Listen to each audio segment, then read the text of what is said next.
today I want to discuss. But before we get to this video, just to give you an idea of how this course is structured. So this is going to be a compilation of individual videos that I have here on my YouTube channel, in which we cover really everything you need to know regarding JavaScript. And I know that it is pretty long and there's a lot to it, and that's because there's a lot to know when it comes to JavaScript. But if you actually spend time with this course and you make it through this course and you try some of the examples on yourself and you really seek to understand rather than just trying to get through the course, I am 100% confident that you're going to come away from this knowing a ton about JavaScript, and definitely enough to build your own projects and to use JavaScript professionally. So thank you so much for choosing this course.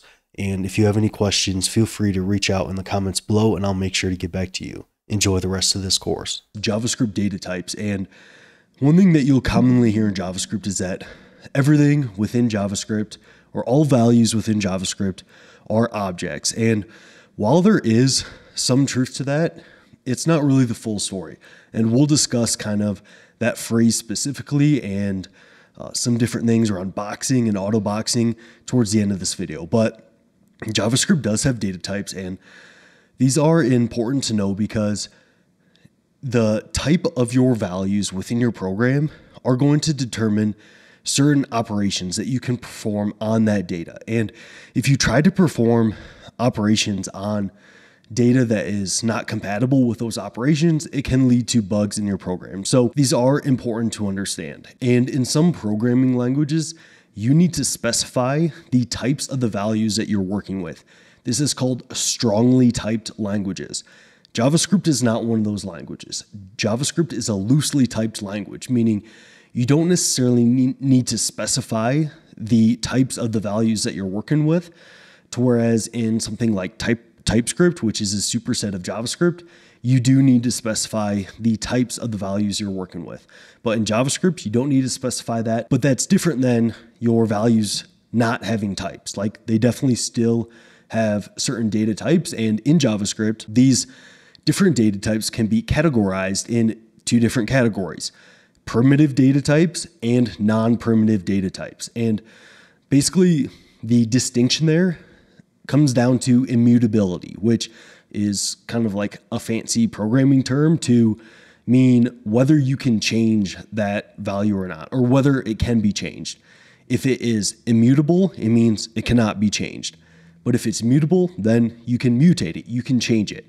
So for the primitive data types in JavaScript, there's several of those. So the first one we'll talk about here is number. So an example of this is the number 12. That is a number data type in JavaScript. And as you can see here, I don't need to necessarily specify that this is a number when declaring this variable. So I have this variable const my number. Maybe a little bit better technical communication here would be that I have declared this constant my number. As a variable kind of implies that this changes, but a constant doesn't change. So I have this constant my number and I assigned it to 12.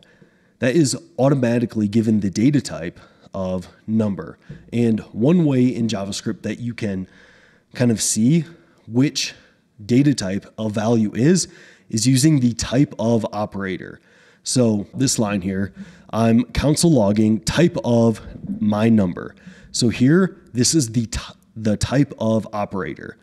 And then whatever comes after this operator, it will evaluate the data type of this, in this example, constant. Or if it was a variable, it would evaluate the data type of this value, whatever value that is being held within this constant, or whatever this constant is kind of pointing to for value. So if I run this program here, and in Node, you can run a program by just typing out Node and then the name of the file that you want to run the script in. So I'm going to run my datatypes.js file. And when I run this, you'll see that it console logs number. It console logs the data type of this value here. So my number is assigned to 12, which is the data type of number. All right, so pretty straightforward. The first data type is type number. And that is a primitive data type, meaning if I mutate this number in a certain way, then it is not necessarily changing this specific value, but it's creating a whole new different value. So another value that you might see in JavaScript is infinity. And this basically represents the maximum value that you can have within JavaScript. And this is also of type number here. So if we do type of infinity, and then I run this again, we get number, because the type of infinity is number. Now and you can also do negative infinity. So this is basically represents the minimum value in JavaScript, and it's also type number. So moving on from that, we also have, you'll see this come up a decent amount, nan, and it stands for not a number, which this might be confusing based on the name of this value, not a number. You might not expect it to kind of console log out here the data type of being number. And this is exactly what it console logs, the type of nan, number. And this might be a little quirk to JavaScript that maybe isn't always great. So JavaScript kind of gives you certain operators to tell if something is actually a nan. Because like here, if you're doing type of value, well, if it's a nan, you probably don't want to try to perform operations on a nan value, not a number value. Like you're not going to get what you expect. So JavaScript needs to kind of give you a way to know if something is a nan value or not. So it does this. It gives you a isNan operator.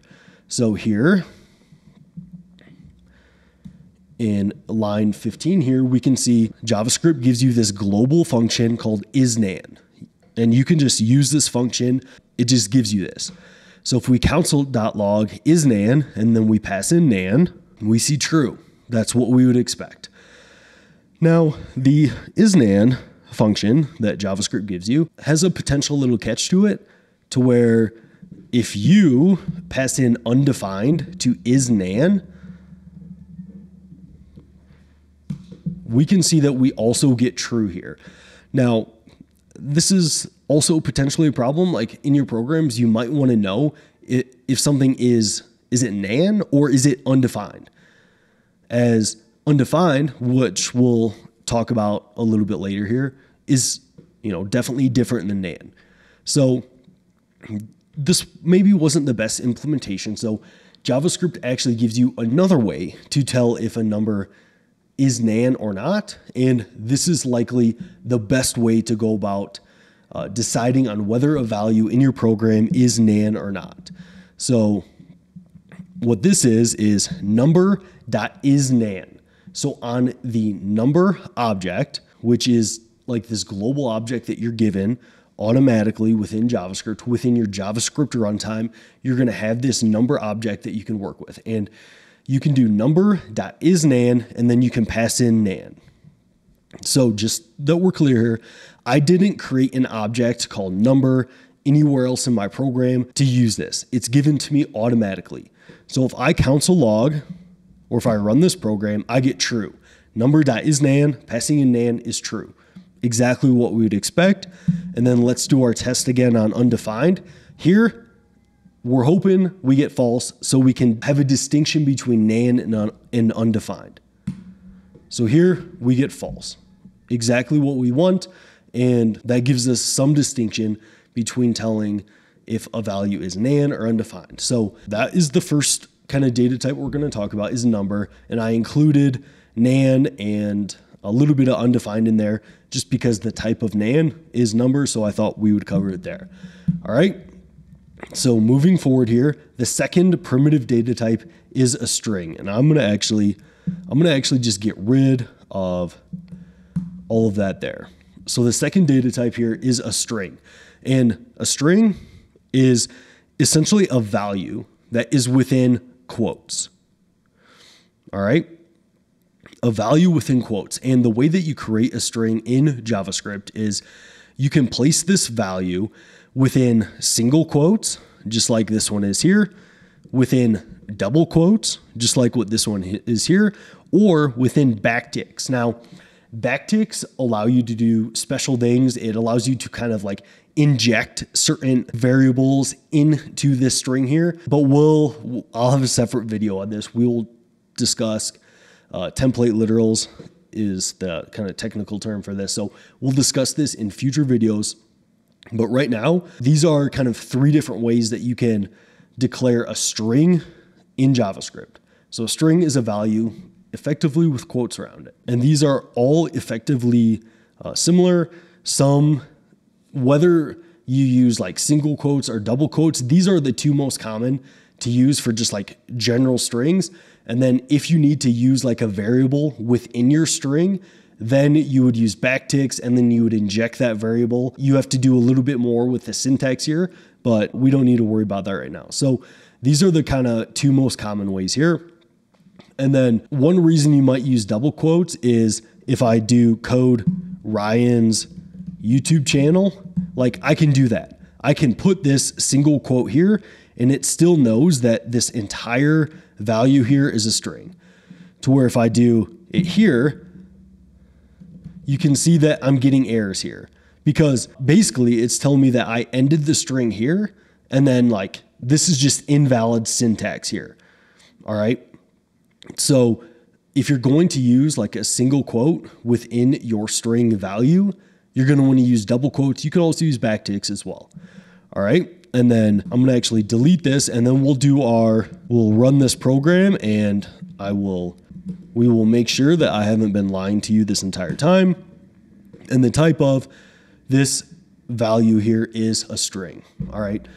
So that is our second primitive data type. And like I said, if we go to mutate this string, it will create an entirely different string.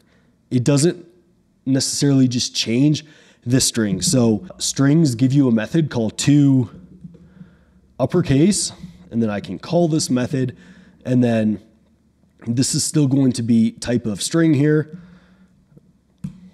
as you can see. But if I then just console log the value here, you get all uppercase Code Ryan's YouTube channel. All right. But that didn't just necessarily mutate this value here. It created a whole different value under the hood and saved that in memory in uppercase version. All right. So the second one is a string. Number 3 is type Boolean. So Booleans are pretty straightforward. It is a true, false values. So a Boolean value is either true or false. And this can be incredibly useful. For example, what I do a lot in my day-to-day programming is work with modals, and to decide on whether a modal is open or closed or whether you should show that modal or not, it's very common to just pass a Boolean to that modal and be like, hey, if true, show the modal. If false, do not show the modal. All right, so Booleans are true, false values. They are literally just true or false. So we'll run it, and then you see the type of both of these values is indeed Boolean. All right, so these are especially useful for like control flow within if statements. If this is true, then do this. If this is not true, if it is false, then do this. All right, those are Boolean values. That is another primitive value within JavaScript here. All right. And then another value that we have here is undefined. And undefined, the best way to think about this one is a value that has yet to be declared, meaning this value does not exist in your program, meaning you did not try to specify this value anywhere, so it is undefined. All right. And one very common error that you'll get, and let me just let you see that this is indeed a value here. And then I will run this here. You can see the type of this value is undefined. And one very common error that you get is you cannot read properties of undefined. This usually happens when you try to access a property on an object that does not exist. That will return undefined. Once you start programming more and more, it's very likely that you'll come across cannot read properties of undefined, and that is almost always because you are trying to access a property on a value that does not exist. So you might have a typo or something like that, but you're probably trying to access a property on an object that isn't there, leading to cannot read a property of undefined. All right. Now, undefined is different than null, which is our next primitive value. So null is just like a none type value. It basically means for this value, we want it to represent nothing. This value should be nothing. But that is an intentional decision for you to assign some variable null. So the difference between null and undefined is that with null, the programmer, you decided that you wanted that value to be nothing. To where as undefined, it just doesn't exist. It is not there. You did not decide anything. It just, you tried to reference some value that doesn't exist. It is not there. But with null, you wanted that value to be initialized, or you wanted that value to contain nothing. Okay?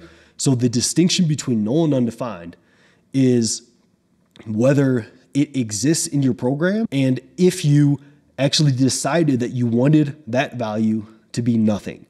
If you made that decision, then you can assign null to a value and you like, hey, this value here represents nothing. But if it's undefined, it means that this value just doesn't exist within our program, okay? So that is the distinction between null and undefined there, all right? So the next primitive value is big int, and this is similar to number, but basically a big int value, and you can create a big int value by passing a value into this big int function. In this big int function, I didn't create this anywhere within this program. As you can see here, this does not exist anywhere. This is given to us automatically within the JavaScript runtime. We have access to big int. And for this here, this is for numbers that are larger than what is considered a safe integer or a safe number within JavaScript. So within JavaScript, if a number gets too large or even too small, it starts to become imprecise, meaning within your program, it loses its ability to represent that number accurately because it is so large or so small. So JavaScript has a number.max safe integer here, and it will tell you the maximum number within JavaScript that it's kind of guaranteed to be a precise, accurate number. So if we run this, we can see a very large number here. Now, this big int, it guarantees that that number will still be precise, even if it's larger than this max number. And as you can see here, the number I'm passing here to this big int function is the same as the max safe integer. So if we want, we could just do, +1, and then technically this is an imprecise number, except for the fact that it is a big int value that ensures that it is still precise. Okay, so this big int primitive value is used for when you need a number to still be precise and still be accurate, and it's a very large number beyond the kind of max safe integer here.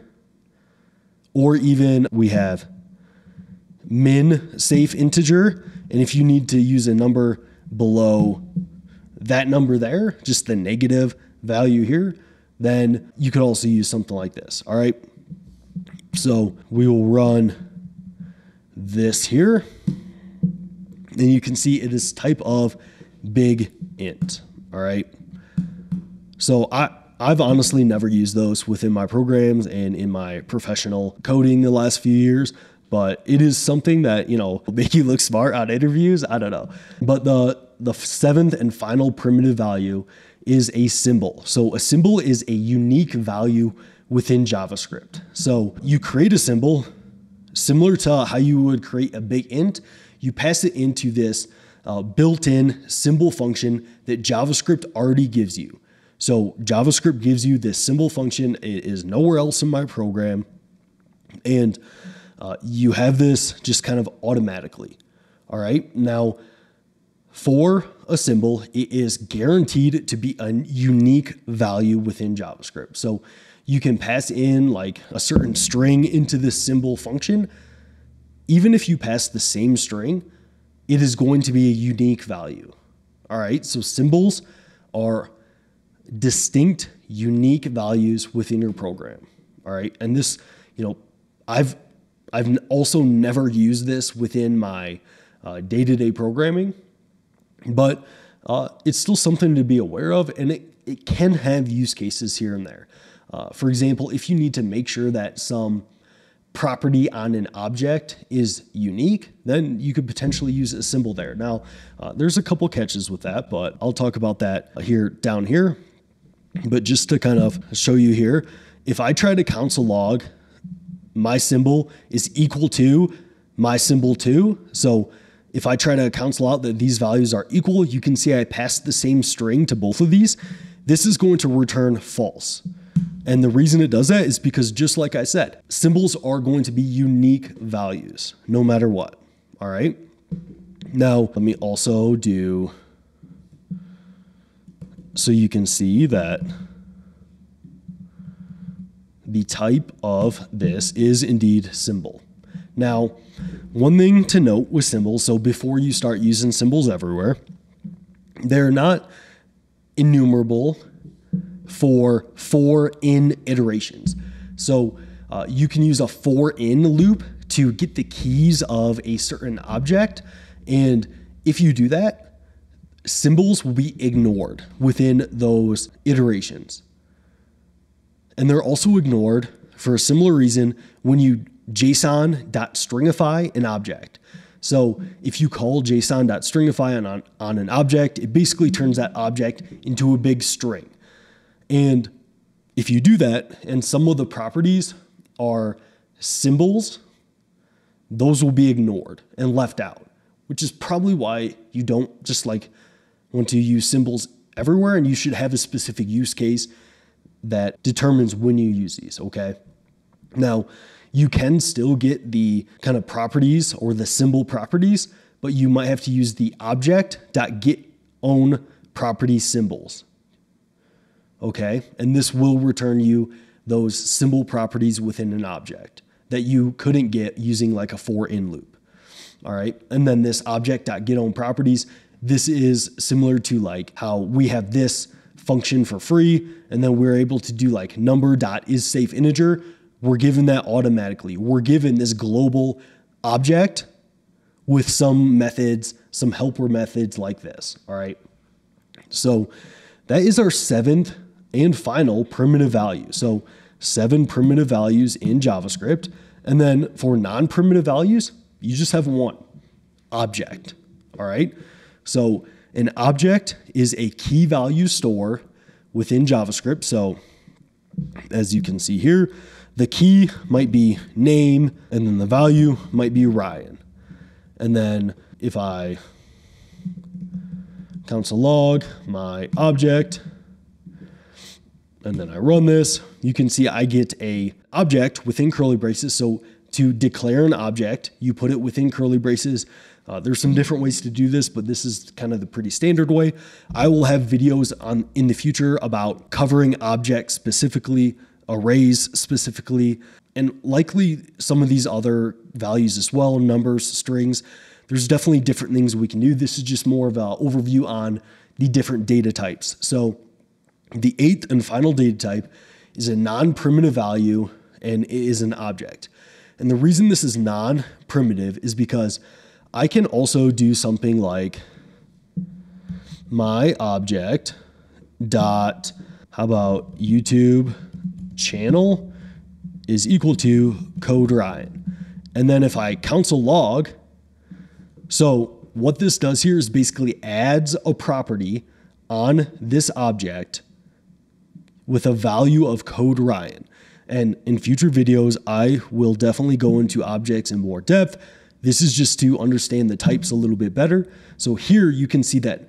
So this object now, it has both name Ryan and also YouTube channel code Ryan. So I added, or I mutated this object to have a property of YouTube channel with the value of code Ryan, meaning this is a mutable value. It is a non-primitive value, okay?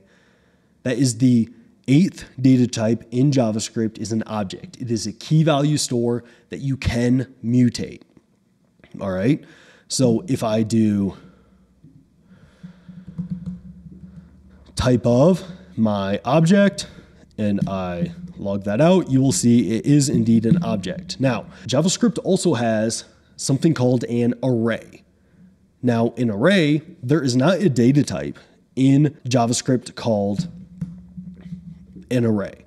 An array within JavaScript is actually an object.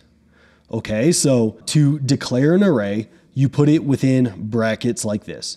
And an array is a collection of values that contain an index, which I will go into arrays in much more depth in future videos, but it is just a collection of indexed values that maintains a certain order.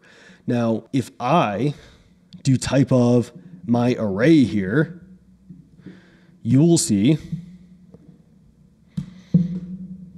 and I have an error here because I'm trying to still add a property to my object that I already deleted.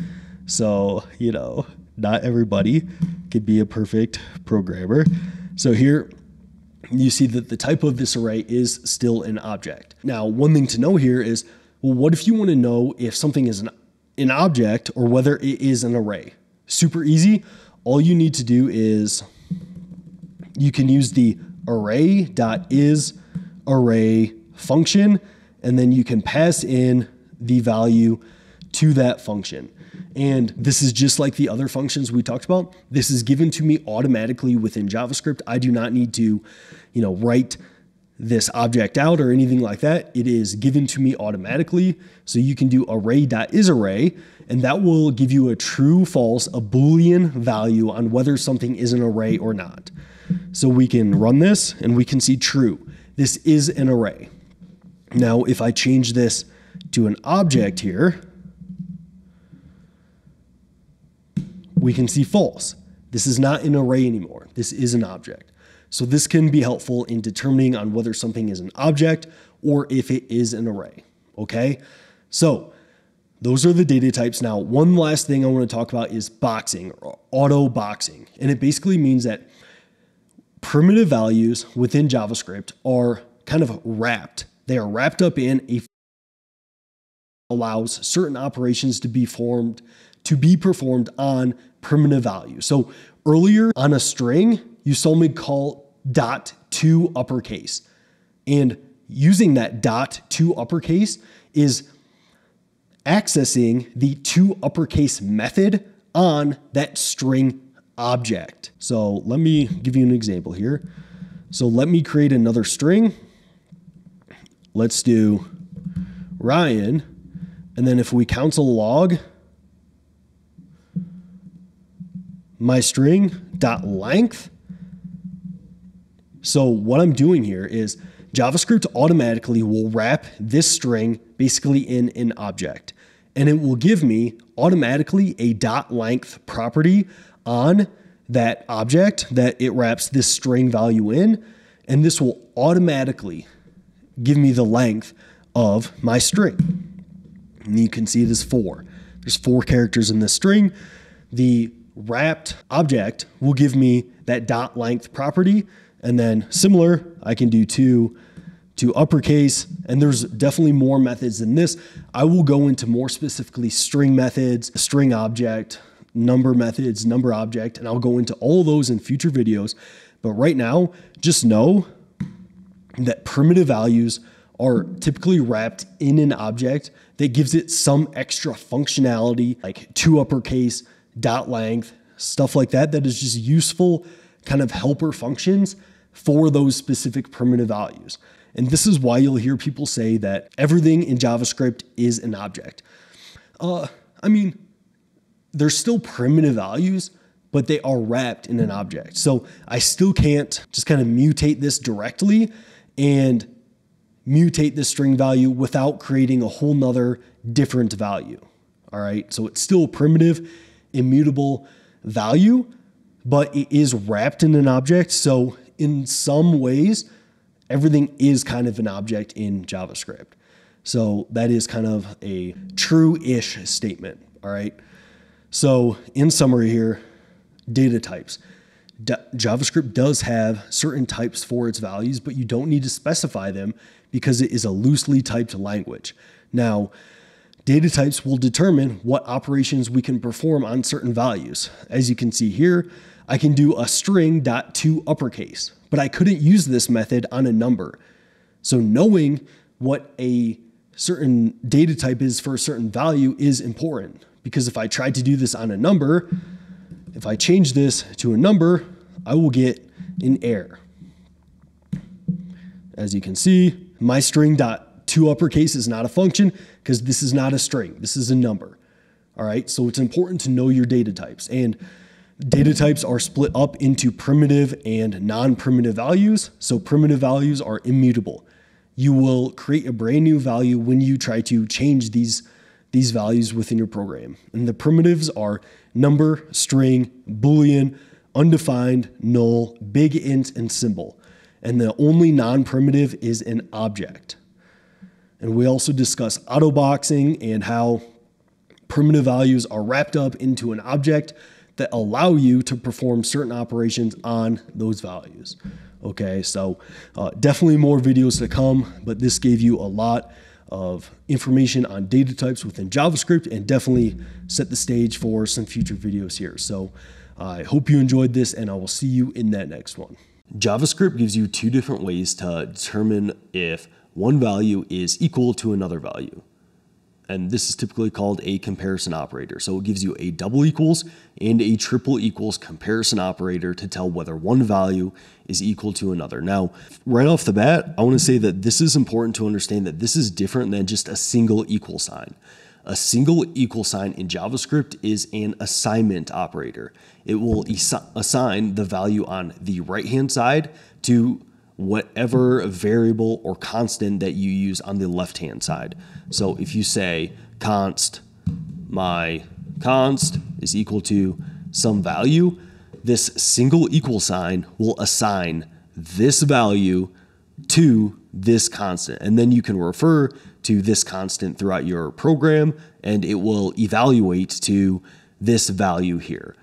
Okay, so a single equal sign in JavaScript is just an assignment operator. Now, JavaScript gives you, like I said, two different ways to do a comparison of, is this value equal to this other value? And it gives you both a double equals and a triple equals to do this. So this video is going to discuss the differences between those, which one you should use. So as you can see here, this is comparing 1 to 2, and it's just using the double equals operator. So what we would expect here is false. We would not expect 1 to equal to 2. Cool, makes sense. Looks like double equals works just fine. Now, triple equals, as you can see here, does the very same thing. So if I run this and if I save it, we will see that we get false and false. Both of these evaluate 1 is equal to 2 to false. Makes total sense, but there are some kind of catches here, especially with using the double equals. So for the double equals in JavaScript, it will first convert the types that you are comparing, and then it will make the comparison. So if the types are the same, it will perform exactly the same as the triple equals. So if you compare two numbers, two strings, it's going to do the same thing, okay? So if the types are the same, it's not going to matter. But where it gets a little bit hairy is that it will convert types. So if it's a non-primitive value, which you can check out my video on data types to learn all about that, but if it is a non-primitive value, it will first convert it to a primitive type, and then it will make the comparison when using double equals.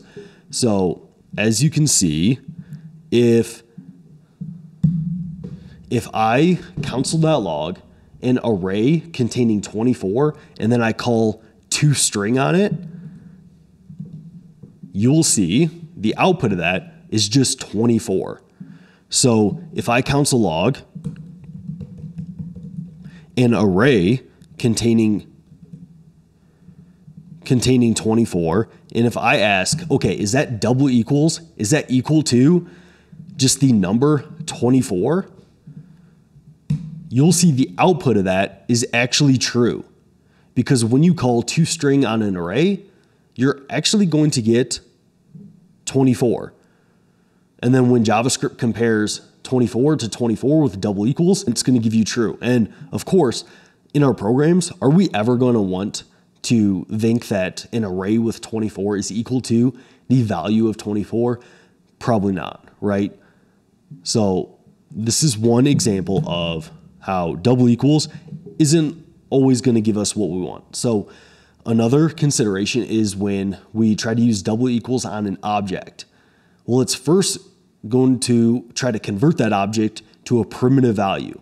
So in this case, it's going to try to convert it to a string. So right here, this double curly braces here is me declaring an object, a new object instance here, and then I'm calling toString on this object. And an interesting little quirk of JavaScript here is that what this evaluates to when you call toString on an object, and you can kind of change this by manipulating the toString property on objects, but we can potentially talk about that when I go into objects in more in depth.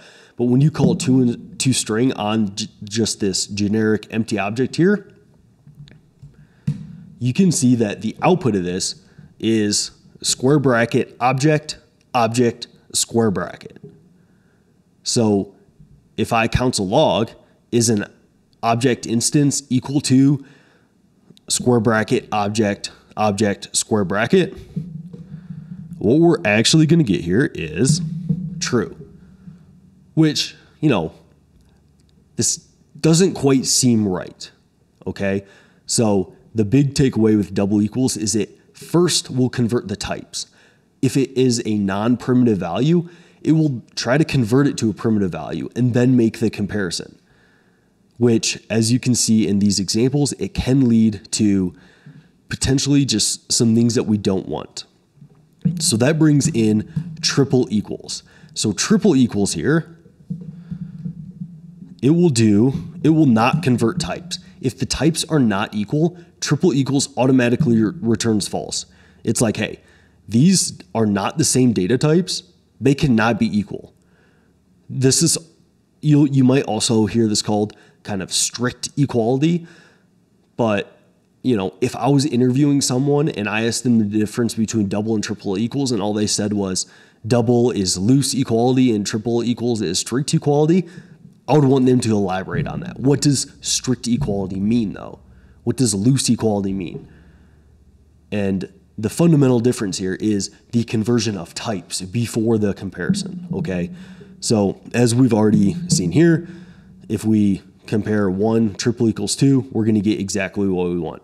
It does not convert the types. And let me use one of my examples from earlier. So if I console log, the array of 24 is equal to the number 24 and triple equals that. And let me get rid of this top line here. So if I run that, you're going to see false. Okay, good. That is what we would expect. It doesn't try to convert this. It says, oh, this is actually an array. This doesn't have the same data type as a number here.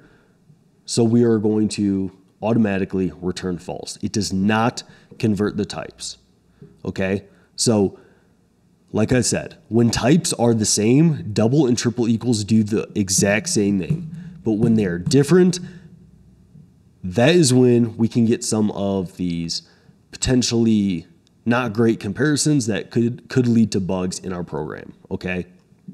So another example of this here is if we try to do the string 1 double equals 1.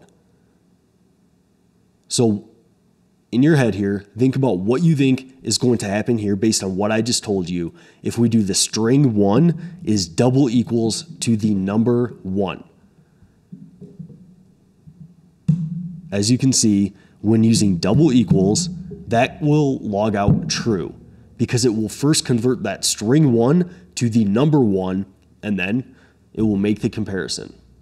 And 1 is equal to 1. But if we look at the triple equals version, what will it do here? It will first be like, okay, these have different data types. One's a string, one's a number. And if that's true, okay, we can just return false. At least triple equals will do that. So running this, we see it does indeed log out false. Okay, so that is, very likely what we want here.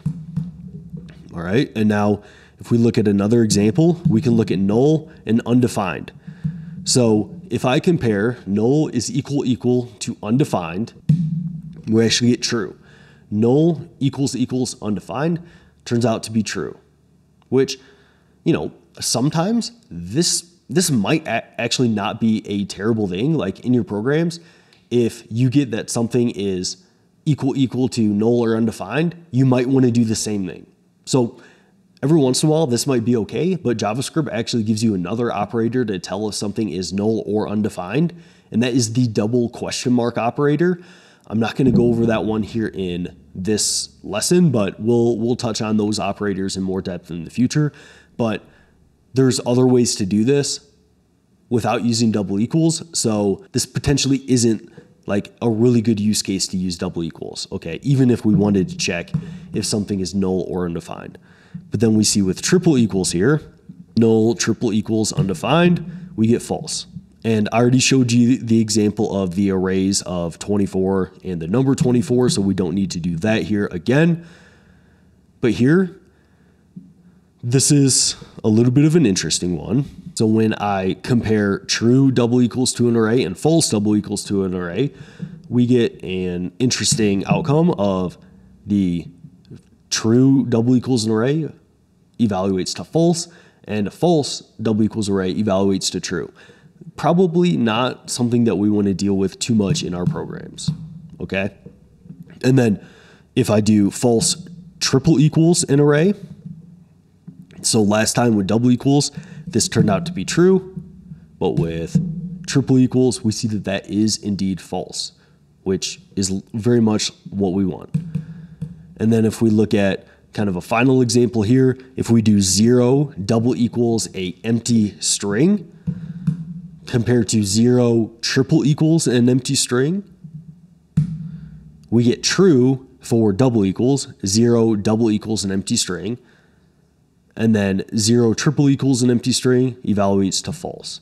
So as you can see in these examples here, double equals likely doesn't give us what we want quite often. Like 0 double equals an empty string, I can hardly ever think of a case in which we would want that to evaluate to true within a program.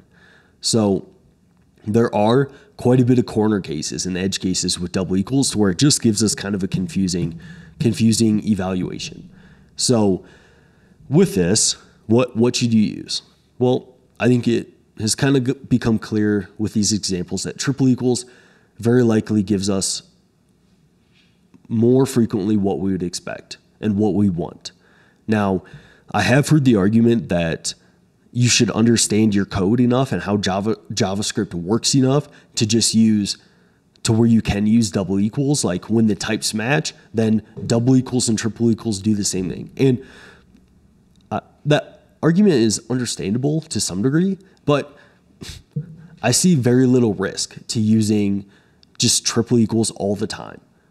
Whereas if you start using double equals quite a bit and you just accidentally use that in a case to where you hit a corner case and you forget that, oh, these types aren't equal. Well, yes, you could argue that you should understand the types in your program, which you should, but it does add a little bit of mental overhead here to constantly think about, oh wait, am I accidentally going to hit a corner case here to where triple equals is just going to give me more of what I expect? Yeah, so I think that there's just a little downside to using triple equals all the time. And if you really want to understand the types in your program, you can use TypeScript or something like that to make sure that you have to enforce those types. So I think that I would just all the time use triple equals. I would say that it's still good to understand the differences, but triple equals is likely going to give you what you expect most of the time. So in summary here, the difference between double equals and triple equals is that double equals is going to first convert the types before making the comparison. And if you're trying to compare a primitive value, so like an object or an array, it's first going to try to convert that to a primitive value. But then with triple equals, it is not going to convert the types. If the data types are different, it's just going to return false right away, because it's like, hey, the types are different. I don't even need to make the comparison. I can just return false. All right. And throughout your program, I recommend just using triple equals. I think there's very little downside to doing that. All right, so I hope you enjoyed this video, and I will see you in that next one. Variables within JavaScript, everything you need to know, plus one of the most kind of tricky things when it comes to the const variable. So first things first, what is a variable within JavaScript? So a variable within JavaScript or within any programming language is going to be some label or some name for a value within your program. And this allows you to reuse that name throughout your program to reference that value. So these variables or these names or these labels will point to certain values that are stored in memory for your program. And then you can use these values throughout your program by just using that label or using the name of your variable. So in JavaScript, we actually have 3 different ways to declare our variables. And in some programming languages like Python, you actually don't need to declare a variable. Python just knows that if you use a certain name and assign it, use the assignment operator, which I'll get to in a second, that it will automatically create that variable. But in JavaScript, you do have to use a variable declaration. And you can use either var, let, or const. Those are the 3 different types of labels that you can use for your values in JavaScript. All right, so first things first, let me just show you how you might create a var declaration. So here you would use the keyword var, and then you would use some human readable label for the value that you're going to use. So I'm going to be not very creative here. I'm just going to call it some value. And then the equal sign here, the single equal sign, is an assignment operator. This is not a comparison operator. You're not asking your program whether some value equals some other value. That would be either double equals or triple equals, which I also have videos on. But here you're using the single equal sign, which is the assignment operator. And then here on the right-hand side of the assignment operator, you can assign this label, some value, to a value. So now, if I reference this label within my program, it will evaluate to this value here, code Ryan. So if I console log some value, and then I run my program here, you see that it evaluates to code Ryan. And make sure that you say hi to Ragnar, my German Shepherd, in the background there. But the label will evaluate to whatever value that you assign it to, the value that is to the right-hand side of the single equal sign assignment operator. Okay? And this is how you create a var variable within your program. You're just assigning this label to this value, and then you can reuse this value or this label to evaluate to this value throughout your program. And it makes things much more reusable. It makes things much more human readable. And it's a good idea to use very descriptive labels and variables within your program. So a better name for this label here would be YouTube channel name, as my YouTube channel's name is Code Ryan. So a good representation for that, a good human readable representation for that to make our programs easier to reason about, and a good label to reuse this value throughout my program is YouTube channel name. All right, because that represents the value that it's pointing to, or that we assign to it with this single equal sign. And this works for all of our variable declarations. To declare a let variable, you would just do let YouTube channel equal code Ryan. You see I get code Ryan. So it's still going to evaluate to it. And then with const, it's the same thing. It's either the var, let, or const keyword here the label you want to use, and then equal sign, the assignment operator, to whatever value you want to assign to the label. And then you can reference that label throughout your program to reuse that value or to evaluate to that value you assigned it to. So if I run this one here, you see that all of them are going to evaluate to Code Ryan. Okay, now you might be thinking, okay, well, why does JavaScript have 3 different ways to declare a variable if they all evaluate to the same thing? Well, each one of these variables has some distinct characteristics that potentially make them better or worse depending on your use case. So let me dive into the attributes of the var variable here, okay? And I will dive into all of these in a little bit more depth here, but overall, var is function scoped, and scope is at any given line of code, what variables or what values do you have access to? Check out my video on scope for more kind of detail there, but it is function scoped, it is reassignable, it hoists as undefined within the parse phase of JavaScript, and this isn't necessarily specific to a var declaration, but in JavaScript, if you're not in use strict mode, you're not in strict mode in your program, then if you assign a value to a label, then automatically in your global scope, you're going to create a variable within your global scope. I will go over that in a little bit more detail here. So the first example here is over function scope and the var keyword. So if I uncomment lines 9 through 20 here, you're going to see that, okay, in this function, we have the var with the label first, and we assign it the value of first. And then we console log out first.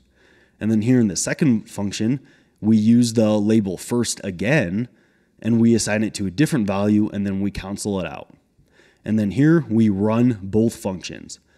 Putting the parentheses on the name of a function, we'll call those functions, and it will run these 2 functions here.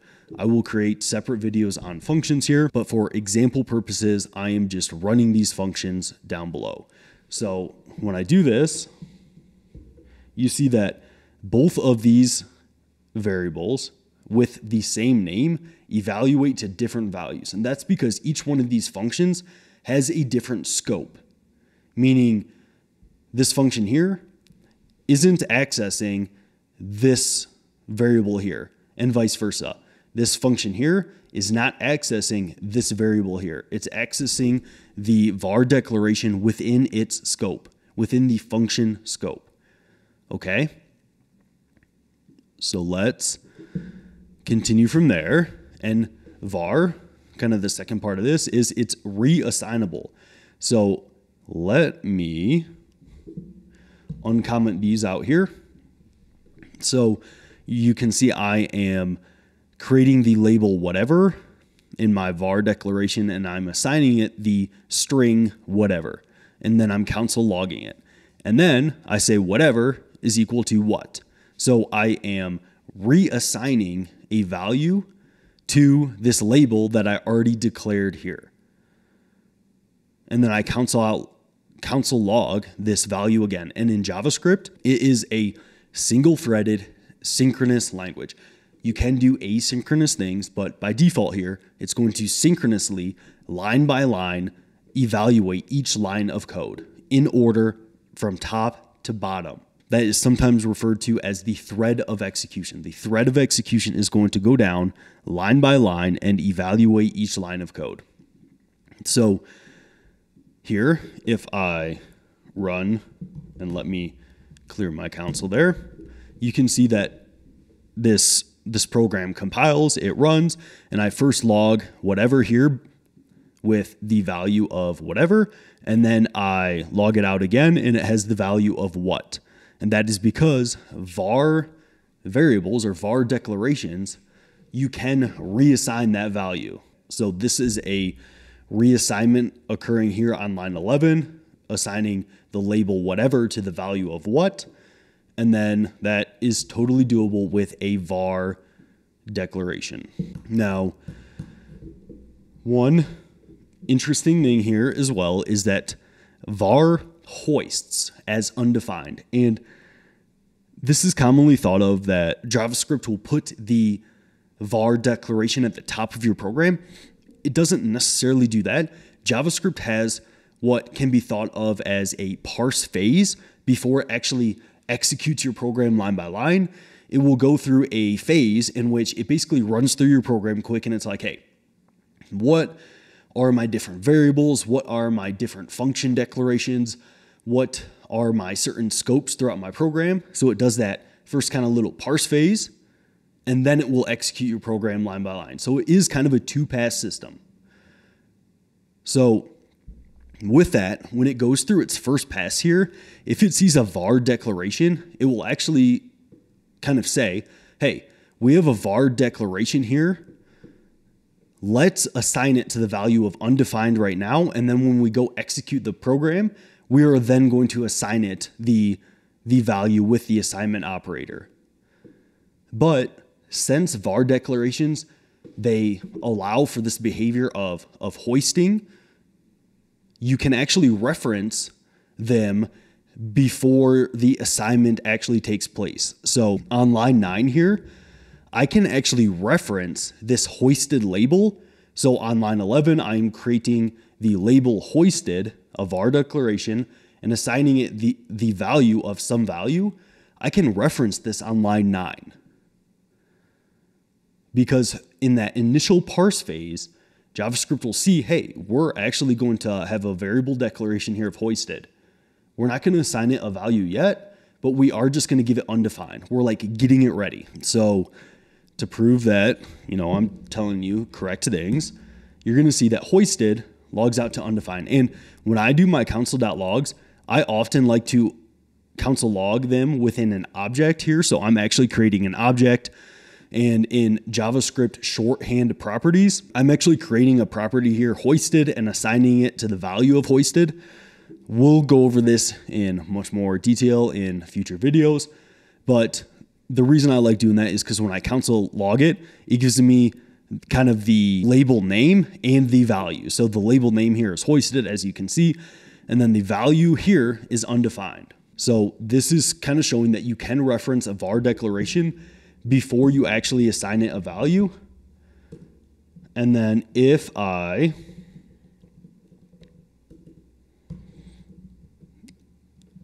log out hoisted here again, you're going to see that, okay, when I reference it before I have the assignment on line 11, I get undefined. And then if I reference it after the assignment, I get the value as we would expect. So that is hoisting. And the only variable that does that is a var declaration. Now, function declarations will hoist as well, but we will talk about those when I go into functions in more depth, all right? But that is kind of, you'll probably hear the idea of hoisting quite a bit in JavaScript, and it's effectively that first kind of parse phase in which it will initialize those var declarations and function declarations. In the case of var declarations, it will hoist those to undefined. Now, I mentioned kind of non-strict mode earlier, and as you can see on this line here, I actually don't. I just say non-strict is assigned to the string value of oh no. Right here, I am not actually giving this a var declaration. I didn't use the var keyword. But in non-strict mode, JavaScript is actually going to be like, okay, so you probably just wanted to make this a global variable. Let's actually allow that to take place. So this program compiles and it runs. This is generally not a great idea, as in your programs, you probably don't want to just like auto-generate global variables, as that can cause it can make your programs a lot more difficult to reason about if you have a bunch of global variables.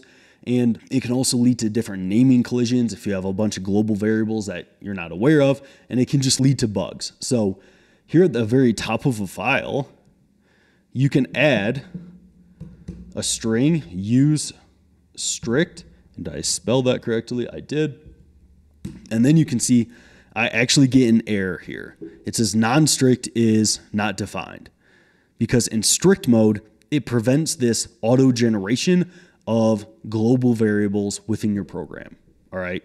And you normally, if you're using something like React or some framework in JavaScript and in a professional level application, it is often given to you automatically, and you don't really need to manually do that, but it's something to be aware of. Like if you're getting a bunch of weird behavior like this, you might need to check and make sure that you are indeed in strict mode. So that is the var keyword. Now let's move on to let. So let is block scoped. So it's not function scoped. It is block scoped. It is also reassignable, just like the var keyword, but it does not hoist. Well, it doesn't effectively hoist. You can't reference this label before assigning a value. It will not evaluate to undefined. And here I just add a little note. It's still seen in the parse phase, like in that initial pass, it'll still see these kind of let declarations, but it just won't let you access it without throwing an error. Okay, so I'll go over that just like I did for the var keyword. So first off, let's talk about block scoped. So as we can see here, I declare a let label with some value and I assign it to the value of some value. And then I create this block here. So a block is anything within curly braces. And this also means that even if this wasn't a while loop here, it could just be curly braces and this will work the same. It will create its own scope. While loops, for loops, an if statement, anything within the curly braces is going to create its own block, and that's going to have its own scope. And let variables as well as const are going to have this block scope. In the outer scope, you can see I do this assignment of some value to some value, and then within this while true loop, I set let some value, so the same name, is equal to some other value. And then I console log the inner value here, and then I console log the outer value outside of this loop. And this break statement is just going to make sure that I only run this loop once and don't blow up my program. So here you can see the inner value. So this is going to go line by line. It's going to go, okay, while is this condition true? Well, it's just the value of true. So while true, it's going to go in here. It's going to create this let declaration and it's going to console log it out. Now, if this was a function scoped variable here, we would get some different behavior. So if I change this to var, you're going to see that different behavior here. But just to wrap up here, you can see that in this scope, it logs out a different value compared to this outer scope here because these are in two different scopes. So let is specific to a curly braced block. All right. Now, if I change this to var, you're actually going to see here that a reassignment takes place.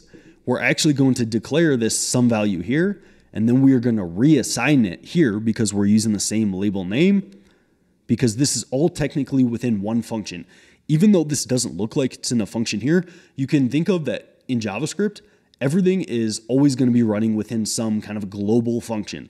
And then we can create inner functions within our programs. But if this file is just running, we can think of it running like within a global function. So these are all within the same function here. So this is actually going to take place as a reassignment. So if I run this here, you can see that it logs out the same values in both instances here, within the while loop and outside of it, because these are both in the same scope. So a reassignment takes place here. And generally, having block scope variables tends to be a little bit better, as it kind of hides your values a little bit more, and we run into less kind of accidental reassignments like we do here, and we run into kind of less bugs and less global name collisions. And a general principle within programming is to try to keep things kind of only keeping your values only accessible where they're actually needed to be accessible, as that can kind of prevent some of those bugs. All right. So let is block scoped here, and then it's also reassignable. So this is the same example I had earlier on reassignment. So I create this let value or this let label some value. I assign it to some value, the string some value. I console log it, and then I reassign it to new value, and then I console log that out. As we can see, we get two different values here because it hits this line. I haven't reassigned it yet. It will log that out. And then I hit this line after the reassignment takes place on line 19, and it will log out the new value because let variables can be reassigned. Now, it also does not hoist. So let me show you here. I tried to reference this declaration here on line 17 before I actually assign it to this value, and you're going to see I get an error. Now, this error is actually kind of interesting. Well, interesting to someone that nerds out on JavaScript, I guess. So it says cannot access some value before initialization, which that is telling you right there that when you hit this line, JavaScript knows that you have this variable, some value. It knows that this declaration exists, but in let declarations, it's not going to allow you to access it before you assign it to a value. But as we can see here, it knows that it exists. And you're referencing it before it exists, but with let, it's going to throw an error here. Now, const is very similar to let. So const is also block scoped. It does not hoist, so it does the same thing that let does, but it is not reassignable. Const stands for constant. This value cannot be reassigned. It has to remain a constant value within your program. But there's one kind of edge case, or one kind of tricky thing, not really an edge case, but a trickier thing with const that can be confusing. So first off, let me show you that it is indeed block scoped. So this is the same example as our let keyword. We have the outer const and the inner const. And in this example, if I run this, you're going to see that I do indeed get two separate values for the inner const and the outer const, because this block has a different scope than the outer block here because it's within these curly braces. And like I said, this is going to work for while loops, for loops, just an empty pair of curly braces. That's also valid. You can do all that. So const is also block scoped, and then it does not effectively hoist. So if I run this here, you're going to see I get cannot access some value before initialization. So same thing. It knows that const exists here, but it's not going to let you access it before you initialize it with a value or before you assign it to some value here. Now, the tricky thing with const. So it does not allow reassignment, but you can mutate non-primitive values because it's still assigned to a certain non-primitive value. So this is going to be an object, an array, something like that. It can still be assigned to that value, and you can still mutate that value as you wish, and you're not going to get any errors. So if you push an element onto an array, you're not changing what your label is assigned to. You are only changing a value within the array. Same thing with objects. If you change a property on the object, you're just changing a value within the object. You're not actually reassigning that const label to a different value. It's still assigned to the same value. That value is just holding different values within it. That can be a little bit tricky, and often when you're newer to const, you might think, how can he mutate that value there if it's not reassignable? Well, it's not reassignable to a new value, but if it's still pointing to the same value, the same object, you can mutate that object. So let me first show you here. If I create the const some value and assign it to a string some value, and I log that out, and then I try to reassign it here on line 26 to some new value, and I try to run this, you're going to see that I get an error.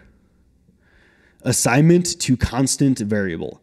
So you can see JavaScript hits this line, it logs it out. That's totally fine to do. But then it hits this line, it sees that I try to reassign this constant label here to a completely different value. So with a primitive value like a string is, it's going to actually point to a completely different value here, and that is not allowed with a const declaration. And then I get this error that assignment to constant variable.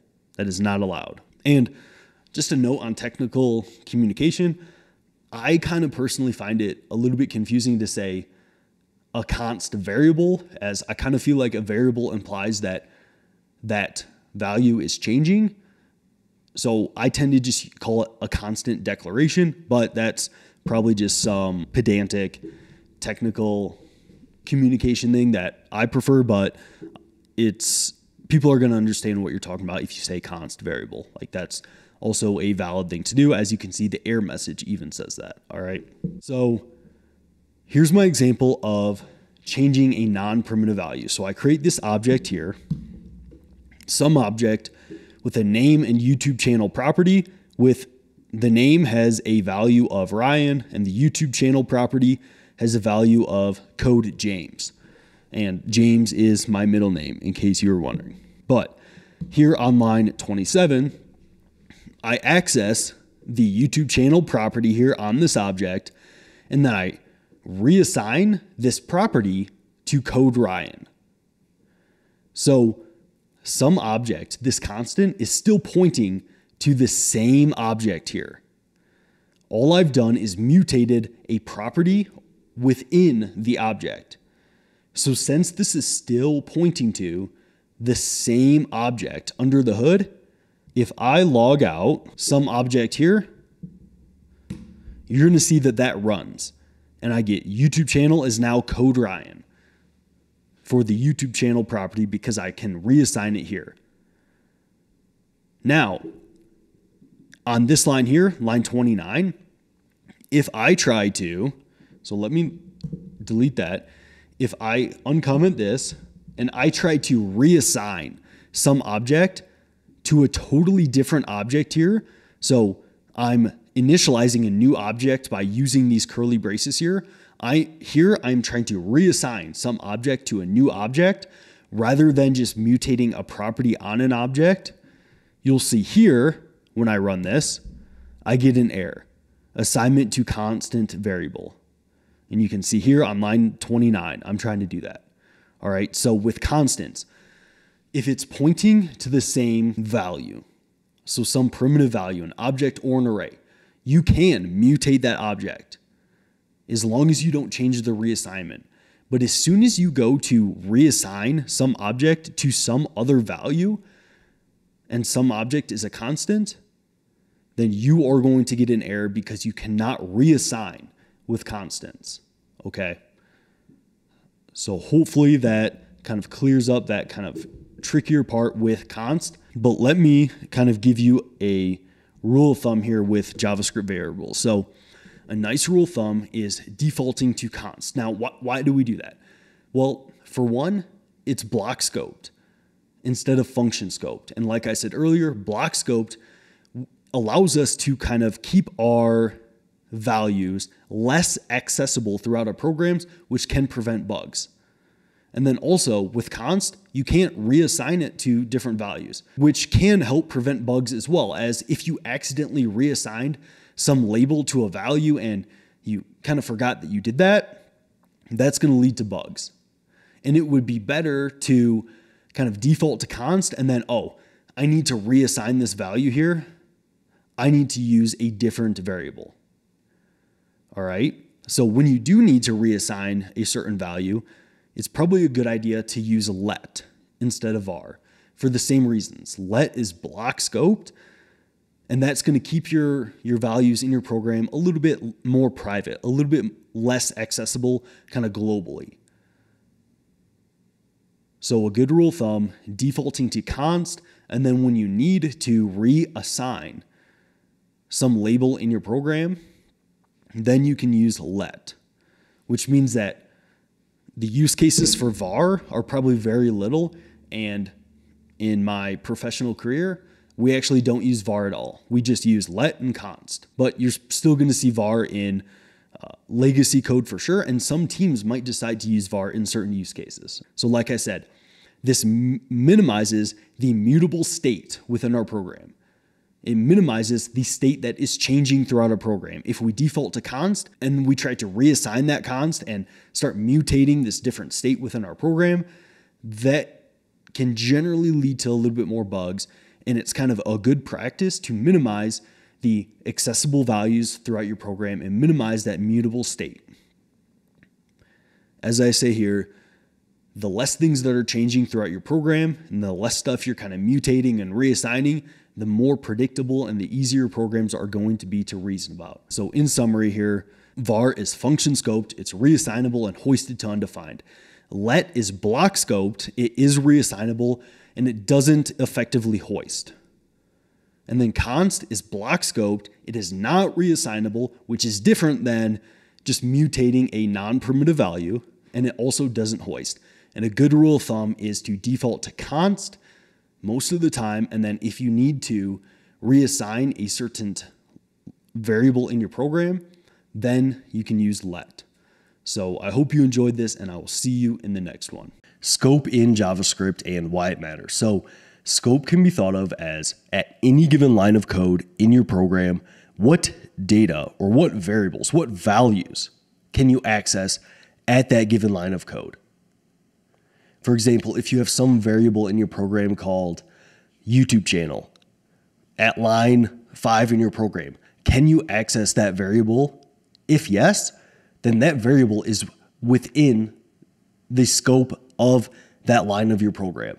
And we'll go through plenty of examples later and explain some of the nuances with scope in JavaScript, but you can think of it as at any given line of code, what data do you have access to?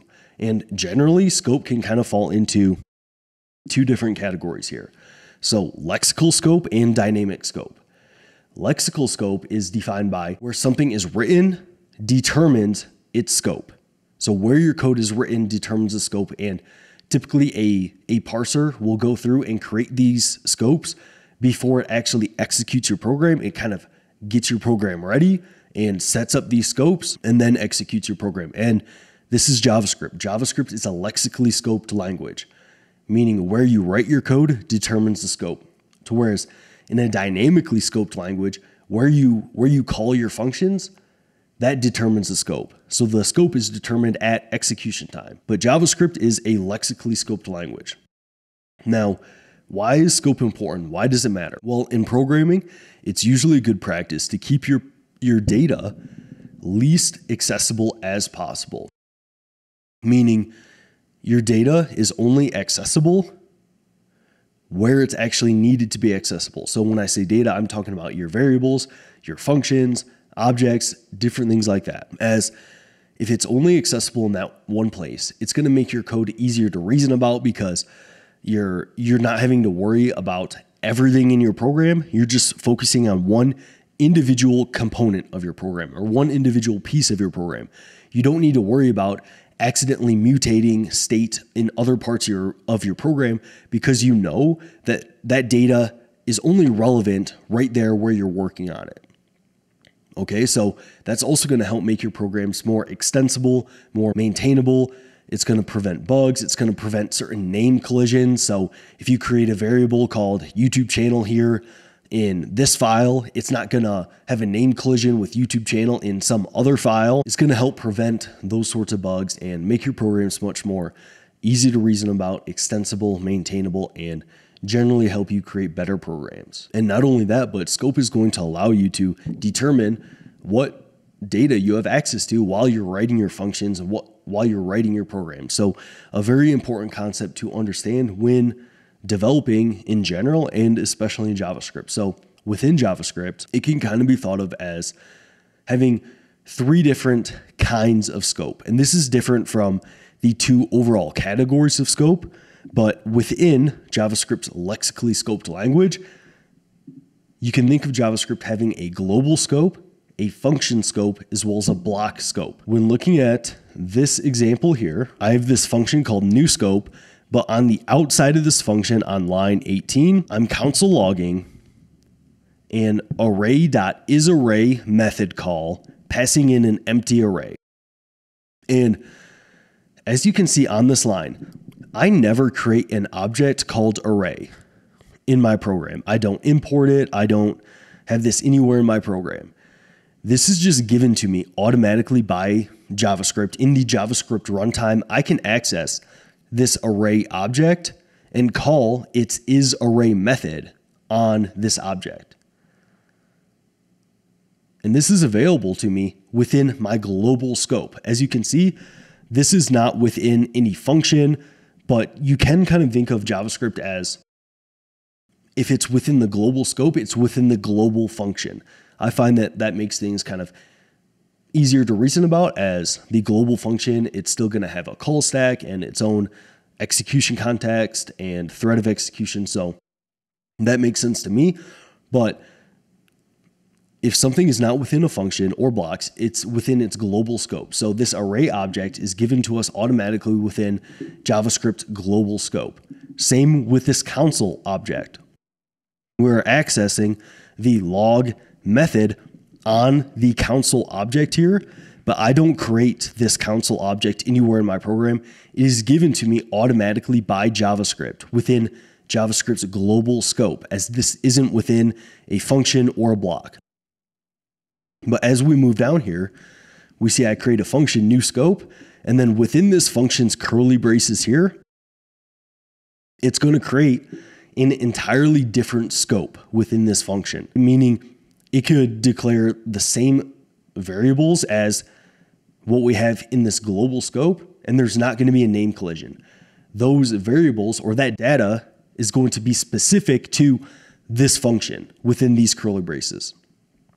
And then within that, I have a while loop, and within these curly braces, it's going to create a whole new block scope within those curly braces, to where I can declare data within these curly braces, and it's going to be specific to this block of code. And one important thing to know with while loops is that this is only going to apply to const and let variables. And you can watch my video on variables for a more in-depth discussion on those.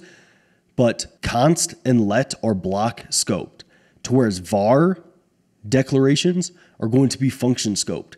So if we were just using var, this block here, this while loop, would not create an entirely different scope.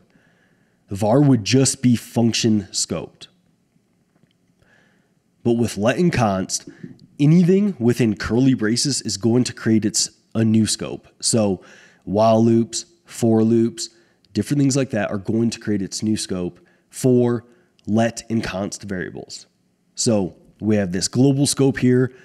Functions create a new scope, and then blocks also create their new scope when using let and const. Okay. So moving on here, let me show you a couple of examples here. So what I have going on here is in my outer global scope, I've defined a variable, a constant called best channel, and I've assigned it to the value of code Ryan. And then I define a function, best channel function, and I declare another constant called the same name as my global scope, best channel, but I give it a new value, code Joe. And then I console log that out, and then I console log this outside function, and then I just make sure to run this best channel function so we can see what it does. And then if I go ahead and run this here, you can see that this compiles, and this is totally valid JavaScript. And I do get a different value for my global scope and my function scope here, because this function has its completely new scope compared to this outer global scope. So I can have the same name of a constant within both scopes, and it's not going to have a name collision here. It's not going to accidentally mutate this value. If everything was globally scoped, when I reassign best channel to code Joe here, then this value would get changed here as well. But since these have two different scopes, that doesn't take place. And this is totally valid JavaScript. These both have two different scopes.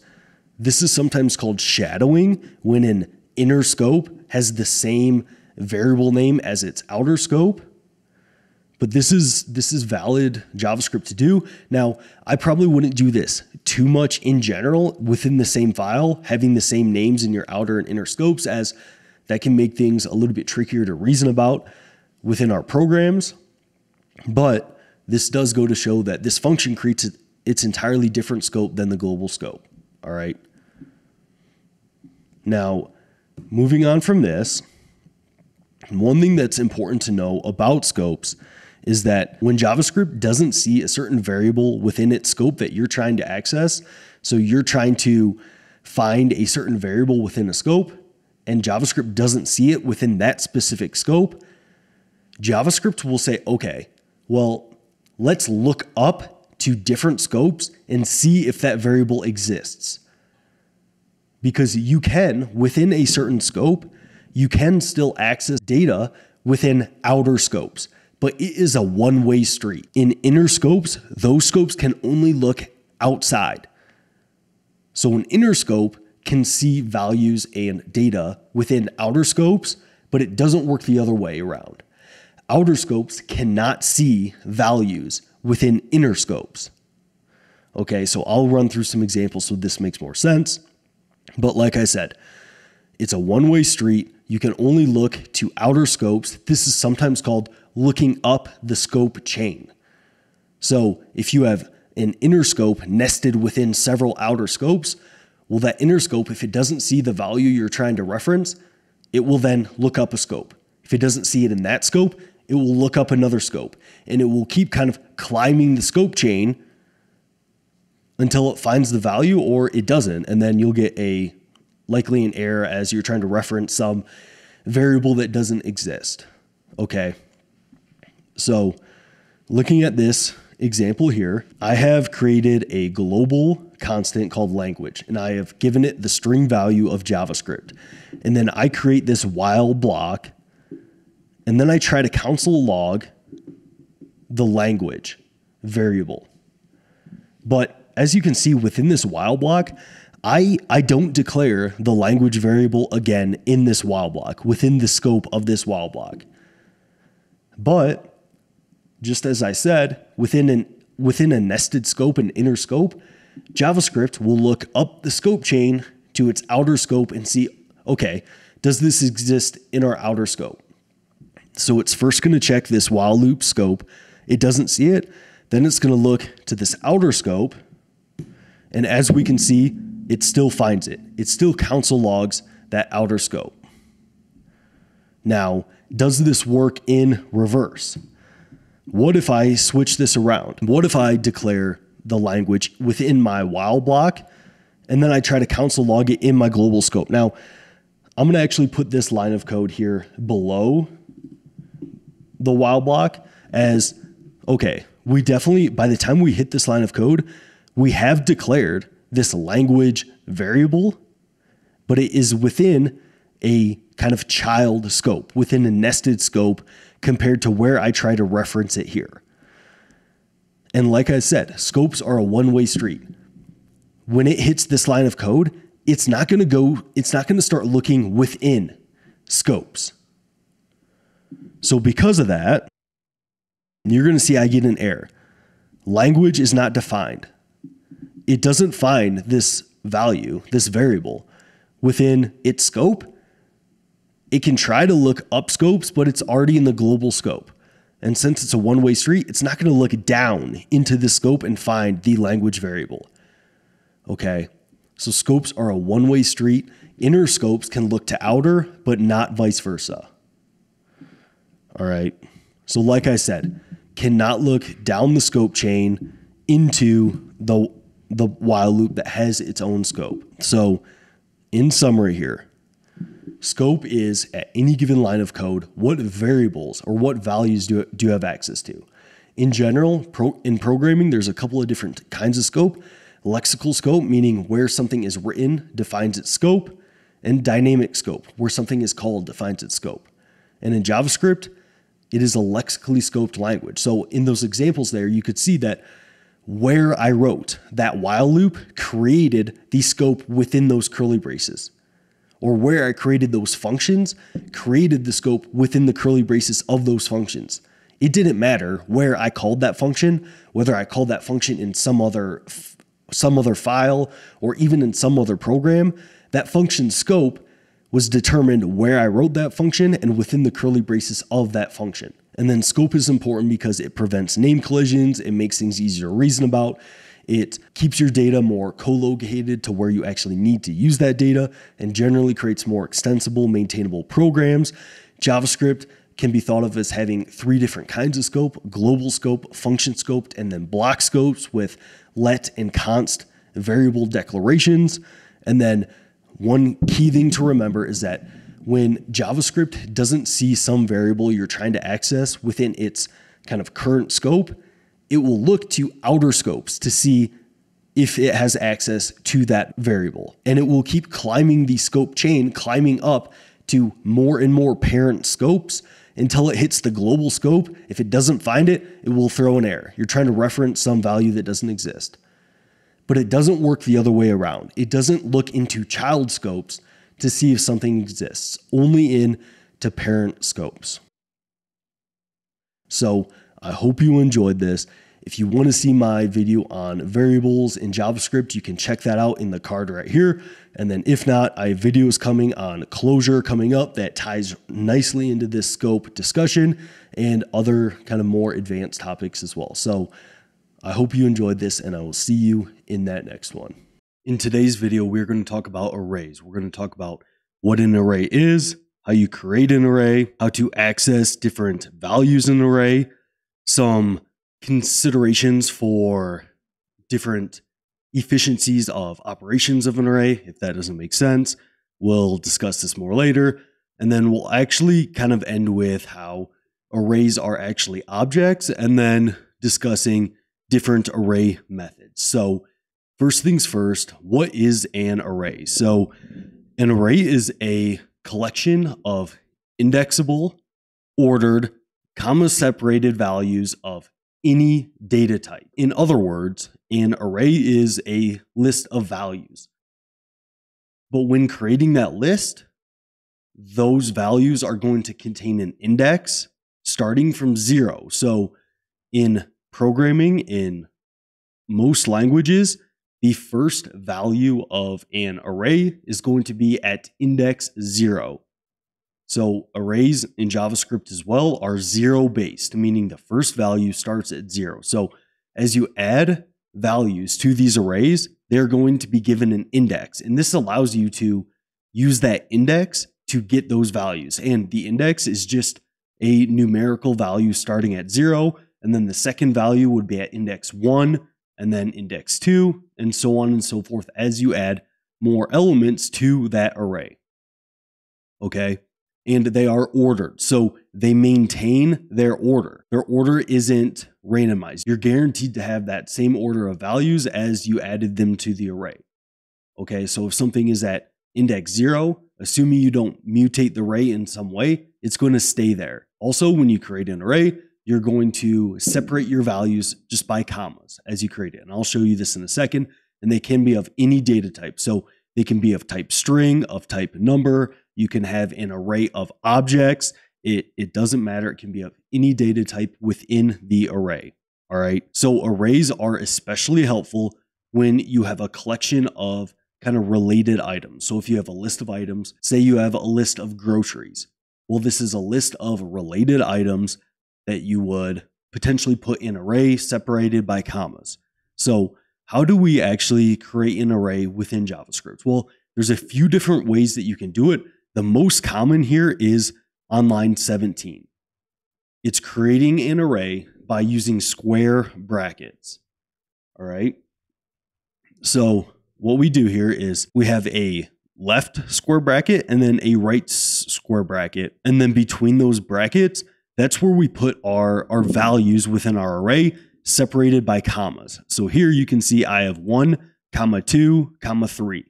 We have created an array within these square brackets here. And then the values of this array are 1, 2, and 3. And then if I run this program and I log out my array here, you're going to see that I get a representation of my array 1, 2, and 3 separated by commas. Now, there are a couple of other ways to create an array. You can also use the new array constructor. So like I said, alluded to earlier, arrays are objects, and you can use this built-in array object to create new arrays within JavaScript. Now, this is kind of rarely done, but sometimes can be useful if you need to just create an array of a certain length and need that within your program. So here you can call the array constructor by calling new, using the new keyword, and then calling the array, which this array object is something that JavaScript just gives you within a JavaScript runtime. It is a global object that you can use. And then you can, here within the parentheses, this specifies how many items you want in your array. So right here, this is saying, okay, give me a new array of 3 items and fill that array with 0. So I call .fill on this call here, and that will fill my array with whatever value I put in here. So let me log this out first. So here you can see I have an array of 3 items, and then I filled those items with 0. But I can also put a value of true in there. And then you can see I have a new array with 3 items, and each value is true, the Boolean. And this could be any item that I fill this array with. Now, if I don't fill the array, it will basically create a new array of nothing. Like there's technically nothing in this array. See how it says, okay, this console logs out that I have an array here of 3 empty items. So this is literally just an empty array. This isn't even an array of 3 undefined or 3 nulls. It is 3 just empty items. This is an empty array of length 3. All right. So that is a second way to create an array, much less common compared to this top way here. Now you can also use that array object again, but use array.from and create a new array from whatever you pass in within the parentheses. And this is very common when you're working with DOM elements. And I'll be going over manipulating the DOM in future videos, but if you get an array of DOM elements by using something like QuerySelector, meaning you get all elements on the page that are H1 tags, for example. Well, that actually returns what is called a node list. It doesn't return an actual array, to where it doesn't give us as many kind of helpful methods and things like that. And I'll be going over array methods in future videos, but it doesn't give us those kind of helper methods. So it's very common to then call array.from that node list that you get, and that will basically turn that node list into an array. That is very common to do, but I'm sure I will cover that when we get into manipulating the DOM more. But here, I actually pass in a string, and strings are iterable, meaning you can iterate over each value of this string or each character of this string with a for loop.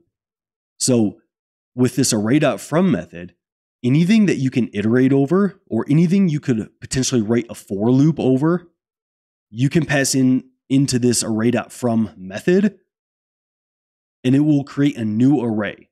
It will basically iterate over this string here and create a new array of every character. This would work for sets.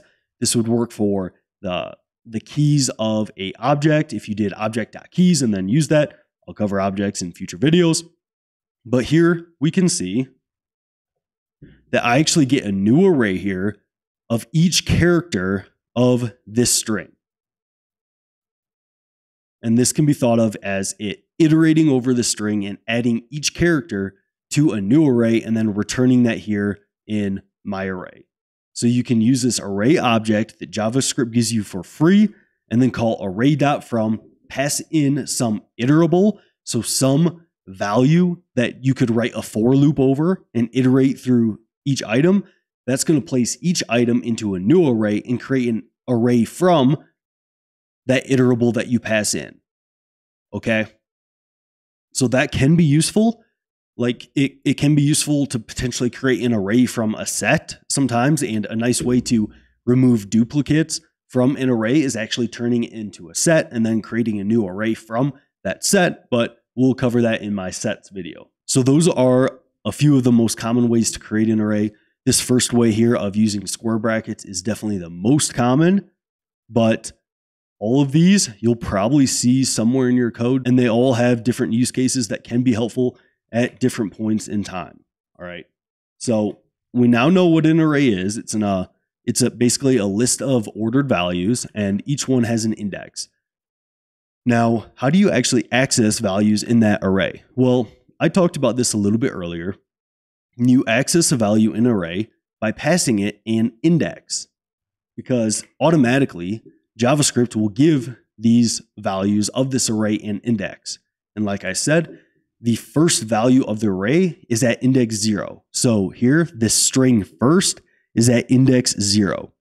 And then here, this second value of this array is at index 1. And this is at index 2, index 3, and then this final value of this array is at index 4. And then we can access values of this array by, you essentially take the name of the array and then you add square brackets to the end of the array and then pass those square brackets in index. So I know it looks a little bit funny, but this will become second nature to you as you get more practice with it. You'll be indexing arrays a lot within your program, so this will become more clear. But the way that this is done is you add square brackets to the end of the variable name that stores your array, and then you pass that label in index here in square brackets. And this will return whatever value is contained at that index. Okay, so let me console log this first value here. So as you can see, when I console log my label of first, my constant first, and it indexes the 0th value of this array, it returns first, the string first, which is the first value of this array. Now, what if I want to get the last value of an array? Well, I can actually use an array's length to get the last value of an array. So arrays are, like I said, they're actually objects in JavaScript, which I'll touch on a little bit more later. But this array-like object gives you a length property, which the .length property on an array basically tells you how many elements or how many items are in an array. So here, if I use the label of my array and I call .length on my array, it's going to return how many elements are in my array. So here in this example, there's 1, 2, 3, 4, 5 elements in my array. My array .length is going to be 5. So let me kind of prove that here, and then .length. As you can see here, there are 5 elements in this array. So to get the last value of an array, well, since arrays are 0-based indexed, this means that the last value is going to be the length of the array minus 1, because this is index 0, 1, 2, 3, and index 4, but there's 5 elements in this array. So my last element is actually at the length of the array, 5, minus 1. That's the index it is at. So it is at the 4th index. So to get the last value of an array, you could actually just pass in the length of your array minus 1. And this is a very standard practice that you will see within your programs to get the last value of an array. So if I didn't break anything here, you should see this console log the last element of my array, which you do. Okay. Now, this to get items in the middle of the array, it's basically the same thing here. You just pass in an index to get whatever element you want. So if I want the 3rd element here, I could pass in index 2. And that's going to return the 3rd item in my array. And now, if I want the 4th item, I can pass in the 3rd index. Now, if I pass in an index that doesn't exist. So passing index 10 here, when my array only has 5 elements, that index doesn't exist within this array. So I actually get undefined. It doesn't throw an error, but I do get undefined. There isn't an index within my array. Now, can I use a negative index? Like, can I just use -1 here to get the last element of the array? As you can see, that does not work. That technically tries to access the property on this object of -1, which doesn't exist. So based on how arrays are implemented in JavaScript, you cannot use negative indexes to get a certain value from the end of the array. So example array at -1 does not work to get the last item.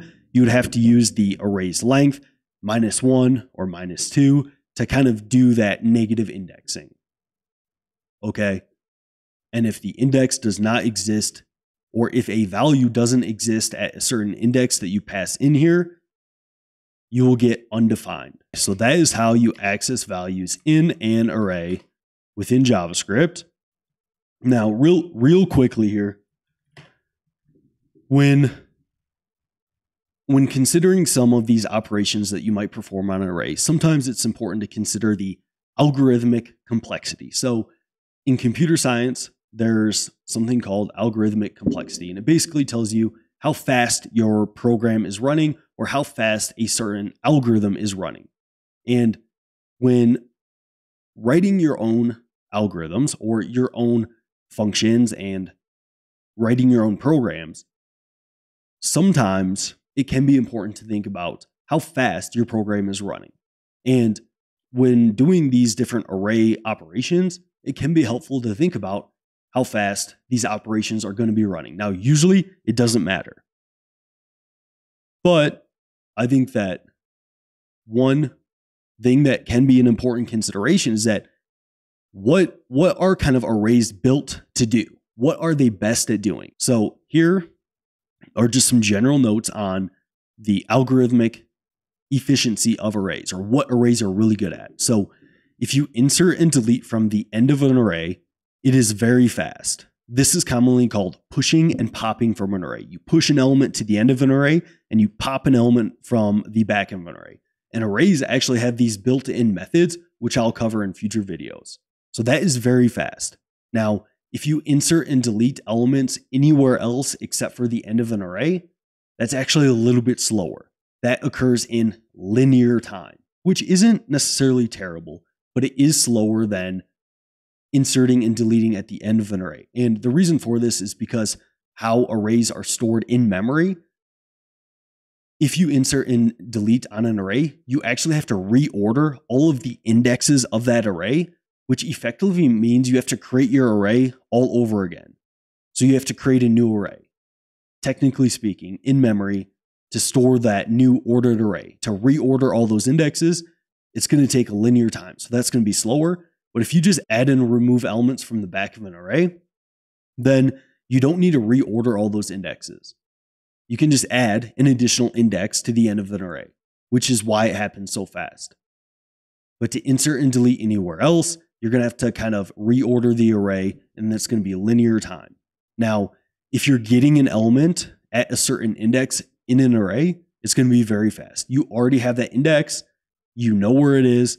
That's going to take constant time. It's very fast to set an index. So if I say my array at index 0 is equal to a certain value, that's going to happen very fast. What would be slow is if you push a value onto the front of the array. Then you have to shift around your indexes of your array. But if you just set a value at an index, that happens very fast. Creating a new array is going to be kind of a linear time. It's going to take a little bit longer than getting and setting values. And then searching an unsorted array is going to be, you might have to go through every value of that array. So that's technically called linear time. It's going to take a little bit longer. If it's a sorted array, there's some kind of special things you can do there, which takes logarithmic time, which is a little bit faster there. But in general, just know that arrays are very fast at getting a certain index, setting an index. They are fast at pushing and popping elements from the back of an array. Okay.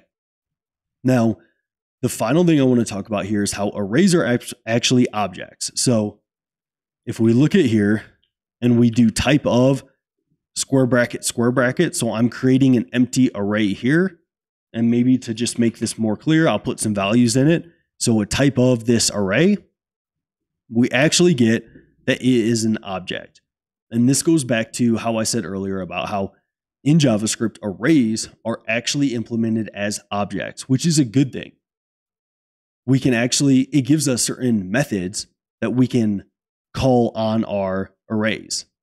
So as you could see earlier, when I did array.length, we're actually calling the .length method on that array, which gives us the length of the array. That can be very helpful. So arrays in JavaScript are actually objects, and I'll cover objects and these array methods in future videos.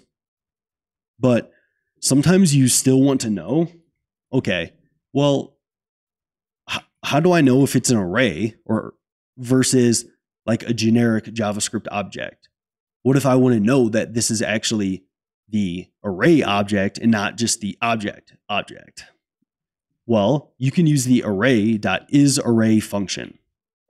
So this returns true. I use array.isArray, I pass it this array, and it returns true because this is an array. But if I pass it an empty object here, you're going to see that I get false. Okay, so if you need to differentiate between an array and an object, I would use array.isArray. Now, since arrays are object, you can actually add values to an array just like you would an object. So here, I create an empty array, and then I say my array.YouTube channel is equal to code Ryan. So I use the object.syntax to add a property called YouTube channel, and then I give it the value of code Ryan. And as you will see here, this works. When I console log my array.YouTube channel, it will log out code Ryan. So you can add properties to arrays just like you would with objects, because at the end of the day, arrays are objects. Now, you don't necessarily want to do this like ever, because if you want to have like a key value store, use an object. Don't use an array for that. As one thing that you'll see here is when I try to console log my array.length, even when it has this YouTube channel property, you'll see that it is still 0 here. It is still 0 because like JavaScript doesn't expect you to use arrays in this way, and the .length of an array needs those indexes. It kind of ignores the property values here. So in general, you don't want to add properties to an array like this. This just kind of goes to show that arrays are objects. And then just to kind of prove a point here, if I say my array at the 0th index is first value, and then I console out the length of this array, you're going to see that I do get a length of 1 here, because the length method on an array needs those indexes to determine the length of an array. So like I said here, and I can get rid of all that, like I said here, arrays are actually implemented as objects in JavaScript. So why even have arrays? Why wouldn't we just use objects for everything? Well, for one, it can make it, just having a list of items, a list of indexed items can just be a little bit easier to reason about. And that can be conducive to doing certain operations. Like if you're going to map over an array or go over every item of an array and perform an operation on that, it's much easier to iterate over an array compared to iterating over an object. And arrays also have some special methods to them that are a little bit easier to work with compared to objects. So these properties of an array object will make them easier to use for certain situations. And as you gain more experience, this will become more and more clear. So these built-in methods like .length, .push, .pop, filter, sort, all these different methods on arrays kind of make them a little bit special and more useful in some instances compared to just objects. So this is why we have arrays, even though we also have objects and arrays are implemented as objects. But in summary here, an array is a collection of indexable, ordered, comma-separated values of any data type. So they're essentially a list of values, and they're useful for when you have a collection of related values. The indexes are automatically created for you, and the first value is going to have index 0. You create an array by using the square bracket notation or by calling the new array constructor, although using square bracket notation is much more common, or you can also call array.from and pass it some iterable, something that you could write a for loop over. You access values in an array by passing the index of the value that you want to receive. The operations that are going to be kind of most efficient to do on an array are going to be pushing and popping at the end of an array and getting and setting an index of an array. And then, like I said, arrays are actually objects in JavaScript, but arrays are still useful because they have a lot of helpful methods on them, which I will cover in this video that is linked right here. So I hope you enjoyed this, and I'll see you in that next one. 16, need to know JavaScript array methods. Now, when I say need to know, it's more so like need to know of these methods, as I have found all of these methods to be useful at some points in time during my professional career here. But that doesn't necessarily mean that I just have memorized how each and every one works all the time. It's just important to know of them. So it's like, okay, I think JavaScript has this unshift method to where I can put elements on the front of the array. Let me just do a quick Google search of JavaScript unshift to figure out the API of that method and figure out how it works a little bit more, and then I can use it. So you don't necessarily need to know specifically how each and every one of these work, but just knowing of these methods at different points in time can be very useful, okay?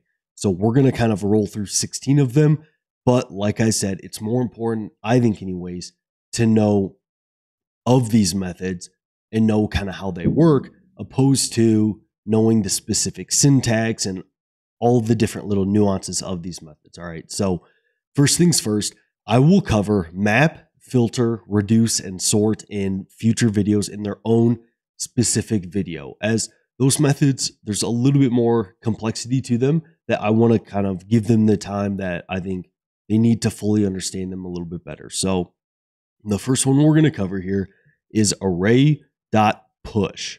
And for array.push, it adds an element to the end of the array, and it actually returns the new array's length. So if you call this on an array, it will mutate the array that you call it on, and it will add whatever element you pass in to the .push method. All right. So if we run this code here, so I have my array of 1, 2, 3, and 4, and I call .push on my array, as arrays are objects, and you can call these kind of helper methods for free on these array objects. If I push hey, the string hey, into my array, and I console log what this returns here, we're actually going to see the new length of this array. And then when I console log my array here on line 9, after I've already pushed hey, we're going to see 1, 2, 3, 4, and hey. So if I go ahead and run this, you're going to see that my array.push, the return value that is 5, because the new length of this array is 5. And then when I console log my array on line 9, after I push the value, we see 1, 2, 3, 4, hey. So push adds an element to the end of the array, and it returns the new array's length. That is method number 1. Method number 2 is the pop method. So this kind of does the reverse of push, to where it removes the last element of the array and it returns that element. So if we look at a similar example here, I have my array of 1, 2, 3, 4. I call my array.pop and I log what that returns here. That's going to actually return the value of 4 because it pops the last element of the array off of the array and it returns that element. So one common thing to do here is to actually assign this to a value. So you could say, const last value equals myArray.pop, and that will assign the last value of the array that you called .pop on to that constant, because this will return that value.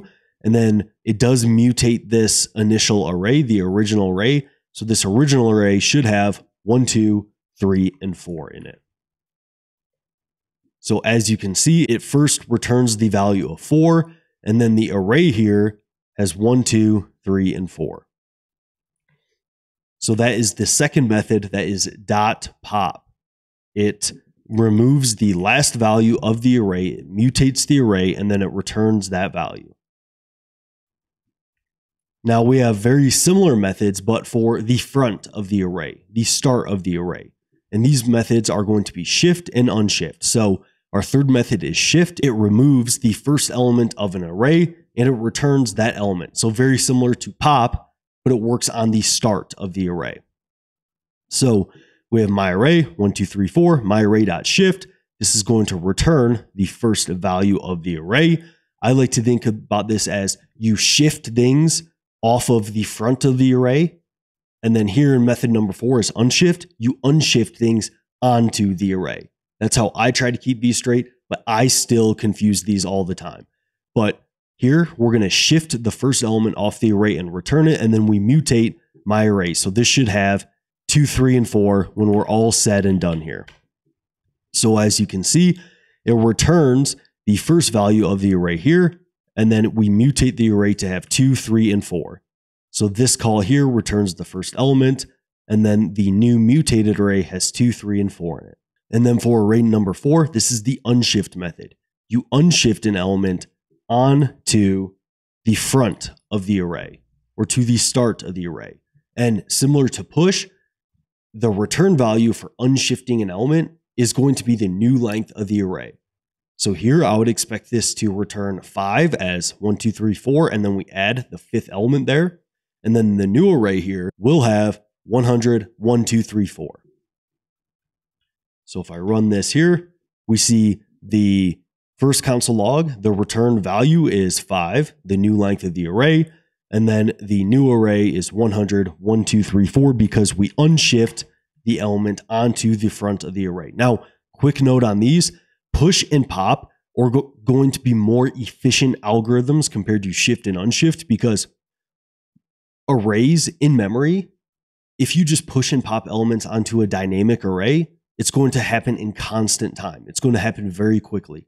But if you shift and unshift elements onto the front of the array, you actually need to reorder all of the indexes in memory, and that's going to take a little bit longer. Usually, you don't need to worry about this, but there are some kind of efficiency considerations to where pushing and popping does occur a little bit more quickly there.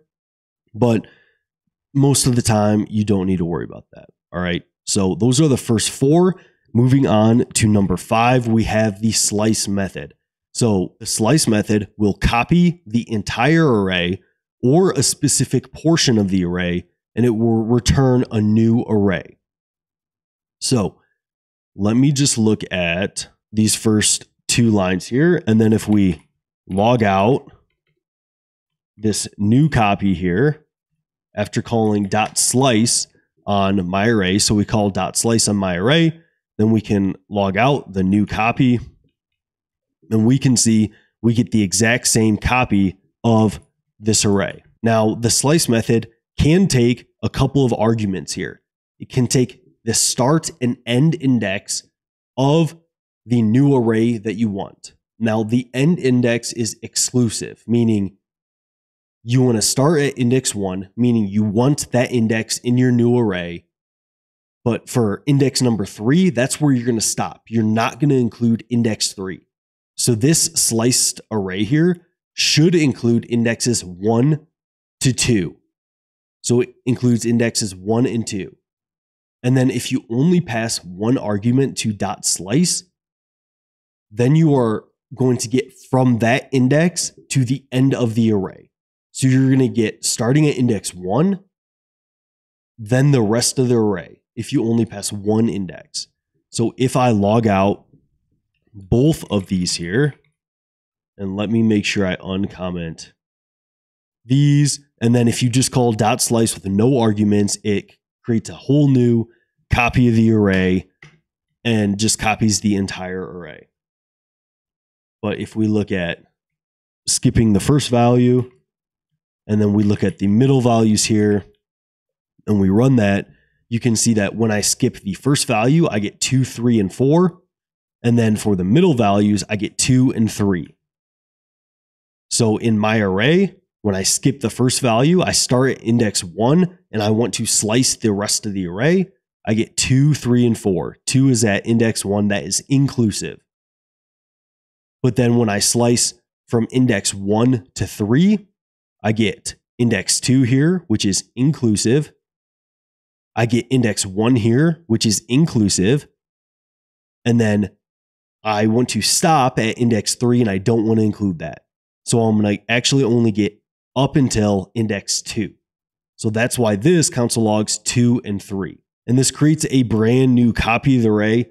If I log out my array here, after performing those slice operations, you're going to see that the array does not change. It's still 1, 2, and 3, 4, even after running these slice operations.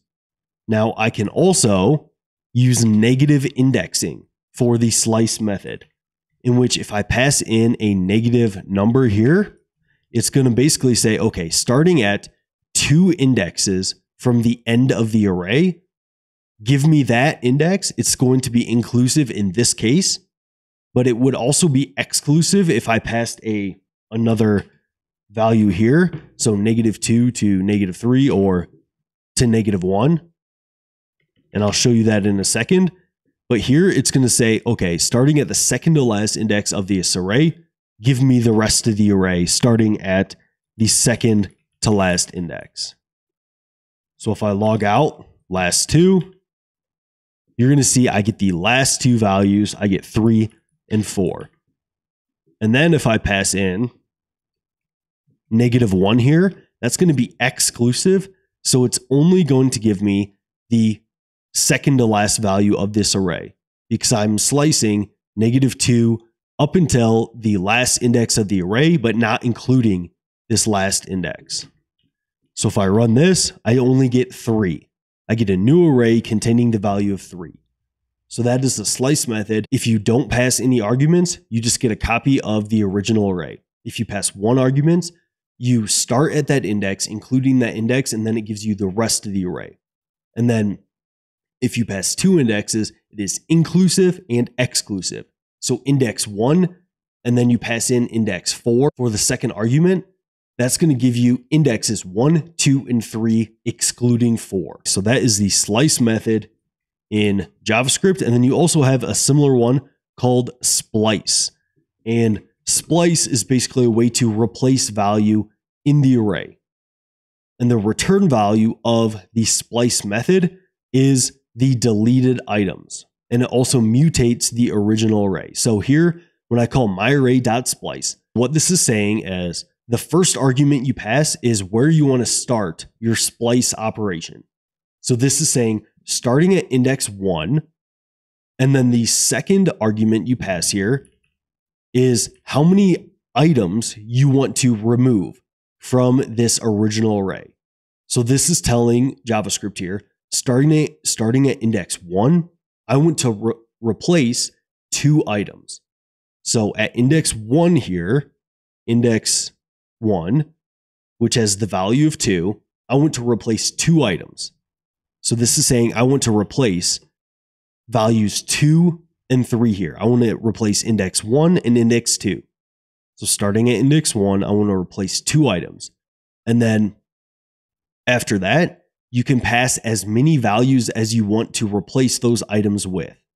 So this is saying get rid of, starting at index 1, get rid of the 2 values there, so 2 and 3, and then replace that with 100, 200, and 300.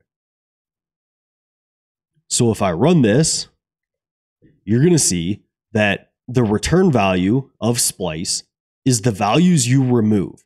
So I removed values 2 and 3 because I started at index 1, and then I removed two values. And then it mutates the original array and it replaces the two values I removed here with the values that I passed as these additional arguments. And I can pass as many arguments as I want here, and it will keep mutating this original array and adding these elements to that array. So if I run that, you see I get a new array with all these elements. So .splice, it mutates the original array. It returns the items that you are replacing or removing from the original array.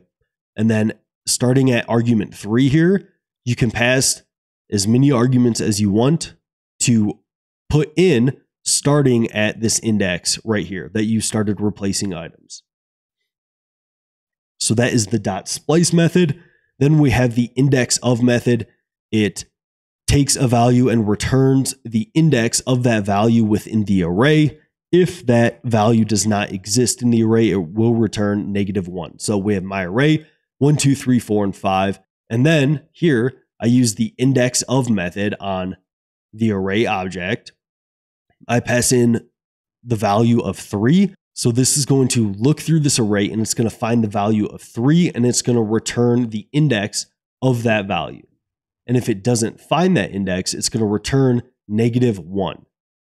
Now it's going to return the first value it sees in this array. So if I have multiple 3s here, it's only going to return the first index. Now there's also a last index of method that works basically the same as index of, but it works in reverse. It's going to return the last index of a certain value in an array. So if I run this here, you can see that I get index 2 as 0, 1, 2. Index 2 is the value of 3. And then you can see that it does not mutate this original array here.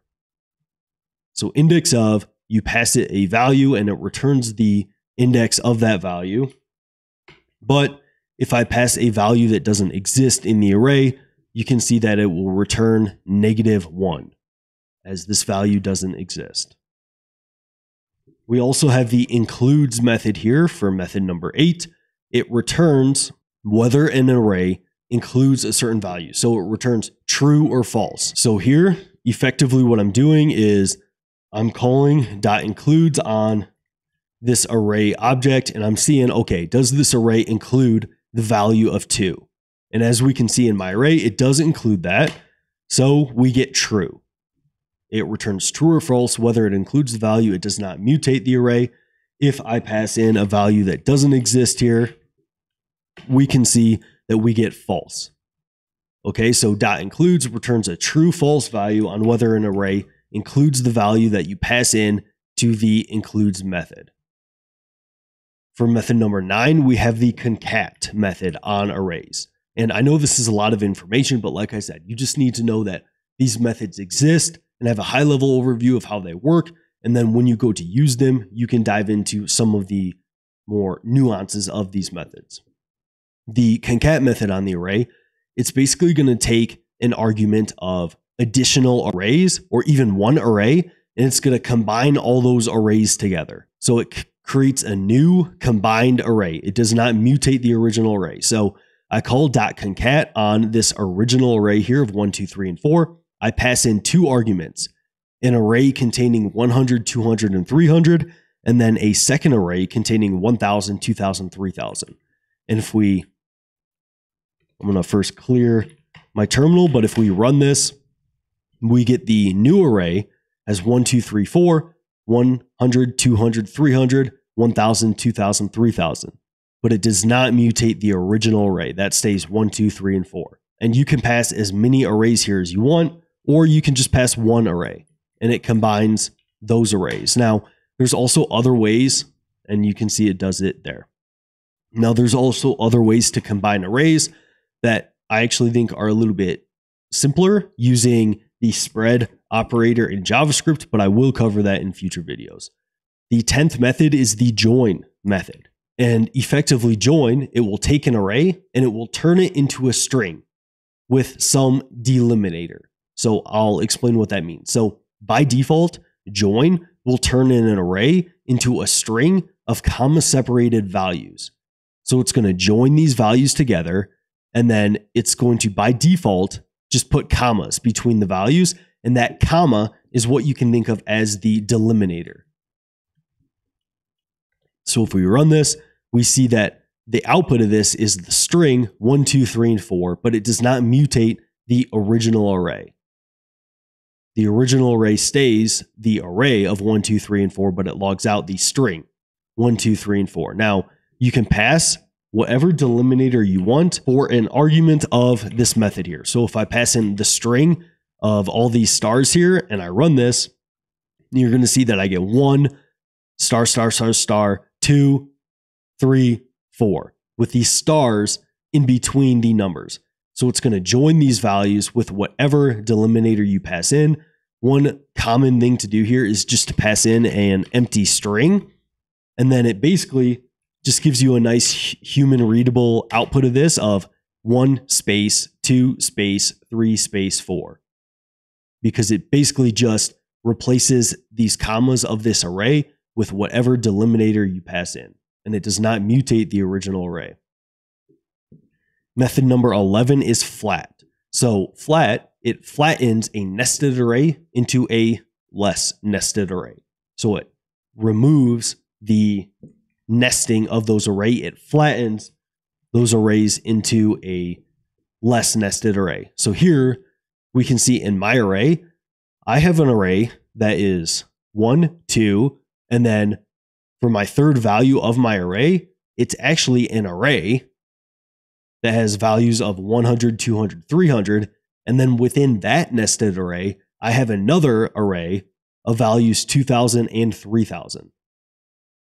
So I have a nested array here. And then I call my array.flat. That is going to return a more flat array.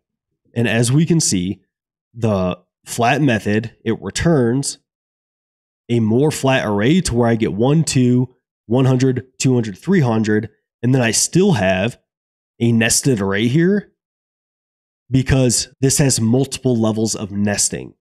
We have an array within an array, so this is the array within the original array, and then this array here is actually within this kind of second level array. So we have 3 levels of arrays. We have a depth of 3 within this array, and flat, by default, it only flattens the array 1 level.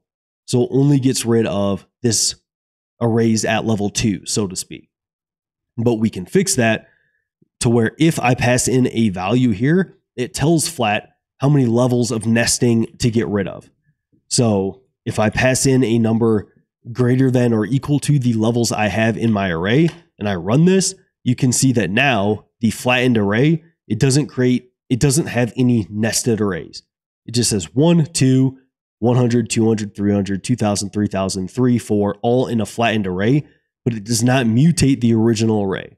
So you still have your original array, and then you can call .flat, pass in the number of levels. By default, it just does 1 level of flattening, and then it does not mutate the original array. And then moving on from that, we have the reverse method. So reverse reverses an array.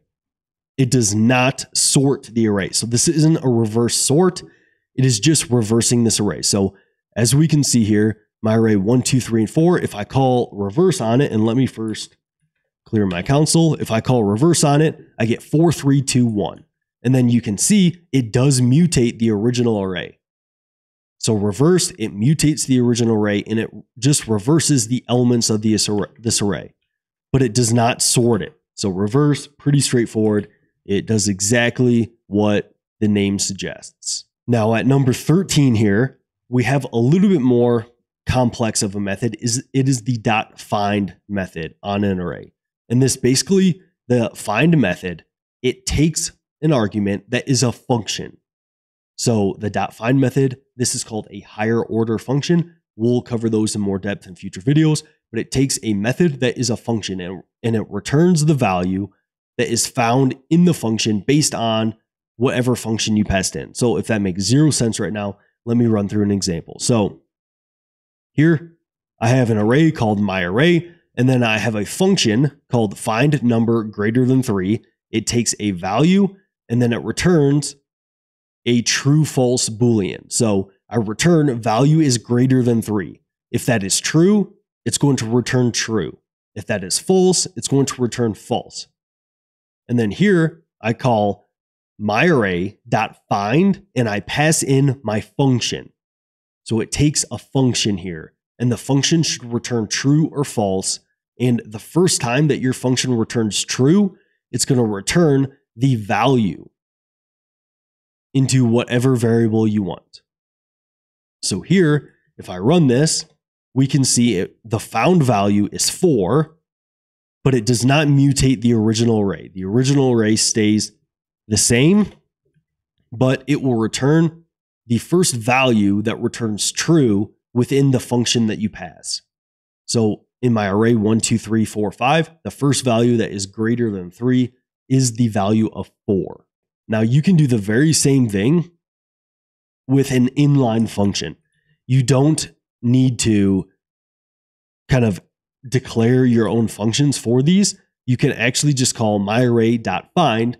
And one thing that I didn't cover in this function declaration is that the .find method will actually pass every value of the array. And then alongside that value, it will pass the index of that value as the second argument. And then it also passes the original array. So you could do something here like, okay, if the original array .length is greater than 0, so if there are values in my original array, and then if the value is greater than 3 and the index is greater than 1, return true. And we assign that to found value here. And here we can see the value is the same. This value is greater than index 1 and it is greater than 3. But what if I say, give me the index must be greater than 0, 1, 2, 3. So value 4 here is at index 3. So I'm going to say, give me a value, or let's have the index be greater than 3 here. And I run that and you can see I get 5. So here in this condition, I make sure that the value that is passed is at an index greater than 3. So sometimes this can be useful in the .find method to use the index of the value as well as potentially the original array. Most of the time, you can just use the first argument here, the value, but every once in a while it does help to use that index. And then even more rare is to need to use the original array, but I could see use cases in which that could be helpful. Okay, so that is the .find method. You also have a very similar method called findIndex, in which it does the very same thing as find, but instead of returning the value, it returns the index. So what I have going on here is I have my array declared here with a certain number of values, and then I have a findIndex function that I want to return true if the value is greater than 3, and then I call myArray.findIndex and I pass in my function. So it's going to return the index of the first value that is greater than 3. So if we look through this array, the first value that is greater than 3 is number 4 here, which is at index 0, 1, 2, 3, 4, 5, 6, 7. So I should see 7 here, and it doesn't mutate the original array. So the found index is 7, and then it does not mutate the original array. Now, what if I pass in a value here, a value greater than 6? Well, I don't have a value in my array that's greater than 6. So if I run that, it returns a -1. Just like the index of method, if the index doesn't exist, the findIndex method returns -1. And then you can do the very same thing with an inline function, as I said earlier, or as we discussed earlier, with the .find method. You can call myArray.findIndex. It passes the value, the index, and the original array, and then we can use some condition to return true. So this is going to have the very same output of index 7, because that is the first value that is greater than 3, and it also has an index greater than 1, and we could use that index in different ways as well. So that is find and findIndex. And then the last two methods are going to be sum and every. So the sum method it takes a function just like find and find index, and it returns if some values return true for that callback.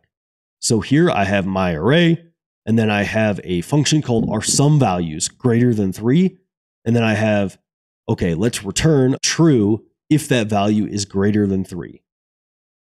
So here I call myArray.sum, and I pass in my callback function. And as we can see in my array, I do have values greater than 3. So this should return true because I do have some values greater than 3. If my callback function ever returns true, it's going to return true for this sum call. So here, has numbers greater than 3 is true, and it does not mutate the original array.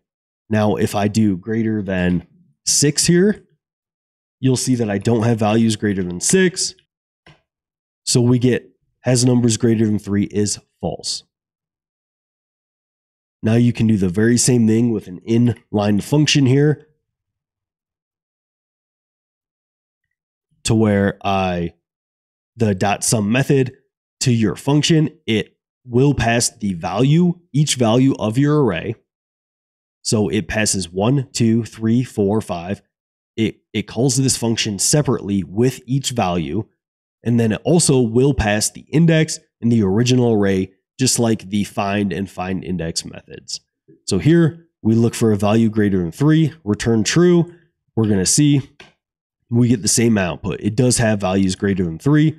And then just like before, if I pass a value that isn't in there, we get false because it doesn't have any values that are greater than 3. So array.sum, there aren't some values greater than 3, so it returns false. And then we have a very similar method for our 16th and final method. It takes a callback and it returns if every value in the array returns true for the callback function that you passed.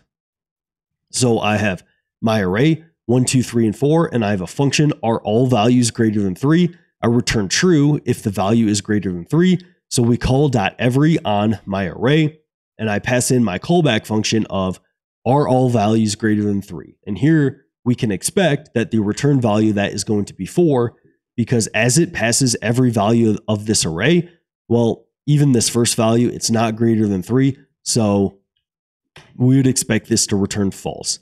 Not all values are greater than 3. Now, are all values greater than 0 here? Yeah, they are. So I get true.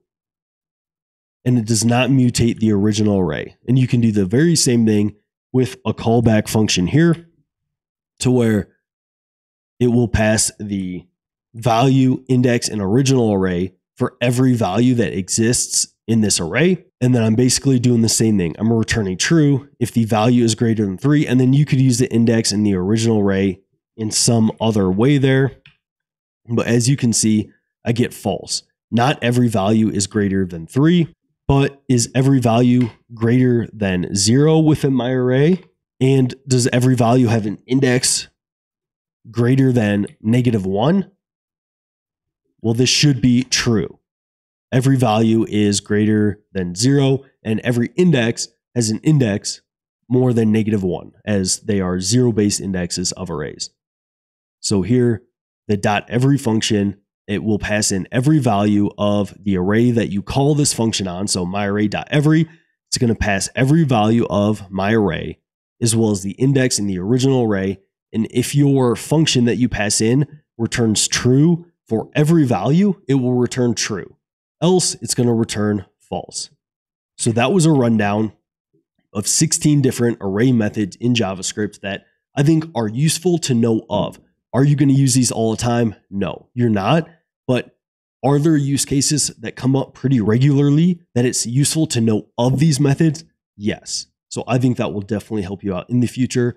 Stay tuned for videos on map, filter, reduce, and sort. Some of those work similar to like find and find index with a callback function, but I'll cover those in future videos. All right. So thanks for tuning in, and I'll see you in that next one. If you're anything like me, the first time you saw the JavaScript sort method, it was a bit confusing, as there are some different things going on if you're kind of new to it. But Trust me, once you gain an understanding of how it works and you run through some practice problems for yourself, you will understand how this works and it will click for you. So in this video, I'm going to help you understand how the JavaScript sort method works. So first things first, the sort method will sort an array in place and it will return the mutated array. Additionally, this is kind of the tricky part with this sort method, is that by default, it converts the elements to strings and then it sorts them. So if you're working with strings and you just want to sort an array of strings, it's going to work like normal and you can just call .sort without passing any arguments into it. But if you're working with numbers, it will first convert those numbers to strings and then it will sort them, which gives us a undesirable output, which I show in a little bit. And just a quick note on what I have wrote here, this array.prototype.sort. So in JavaScript, arrays are wrapped in objects, and on the overall array object, it has a prototype property that shares all these helpful methods with any array that you create within your program. So any array that you create within your program, it's effectively going to inherit or be able to use these methods that are stored on the array object that JavaScript gives you for free. So you don't necessarily need to think about the prototype at all when you're doing this. Just kind of a quick note on why this is available to you. Okay. Now, moving on here, since I mentioned that the sort method can give you undesirable outputs if you just call it without any arguments, just using the default sort, the way around that is that the sort method also allows you to pass a function as an argument to .sort. And this function is typically called a comparison function. And it basically allows you, the programmer, to determine how you want your array to be sorted. So it takes an optional comparison function to determine what value should be in front of the other value, how it should be sorted. And what it's going to do here is it's going to pass two elements of your array to this function. Let's call it element A and element B. This could be the first element and the second element of your array. And what you're going to do within your function is you're going to return a negative value from your function if you want the first value to be in front of the second. But you're going to return a positive value from this function if you want your second value to be in front of the second. Okay, so you return a negative value if you want the first value passed to this callback function to be in front, and a positive value if you want the second value passed to this function to be in front. Okay, so let me take you through some examples here to make this a lot more clear. So first things first, let's look at what happens when we call the .sort method here on an array of strings. Like I said earlier, when we're using strings, we don't really have to worry about anything because by default, JavaScript converts the elements of the array to strings and then sorts them. So here, let me run this. And as you can see here, when I console log the return value, so here wrapping console log with myArray.sort, it's going to console log whatever this evaluates to here. So this is console logging the return value of calling myArray.sort. Now, console logging the return value here is going to give me a sorted array. So A, B, E, Q, R, S, T. These numbers are alphabetically sorted. And then you can also see when I just console log my array here, I get the same effect because the sort method does indeed mutate the array. A mutation does take place. So when I call this function on an array of strings, you can just call the default sort and you're going to get the expected value. Now, what happens if I call this on some numbers here? Like I said, this is first going to convert these to strings and then it's going to do the sort operation. So when I run this code, you see the sorted output is 1, 100, 20, and then 300. as you can see, this is not a sorted array of numbers. And what takes place here is after it converts it to strings, it's basically going to make the comparison character by character in the string. So when it's going through this string here, it's first going to be like, okay, is the character 2, is that smaller or larger than the character 1? Well, that's actually larger than the character 1.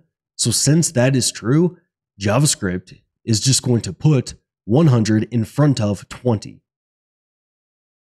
And then when it goes through the next iteration, it's going to compare, okay, is that less than or greater than 300? Well, it's less than, so it's going to put 20 in front of 300. And then it's going to compare 300 to 1. It's going to put 1 in front, and then 1 is going to make its way to the front of the array. But it's going to compare these character by character. So, like I said in this example here, since it compares these first characters first, it's going to see that 2 is larger than 1 here, and it's going to put that in the front of the array because it converts it to strings, and then it will compare it character by character to get the output. So that's not what we want. But as I said, we can pass the number array a custom made function. So let me show you how this works here. So we call my number array again here with the .sort method, and then we pass in the sort numbers function. And then what the .sort method is going to do is it's automatically going to pass this function 2 values of your array. And then you write the custom logic to determine which value should be in front of the other. And you return a negative value if you want the first value to be in front of the other. And you return a positive value if you want the second value to be in front. And it's common to kind of use the syntax of A and B, calling this the A value, and this the B value. So if A is less than B, I want to return a negative value. I return -1 because I want the A value to be in front. But if that's not true, if B is greater than A or they're equal, I'm just going to return 1. And I'm going to say, hey, let's actually put this B value in front. And then if I run this here, and let me first clear my console. If I run this here, you're going to see I do indeed get the correct output of 1, 20, 100, and 300. Now, you can do the very same thing here when just using an inline function. And this, when you're using numbers, this tends to be a much more common way to do this. And what you'll actually see in a live professional code base is you'll see someone calling the .sort method, and then you pass in an inline function here with the parameter set as A and B. And then if you just return A minus B, and then let me comment this out and run it and show you that, hey, this does indeed work. We get the expected output. So this works because say we subtract 20 by 100. Well, we're going to get a negative value there. So that negative value is going to say, hey, let's put 20 in front. But say we subtract 100 by 20, we're going to get a positive value because 100 is bigger than 20. And we're actually going to want to put 100 in front. So if we return a positive value here, that's going to put 100 in front. So since a smaller value subtracted by a larger value is going to yield a negative value, this works here.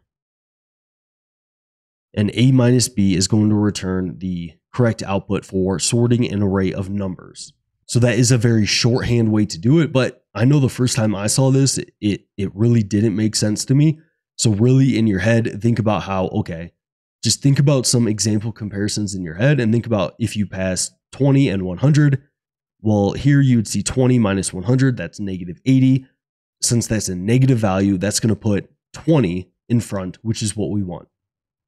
And vice versa if it was a larger value and a smaller value there. Now, you can also use this comparison function to sort an array of objects very easily. So here I have my object array, which is an array of key value pairs of a name and an age. And then I have a sort objects by age function in which I want to effectively sort this array by someone's age. So the younger people I'm going to put in the front of the array and the older in the back. So here this looks very similar to my function sort numbers up here. If a.age is less than b.age, I'm going to return -1 because I want the a value to be in front. Because its age is smaller, I'm going to return a negative value and put that, the a parameter, in front. Else I'm going to return a positive value. I'm going to put b in front because its age is smaller or equal to. So here I'm going to take this array, I'm going to call the sort method, and then I'm going to pass in my function sort objects by age, and then the sort method is going to pass 2 values to my function on each iteration, and I'm going to return a negative or positive value depending on which value I want to put in front. So if I run this here, you see that I get a sorted array where it is sorted by their age. And if you wanted to sort this in the opposite order, so you want to put the older people in front, well, you just change this one line of code here and you do if a.age is greater than b.age, then we want that one in front. And if I run this, you can see that now my array is sorted by older in front and then the younger or towards the back of the array. Now you can also do this very concisely in one line of code to where you can just do my object array.sort a comma b and then a.age minus b.age. Just like we did earlier, just using the shorthand of a minus b, we get the correct output. And like I said, that's because if this age is smaller than b.age here, it's going to return a negative value and it's going to put the a element in front of the b element, which will effectively sort this array correctly. So in summary here, the JavaScript sort method, it sorts an array in place and returns the mutated array. By default, it converts the elements to strings and then does the sort. However, this is usually what we don't want if we don't have an array of strings. And in this case, we can pass it a comparison function in which JavaScript will pass 2 elements of our array at a time at each iteration to this comparison function. If we return a negative value from our comparison function, it means we want to put the first element in front. And if we return a positive value, it means we want to put the second element in front. And I also took you through some examples of sorting objects and using kind of some shorthand methods here. So I recommend kind of playing around with this some more. It will make more and more sense as you gain experience in it. And I hope you learned something here and I hope that helped you out. And I will see you in that next one. In this video, I'm going to cover the JavaScript map and forEach methods. These are methods that you can use on arrays that JavaScript gives you for free. They are on the overall global array object that anytime you create an array, you can use these methods. And they are important methods to understand. They're a little bit more complex compared to some other methods. And there are also a couple of similar methods. So forEach and map, they work very similarly, but they do have some important differences to understand. So we're going to start with forEach here, and then we'll move on to map later. So forEach, it takes a callback function as an argument. When you hear the term callback function, this is typically just a function that is passed in as an argument to some other function. And what forEach does with this callback function is it passes this function each value of the array, its index, and the array itself. But the forEach function or the forEach method that you call on an array, it does not return anything. Okay, so let me take you through some examples here. So what I do here on line 10 is I define an array called my array. And it, as you can see, it's an array of strings. And then on line 12, I define a callback function that takes a value, an index, and an array. So when we call forEach on my array here, and we pass it this callback function, forEach will pass each value of this array alongside its index and the entire array itself. So the first iteration of this forEach loop will pass the value of the string 1, the index 0, and this entire array. And then on the second iteration, it will pass the value of 2, the index of 1, and this entire array. So on arrays, like I said, they have this .forEach method that you get to use for free. This is on the overall array object that allows you to use this method anytime you create an array within JavaScript. And we pass it this callback function. And then if I run this function first, I'm not going to really do anything in this function except for console log what's going on at each iteration. As we can see, during each iteration of this function, we get the value of the array, the index of the array, and the entire array. And we get that through each iteration. So for each value in the array, it passes the value, the index, and the array. Now, in a forEach function, you, of course, can also do different things in this function. So what I decided to do here is I used this array that's passed in on each iteration, and then I access the index of this value, and then I mutate, or I assign that index the value plus s. So I'm basically making all of these words plural here. So if I run this and then I console log the array, because this will mutate this array here, or it will mutate whatever array I pass into the callback function, since we're assigning the index a new value here. So if I run this, you can see that my new array, they all have an S appended to the names here. All right. But the forEach function does not return anything. It just iterates over each value of the array to allow you to do some functionality here. And you can do the very same thing if you use an inline function here. So here on line 21, you can see that I call my array.forEach, and then instead of just passing in some declared callback function, I actually just pass in an inline function here, and I accept the arguments of value, index, and array. And then I console log the value, index, and array. And then I do the very same operation of taking the array's index, accessing that value, and then reassigning that value to the value plus the string s. And then if I run this here, you can see that on each iteration, I get the very same thing. I get the value, the index, and the entire array. And then here, you can see when I console log my array at the end, I get an S appended to each value of the array. So you can do the very same thing with a forEach function, either passing it a function declaration here or an inline function. I would say I generally tend to see the inline function a little bit more, but if you want to make your function reusable and you want to reuse this in multiple points of your program, then it might be useful to actually define the function. Okay. So that is the forEach function. You pass it a callback and then it does not return anything. Now the map function is very similar. It takes a callback function as an argument. It passes the callback function the same stuff that forEach does.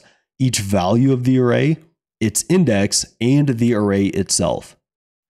However, it returns a new array of whatever is returned in the callback function. So it will build a new array with the values that you return from that callback function. So to show you an example here, on line 35, I defined the very same array that we were using earlier, an array of strings with 1, 2, 3, 4, and 5. And then on line 37, I defined a callback function with the value, index, and array. And at each iteration, I console log the value, index, and array. And then I return the value plus the string. So you can see here on line 39, I actually return something, but in the forEach method, I do not return anything because it has no return value. And then on line 42, I define a new array that is going to equal calling myArray.map and passing the callback function. So on any array that you create, you can use this .map method and pass it a callback function. And then if I run this here, you can see that at each iteration, I get the value, the index, and the entire array. And then if I console log what my new array looks like, as well as my old array, you're going to see that in my new array, I get an S appended to all the values of my original array, and then my original array is unchanged. That's because I create an entirely new array. I do not mutate my old array here. I just create a new array. And I would say this is one of the primary reasons why the map method is a little bit more common than the forEach method. As in general, if you could not mutate a lot of things in your program, it's usually a little bit better of a practice. So the forEach method is maybe a little bit more conducive to just mutating things, to where map, you can create an entirely new array without performing those mutations. And in general, the less mutations that take place in your program, the more predictable and the less buggy your program tends to be. So map will create a new array of every value that you return in the function. And then we can do the very same thing with the map method that we did with forEach, in which we just pass an inline function here. And with these inline functions, you can see that they can be much more concise than the function declarations, in which here we call the .map method. And in JavaScript, if a function is passed multiple arguments, it doesn't necessarily need to take all those arguments as parameters. So here you can see that I only accept the value parameter here. And that is totally fine to do. JavaScript's going to be okay with the map method calling this with the value, index, and array. But since I only care about the value, you only have to declare this with the value parameter. So I declare this inline function, I accept the value, and then here with this arrow function here on just one line, it automatically inserts a return statement here, and I return the value plus the string. So I append the string to this value here. And if I run this, you're going to see I get the exact same output. I get a new array with an S appended to all of my values, and then my previous array is left unchanged. It does not mutate the original array. So in summary here, the map and forEach methods are array methods that you can use for free within JavaScript on the overall global array object. Every time you create a new instance of an array within JavaScript, you are allowed to use these two methods. And both of these methods, when you call these methods on an array, these methods are going to pass each value of the array alongside its index and the array itself on every iteration of these forEach loops and kind of these map loops here. But the big difference between these two methods is that the forEach method is not going to return anything, whereas map, whatever you return on each iteration of the map method, you are actually going to build a brand new array with whatever return value you have, but it will not mutate the original array. So I hope you learned something here, and I will see you in that next one. Today, we're going to cover the filter method in JavaScript. We're first going to talk about what the filter method does. Then we're going to go down to some different examples of filtering numbers, strings, objects, and some different things that are important and really helpful to know. So first things first, this filter method is a method that JavaScript gives you for free that you can use on arrays. Effectively, arrays inherit from a global array object, in which that global array object will store these methods on its prototype property, which allows you to just call .filter on any array that you create within your program. And the first thing to know about the filter method is that this is another method that takes a callback function as an argument. So it takes an argument, and that argument is a function, and that function determines what should be filtered into a new array. So the filter method returns a new array depending on what you pass as a callback function, or depending on the logic within the function that you pass in as an argument to the filter method. And when you pass in this function, the filter method will pass each value of the array you call it on into that function.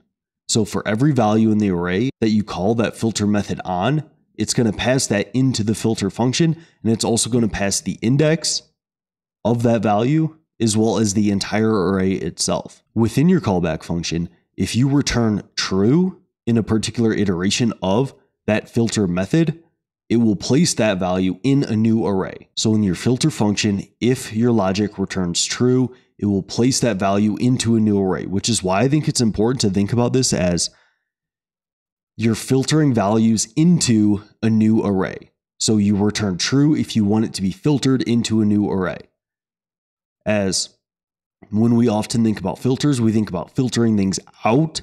So some people get confused on whether the filter method, if you return true, that filters things out, but it's actually return true if you want it to be filtered into a new array. Additionally, it returns a new array, as I was talking about, and it does not mutate the original array. So let's go into some examples here. I think it will be much more clear once we do that. So let me uncomment this. So I have an array called my numbers, and it's an array of the numbers 1 through 10. And on line 13 here, I define a function. The function is called getNumbers greater than 4. It takes a value, an index, and an array. It console logs the value, index, and array just so we can see what's going on each iteration of this filter method.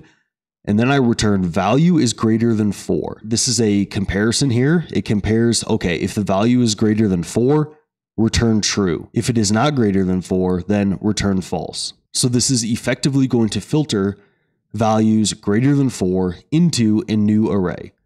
And then on line 18, I define a variable called numbers greater than 4, and I set it equal to calling the filter method on this my numbers array, and I'm passing in my callback function as an argument to this filter method. And then if I run this here, we're going to see that on each iteration of this filter method, we are passed the value, the index, and the entire array itself. So as you can see in my array here, I have the values 1, 2, 3, 4, 5, 6, 7, 8, 9, 10. On the first iteration of this filter method, I am passed the value of 1, the index of 0, and then my entire array. And then on the second iteration, I'm passed the value of 2, the index of 1, and my entire array. So this allows you to use the entire array, the index of a value, the value itself to determine your criteria on what should be filtered into a new array, which can be helpful at different points in time. So that gives us an idea of how this is filtering things. Now let's actually log out the original array as well as my new array here. And I'm going to not cancel out each iteration anymore. We're just going to cancel out the return value. So as we can see here, the value of my numbers does not change. This is my original array. This is not changed. It's not mutated. However, in my numbers greater than 4 array, you can see that now my values are only numbers that are greater than 4, because my logic in my getNumbers greater than 4 function returns true for numbers that are greater than 4. So that filters those values into a brand new array. Now, you can also do this very same thing with an inline function. It doesn't have to be a function declaration like you see here. You can define the function inline, and I would say for more simple logic, this tends to be the route that most people go. They just pass an inline function here. So I call .filter, and then here I define a inline anonymous function in which I only accept the value here. In JavaScript, even if a function is passed multiple arguments, you don't necessarily have to accept all those arguments as parameters, and you can still call that function. So here, the filter method is still calling this inline function with value, index, and array, but I'm only accepting the first parameter. So I'm only accepting the value argument. So here in this anonymous single line inline function, it basically inserts the return keyword right here, and then I return if the value is greater than 4. So this is going to do the same thing. If that's true, it's going to create my numbers greater than 4 array. And if we log that out here, you see we get the same result with an inline function compared to our function declaration. So that is a rundown on filtering numbers. Now you can do the very same thing when you go to filter different data types. This works on a variety of data types. The main thing that's going to change is the logic within your function. So let me do the same thing here, filtering numbers. So here I'm calling .filter on my myStrings array, which my myStrings array contains a few different programming languages. And here I pass an inline function that just accepts the value. And then I call value.includes the string s. So this should only include programming languages within my myStrings array that includes the value of s. I want to filter my programming languages that contain an s into my new array called contains an s. So if I run this here, and let me clear my console first, but if I run this here, you can see I only get the value of Rust because it's the only value that contains a lowercase s. Now, one thing that is sometimes useful is if you don't care about case, you can call the to lowercase function, and then you can chain on .includes s, and we'll see now we get JavaScript and Rust within my contains an s array, because it will lowercase this s right here, or it will lowercase the entire JavaScript string here. So it now contains a lowercase s. And you might also be able to pass a regex into this and ignore case with that, but I find this method to be just as easy. So moving on from that, let's discuss filtering objects. So I'll comment out my string example here, and then here we'll look at objects. So I have a myObjects array in which each object has a name, which is a string, and then an age, which is a number, as you can see there. And then I define a variable called in20s, and I assign that to calling myObjects.filter. I accept the value in an inline function here, and this can definitely be done with a function declaration, but I say if the value.age is greater than or equal to 20 and the value.age is less than 30, return true. Else, if I don't short circuit here and return true, and I hit this line, I know that this condition is not true, so I can just return false. So this is effectively going to return true if their age is in the 20s, else it's going to return false. And then if I log this out here, you're going to see that I get Sarah, who is 24, and then Noah, that is 28. So it effectively filters out these objects for individuals in their 20s. So here you can see that when filtering objects, you're effectively doing the same thing, in which you return true if you want to filter that value into a new array. You just have to make sure that you are using that dot syntax and accessing the correct values to do your logic within that filter callback function. So the filter function here, it takes a callback function to determine what should be filtered into a new array. It creates a brand new array. It does not mutate the original array.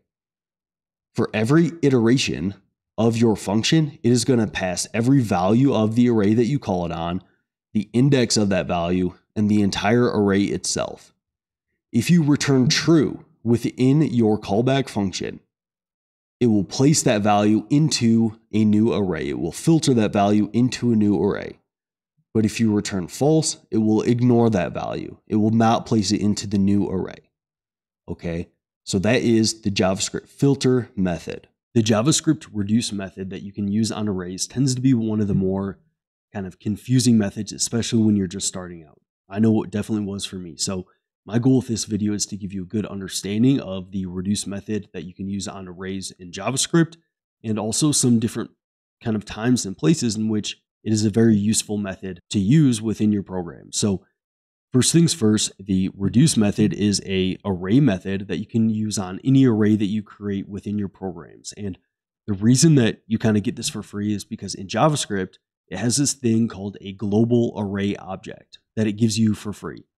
JavaScript programs will have this array object in the global scope that you can use. And this array object on its prototype, it stores these different methods. So this is why you might see this written as array.prototype.reduce, because on the overall global array object, it stores this reduce method. And any array that you create within JavaScript is going to effectively inherit this method, and you're going to be able to use this on your arrays. So with the reduce method, one of the key things to remember is that it is a function that will take multiple things and it will reduce those things down into just one single output.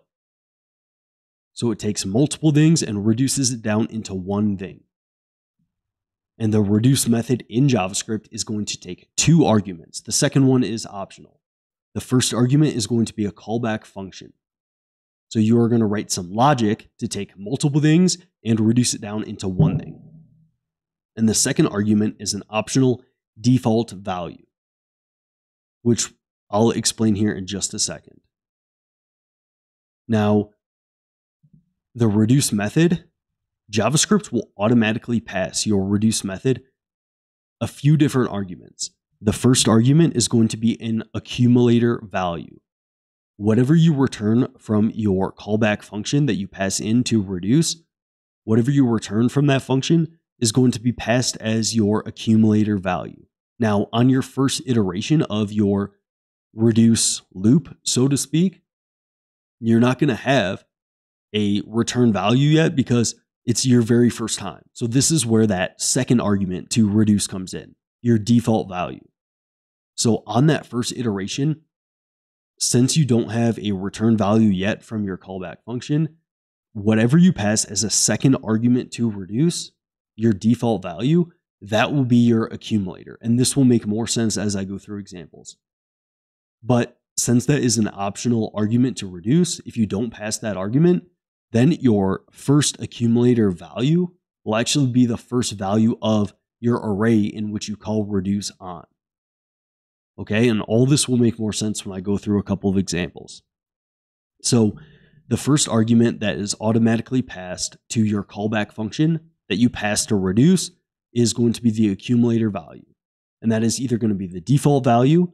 If you don't pass the default value, it's going to be the first item of your array that you call reduce on. Or if it's not the first iteration of your kind of reduce method, it's going to be the return value of your reduce callback function that you pass in as the first argument to reduce. Now, the second argument that reduce will pass to your callback function is going to be the current value of the array. So reduce is going to call your callback function on every value of your array, and it's going to pass that as the second argument. And then the third argument is going to be the index of that current value. And then the fourth argument is going to be the entire array itself. So like I said, if it's your first time in the reduce iteration, your accumulator will be your default value.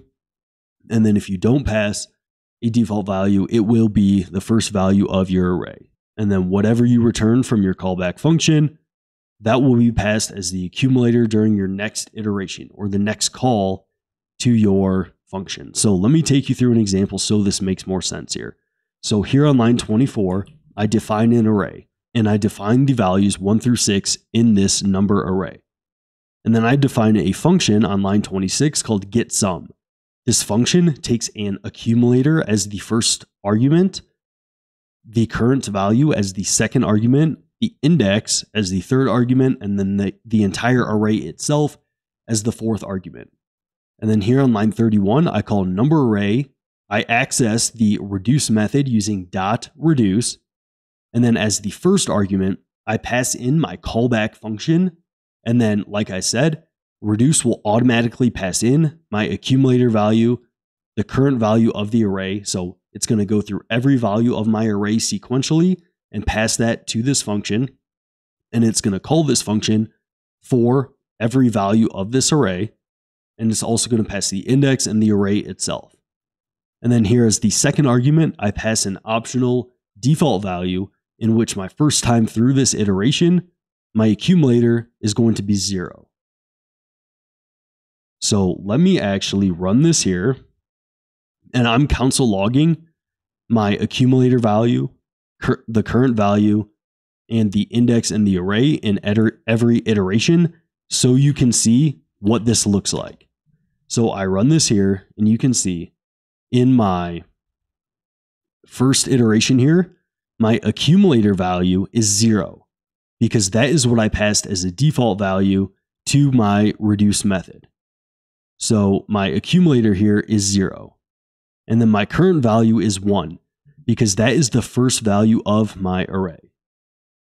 And then my index is 0 because the first value of my array is going to be at index 0, and then it passes the entire array itself. Now here when I hit this line, it's going to take the accumulator and it's going to add it to the current value because I'm going to sum up this array here. I'm going to get the sum of this array. So it's going to take 1 plus 0, which evaluates to 1. And then in my next iteration, it's going to pass that value in as the accumulator. So here on my second iteration here, you can see the accumulator is 1 because that is the evaluated returned value of my getSum function that I pass in. The current value is 2 because that is my second value of my array. My index is 1, and then it passes my entire array. And then here I'm going to, in this second iteration, I'm going to hit this line. It's going to take my accumulator, which is the value of 1. It's going to take my current value, which is the value of 2. It's going to add those together, which is the value of 3. And then it's going to return that, which is going to effectively pass that value as the accumulator in my next iteration, which you can see in my iteration number 3 here. My accumulator is 3, my current value is 3, my index is 2, and then it passes the entire array itself. And then here in my next iteration, it's going to add 3 plus 3, which is 6. It's going to take the current value, it's going to add those together, which gives me the accumulator of 10. My current value is 5. It's going to add those together and pass it to my next iteration, which is 15. And then it's going to add those together. And it's going to end with giving me the sum of this function, which if we see here is 21. Because my final value was 6, it's going to add 15 plus 6 to give me my final single output of this method to be 21. Because it took this collection of multiple things here and it reduced it down into one thing. Okay, so hopefully that makes things a little bit more clear. Whatever you return here in your callback function that you pass as your first argument to reduce is going to be your accumulator value on your next iteration of your reduce method. And in your first iteration, your accumulator is going to be your default value that you pass as the second argument here. And if you don't pass this default value, let me actually show that. What we'll see is on this first iteration, our accumulator is actually going to be 1 because that is the first value of my array. So if we can see it here, when I ran this, my first value this time around of my iterations was actually 1. Because if I don't pass the default value, it is just going to take the first value of my array as an accumulator, which in this instance, that's actually okay. We're okay with that. But often we're not. And it can cause errors if we kind of leave out that default value. So if you are using reduce methods and you're getting like your code isn't compiling, you're getting some errors, I would check and see maybe it has something to do with not passing your default value. Now, we can actually do all of this in a bit less code overall, to where just like other functions or methods that take functions in JavaScript, we can just pass an inline function here. So this is actually pretty common to see with the reduce method. I would say sometimes with a reduce, it's more complex and it can be helpful to actually define a function, write it out, and then pass it into reduce. But this is also completely valid, and it's still good practice to do this if it is kind of easier to reason about logic. So here I call reduce, I pass in this inline function here, which here I only worry about the accumulator value and the current value of my array. And then here, since this is just a single line function, it basically inserts the return value for me here. And then I take my accumulator plus my current value and I return those. And then if I run this here, you're going to see that I get the same sum. I get 21. Okay, so you can pass a inline function to the reduce method. You do not have to define it, but if it's anything that is even somewhat complex, I like to actually define the function here. So let's go through a couple more examples. I'm not going to go as slowly in these examples, but just to kind of show you some different ways you can use reduce. So here I have a string array in which I have different programming names. So JavaScript, Python, Dart, Rust, React, and you can see the case in these names. Some characters are uppercase, some characters are lowercase, and it just kind of looks a little bit wonky. So I'm going to create a underscored string. So I'm going to combine these strings together and I'm going to combine them with underscores, but I'm also going to make all of these strings just lowercase. So it's going to basically join these strings together, but it's going to lowercase all the strings. So if I run this here, you're going to see that I get underscore JavaScript, underscore Python, underscore Dart, underscore Rust, underscore React. Because at each iteration, I'm going to take my accumulator, I'm going to place an underscore between my accumulator and my current value here. And then here on line 40, I just mutate my current value and I make it lowercase. So I call the toLowercase method. Now, as you can see here, since my default value here is an empty string, it is actually going to take a empty string on my first iteration. It's going to append a underscore to that empty string, and then it's going to add my first value. So if you see my return value here, I actually get a prepended underscore to this value because my first iteration was just an empty string. Now, if I leave this out here and then I run it, you're going to see that I get JavaScript underscore Python underscore Dart underscore Rust underscore React. But JavaScript isn't all lowercase because in this instance, JavaScript is passed as the accumulator in the first iteration, so it doesn't get lowercased here. Now, I could fix this kind of in a little bit of a hacky way here and just make sure I lowercase my accumulator as well. And that gives me kind of what you might expect from this function. There's different ways to do this, but that was more so an example to go to show that what you pass as a default value, it can matter. And it's important to understand how the reduce method works and that on that first iteration, it's going to pass your default value. And if you don't pass it, then your first iteration is going to just pass your first value of your array as your accumulator. And that value is never going to be your current value. Okay. And then here I show an example in which I basically do the same thing, but with an inline function here. So I do the same thing to where I make it lowercase and then I append a string kind of between them. And instead of using a template literal, I just use string concatenation here. So if I run that, you can see I get the same output as I did here. All right. So same thing. Inline functions are a totally valid way of writing your reduce methods. And then moving down here, this is where I think reduce becomes kind of most powerful.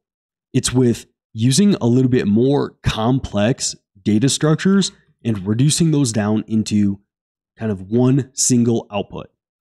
So here I have an object array, and my goal here is to basically reduce this object array down into a number of front-end programmers. So in my overall array object here, each object has a name, so a programming language name. It has the number of programmers that use that name. This is not accurate numbers, it's just for example purposes. And then I have a third property, which is stack, which tells me which part of the stack that these programmers work on. So front end, back end, and front end. So here, I actually just write an inline function here that takes an accumulator value and the current value, and then I check. If the current value dot stack is equal to front end, then I would return the accumulator plus the current dot programmers. So the amount of programmers that use this language. If that is not true, then I just return the accumulator and I keep going through the program here. And I give it a default value of 0. Now, one quick note here, this is probably not a good practice here to just use, this is what's called a magic constant here. It would be much better to define this constant up here and do something like this, to where we can make this a little bit more dynamic and say if the cur.stack equals my constant stack. So then we could kind of change this on the go and make things more dynamic. And in general, it's a good practice to avoid magic constants. So generally a good practice not to use those magic constants like that. So here, if I run this here, you're going to see that I get the value that I would expect. I basically reduce this object array down into just the programmers that are using the front end stack. Okay, so this is an example of where you can take an array of more complex values, objects, and then reduce that down into a single output. So in summary here, let me kind of tie a bow on to reduce here. So reduce is a function that you can use automatically within JavaScript because you can inherit from the overall array object, or effectively inherit. Now, reduce overall is a function that takes multiple things and reduces it down into one thing. Reduce takes 2 arguments. One is a callback function. Number 2 is a default value. If you don't pass the default value, then reduce will automatically use the first value of your array as the accumulator value, which kind of brings me to the reduce method will pass different arguments into your callback function. The first is the accumulator value, which, like I said, is either going to be the default value that you pass to reduce or the first value of the array. The second argument that reduce will pass to your callback function is going to be the current value of your array.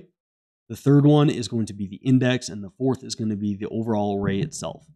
And then whatever you return from your callback function, that's going to be passed as the accumulator to your next iteration of your kind of reduce loop. And then whatever is returned from your very final call to your callback function with the very final value of the array, that is going to be your overall single output of your reduce method. So I hope this kind of helped clear up reduce. I definitely recommend playing around with some examples yourself to gain a better understanding of this. If you're interested in learning about other array methods, I have some videos on those as well. So I appreciate your time, and I'll catch you in that next one. 6 string methods that you need to know. I'm going to go over each of these 6 methods. All these methods are things that I use regularly in my full-time job. And I'm also going to go over one property here at the end. Okay. So the first thing I want to talk about is how these string methods, they're available to you because JavaScript has a built-in string object. And on that string object, it has what is called a prototype property. And this prototype property stores these methods.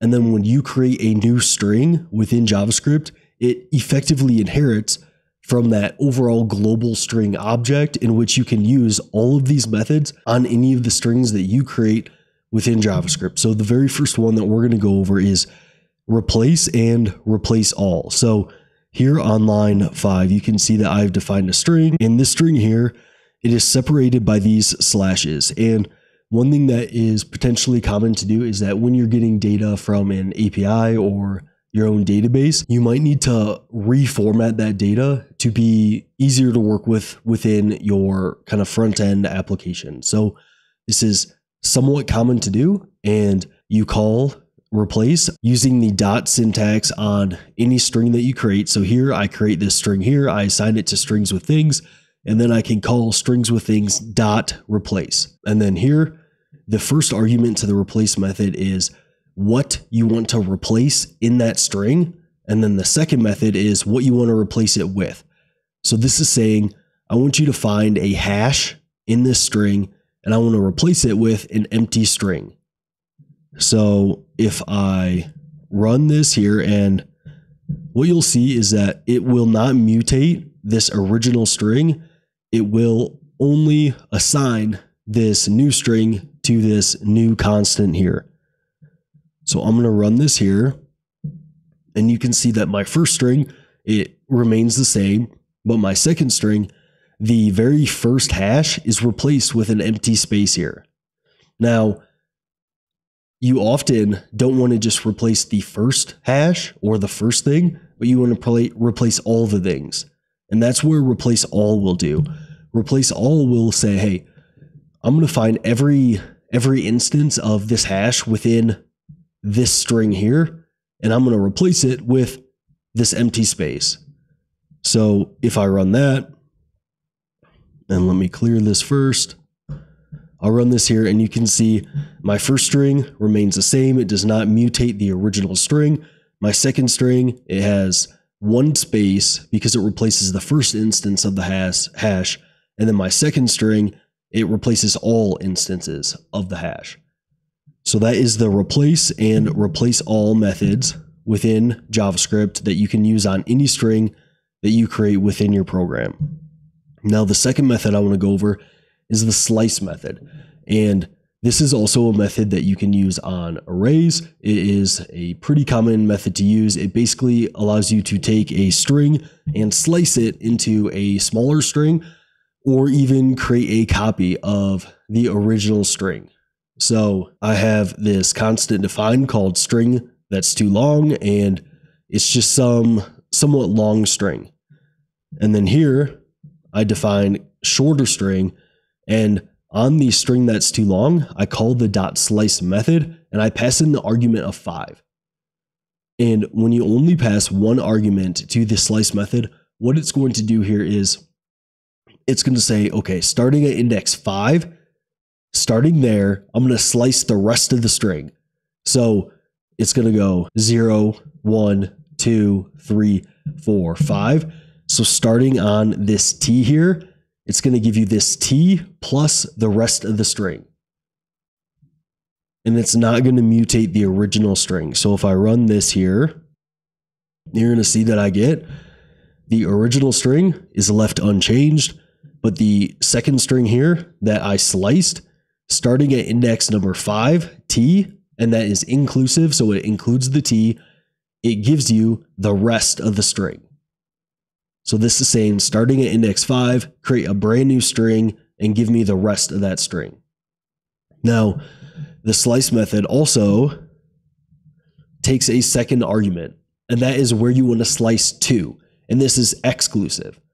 So what this is saying is starting at index 5, your first argument, I want to slice up to index 10, but not including index 10. So that will create a new copy of this string starting at T here, which is index 5, and then we have 6, 7, 8, 9, 10, but it is exclusive. So this will give us TRING. And if I uncomment the even shorter string constant that I assign this slice method to, you get just that, TRING, because it slices this original string from index 5 to index 10, but not including index 10. It is inclusive and exclusive. Now, the slice method also allows for negative indexes. So what this says here is starting at the very last character of my string, start there and give me the rest of my string. And if I console log my last character here, you're going to see that it does indeed just give me the last character of my string. So we can negative index. This is the -1 index of this string. Now we can also pass 2 arguments. So this is saying at the start at the third to last character and then go up to the last character, but don't include that last character. All right, so this is still inclusive and exclusive. So what this will give me is starting at the third to last character, which is O, go up to the last character, which is G, but not including that character, and give me a brand new string. So that's going to give us O and N. So if I run this, you're going to see that my last character, I still get G, but when I do -3 to -1, it's only going to give me my third to last character and my second to last character, because it's going to be exclusive for that last character there.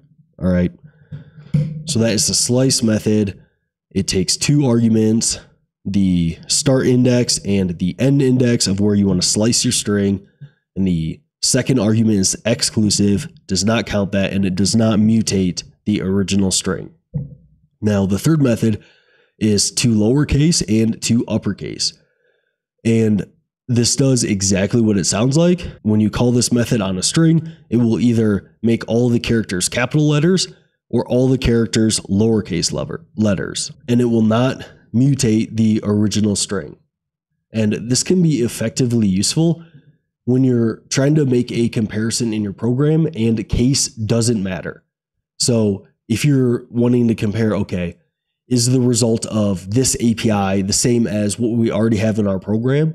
When you're making that comparisons, a lot of times the case doesn't matter, and an external API might return all uppercase letters. And in that case, using these methods can be really helpful. So if I run this here, you can see that my original string, it does not change at all. It is not mutated. So 2 uppercase and 2 lowercase does not mutate the original string. And for strings in general, since they are a primitive value, you're actually not going to mutate the original string with pretty much any of these methods. But what this will do here is change this string here to all uppercase, which you could see the result here. And then here we take the uppercase string and then we call 2 lowercase on it. And that takes this uppercase string and makes it all lowercase again. All right, so that is 2 uppercase, 2 lowercase. It does exactly what the method describes. Now the fourth one here is trim start and trim end. And this basically removes the kind of empty space of a string. If you get data back from an API, sometimes it's not quite formatted how you want, and you want to remove all of the empty space of that data. Well, this could be a very useful method to do so. So if I just call .trim on this string here, what we're going to get is it's going to remove this is often called padding. This spaces in the front here and this spaces in the back. That's often called padding. So what we're going to see here is that it actually removes that padding from both sides. So here, when calling .trim on this string, we just get hello there. And notice how it doesn't remove the spaces of the strings. It just removes all the padding in the front of the string and all the padding in the end of the string. Now, sometimes you just want to remove the padding at the start or at the end, and that's where you can use trim start and trim end. So trim start will remove all of the padding at the start of the string, and trim end will remove all of the padding at the end of the string. So if I run this here, we can see the trim method removes all padding. The trim start method removes the padding from the front of the string, but leaves it at the end. And then the trim end method leaves the padding at the start and removes it at the end. And then as you can see, our original string here is not mutated. None of these methods here make a mutation of your original string. It returns a brand new string. And then moving on to our fifth method here, we have index of and last index of. So here on line 56, I define my name, which is Ryan Solomon. And then here on line 58, I call the index of method on my name and I pass in the letter A. So what this method will do is it will search for this value in the string and it will return the index of that value if it finds the value, else it's going to return -1. And I don't know why I called this const index of y. When I was writing this example, I must have thought that I was going to pass in y, but here it looks like I passed in A.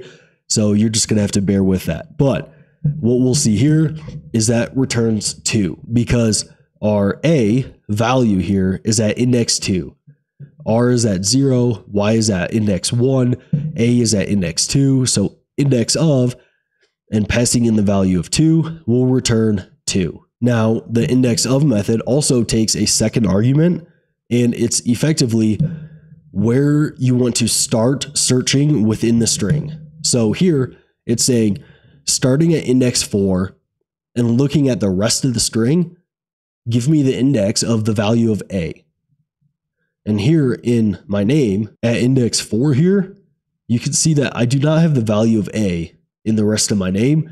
So what this will return is going to be -1 because it does not find this. Now, if I do starting at index 1, look at the rest of my name, you're going to see that I get index of 2 because starting at index 1 here, Y, A does exist in the rest of the string here, and it exists at index 2. Now, you can also get the index of like a partial string of your string. So I can get index of partial string and I pass in OL, which you can see is right here. And this will return where this starts within my string. So here, 0, 1, 2, 3, 4, 5, 6. OL starts at index number 6. So if I run this here, you're going to see I do get index of partial string. This partial string here starts at index 6. Sometimes you don't just want the first index of a value, but you want the last index of a value. So here you could see my name has a lot of O's in them. Say I want the index of this last O.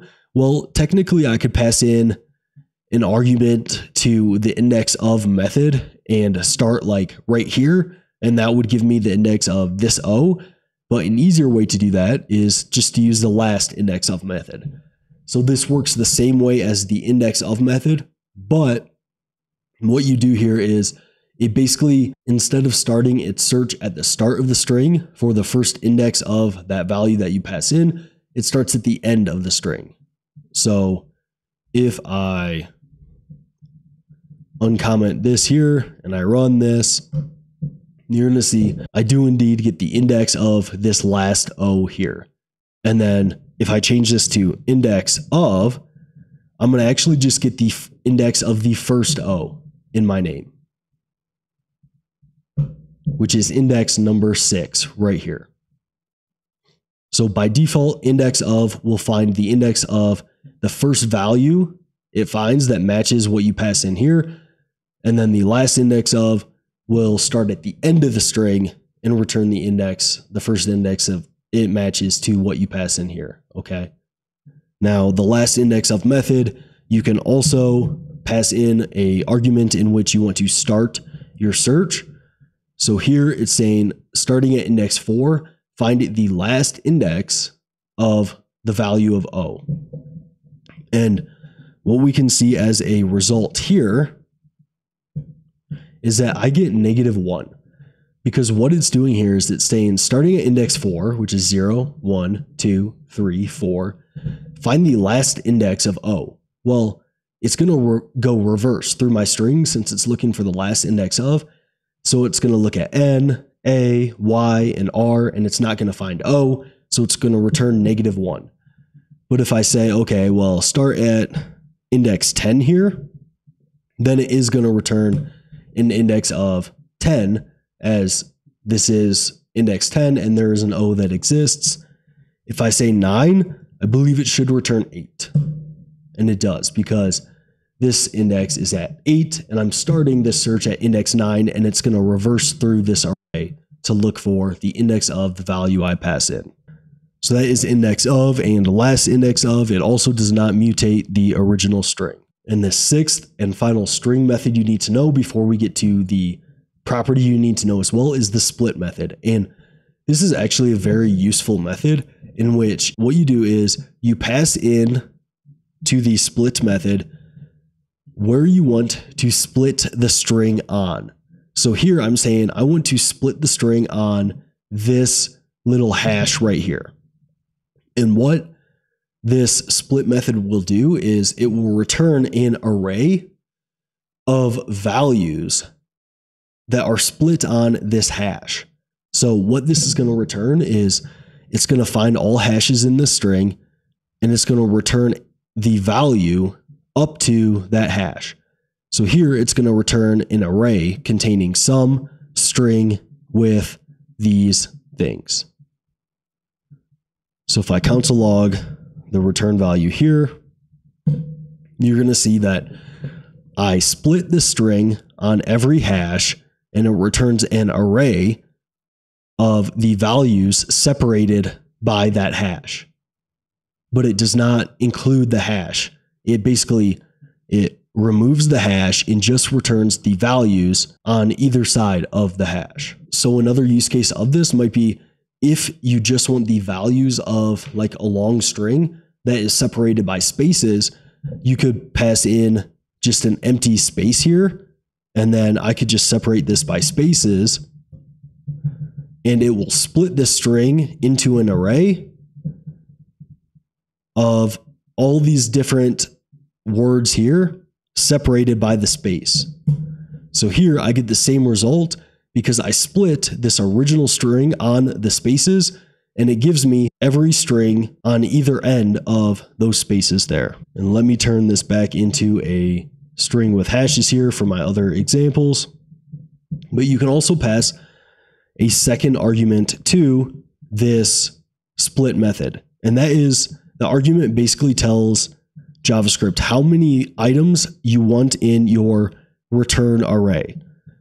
So here I assign the result of running .split with splitting on every hash in the string, but I pass in 1, which tells JavaScript I only want one value in my return array.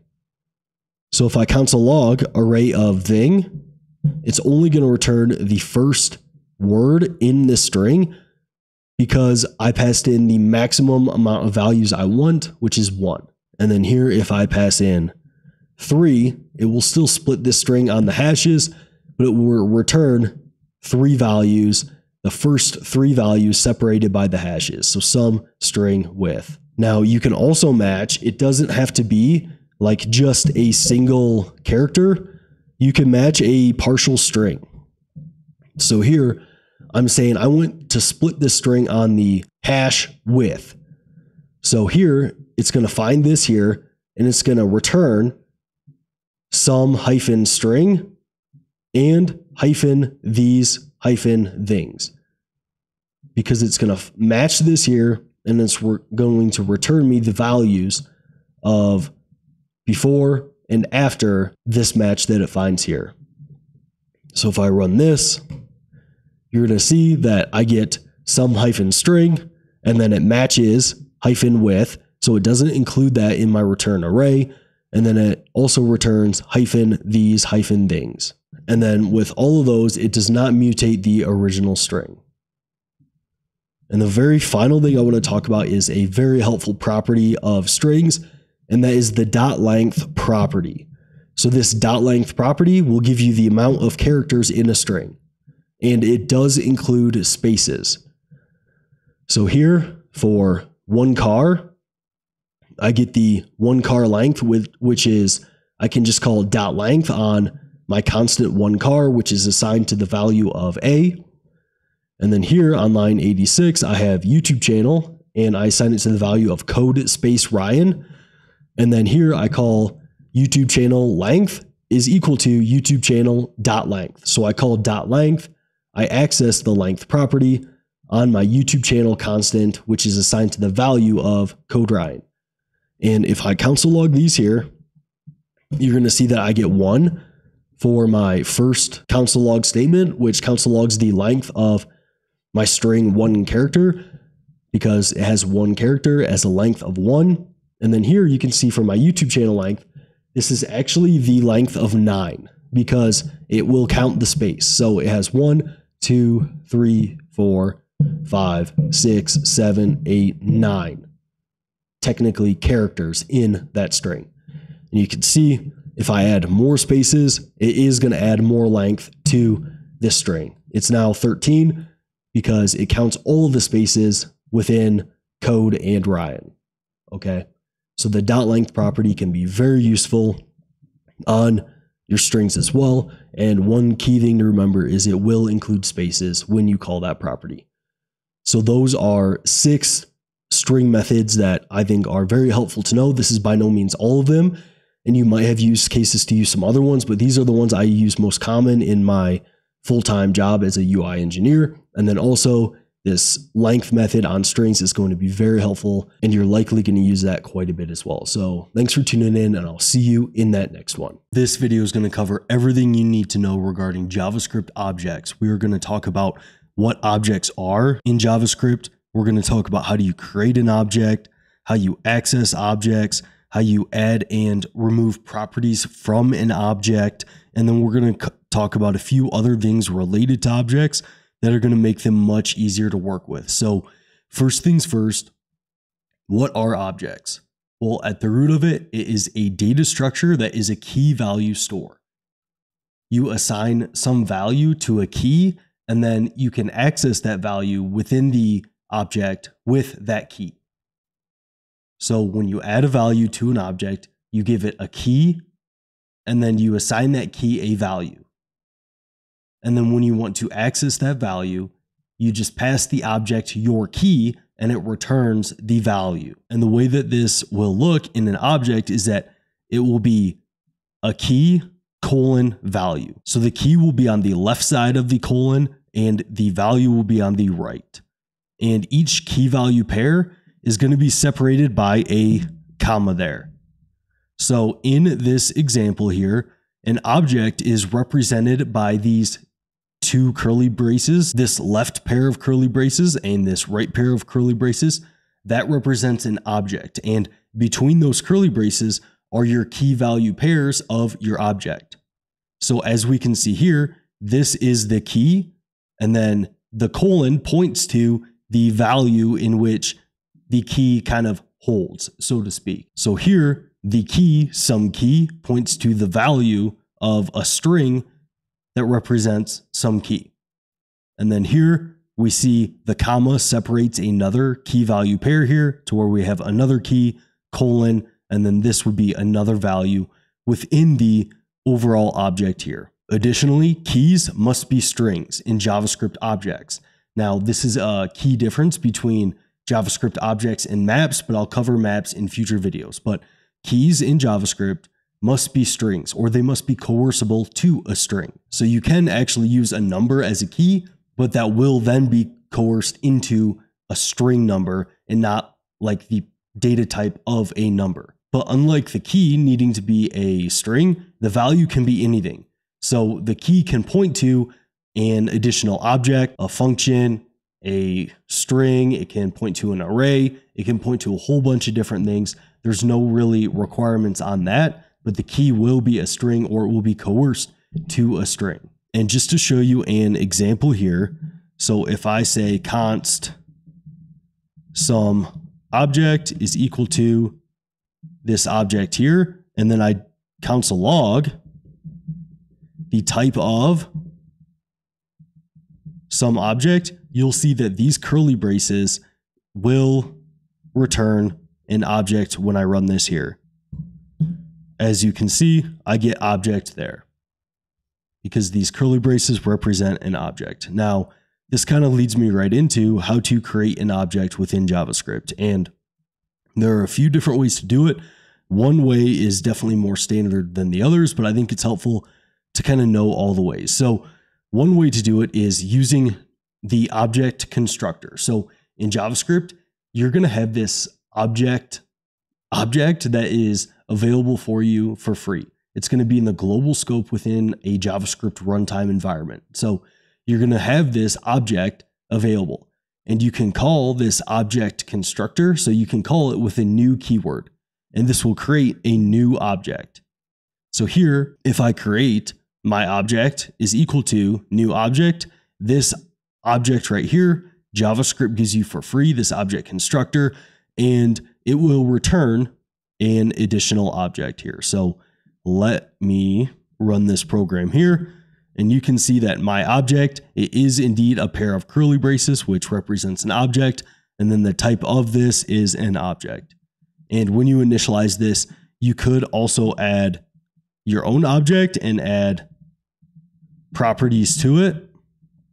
So on an object, the keys are also called properties. Now, if those properties are functions, which I'll talk about in future videos, they are called methods, but right now the keys are also called properties. Now here, I can add a property to this. My name is Ryan, and if we run this here, you can see that this object is initialized with the property of my name, or the key of my name, with the value of Ryan. Now, the more standard way to create objects is actually just to use curly braces, and this is called an object literal. So here, I don't call new object, I just open up a pair of curly braces here, and then I don't need to initialize this with any values, but here I use the key YouTube channel and I assign it to the value of code Ryan. And what you can see here, if I run this, you're going to see that this is indeed an object, and it is initialized with YouTube channel, with the key of YouTube channel pointing to the value of code Ryan. So here you can create an object by just opening up a pair of curly braces like so, and you don't need to initialize this with any values here. This is still going to be an object. This is just initializing this to an empty object here. So this is the more standard way of doing things, and then you can see here it is initialized to an empty pair of curly braces and it's still an object. So this is the more standard way to do things. There's not necessarily anything wrong with doing it the other way, but this way is kind of what is accepted as the standard way and is what you'll see probably most often in your programs. Now, you can also use the object.create method. So just like we called new object with this built-in object that JavaScript gives us, we can also access a method on that object called create. And this will create a new object. Now, this one's a little bit different in which you need to pass it a initial object. And the reason you need to do this, I'm not going to get too in-depth of object prototypes and inheritance in this video. I will cover those in more videos. This is more so just an overview of kind of the fundamentals of objects within JavaScript. But when you use the object.create method, it does return a new object. However, the object it returns, it will effectively inherit from whatever object you pass in here. So this object that you pass in is thought of as the prototype object. And the object that is returned, it is going to be linked to your prototype object. So whatever object you pass in here, you are on your new object, you're going to have all the properties and methods available on this object that you pass in.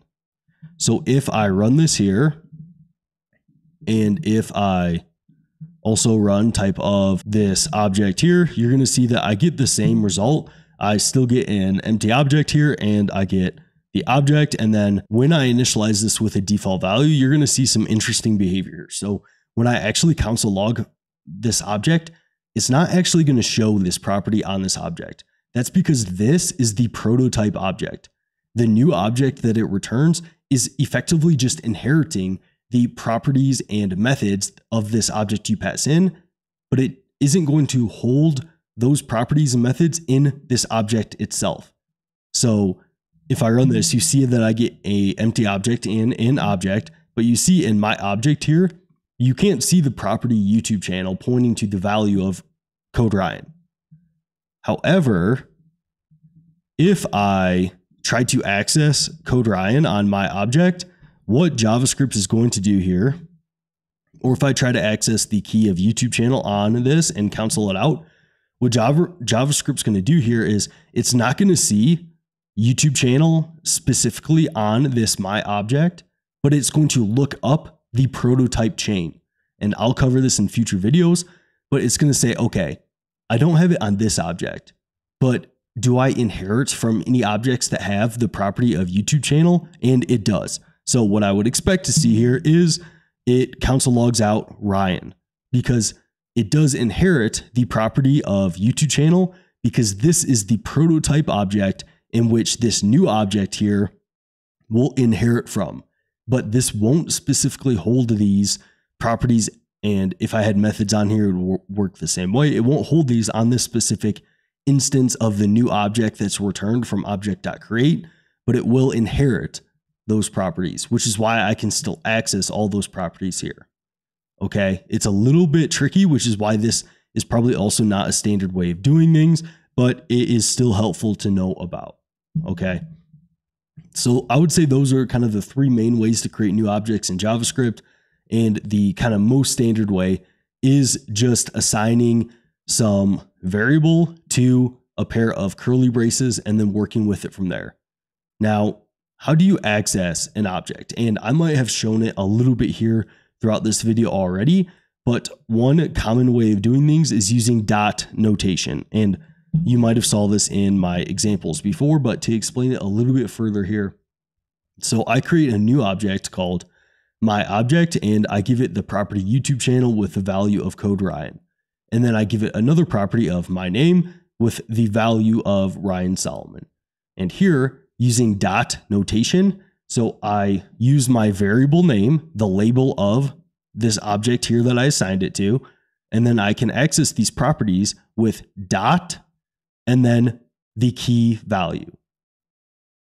So to access a key on an object, you can use a dot and then the name of the key. So here I'm accessing the YouTube channel property, and here I'm accessing the my name property. And as you can see, that gives me the values that are assigned to those keys or assigned to those properties of this object here. So one way to access values on an object is passing in the key of that value. Now, if I pass in a key that doesn't exist, so the key of undefined does not exist, and what this will actually return is indeed undefined. It doesn't throw an error, but it does return undefined. If I try to access a key that doesn't exist on an object, I get the value of undefined. And you'll often get an error in JavaScript called cannot read properties of undefined or cannot access properties of undefined. And this will commonly occur when you try to access a key on an object that doesn't exist. So look out for that error.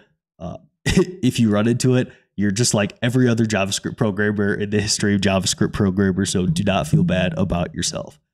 Okay, but that is using dot notation.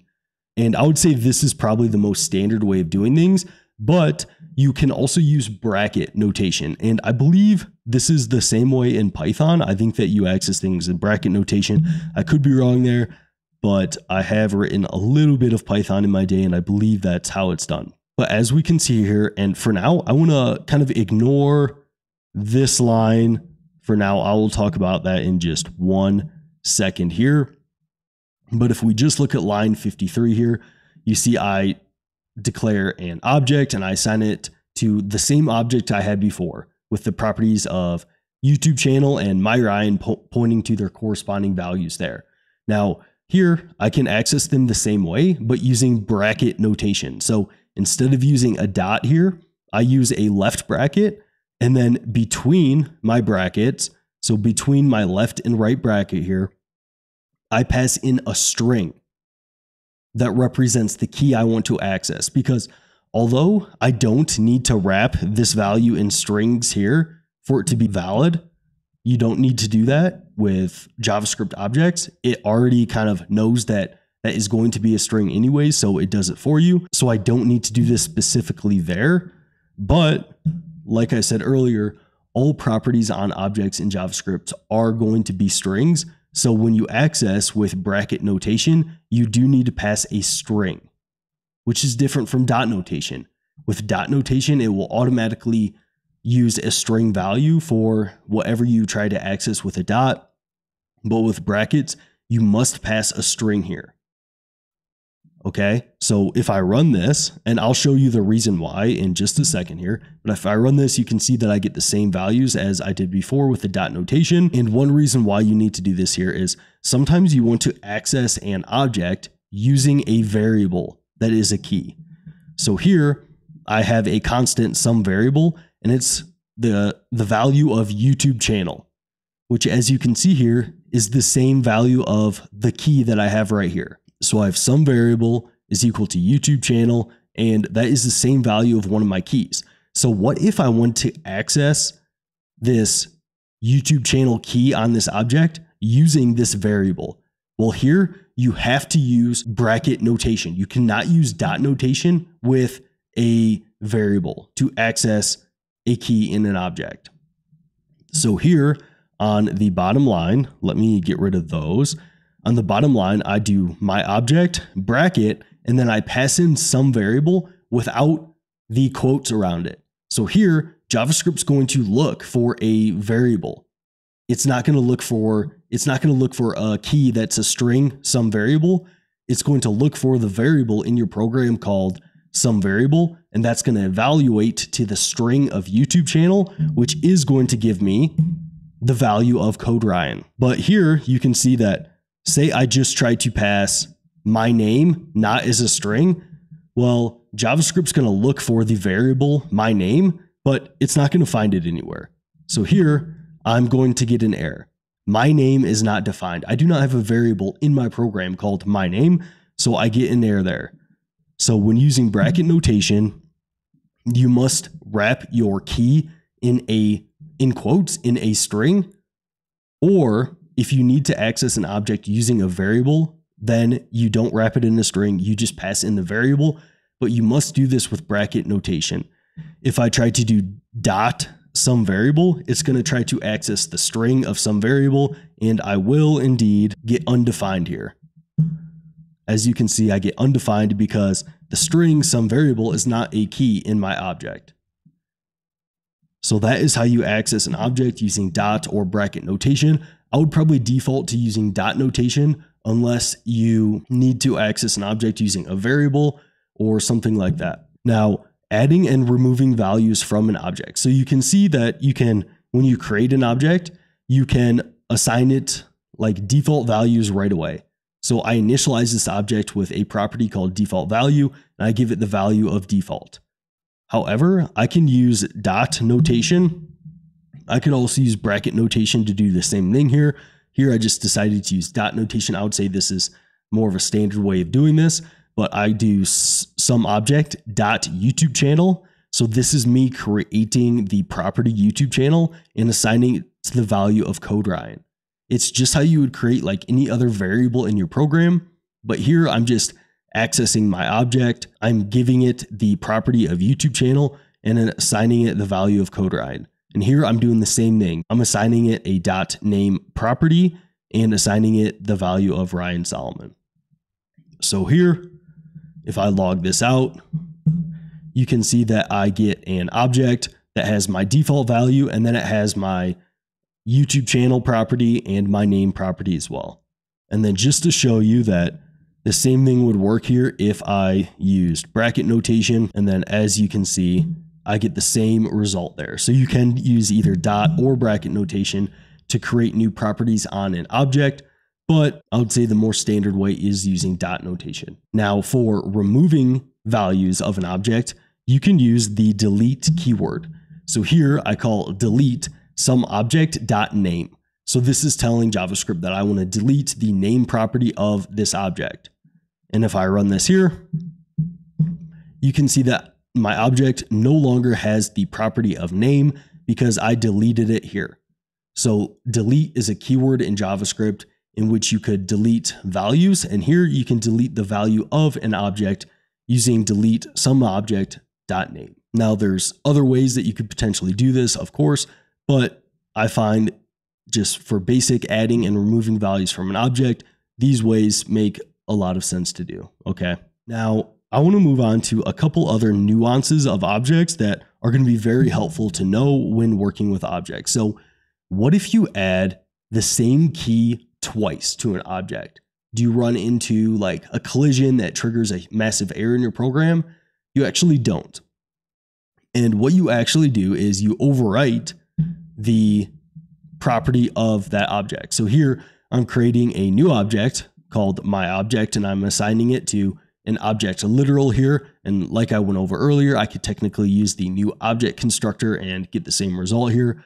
And also I could use object.create if I really wanted to. But here I use the object literal. I assign it a property of name and a value of Ryan. And then here I assign it a property of YouTube channel, and I give it the value of code James. And then on the next line here, I do the same thing. I access the property YouTube channel and assign it the value of code Ryan.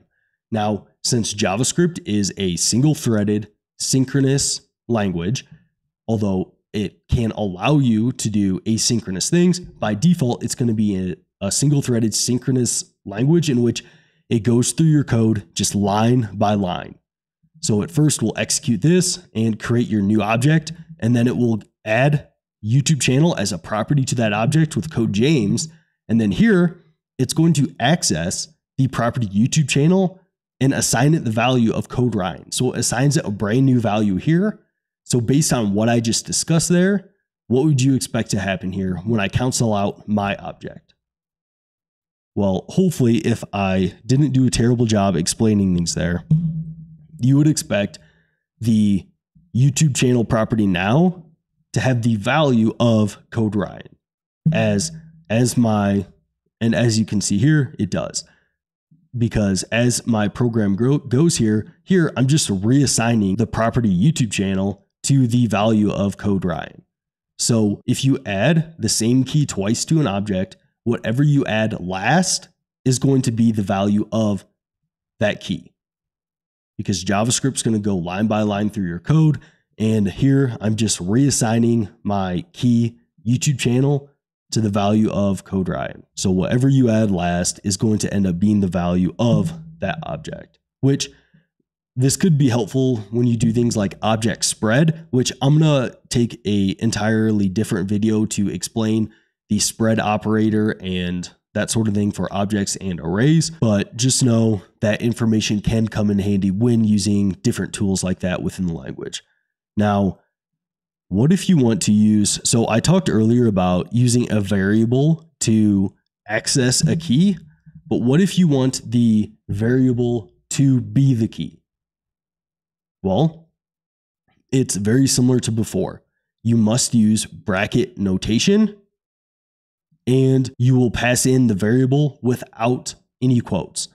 So here on line 83, I declare a new empty object. On line 81, I have the variable my name and I assign it to the value of Ryan. And then on line 85 here, I use bracket notation. I pass in my variable my name and I assign it to the value of this is my name. Now, be careful here. What do you think the key is going to be here? Well, JavaScript is going to see, okay, we passed in a variable called my name that does exist in our program. What value is this variable going to evaluate to? Well, it's actually going to be the string of my name. So my object here is going to have a property called Ryan, and I'm going to assign it the value of that is my name. So here, I'm not assigning my object the property of my name. I'm assigning the value of this variable, which is Ryan. And let me just console log out the object.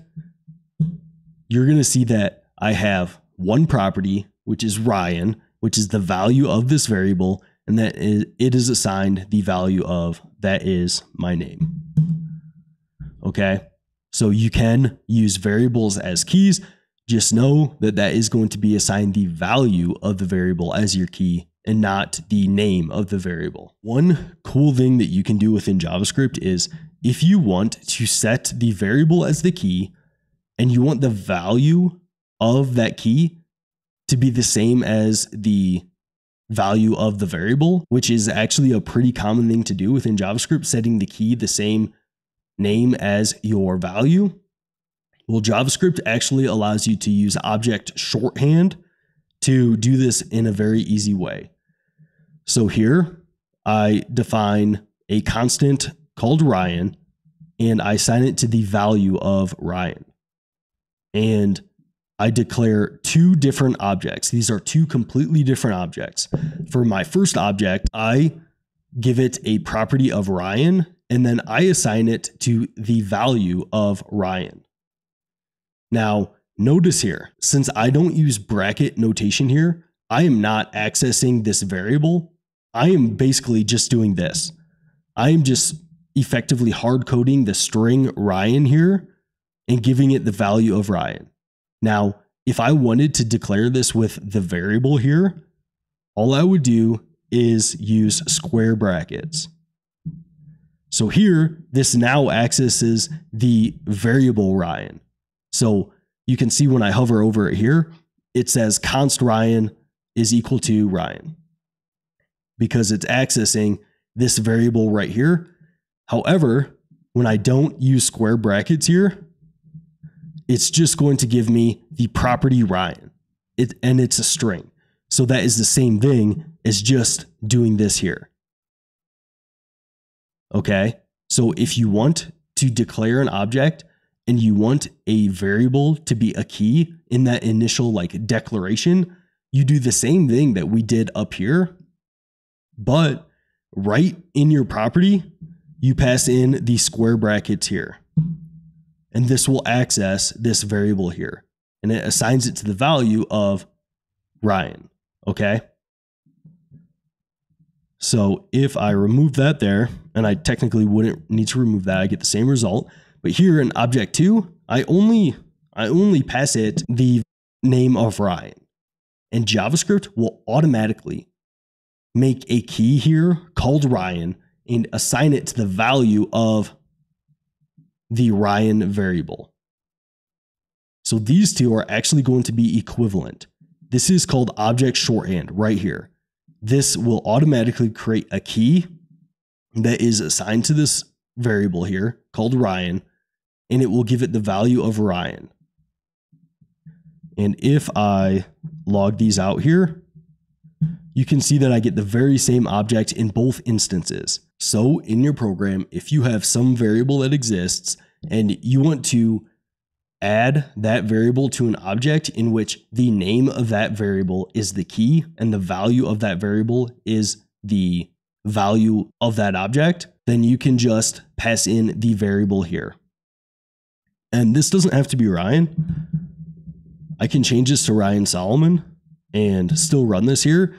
And you can see that both of these still will give it the key of Ryan, and it will evaluate to Ryan Solomon. So here it will access the label and it will automatically create a key with that label and assign it to the value of this variable. And this does the same thing, except I just hard code Ryan as the property and then give it the value of this variable here. Now, if I wrap this in brackets here, this is going to actually access the value contained in this Ryan variable. So this is actually going to assign this key the value of Ryan Solomon, and it's going to point to the variable or the value held in this variable, which is Ryan Solomon. So you can see that when I run this, I get the key of Ryan Solomon points to Ryan Solomon, because when I put square brackets around the property, it's going to evaluate to the value of this variable. It's not just going to assign it the string Ryan like it does here. Okay, but just for further illustration, you can see how if I have a bunch of variables in my program and I want to add those all to an object, it's much easier to do this, in which I just add a comma separated list of my variable names, and this will automatically create a key called Ryan pointing to Ryan Solomon and a key called YouTube channel pointing to code Ryan. And if I wanted to do the same thing in this object, I would actually have to write it out the long way. I would do YouTube channel colon is equal to the variable of YouTube channel. And you can see this just gets kind of redundant to do. And this is a nice kind of shorthand way of doing it, but I will get the same result here, as you can see. But JavaScript shorthand properties are something that's very kind of useful to do. It's standard. You'll see this a lot. It can look weird if you don't know what's going on here, because we're not like assigning this a value here at all. But JavaScript, if you have a variable in your program and you just pass that variable to an object, it will automatically give the key, the name, or the label of that variable and assign it to the value of that variable. Okay. So hopefully that's clear. That can be a little bit tricky at first to kind of wrap your head around, but with a little bit of practice there, you'll see it a bunch in your program, so you will get used to it. Now, the final thing on objects I want to cover in this video is that objects are passed by reference. So effectively what that means is that when you assign a label to an object, it's just going to assign basically a pointer to that object. And that is called passing by reference. You're just passing around a reference to that object or a pointer to that object. You're not passing the entire value itself. So with primitive values within JavaScript, you are passing those by value, meaning when you assign a string or a primitive value to a label, you are assigning that value to that label. You're not just assigning a reference to that value. Okay? But with objects, with a non-primitive data structure, and it works with arrays too, which in JavaScript, the type of arrays is an object, so it works the same way. But here, I'm on line 103, I'm saying object 1 is pointing to this object literal with a property YouTube channel and a value of code Ryan. And then here on line 104, I say object 2, so a new label, and then I say it is equal to object 1. So what's actually going on here is both of these labels are pointing to the same object. So object 1 is pointing to YouTube channel, which is code Ryan, this object here. And then object 2, well, that's pointing to object 1, which is pointing to this object here. So both of these variables here are actually pointing to the same object. So here, when I say object2.YouTube channel is equal to code whatever, so I overwrite the YouTube channel property and assign it a new value, what do you think is going to happen here when I console log object 1 and object 2? Well, since they're pointing to the same value under the hood here, and since objects are passed by reference, and same thing with arrays, this is not true for primitive values in JavaScript, but for objects and arrays, since they're passed by reference, both of these are going to point to the same object here. And you're going to actually see that on both objects, this is going to change the property YouTube channel. Since these both point to the same exact object, when I change a property on either of these objects, it's going to change for both of these labels that you use because both labels are pointing to the same object. So if I do object1.name is equal to Ryan, you're going to see that this adds a property of name to both objects here. And it does, because since objects are passed by reference, if you assign labels to the same object, it's going to point to the exact same object in memory. It is not going to be two different objects here. So in future videos, we're going to cover iterating over objects, using methods on objects or functions on objects, using the built-in object and the methods that come with that. We'll talk classes, we'll cover a whole lot more. But with objects, objects are a key value stored in which the key is going to be a string and the value can be any data type. And the key is going to be the left side of the colon, the value to the right. And each key value pair within an object is going to be separated by a comma, and an object in JavaScript is represented by curly braces. You can create an object using the new object constructor. You can use the object literal, which is just an opening up a pair of curly braces that automatically creates an object. And you can also use object.create and pass it a prototype object. Additionally, you can access an object using dot notation or bracket notation. With bracket notation, you must wrap your key in a string, or you can also pass it a variable using bracket notation. And that is probably one of the best use cases for bracket notation, is when you want to access a value using a variable as your key. You can add and remove values from an object using the bracket or dot notation and just assigning it to a value like you would kind of create any other variable within your program. And then you can use the delete keyword to delete a property of that object. Additionally, if you use the same key twice on an object, whatever key you add to that object last is going to represent the value for that object. If you want to use a variable as a key, you must use bracket notation. And then you can also use object shorthand, in which if you have a variable in your program, you can add that very easily to an object by just passing the variable to that object, and JavaScript will automatically give that object a key with the label of that variable and then assign it to the value of that variable. So here, the key Ryan is going to be assigned to the value of Ryan Solomon. And then keep in mind that objects are passed by reference. So if you have two labels in your program pointing to the same object, whenever you change anything on one label, it's going to change everything for that other label because they will point to the same value under the hood in memory in JavaScript. So I hope you learned something from this, and I will catch you in that next one. Object.keys, values, and entries in JavaScript. So in this video, I'm going to explain what each of these are, why they are useful, and then I'm going to give some examples of using each one here so you have a good understanding of how these work. So first, let's kind of give an overview of what these methods do, and then we'll talk about why they're useful. So object.keys will give you the keys of an object. It will basically go through your entire object, and it will return an array of all the keys of your object. Object.values does the same thing, but it returns an array of all of the values of your object.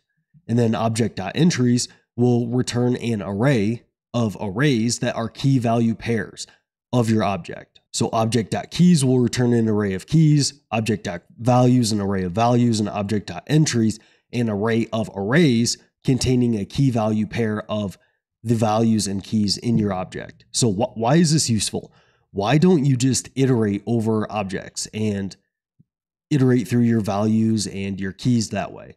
Well, in JavaScript, objects are not iterable, meaning you can't just write a for of loop over objects in JavaScript. So if I show you this here, I have an object called name and age, and it's an object containing a bunch of names, and the value of those names, the names are keys, and the value of those are their age. And if I try to write this for loop over the object here, and I try to run this, what you're going to see is that I get name and age is not iterable. So I try to write this for of loop and access the values of my object here, but I can't actually iterate over this object. So in your programs, it's going to be common for you to want to get the values or get the keys of some object, but if you can't iterate over them, then what else should you do? Well, that's where these object methods come in. That allows you to get the values, keys, and the key value pairs, the entries of an object. Now, with that said, you can use a for in loop over objects, and you can iterate over an object with a for in loop and get the keys of an object.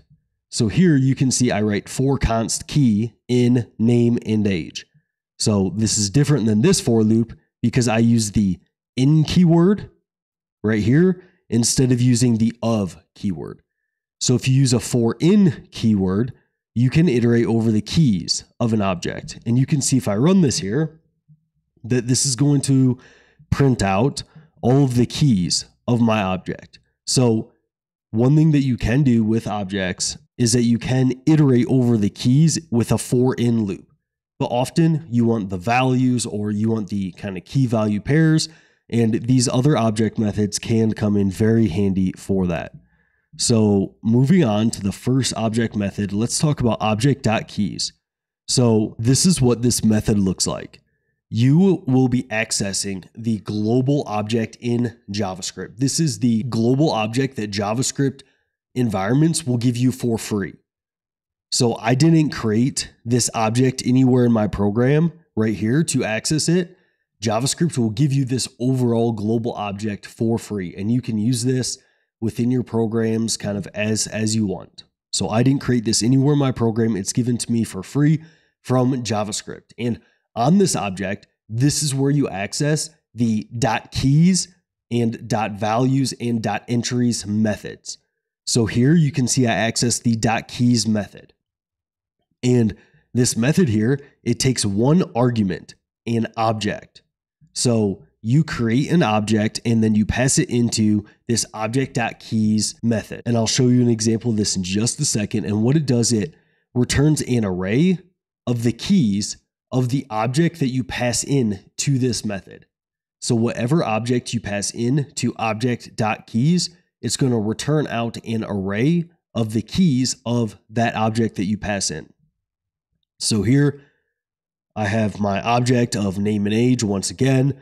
And then here on line 44, I define a constant called names and I assign it to the return value of calling object.keys. So I use this global object here and I access the .keys method and then I pass in my name and age object.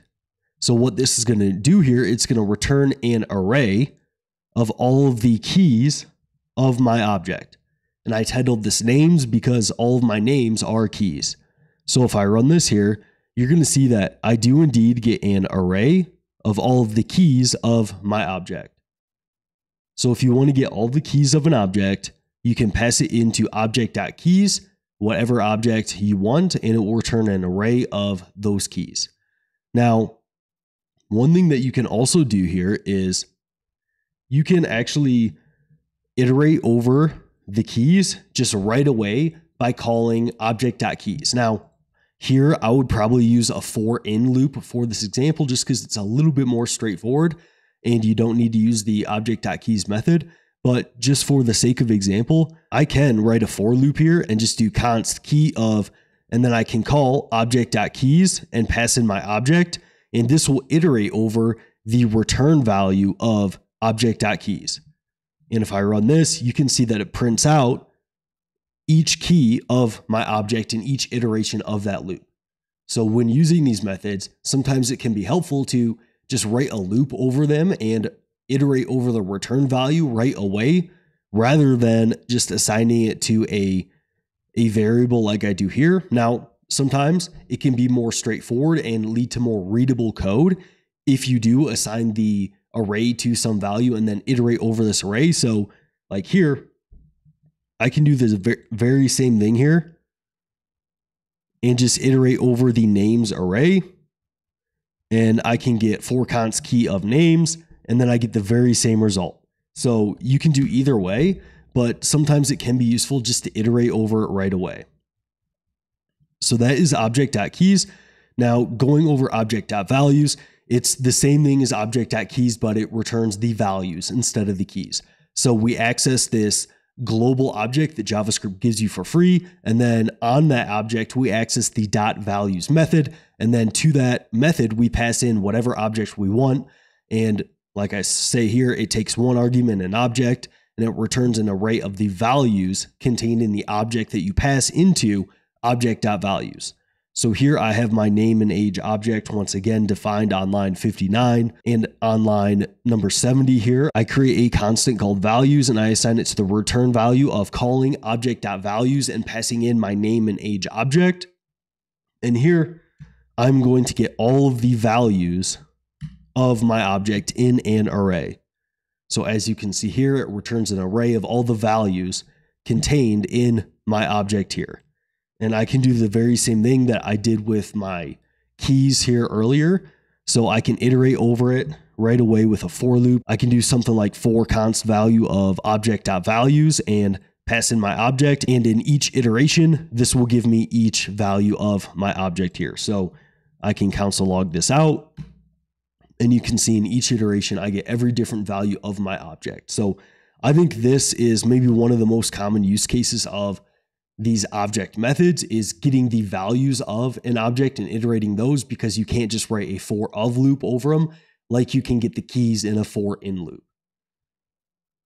And then the very final object method I will cover here is object.entries, and it works very similar to the other two methods here, but it returns an array of arrays containing a key value pair of your object. For object.entries, you use the global object just like we did for object.keys and object.values, and we access the .entries method. It takes one argument, an object, and it returns an array of arrays containing a key value pair of all the keys and values of the object that you pass into object.entries.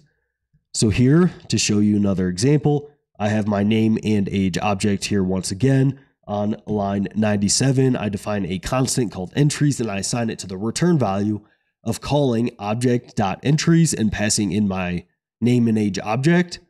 And as you can see here, this is going to return an array, so an overall array, and each value in the overall array is going to be an array containing my key value pairs of my object. So here I have the key of Joe, comma 32. And as you could see my object, my key value pair is Joe, colon 32. And then you can see Sue is 68, Brent is 35, and you're going to see all of these key value pairs as an array within the overall array that's returned from object.entries. So it returns a two-dimensional array of the key value pairs of whatever object you pass into object.entries. Now, you can also write a for loop over this. And I think the most common way to do this is actually using destructuring. So here I do for const, and then I open up a pair of brackets here and I do key comma value. So for every iteration of this for loop here, it's going to return an array containing the key value pair of my object that I pass into object.entries here. And right away in this for loop, you can just destructure the key value pair. So here I destructure the key and the value, and then that can make it a little bit easier to work with in my for loop here. So here you can see I run this and I get on each iteration, I get the key value pair of all of the keys and values in my object. Now this would be this very same thing as doing something like, I can say const pair of object.entries because it's going to return that pair, but I was able to destructure it because I knew that this pair was going to be an array. So I could just destructure it right in place, but I could also do something like console.log my pair. And you can see after I do that, I get the very same kind of result here to where I get this key value pair. But just remember that it is an array, and object.entries returns an overall array in which each value of that array is going to be an array of key value pairs of the object you pass in. So in JavaScript, there are three common object methods that you can use to get to the keys, values, and key value pairs of your objects. And these are object.keys, object.values, and object.entries. And these can be particularly useful because objects aren't iterable in JavaScript. We can't write a for of loop over objects to get all the values. Now we can write a for in loop and get all the keys over an object, but we can't write a for of loop over them.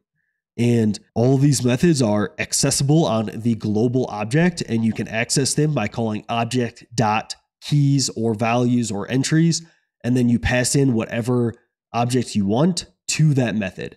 And object.keys returns an array of keys of the object you pass in.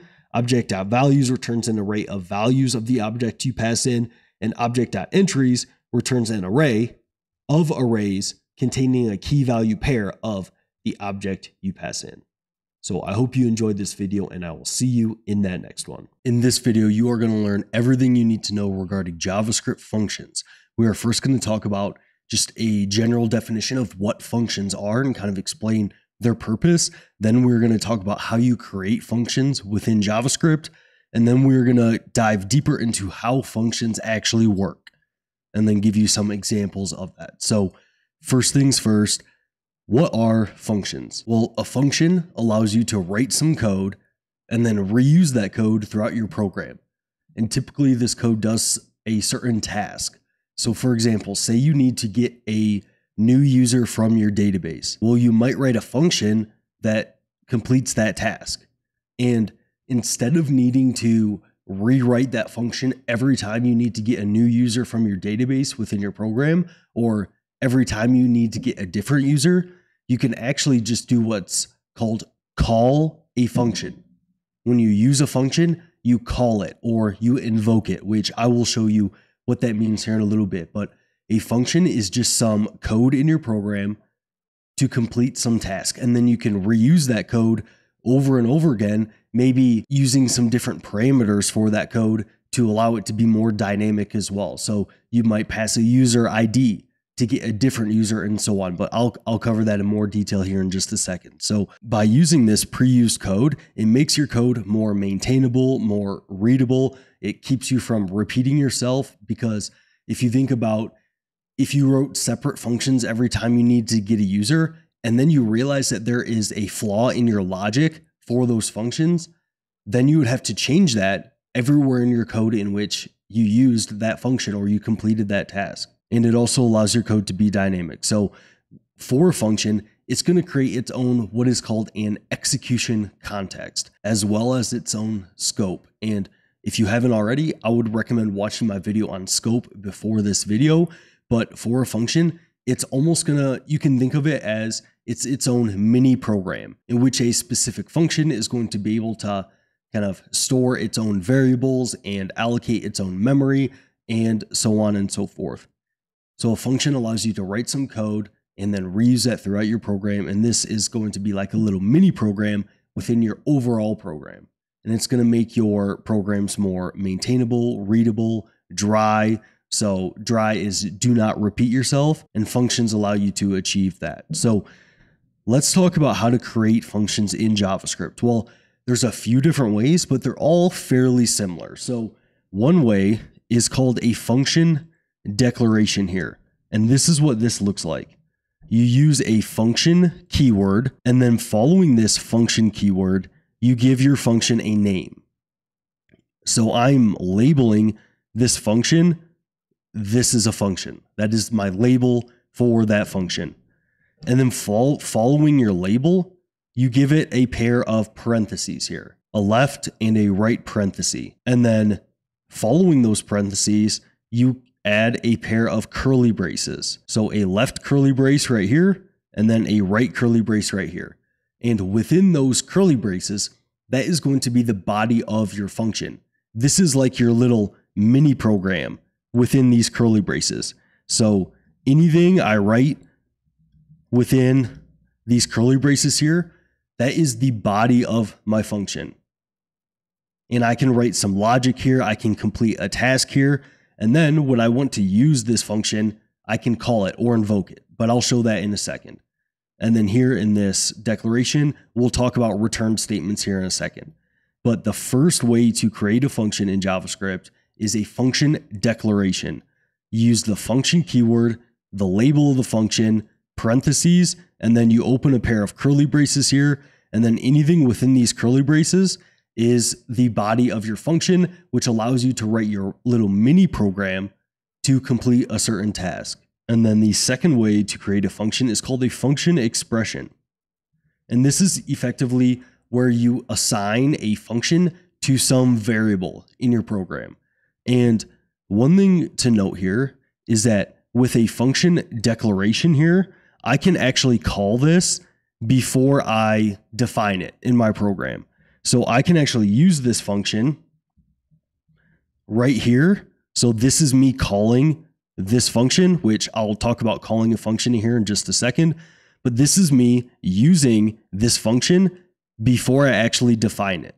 And this is because JavaScript has a parse phase in which it goes through your code, and it will actually store this function to memory before it goes and executes your code.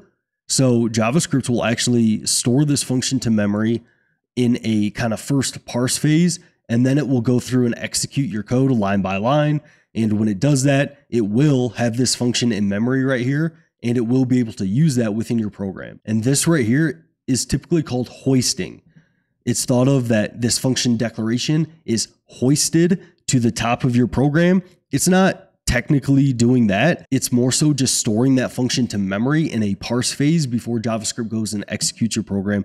But I explain this a little bit more in my scope video as well. So function declarations, they do have this hoisting behavior, whereas a function expression and any other functions within JavaScript here, they do not have that behavior.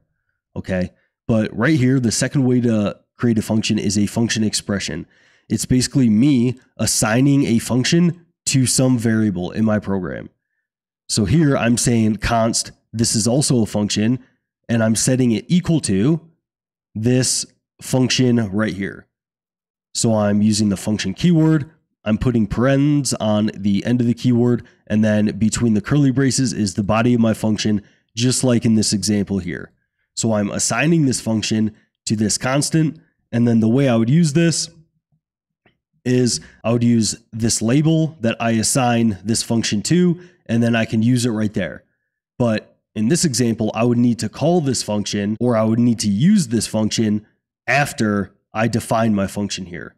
So I couldn't, for example, use this function on line 22 and define it on line 26, because this expression is not going to effectively hoist, or it's not going to be stored to memory in a parse phase before JavaScript goes through and executes your code. So that is a function expression. And then you also have a named function expression, in which that's the very same thing as I created here, but instead of just using the function keyword, I also give it a name. So this is also valid to do. So I assign a function labeled my function to this constant, still a function, and it's just like up here. Between these curly braces is going to be the body of my function, or whatever task I want to complete. And then to use this function, I use the label still a function. I would not use the label my function.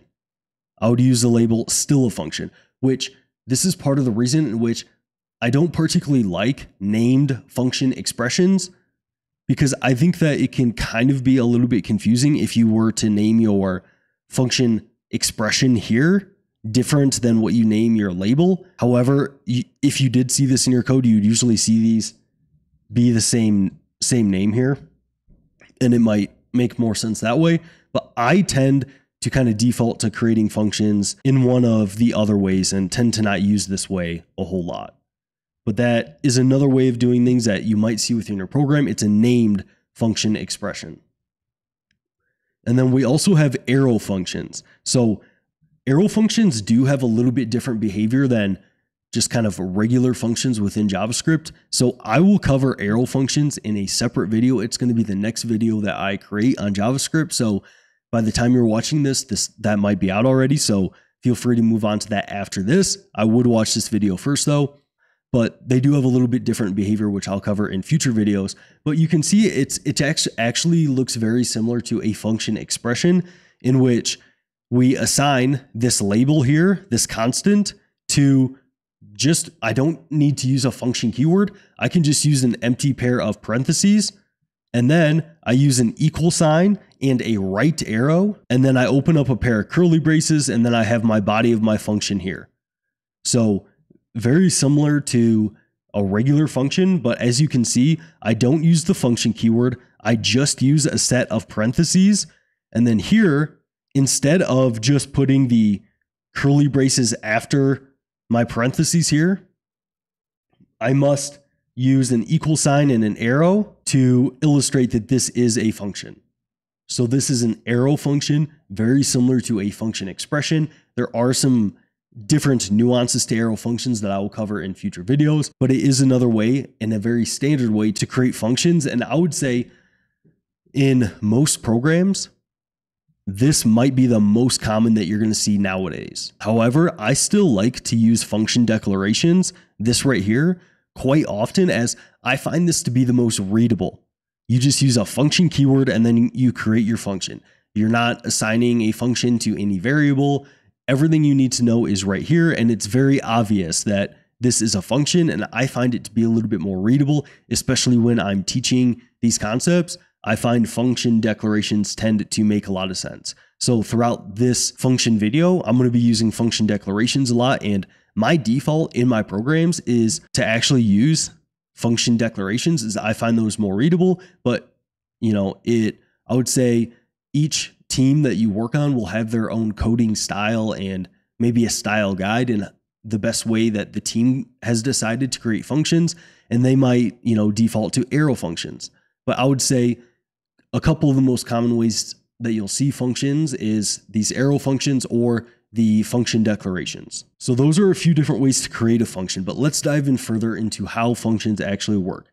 So for a function, you need to call that function. So to use a function, you have to call that function. This is kind of some terminology I've been using earlier. This is also called invoking a function. Either those can be used interchangeably. You'll hear both of those when you're kind of working in a professional code base. So what this looks like is that I have this function declaration here, and to call a function, you use the label of that function, and then you put parentheses behind the label. So here in this example, I declare this function here, example function, and then within the body of my function, the only task that this function does is it console logs needs to be called. And then here on line 51, I use the label of my function declaration, example function, and then I put parentheses at the end of this label. And this is calling this function, or this is saying, hey, JavaScript, I want to run this function here. I want you to run this little mini program right here. So if I run my overall program, you see that it console logs needs to be called. But if I don't call this function, I comment this out and I don't use this label and put parentheses on the end of it, you can see that my program doesn't console log anything because I never called this function. When JavaScript goes through my code line by line here, it will just store this function to memory here. It will not go into the body of this function and run this function unless I call it using the label and putting the parentheses at the end of this label. That is just me telling JavaScript, hey, I want you to run the function labeled example function. And this would work whether it was an arrow function, a function expression, named function expression, whatever it might be. So that is how you call or you run a function within your programs. You use the label of the function and then you put the parentheses behind it. And as I kind of mentioned earlier with functions, you can reuse this anywhere within your program, however many times you want to. So I can call this function multiple times here, and each time I call this function, it is going to rerun this function. It's going to be like completely separate mini programs every time I call this function. So when I call this function on line 52, this call to this function has no idea that I called this function on line 51. Or my function itself has no idea that I called it on line 51. It just creates a whole new mini program on line 52. Now, there are some nuances there to where you can potentially remember calls to a function using closures and stuff like that, but that's a more advanced topic that I will cover in future videos. So here, if I run this, you can see that I console log needs to be called, this right here, 3 separate times because I call this function 3 separate times. So here you can see an example of how these functions allow your programs to be much more reusable. And you can repeat these tasks over and over, and you just have to write this function one time. It would be very tedious if I just had to write this console.log 3 separate times on all 3 of these lines, and then in different files in my program, if I wanted to console log this statement right here, it would be very tedious to keep writing that over and over again. So to use a function, you must call or invoke that function using the label of the function and the parentheses behind it. Now, normally you want to have your functions return some value. So for example, if you're getting data from your database, you're probably going to want that function to return some data. So how could you call a function and then return some data from that function? Well, that's where you can use a return statement.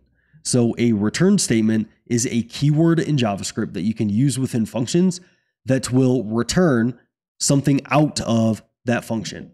So that function body will run, and then whatever is after the return statement, it will come out of your function and be that value will be returned to the calling of that function. I'll explain this a little bit more. Now, if you don't use a return keyword, your function will by default return undefined.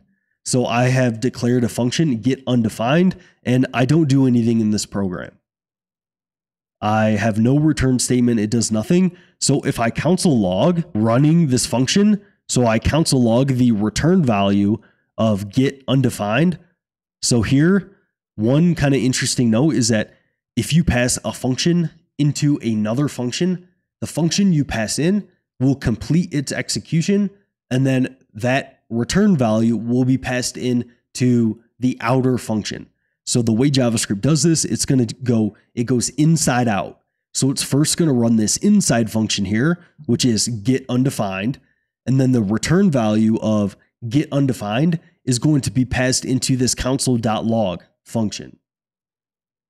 So in JavaScript, when you pass a function into another function, the function you pass in is going to run first.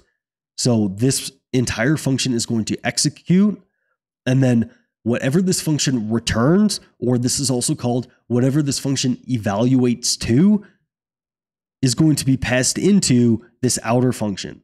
So I'm effectively console logging the return value of calling get undefined. And when I do this here, you can see that I get undefined because this function has no return value. Now, here below, I have another function called get5. And when I console log the return value of get5, because it has a return statement and it returns the number 5. So what this return statement is saying is that the return statement is a keyword in JavaScript, and anything to the right of the return statement is going to be what your function evaluates to, or what it returns from the calling of that function. So I'm calling get5 here with the parentheses, and this function is going to return 5. So this call right here is going to basically turn into the value of 5. It's going to evaluate to the value of 5 because this is going to return the value of 5 wherever this function is called. And then I'm going to console log that number. So as you can see, when I run that function, I return 5. So it passes 5 in to my console log statement here, and that's what I get in my console output. So the return statement is a keyword that allows you to have a function evaluate to some value. Additionally, the return statement marks the end of a function, meaning once your function hits a return statement, that function is done. That mini program is no longer going to execute any other line of code. So here in this function declaration, I have a function declared return early, and then I have an if statement here on line 76, and I just say, if true, then return this string value. And then here on line 79, I have return it was false. So if this condition is true, which right now it is because I just passed true to it, it's going to return right here, and it is never going to touch this line of code right here. But if this condition is false right here, it will never enter this if block right here, and it will return on line 79. So when I console log the running of return early, you're going to see that I get the output of it was true because I return it was true if this is true. Now, if I change this to false, you're going to see that I console log it was false because this condition isn't met. So I hit this return statement right here. So a very common thing that you'll see within functions is called an early return, in which if some condition is true, you're just going to return that value. And then you are not going to continue throughout your function. When you hit a return statement, that is the end of executing your function. Now, moving forward here, we need to talk about function parameters as well as arguments. So when you define a function, you can make them more dynamic by defining some parameters to that function. It's basically allowing you to pass certain values to a function in which it will change the return value of that function. And it helps make your functions much more dynamic. So in my example earlier, as you can see, like this is not a good function. It's called function get5. The only thing it can do is return the number 5. And as you can see, when I run this, I get the value of 5. Now, what if I wanted to get the value of 6? Well, I would literally just have to change this function. I would have to return 6, and then I would have to call it get 6. And then I would have to change how I call this function. I would have to use the get 6 label. And then, I could still get 6, but that seems very tedious to do. It does not seem very dynamic. So we can use parameters to make functions more dynamic. And here you can see that I have a function called add5. And here within my parentheses, following the label of my function, I can create some variable and then use that variable within my function. So here I create a parameter. When you declare a function and you put certain labels within the parentheses here so you can use them within your function, these are called parameters. And here I return number plus 5. So here, if I run this function calling add5 and then right here, now when I use the parentheses to call this function, I will pass in a value that will be assigned to this parameter here. And when you pass in a value to a function, that is called an argument. So here I pass an argument and that is assigned to this parameter of this function. So when you define a function, you give it parameters here between the parentheses. And then when you use that function or you call that function, you pass in arguments that are assigned to this function. So here I am calling add5. I am passing in the argument of 10, which will be assigned to the parameter of number, of the label number. And then here I'm going to return number plus 5. And this will evaluate to 15, which you can see it does there. So when you define a function, you can give it parameters. And then when you call that function, you pass in arguments that are then assigned to those parameters. And functions can have multiple parameters. So here you can see this makes this function more dynamic, in which I take 2 parameters. And this function is now called add numbers.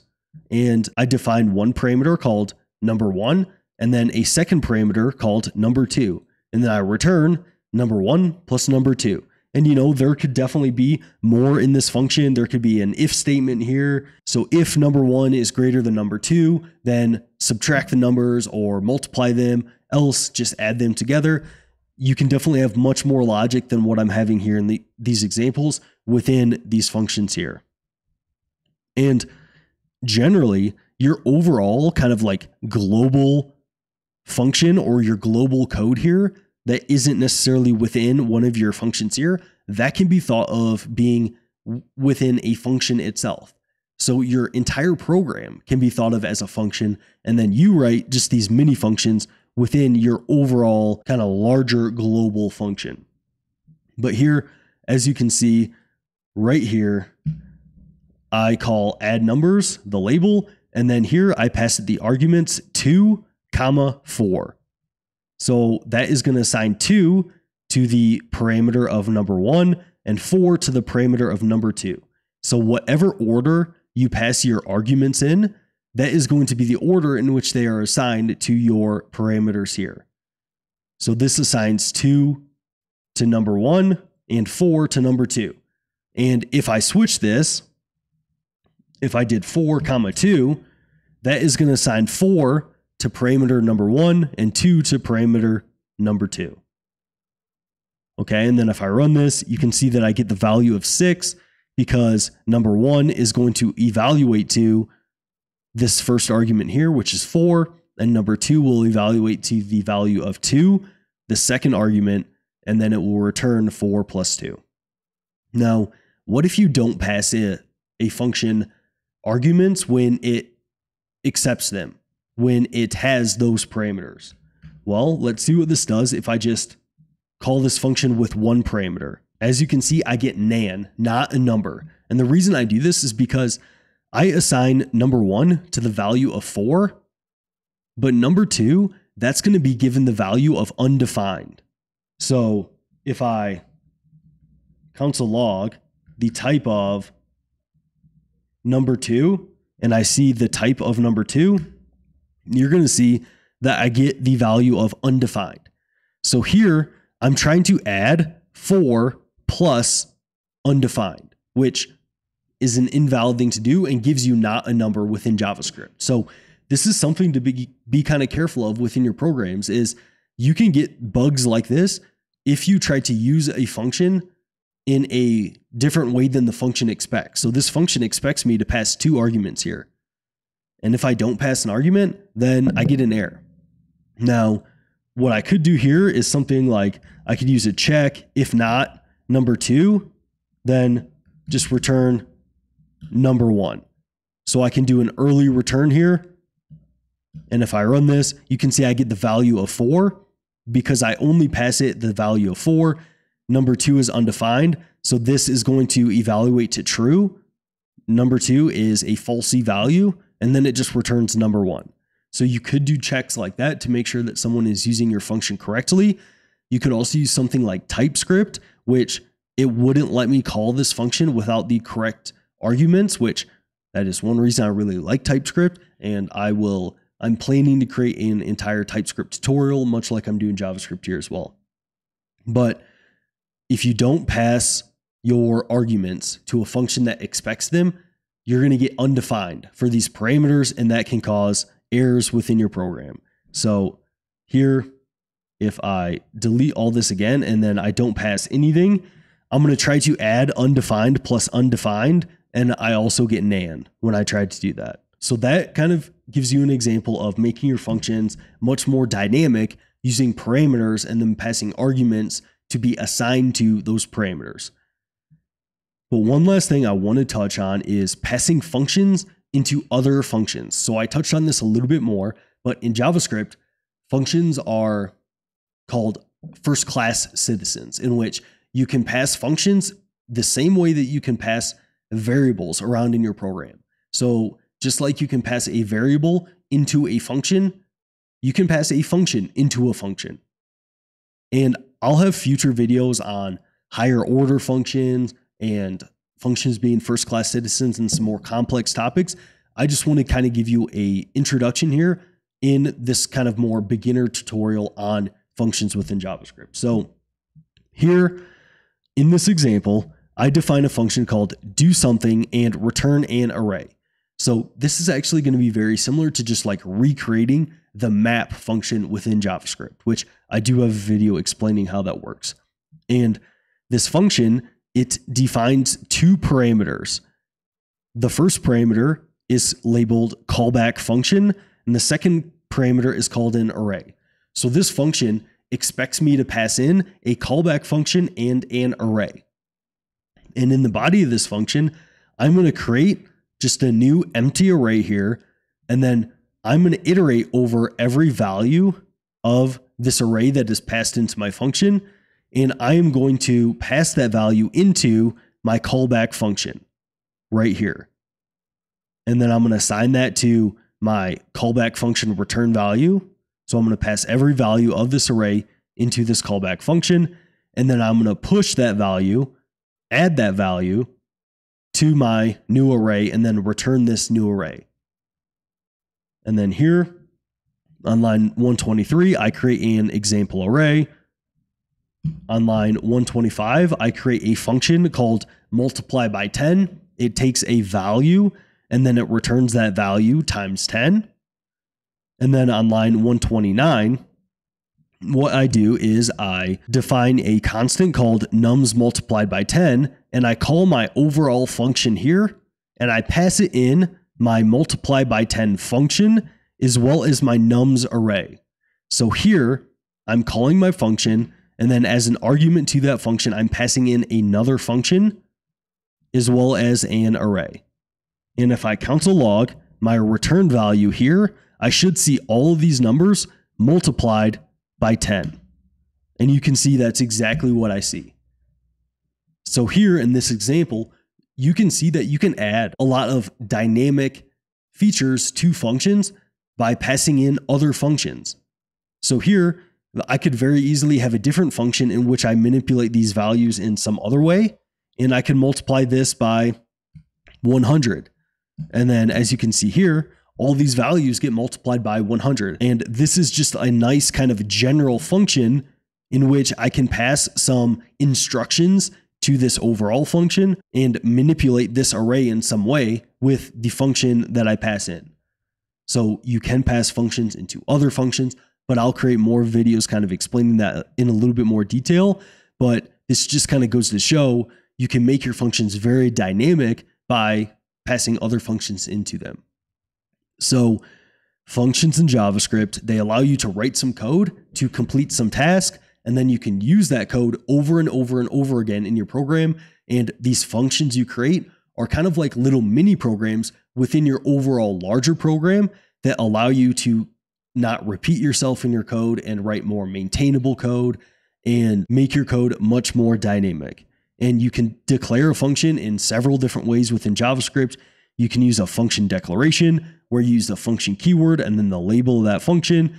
You can also assign functions to constants or to variables within your programs. So this is a function expression when you assign this function to a variable, and the same thing here, except I just name this function. And then you can also use arrow functions, which I will create a future video for.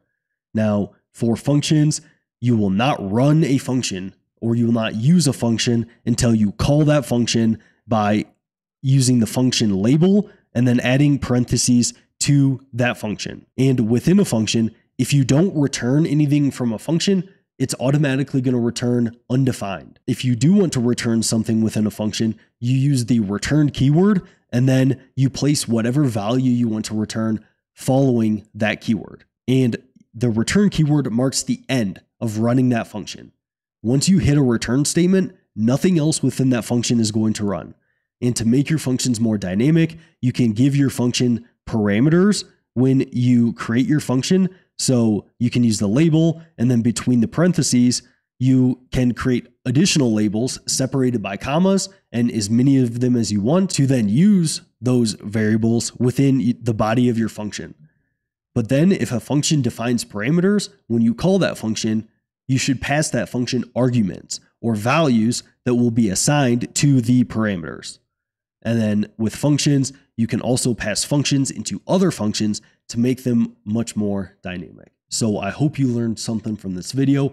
If my arrow function video is out, I recommend going to that next. Or if any of my other videos are out on higher order functions and stuff like that, that would be a good way to kind of continue your learning here. So thanks for checking this out, and I will see you in that next one. In this video, you are going to learn everything you need to know about arrow functions within JavaScript. We're going to talk about two of the kind of key differences between arrow functions and normal functions, including syntactical differences, as well as differences in the binding of the this keyword.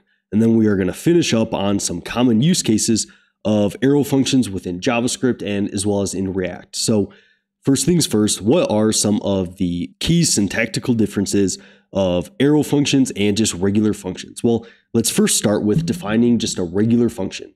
And here, when defining this regular function, this is just a function expression. If you haven't seen my videos on functions, I describe function expressions, name function expressions, function declarations, and the differences between those. So I would definitely recommend that if you're not familiar with kind of what's going on here. But here I'm basically just assigning a function to this constant add numbers. Now, if I want to make this an arrow function, what I need to do here is, so you can see I have everything's very similar, except after the equal sign, when I'm assigning this to a function here, I don't need to use a function keyword.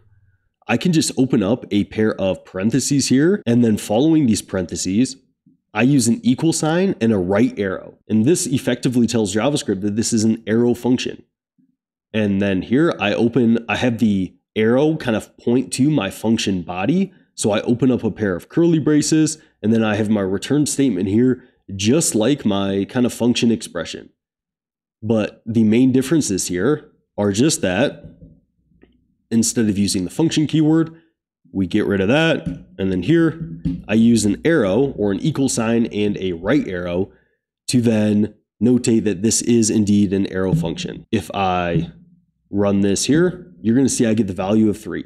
So I call this add numbers function, pass in 1 and 2 as my arguments, and that evaluates to the value of 3, just like you would expect from a regular function. Now, arrow functions also have a couple more syntactical differences that you definitely will see. So one of them is called implicit return. And an implicit return, if I just have one expression in the body of my function, I don't need to use a return statement, and I don't need to use these curly braces here.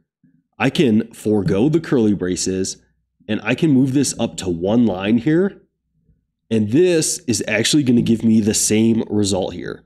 So I'll run this and you can see I get the very same result. Now, what's going on here is that since I just have a single expression here and I use an arrow function, JavaScript is going to implicitly add a return statement right here, and it's going to return num1 plus num2. And I don't need to use the curly braces. Now, say you have maybe a more complex expression like a ternary operator or something like that, and you want it on a separate line. Well, all you need to do is open up a pair of parentheses instead of your curly braces, and this will also give you the same result. So here, I still get the result of 3. Because if I use parentheses here, then I can implicitly return on this separate line. And JavaScript effectively adds a return statement here. Now, one thing to keep in mind with implicit returns is that you can only return one single expression here. You cannot write a statement within your implicit return. So here, I have a function, and then I have if num1 is greater than num2, return num1 plus num2. So I am using a statement right here. And right now this is valid because I use this pair of curly braces here to tell JavaScript that, hey, this is going to have a normal function body, and then I need to use a return keyword within that body. But if I wanted to do an implicit return here and just use a pair of parentheses, you're going to see I get an error because I can't use a statement within an implicit return. It says expression expected. This has to just be one single expression. So I need to actually remove this statement here. And then since it's an implicit return, I need to remove the return keyword, and then we're back to the same function I had earlier. So with an arrow function and you use an implicit return, you can only use one expression. You cannot use statements within that implicit return. Now, another thing to remember with implicit returns is that if you try to implicitly return an object, you might not get the behavior you expect. So here I have a function called return an object. It takes no arguments here, and then it returns. So this points to the body of my function, and then I return an object right here. So this is going to work as you would expect. This works like any other function in which I return this object right here. Now, what if I want to implicitly return this? So let me get rid of my curly braces defining the function of my body, and I just try to return this object right here. Well, JavaScript has no way of knowing that I'm trying to return an object right here. JavaScript is like, hey, you're opening the body of your arrow function right here. Because as I pointed out earlier, when I had my add numbers function, I can do an implicit return here, but I can also open up a pair of curly braces like a normal function and just use a return statement here. So JavaScript is like, hey, this arrow is pointing to the body of a function. It's not pointing to an object here. And it's thinking the same thing right here. It's saying you're pointing to the body of your function. You're not pointing to an object. So how do we fix this here? Well, you can just wrap this in parentheses. And then it will return this object as expected. So as you can see there, it returns the object. Now, I think in this example, it actually makes sense to do the implicit return on a separate line. So you have parentheses and then you return an object here. I think that probably makes a little bit more sense. And this gets us the same result as you can see. So when you try to implicitly return an object, you must wrap that object in parentheses because JavaScript won't be able to differentiate the difference between an object and just trying to open the body of your arrow function. Now, one last syntactical difference between arrow functions and regular functions is if you only use one parameter in your arrow function, you actually can forego the parentheses altogether. So right here, I define a constant, return number plus 1, and then here, this defines an arrow function with an implicit return taking num plus 1. And I run this, you're going to see that I do indeed get 6. I pass in 5 as my argument and it returns 5 plus 1. So if you only have one parameter, you can indeed just forego the parentheses. Now, I don't really recommend this because I think that seeing this in your program, it can kind of be tricky to realize that you are defining a function here and then assigning it to this label. I think that that can be a little bit more tricky, and I tend to think that this is more readable. So if you have one parameter, you definitely can still wrap it in parentheses, and I tend to still go that route because I find that more readable. Now, if you use multiple parameters here, and I tried to do num2, and I didn't use parentheses, you get an error. So you can only forego the parentheses when you do indeed have one parameter. So I'll just return that here and I'll comment that out. So those are the syntactical differences, but there's also a difference under the hood with the binding of the this keyword. And arrow functions do not bind this keyword. So the this keyword will resolve lexically, meaning that the this keyword will evaluate to, when using an arrow function, wherever you wrote that function. Whereas if you just use a regular function and you use a this keyword, the this object will evaluate to where that function is being called. It'll evaluate dynamically. So let me take you through a couple examples here. So in this first example, I have an object called coding language, and I have a property name assigned to JavaScript, a property programmers assigned to a large number, and a property details assigned to a function. And it returns the name of this object has the amount of programmers. So this should read JavaScript has this large number programmers. So if I run this here, I get JavaScript has a large number programmers.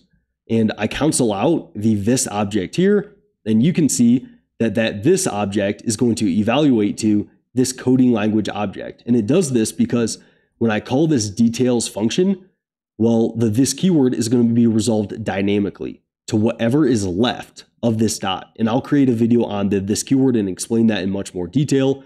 But when using just a regular function, the this keyword is going to resolve dynamically, and it's going to resolve to whatever object is to the left of the dot in which you call this method on. So since I call this function with coding language to the left of the dot, the this keyword is going to resolve to coding language. And I get the result that I would expect here. And my this keyword is this object here. Now, if I use an arrow function here, I actually don't get the same result because the this keyword is going to resolve lexically. It's going to resolve not to what is left of the dot, but it's actually going to try to look up into its parent function scope to find the object that it's within. So here I have the very same object, and the only difference is I use an arrow function here to assign it to the details property.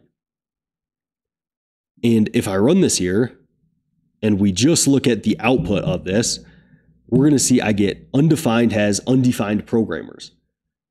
And what's going on here is that this arrow function isn't going to bind a this keyword to whatever is left of the dot. It's not going to resolve dynamically here. It's going to resolve lexically. So if we look up into the function scope here of where this function is written, so the outer function here, well, it's not within a function right now. The outer function is actually just the global function in my program. So my global function, it doesn't have a property called name or programmers.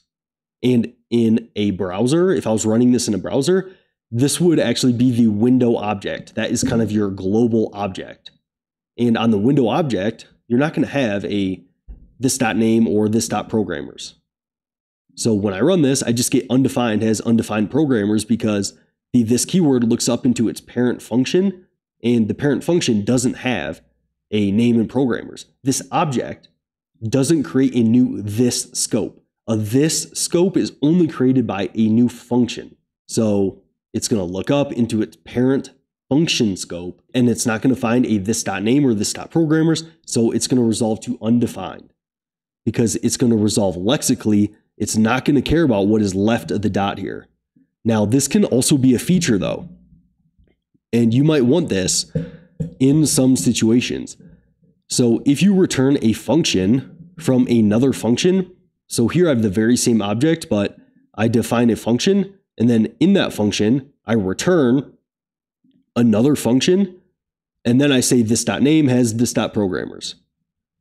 Well, when I do this here, and this might be more clear when I go to run this.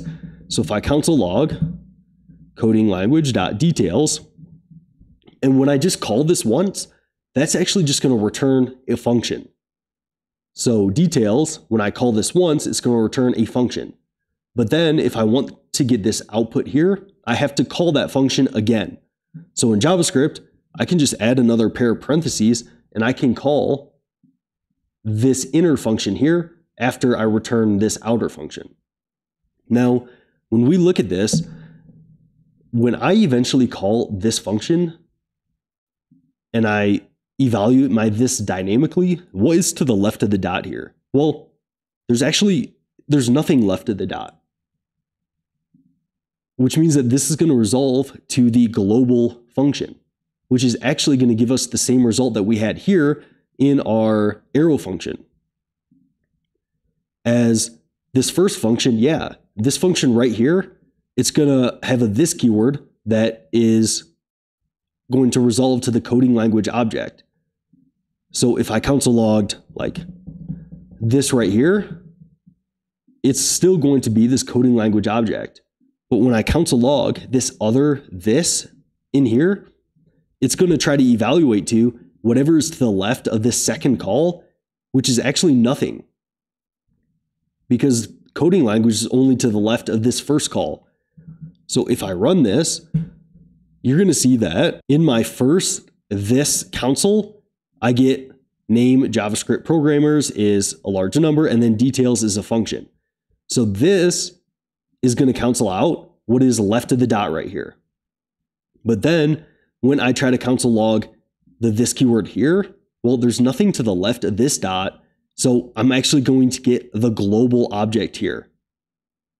So as you can see, I get this global object. And that means that I'm going to get undefined has undefined as my return value here. Now, one way to fix this is actually using an arrow function. So if I get rid of all this, what you can see is that if I return an arrow function instead of a normal function, since an arrow function is this keyword, it doesn't bind to this keyword, it's going to resolve lexically. That means that right here, the this, well, it's going to look to its parent function. And what is the parent function here? Well, the parent function is this details function here. And when I call details, what is to the left of the dot? Well, it's coding language. So here, I'm going to actually get what I want, because the this is going to evaluate to its parent function's this keyword, which when I call details, the this keyword is going to evaluate to whatever's left of the dot, which is coding language. So here, when I run this, I get my this is my coding language object, and then I get JavaScript has a lot of developers. So arrow functions, if you do certain things like this, you can indeed use this feature to your advantage. Now, I think one of the most useful things to remember here is that arrow functions, they have a different behavior for the this keyword. And if you're using this keyword a lot and you're not getting the output you expect, really try to think about what is happening with your this binding, and are you affecting that with arrow functions? And then you can kind of reason through, okay, since my arrow function is going to define this lexically, that means I'm actually not going to get what I expect here. Now let's move on to common use cases of arrow functions. So one of the most common use cases you'll see, well, for one, it's going to be when you want to kind of differentiate what the this keyword is. You can use it strategically to bind the this keyword to where you want it. But outside of that, one of the most common cases is as a callback function. So this is particularly common on the higher order functions like in arrays, the mat, filter, reduce, find functions. I have videos on all those too that you can check out. But here I defined a nums array, and then I do nums.map, and then I pass an inline arrow function here. And I define this parameter in which every number of this array is going to be passed as an argument to this parameter.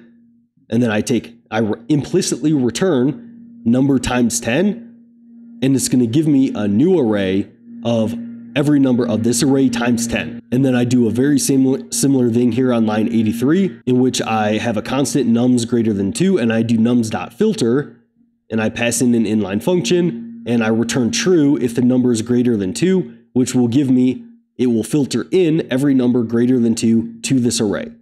So if I run this here, you're going to see that I get every number times 10, and then every number greater than 2 within those output arrays, because I just passed in these inline anonymous arrow functions with this implicit return. So that is a very common use case for these. And then you'll also see them a lot within React to handle events. So here I create a React component, and then I return a button that has a onClick attribute. And then right within this JSX here, I pass in an arrow function to handle this click. And here I just counts a log clicked, but you might have some more logic within this arrow function here.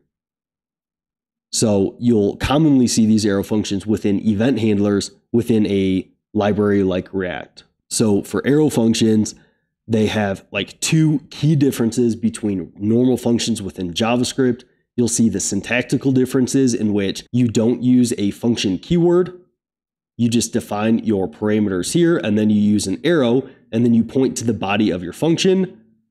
Also, you can just forego the curly braces altogether and implicitly return on one single line here, just like so.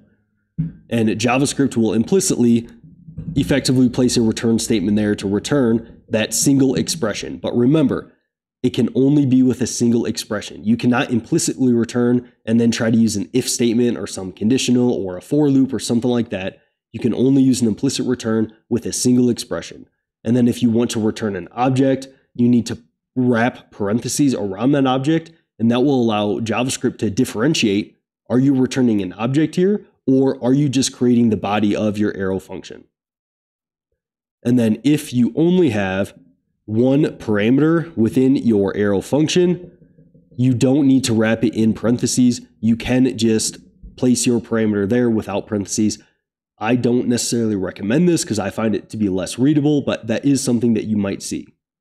Now, arrow functions, they also do not bind the this keyword, meaning that this keyword will resolve to its parent function where that function is written. It will resolve lexically. Whereas just a regular function, the this keyword will resolve dynamically to whatever is to the left of the dot. And then the most common use cases of arrow functions is when you want to specifically control the binding of this keyword in some way. You want to pass a callback function and have it to be kind of a nice, readable, single line function. Or also in React, if you're handling certain events within your components, you'll often see these arrow functions just passed anonymously to these event handlers. So I hope you take something away from this video here, and I will catch you in that next one. In today's video, you're going to learn everything you need to know regarding higher order functions within JavaScript. We're first going to talk about what is a higher order function, and then we're going to focus on some examples of them and why they're useful, as I think conceptually, higher order functions aren't necessarily incredibly difficult to wrap your head around. But I think what was more difficult for me is understanding like when I might actually want to use a higher order function and how these are useful and why am I even learning this. So let's first start off with what is a higher order function. And a higher order function is a function that will take another function into its parameter. So it accepts another function as an argument, or it's a function that returns another function. So the two criteria that make a higher order function is it is a function that either receives a function as an argument or it returns a function. So a way of thinking of this is a higher order function has multiple levels of functions. It in of itself is a function, and then it either takes a function as an argument or it returns a function. And the reason that you can do this is because in JavaScript, functions can be passed around as just like they're any other value within your program. Functions are considered first-class citizens, and they can be passed around. Now you're actually kind of passing a reference to that function around, but that's how it can be thought of. You can pass functions around in your program, meaning you can return functions out of other functions and pass them in to other functions. So what's an example of what this kind of looks like here? Well, in just this very kind of simple example, in this function labeled takes a function, it defines a function in its parameters here. And often when you pass a function into another function, that is going to be called a callback function. So a callback function is passed into another function, and that allows you to call that function at some later date, hence a callback function. And then here, this is a function that returns another function. So both of these examples, these would be higher order functions because this one accepts a function and then calls it right here, and then this one returns its own function. Now, why are these useful? Why are these important to learn? Well, for one, it can make your code more readable. So if I dive a little bit further into this example here, I have an array called numbers with the numbers 1 through 10 in it. And then on line 33, I have an empty array called numbers times 10. And then what I'm going to do is I'm going to effectively loop over this array and multiply each number by 10. And then I'm going to create a new array and push those numbers into that new array. So it's basically going to have me create a new array of all of these numbers in my initial array times 10.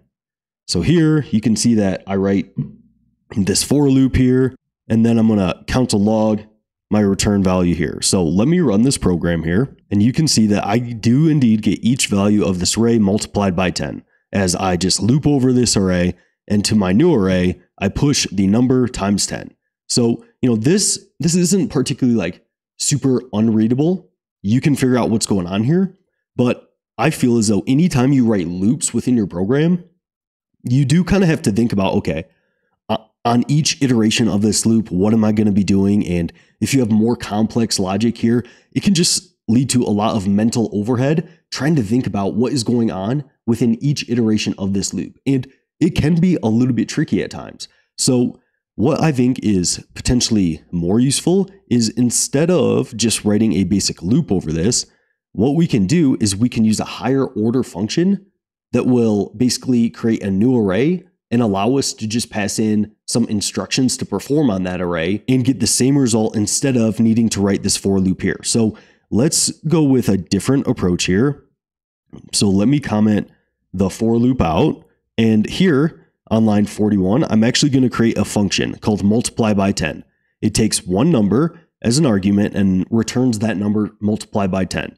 And then here on line 46, what I'm going to do is I'm going to use the map method in JavaScript, which is an array method. If you haven't seen my videos on map, filter, reduce, and some of those higher order functions, I think it would be useful to at least have an idea of how map works before maybe continuing on with this video. But all of those methods are higher order functions in which map will take a function as a callback function. So it takes a function as an argument here.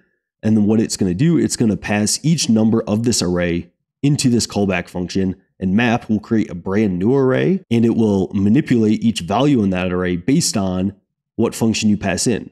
So here, you're going to see that I actually get the very same result here as what I did earlier. I get the numbers multiplied by 10, but to me, this is much more readable. All I do is call numbers.map, and I pass in instructions. And when I am looking through a code base and I'm reading a code base and I land on line 46 and I have to read, okay, my variable is equal to numbers.map multiply by 10. Well, this is pretty self-descriptive in that, okay, I'm just going to multiply all my numbers by 10. This likely leads to my numbers multiplied by 10. Whereas in the for loop, you still kind of have to like enter the for loop in your mind and think about what's happening on each iteration. And then it's like, okay, I'm pushing this to the array. So by using this higher order function here, it allows you to just pass in some instructions, which is very readable in my opinion. And you also can kind of abstract out. I don't have to think about how map is creating a new array and the map function is likely iterating over that array and performing some instructions on the array. I don't have to think about that. All I have to do is look at this. Okay, we're mapping over this array and multiplying each number by 10. Quite readable in my opinion. So that is one benefit of using higher order functions. And keep in mind that the map, filter, reduce methods and some other array methods within JavaScript, those are all considered higher order functions because they take a callback as an argument. Now, it also prevents you from repeating yourself quite a bit. And front-end masters, they have a lot of courses on there. I'm going to give them a shout out here because there's a great video on there kind of explaining higher order functions and stuff that really helped me in my learning when I was just starting out. So I definitely think that this is a good resource for front-end developers. So feel free to check them out. I just wanted to, give credit where it's due. But here you're going to see that what I'm going to do here is give you an example of me repeating myself and then how you can fix that with higher order functions. So I have a function, copy array and multiply by 2. It takes an array, it creates a brand new array, it iterates over the array that's passed in, and it multiplies each number by 2. And then it's going to return the new array. So this is very similar to what I was doing here. I'm basically just iterating over an array, multiplying each number, and then returning a new array with each number multiplied by 2. Now, what if I wanted to do a similar thing, but I wanted to copy an array and then multiply each value by 3?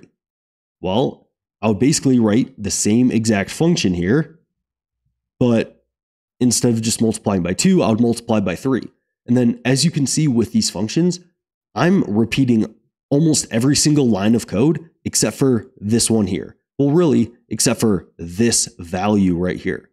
I'm copying this logic here. I'm copying the logic of my for loop and returning the array. All of these are the same, but performing this different operation, I created a whole new function for that, which you can see I'm repeating myself quite a bit here. Now, if I just run this program and log these out here, the return value of copying my numbers array and multiplying it by those numbers, you can see that I get one array where every number is multiplied by 2 and another array where every number is multiplied by 3. So, it works, but we do repeat ourselves quite a bit. So what if I actually just wrote a function called copy array and manipulate? And maybe that function could just take another function in which I pass in some instructions to perform on this array. And if you're kind of putting this together now, basically what we're doing here is we are re-implementing how the map method works within JavaScript.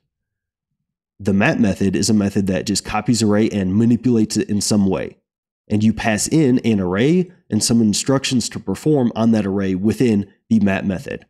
So we're going to recreate that here and kind of show you why it is a bit more readable and why it prevents repeating yourself. But let me just comment out kind of what I had above and kind of go through this. So I create a general function here in which I take an array and some instructions. And these instructions are going to be a function. And I'm going to define a new array. I'm going to iterate over the passed in array. And then to my new array, I'm going to push the return value of passing every number of this array into my instructions callback function. So I'm going to perform these instructions on every number in the array, push it into my new array, and then return my new array out. And then here, I define two different functions. Multiply by 2 takes a number, multiplies it by 2, and then another function, multiply by 3, that takes a number and returns that number times 3. And if I run these functions here, you're going to see that I get the very same result. I get an array with every number multiplied by 2 and an array with every number multiplied by 3 because I call my copy array and manipulate function, and then I just pass in my array and then the multiply by 2 function. And this kind of prevents us from needing to rewrite all of this logic within the body of this function. I only have to write this logic once, and then I pass in these instructions here. Now, we could actually make this even more dynamic and more readable by using higher order functions. So instead of creating these two functions here, multiply by 2 and multiply by 3, that basically do the same thing. The only difference is the multiplier here or the factor here. Well, what if I just created a function called createMultiply function, and this function here, it takes a factor. So it takes a number that I want to multiply each number by. And what it's going to do is it's going to return a function multiplying a number by the initial factor here. So here, instead of passing in a multiply by 2 function, I can actually call the createMultiply function and pass in a factor. And I'm going to pass in 2. And what this is going to evaluate to is actually going to be a function. It's going to return a function here that is going to take a number and it's going to multiply it by the initial factor that I pass in. So it's going to multiply it by 2. And then here, if I want to do the same thing but multiply it by 3, well, I can just pass this into my higher order function or pass 3 into my createMultiply function that is a higher order function, and that's going to return a function that multiplies every number by 3. And if I console log my numbers by 2 and numbers by 3, you're going to see I get the very same result here. And this is a good example of using higher order functions to keep yourself from repeating yourself. Because here you can see I just have a copy, array, and manipulate function, and then I just have another higher order function that will create a multiplier function. And that prevents me from needing to repeat kind of this logic of multiplying a number by a certain factor, and then also keeps me from repeating these for loops and creating a new array and returning that array. I only have to write the logic one time here. All right, and both of these are higher order functions. So hopefully that gives you an example of how it can kind of allow you to prevent yourself from repeating yourself. And if you're not repeating yourself, that means that when bugs come up, it's going to make it easier to debug, because say I had a flaw in my logic there, which unfortunately happens from time to time, I only have to change that in one place. So say I accidentally put a divide symbol here instead of multiply. That would, I mean, I've made dumb mistakes before in programming, so I wouldn't put it past me. But say I did that, well, I only have to change that in this one function here. I wouldn't have to go into my multiply by 2 function and then my multiply by 3 function to then go change that. So this is definitely going to help. Using these higher order functions is going to help you keep your code more dry or keep you from repeating yourself. Now, it also allows you to customize functions and then return that customized function. So it allows you to basically create a wrapper around a function and then still return a function, but just with some customized logic. And this is actually very common to do within React components, in which you might create a wrapper component around some other component, customize that component just a little bit. Maybe that component's from a library and you have less control over it, so you just need to create a wrapper around it to customize the logic for your own use case. And this will be higher order components in React, because in React, components are just functions and React is just JavaScript. So this concept of higher order functions works very well and definitely applies to React. So here, and I already kind of talked about this note here, that a passed in function is called a callback function. So we won't belabor that point here. But what I do is I create a function and it's called onceify. I have no idea if this is how you would spell onceify, but just bear with me. And it takes a function as an argument here. And what it's going to do is it's going to return a function that can only be called once. So we are going to onceify this passed in function. And within the body of my outer function, onceify, I define a variable called count. And I first assign it to 0. And what I'm going to do is I'm going to return a function. And I'm going to first check, is my count equal to 0? If that's true, I'm going to then increment my count because I'm going to call my callback function. And then I'm going to return calling my callback. So I'm going to just return whatever my callback function returns here. But that's only going to happen if my count is equal to 0. If my count's not equal to 0, I'm going to say this function can only be called once. So onceify is a higher order function that takes a function it will first check if we've called that function yet. If we haven't called that function, it's going to go ahead and call it. But if we have called it, it's going to tell us that we can only call it once. So I'm going to create a function here called say hello, and it just returns the string value hello. And then I'm going to create another function here called say hello once. And this is going to be the return value of passing in say hello to onceify. So I'm calling onceify. I'm passing in my say hello function here as my callback. And if I haven't called it before, it's going to return whatever say hello returns. But if I have called it, it's just going to return this function can only be called once. So let's console log the return value of calling the say hello function 3 separate times here. And when I run this, you can see the first time I get hello, the return value of say hello. But the second and third time I get this function can only be called once. So here I've used a higher order function to customize this function here and turn it into a function that just returns hello once. And I didn't need to manipulate this function in any way. I just created a wrapper around that function to customize its logic. So these higher order functions can be used as wrappers around other functions to customize some logic, which it might not be like extremely evident here. Like, when would you ever use a onceify function? I mean, there might be a use case for it, but it's more so to the concept that as you're going within your programming career, you're going to come onto situations in which it's like, okay, I don't really want to change this current function here because maybe you're using it in a lot of other places in your program and you're not sure the effects it'll have, or maybe that function comes from a library and you literally can't change it. Well, you might write a wrapper function around it to customize the logic in some way, and then still kind of use that function within your overall higher order function. All right. Now, also, higher order functions allow you to do kind of more complex things within one single function.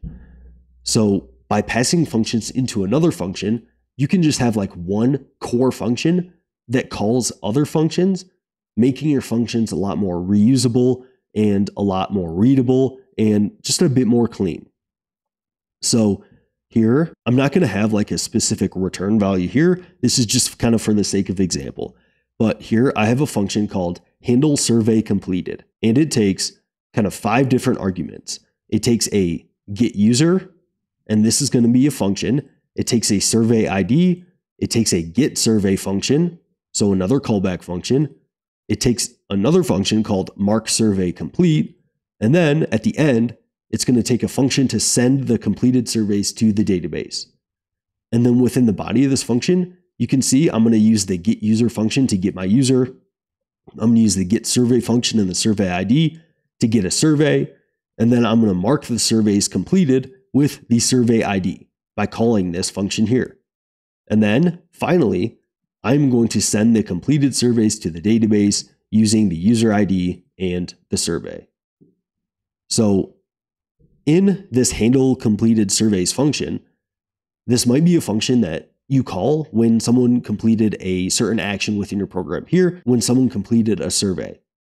And if there's a lot of logic that you want to perform when someone completes a survey, which there very well could be, well, you could write just a handle survey function, one single function that actually uses several other functions, and it makes this super readable. Like, if I'm a programmer and I want to know what happens when a user completes a survey, well, I can read this function very easily and just be like, okay, well, we get the user, we get a survey, we mark the survey completed, and then we send that completed survey data to our database.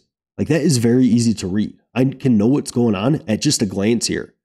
But if I wrote all of this get user logic, all of the get survey logic, all of the mark survey logic, all of this within one single function, that would probably make this really, really difficult to reason about and a lot less readable.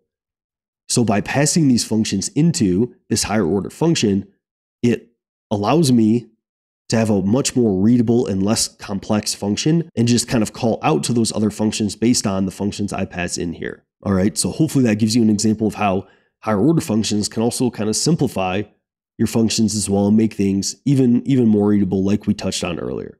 So there's likely several other use cases of higher order functions, but hopefully these 4 different examples here kind of give you some use cases of where they're beneficial. So a higher order function is a function that accepts another function as a parameter, or it's a function that returns another function.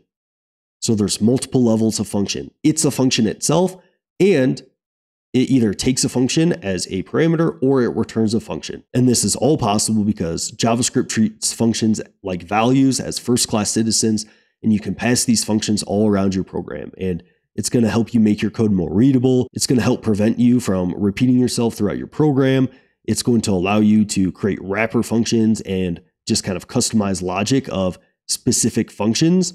And then it's also going to allow you to simplify functions and break complex functions down into just a function that uses other function calls and something that is more simple and easy to reason out. So hopefully this helps you understand higher order functions and you took something away from it. So thanks for tuning in, and I'll see you in that next one. In today's video, you're going to learn everything you need to know regarding truthy and falsy values in JavaScript. We're first going to talk about what does it even mean if a value is truthy or falsy. Then we're going to talk about how do you know whether a value is truthy or falsy. And then we're going to get into some examples where you'll actually see these truthy and falsy values come up, and you might realize the importance of knowing when a value is either truthy or falsy. So first things first, what does it mean when a value is truthy or falsy? Well, a value is falsy if it evaluates to false when coerced to a Boolean. So a Boolean value is a true-false value, and a falsy value is when you coerce some value or you convert some value's types and it evaluates to false. So an example of this when something is coerced to a Boolean is if you write an if condition. So if this condition, then do some code. Well, in that condition, if you have a certain value in that condition, it's automatically going to be converted to a Boolean to decide whether you should go into that if block and into that block of code. But I'll show you some examples of this here in a little bit. And then a value is truthy if it evaluates to true when in a Boolean context or when coerced to a Boolean. So within JavaScript, how do you know if a value is truthy or falsy? Well, I think the best thing for you to do is to remember what values are falsy, and you don't necessarily even need to remember it. You can definitely look it up. A quick Google search will yield you the falsy values in JavaScript. And then either after memorizing the falsy values or looking up if a value is falsy or not, then you know all other values are truthy. So if you know all the values that are falsy, you know all other values within your program are going to be truthy. So the falsy values in JavaScript, that is going to be the value of 0, -0. Yes, JavaScript does have -0. And one potential use case of this is like if you were programming a video game and you had a player running in the reverse direction and then they stop. Well, you could technically say that their speed is 0 at that point because they stopped, but that negative might tell you that they were heading in a reverse direction at the point in which they stopped. So there's potential use cases for -0, and there's probably other use cases that I'm not considering right now. But the falsy values are 0, -0, an empty string, null, nan, so not a number, false, and undefined. So I mean, I feel like all those, there's not really corner cases there. All those, seemingly make quite a bit of sense. However, there are some values that you might think are falsy, but are actually truthy. And the 4 I've listed here are kind of the most common that I think, were potentially confusing for me. And the most common that I see come up in errors in programs in which people think that these are going to evaluate to a falsy value, but they're actually truthy. So these truthy values that are kind of tricky is an empty array. That is actually a truthy value. So in JavaScript, you can convert something to a Boolean by passing it into the overall Boolean function. So this is a Boolean function that JavaScript gives you for free in the JavaScript environment that you can just run automatically. And I don't need to create this anywhere in my program. And I can pass a value into it and it automatically converts it to a Boolean. And when I do this in my program here and I run it, you're going to see that a empty array actually evaluates to true. So an empty array is not a falsy value. So in your programs, if you say if some value and then you run some code after that condition, if that value is an empty array, it's going to evaluate to true. And you're going to get the same result if you use an empty object as well. So if I pass in an empty object to the Boolean operator, that's also true. So an empty array and an empty object are both true. And also a string with just a single space in it. So a string with one single space, that is also going to evaluate to true. This string doesn't technically have to have any characters in it. If it just has an empty space, that's going to be a truthy value in JavaScript. And then negative numbers, those are all going to evaluate to true as well, except for -0. So -1, that evaluates to true. So a few tricky values that you might think are falsy but evaluate to true and are truthy values are an empty array, an empty object, a string that just has an empty space, and then negative numbers. All of those are truthy values in JavaScript. Now, why is this useful and where do you see it come up? Well, I kind of mentioned that you do see this come up in if statements and in conditionals. So that is kind of the most common case, is a if statement or a conditional. So I will show you kind of an example of how that works here. So here on line 28, I have an if statement. And then on line 25, I have a constant called variable. And this variable, I assign it to the value of true. And of course, true is going to evaluate to a truthy value. And then I say, if this variable, I want to go into this condition and console log this value is truthy. Because in this if condition, when I put a variable within this if condition, it is only going to run this code if this value here is a truthy value. So if this value is truthy, then go into this condition. And since the variable is assigned to true, you're going to see that I'm going to console log this value is truthy. Now, if I put false in there, you're going to see that I'm going to run my program and I'm not going to get any output. And that is because that is a falsy value. Now, if I do an empty array here, like I talked about earlier, it's a truthy value. So when I run this, I get this value is truthy. And then if I have, say, just the value of 0, well, that value is falsy. So when I run this, I don't have any output here. Now, you can also use a not operator. So what the not operator is going to do is it is going to convert a Boolean value to the opposite Boolean value. So it's going to convert true to false, and it would convert false to true. So if I say not variable, what I'm saying here is if this value is actually falsy, then enter this block. And I could change this because now we're checking if it's falsy. So if not this variable, so if this variable is falsy, then enter this block of code. And then I run this and you can see this value is falsy. But now if I change this to a truthy value, so if I change it to a string that has characters in it, I'm not going to get any output because this is a truthy value. And this not operator, it's going to be like, okay, this value is truthy, but since I use the not operator, it's going to convert it to a falsy value. So this condition is not going to be met. And we're not going to enter this block of code. But if this was a falsy value, this not operator will convert it to a truthy value, and then you will enter this block of code. So you'll also see this come up with this not operator, the exclamation point operator. Now you'll also see this in a very similar fashion when using ternary operators. So I have const variable equals true. So the same thing I had earlier, line 36, I assign the variable of text to whatever my ternary operator evaluates to. So I do variable question mark. So what I'm doing here is I'm saying, if this condition is true, then return this. Else, colon, return this. So if this is a truthy value, it's going to return this first kind of ternary expression here. Else, it's going to evaluate to this. So since variable is true, I would expect text to be assigned to is truthy. And if I run this here, you see I do indeed get is truthy. And then if I use a falsy value here, like nan, you're going to see I get is falsy. So you'll also see truthy and falsy values when using ternary operators.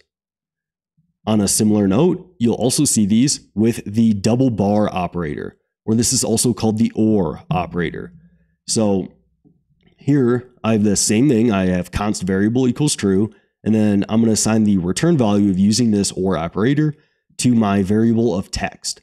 And what's going on here is it's going to say, okay, if this variable is true, it's just going to return this variable. But if it's not true, it's going to return this variable, no matter what. So it's saying, do this if this is truthy, or just return this. So this is called the or operator, the double bars. So since this variable is truthy, it's actually just going to return that to text. And you're going to see text is assigned to the value of true because this is truthy, so it just returns that. Now, if I assign this to a falsy value like undefined, you're going to see that it evaluates to hello, because if this is not truthy, it's just going to return what is after the or operator. And then if I assign it to a string that is indeed truthy, you're going to see it just returns that first value there. So you also see truthy and falsy values with the or operator. And then the last example here, and there's probably more examples, but this is just to kind of go to show that there are, very common use cases that you'll see in your programs in which it uses truthy and falsy values, and these are indeed important to know. So the and operator works very similar to the or operator, except it's going to look at this value, and if this value is true, it's going to return this value. So it's saying if truthy here, return this. But if this is falsy here, it's just going to return this value. So here, since variable is assigned to the value of true, which is a truthy value, we're going to see it return hello. So if I run this, you're going to see I do get hello because this is a truthy value. And if I change this to a falsy value, so let's do -0 here, then you're going to see my text is actually going to be assigned to -0. Because if this is falsy, it just returns that first value. So here I get -0. And then if I say some value and turn it back to a truthy, you're going to see I'm going to get hello again, which I do. So you're also going to see truthy and falsy values come up with the double and operator. And I know like in React code, since you can't have conditionals within JSX, you will see this and operator and this or operator and even ternary operators sometimes within JSX quite often. But if you don't know React and that makes zero sense to you, don't worry about it right now. All right, so a value is falsy if it evaluates to false when coerced to a Boolean, or you use it within a Boolean context. And a value is true if it evaluates to true when coerced to a Boolean. And you know if a value is truthy or falsy by knowing the falsy values, and then you know all other values are truthy. And you can definitely just look these up on the go if needed. But the falsy values are 0, -0, an empty string, null, nan, false, and undefined. And a few tricky values that you might think are falsy, but are actually truthy, are an empty array, an empty object, a string that just has one empty space, and then negative numbers. All those are truthy values. And then you see these truthy and falsy values come up often when you use conditional statements. So if you say if some value is truthy, then perform some code. And you also see them come up in ternary operators, the double bar operator or the or operator, and also the double ampersand operator. So hopefully that gives you a good understanding of truthy and falsy values in JavaScript and where they're kind of used, and I will see you in that next one. In today's video, you're going to learn everything you need to know regarding template strings within JavaScript. We are first going to talk about what they are, and then I'm going to talk about how they work and give you some examples and some different use cases of when these are particularly useful. All right, so first things first, what is a template string? These are also called template literals. You'll see these used interchangeably. So template string, template literal, I would kind of view those one and the same. Now, a template string is a term to describe basically creating a string within your program that has certain placeholders within the string. And then within those placeholders, you can inject a JavaScript expression. And within that JavaScript expression, whatever that expression evaluates to, that is then going to be kind of injected into your string. So you basically create a string template and then make that template more dynamic with JavaScript. So let me first show you an example of kind of combining things together, or combining JavaScript expressions together with strings without using template literals. And then I think it will be much more clear why template literals are probably a good idea. So we're first going to kind of use an example with string concatenation. So this is kind of just joining some strings together using the plus symbol in JavaScript and adding them together. So here I have a const called YouTube channel, and it is assigned the value of code Ryan. And then I have a constant my name, which is assigned the value of Ryan. And then I create another constant called greeting, and I say, hi, my name is, and then here I use a plus sign, and then I add my name, which is this string. And then I use another plus sign, and I say, and my YouTube channel is, and then another plus sign, and add my constant YouTube channel. So here I'm concatenating this string together to create this greeting. And in the end, you'll see that this greeting will log out, hi, my name is Ryan and my YouTube channel is Code Ryan. So that works, that gets the result I want. But as you can see here, like even in this kind of basic example, this isn't all that like easy to read, and it kind of looks a little bit messy with these plus signs. And then I have to remember to keep a space here between this is and my name here, so it looks kind of human readable. So it's not like the best thing. And template strings will help us solve kind of this problem and make this much easier to reason about here. So let's look at this, but using a template string instead, or a template literal. So here I have the same constants, YouTube channel and my name, but here I'm actually going to create a template string. So the way that this is done is to create a template string, you need to use backticks. Instead of using like a double quote or single quote, you need to use backticks. And these backticks are going to tell JavaScript, hey, this is going to be a string, but I'm also going to potentially use JavaScript expressions within this. Now, you don't need to necessarily use JavaScript expressions within a backticks string. You could just use backticks for your strings. That's usually not the common practice. Usually people will use backticks for a specific use case, like using these JavaScript expressions within it or multi-line strings, which I'll talk about here in a second. But to create a template literal, you use the backticks. And then when you want to use a JavaScript expression, you use a $, and then you open up a pair of curly braces. And within these curly braces, that is where you can write any JavaScript expression. So this could be even like a ternary operator, or the double ampersand operator, the or operator. You could have some of those expression conditionals in there. You could do some basic arithmetic in here and different things like that. Any valid JavaScript expression will be valid within these curly braces, as between these curly braces, that's kind of saying, hey, we are now in JavaScript land. I can use any JavaScript expression within this. So here, what I'm doing is within JavaScript land, within this string here, I am injecting my variables, my name and YouTube channel between the curly braces here. And then if I run this, you're going to see I get the same result, but to me, this is just much more readable.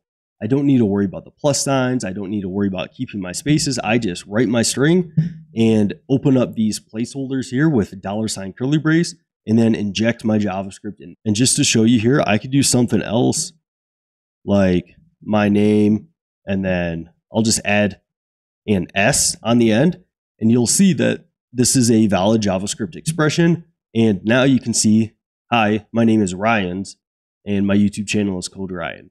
So you can have an expression in here and that's going to work just fine. All right, so opening up those curly braces are going to tell you that it's JavaScript land, and then in front of the curly braces, you need that $ as the syntax to just kind of tell JavaScript that, hey, this is going to be a JavaScript expression here within this template literal. Now, to show you a little bit different of an example here as well, let's actually just query these values here from an object. So here I have Const greeting object, and then I have two properties, YouTube channel and my name, and they have the same values as before, code Ryan and Ryan.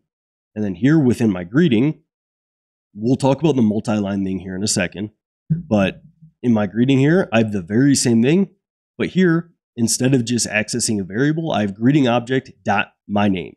So I'm accessing the my name property on the greeting object. So this example just goes to show that it doesn't have to just be a variable that you plug in within your curly braces. It can be any JavaScript expression. You could be getting values from an object or an array, or you could even map over an array within that expression and then join that together or something like that. There's a lot of different things that you could kind of plug in here. I would recommend not making it too complex because then we kind of lose that readability, but it could be any JavaScript expression. So if I run this, you're going to see I get the same result. However, in this result here, you can see that it prints this out on two different lines. And that is because when you use backticks, it maintains the multi-line formatting. So this is going to maintain two lines to my output here. So backticks, they support multi-line strings, and then it will maintain that multi-line formatting. So this could potentially be useful if, say you wanted to write a email or something. You might say like something like, hello user, thank you for signing up, have a nice day, Ryan. And then if I run this here, you're going to see that this maintains this formatting here to where I have it in more of a email structure. Hello user, thank you for signing up, have a nice day, Ryan. So it's on these separate lines here because backticks will support these multi-line strings, and it will kind of respect that formatting when that is outputted from your program. And an additional use of these backtick strings here is that it can allow you to use double quotes and single quotes all within a string. So what I mean by this is, so if I change my string a little bit and I write, hi, my name's Ryan and my YouTube channel is Code Ryan. Well, what if I wanted to put Ryan within double quotes and Code Ryan within double quotes? And then what if I wanted to use for hi, my name's, my apostrophe S? What if I wanted to use that apostrophe there instead of just my name is? Well, if I was using just a double quote string or a single quote string, this wouldn't work because like if I start this with a single quote, you can see that it's saying my only string is hi, my name, and then all of this has a syntax error because I have my opening and closing single quote. So I can't use a single quote here. And I also can't use a double quote here because I get the same thing to where it's saying my string ends right here, hi, my name's, and then everything after this closing double quote right here, that is going to have a syntax error because I'm closing off this string and this syntax doesn't make sense. But if I use a backtick here, you can see that this is going to evaluate correctly. And since I only have these opening and closing backticks wrapping this string, I can use this apostrophe S and then these double quotes within this string.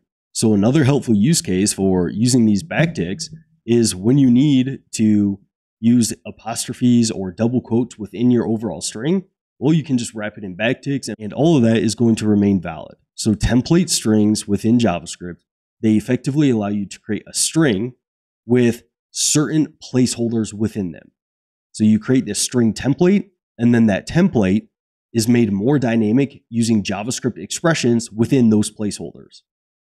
And the way that these work is that you need to create a string using backticks. So you don't use singular double quotes, you use backticks.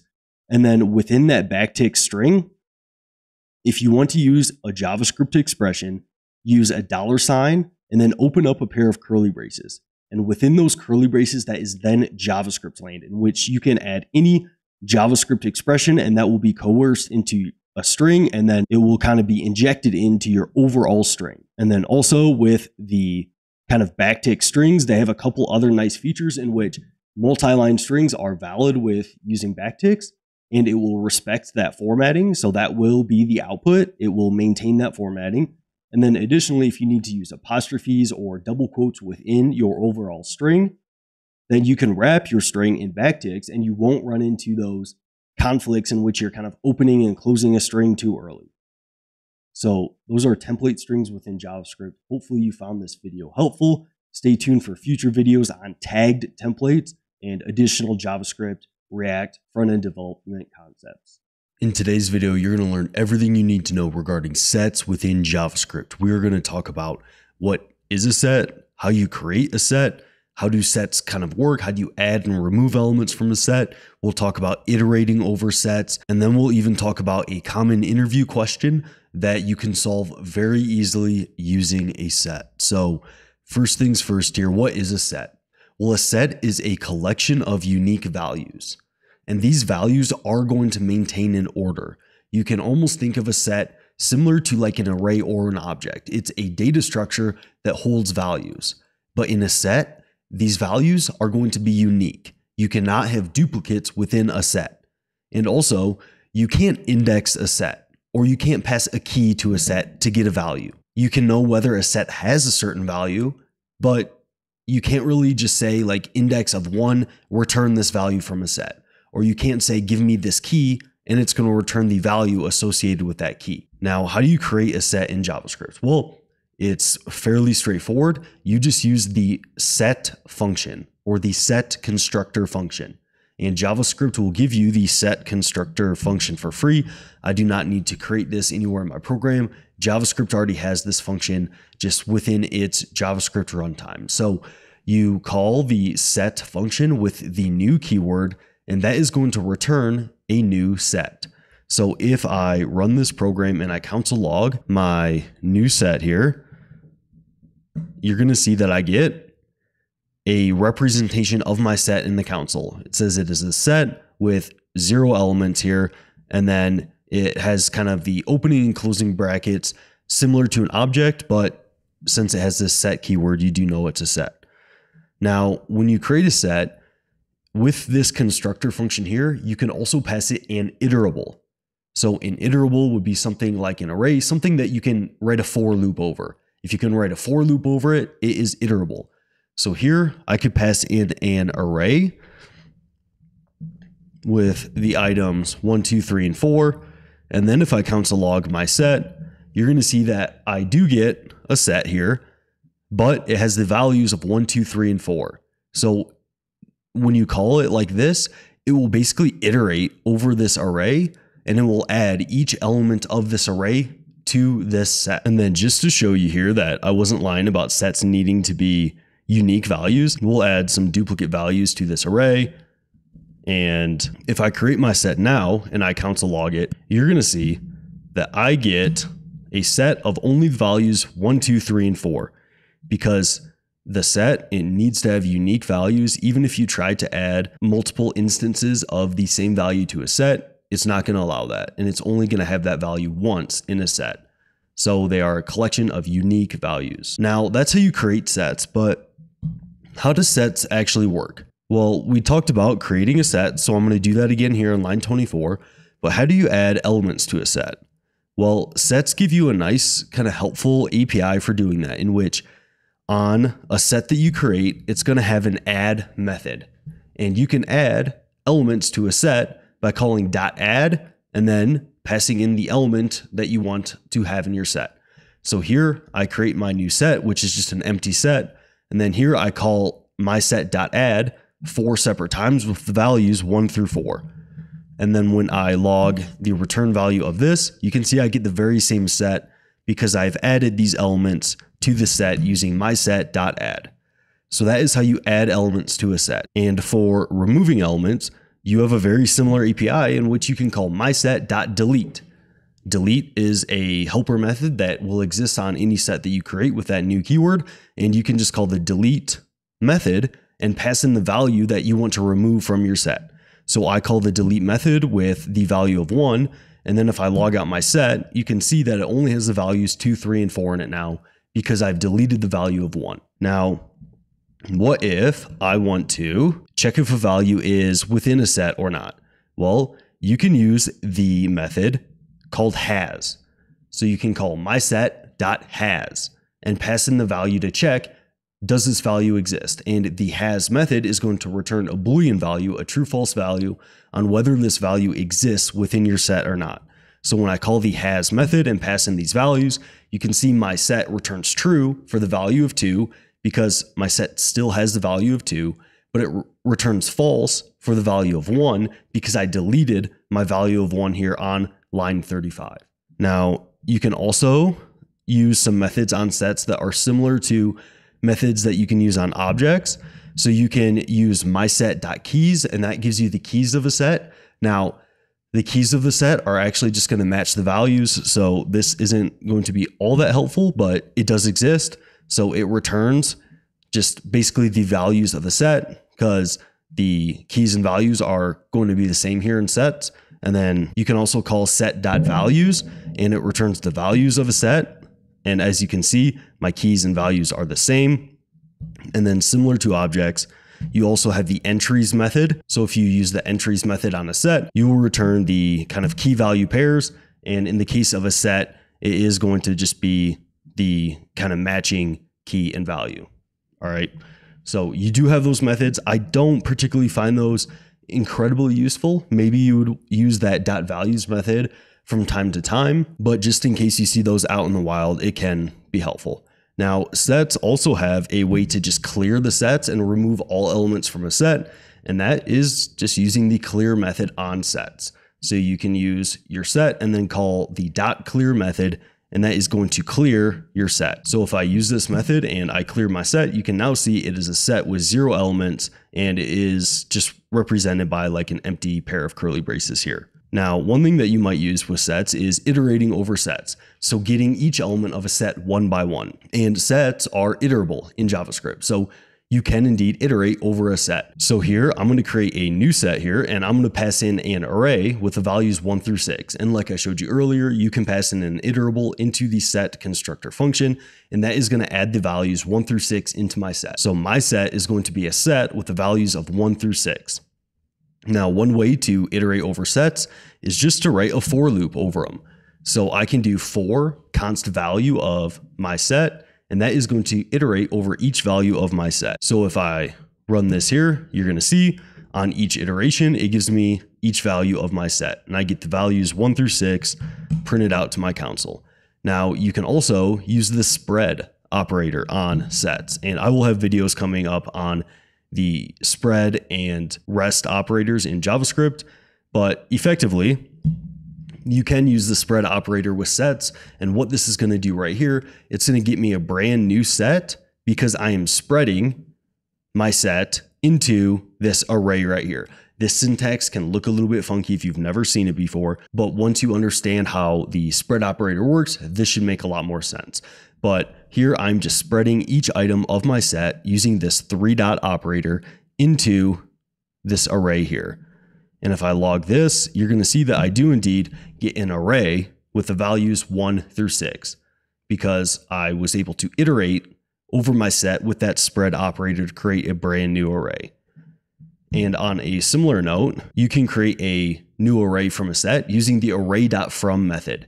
So if I pass in a set to array.from, and array.from just takes an iterable, and since sets are iterable, this is going to work. So if I do console log array.from my set, I get the very same result, an array with the values 1 through 6 in it. And I would probably argue that this might actually be a little bit more readable to create an array from a set, as you know, this, if you see this in your code base, it might take a second to kind of be like, what's going on here?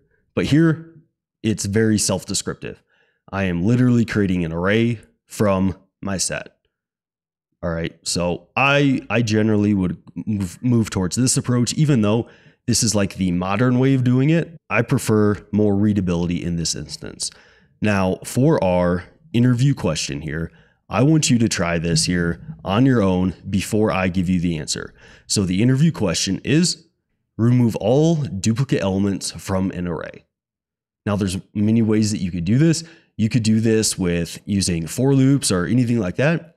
But I want you to do this trying to use what you now know about sets. Sets are a collection of unique values. So how might you use a set to remove duplicates from an array? Well, I'm about to go into the solutions right now. So if you haven't, I would pause this, give it a shot on your own, and then come back to this video right here. But here, an easy way to do this is I can actually create a set from this array of duplicates. So I can create a new set and pass in the array with duplicates. So what this is going to do is it's going to return a set from this array right here. And if I console log my set, you are going to see that I get a set with only unique characters here. So this looks a lot like my array, but it doesn't have the duplicates. Now I want to return an array here. I don't just want to have a set. Well, just like I showed you earlier, you can just use the array.from method and get an array from your new set. And if I run this, you're going to see that I get an array without duplicates. So that's a pretty easy way to remove duplicates from array. You could be a little bit more kind of shorthand with this. So I could actually delete this and then right into my array.from, I could call new set and I could pass in my array with duplicates right here. And that is effectively going to return a new set without any duplicates. And then I'm going to create an array from that set immediately. So you can do that in a bit shorter syntax here and do it like so. And you could also use the spread operator here as well and get the same result. So to just show you that quick, I'll wrap this in the square brackets and then spread my new set into that array. And I get the same return value there. So JavaScript sets are a collection of unique values. They are ordered in the same order in which those values were inserted into the set. However, you cannot index a set like you could an array, or you can't pass a key to a set to get a certain value from a set. And you create a set by calling the set constructor function with the new keyword, and you can just initialize an empty set by calling that function and not passing anything in it, or you can pass it in an iterable and you will create a set with each item within that iterable. So here I would create a new set with the items of 1, 2, 3, and 4. And for sets, you can add elements to a set by calling the add method and passing in the value you want in your set as an argument to the add method, and that will add the elements to your set. But if you add duplicate values to a set, it will not contain duplicates. The set will still remain unique and it will basically be a no-op. It will not add that element to your set. Now you remove elements from a set calling the delete method, and then you pass in the value in which you want to delete from your set. So in this instance, I would delete the value of 1 from my set. And you can check whether a value exists in a set by using the has method and passing in the value you want to check if it exists. And it will return a Boolean, a true/false value on whether your value exists within that set or not. Additionally, you can get the keys, values, and entries from a set by using the .keys, .values, and .entries methods on a set. You can also clear a set by using the clear method, and it will remove all items of your set. And in JavaScript, sets are iterable, so you can write for of loops over sets. You can use a spread operator with sets. You can use array.from, and really anything else that you can do with iterables within JavaScript. And one common interview question for sets is that if you need to remove all elements from an iterable or an array, you can first create a set and then create an array from that set, and it will effectively give you a new array with all the duplicates removed. So I hope you learned something from this video, and I will catch you in that next one. In today's video, you're going to learn everything you need to know regarding if statements within JavaScript. So first things first, what even is an if statement? Well, an if statement will allow you to go down different paths in your program. You will have some condition in your program or something that evaluates to a true/false value. And if it is true, you're going to go down one path. And if it is false, you're going to go down a different path. So it's going to be, if this condition is true, we'll go down this path. If it's not true, we're going to go down a different path. So they allow your programs to be more dynamic and go down different paths depending on a certain condition. Now, how do these if statements actually work in JavaScript? So let's look at some examples here. So on line 15, what I do is I define a constant called count, and I assign it to the value of 4. And then here on line 18, I write an if statement. So to write an if statement in JavaScript, you use the JavaScript keyword if, and then following that keyword, then you open up a pair of parentheses. So here's my left parenthesis and my right parenthesis. And between those parens here, that is where you write your condition. And this condition, it needs to be able to evaluate to a Boolean. So it could be some comparison. It could be like, is this value less than this value? Or is this value greater than this value or equal to? Or any other kind of operator that will evaluate to a true false value. You could even check, does this object exist? Or is it just an undefined value? And this is also where knowing truthy and falsy values can help you as well, as some values will be truthy and they evaluate to true when coerced to a Boolean, and some falsy and they evaluate to false when coerced to a Boolean. And I have a video that you can check out on truthy and falsy values. But for these if statements here, you use the if keyword, and then following the if keyword, you open up a pair of parentheses. Within those parentheses, you write some condition that evaluates to a true false value. And then following that condition here, then you open up the body of your if statement. And you open up the body of an if statement, much like you would open up the body of a function. You open up a pair of curly braces, and then you write some code that you want to occur if this condition is true. So if this condition is true right here, you're going to enter the body of your if statement and you're going to execute this code. But if this is false, you are never going to enter into this body of the if statement here. So if I run this program here, you're going to see that I get console logged. The count is less than 5. And the reason I get that is because my count is assigned to the value of 4. My condition checks if the count is less than 5. And that is true. So since that's true, it enters this if block here.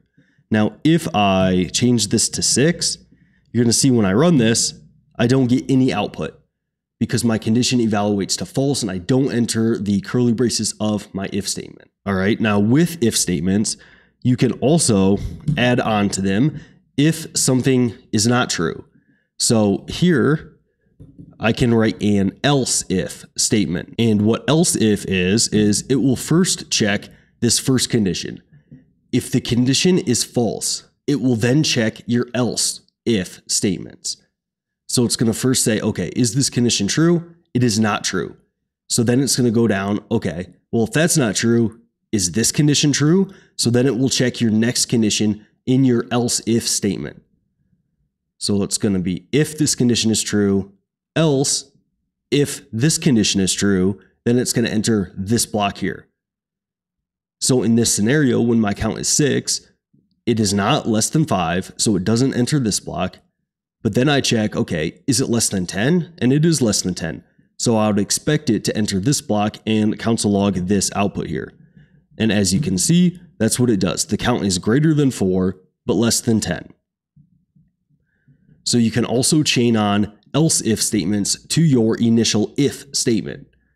And I could chain on as many of these as I want to. I could be if, else if, else if, else if, and keep going down forward and writing more and more conditions. Now, similarly, we also have an else block in JavaScript, in which the else block, you don't write a condition for the else block, and this will run automatically if all of your other conditions are false.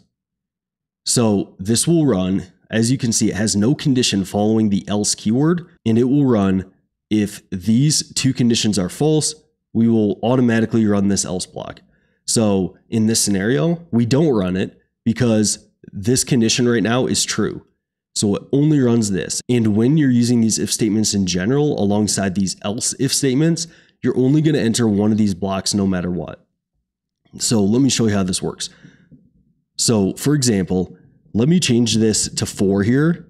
And what you're going to see is I enter my first if block, but I don't enter any of the other blocks. I log out, the count is less than 5. And then if I change this to 6, you're going to see I only enter the second block.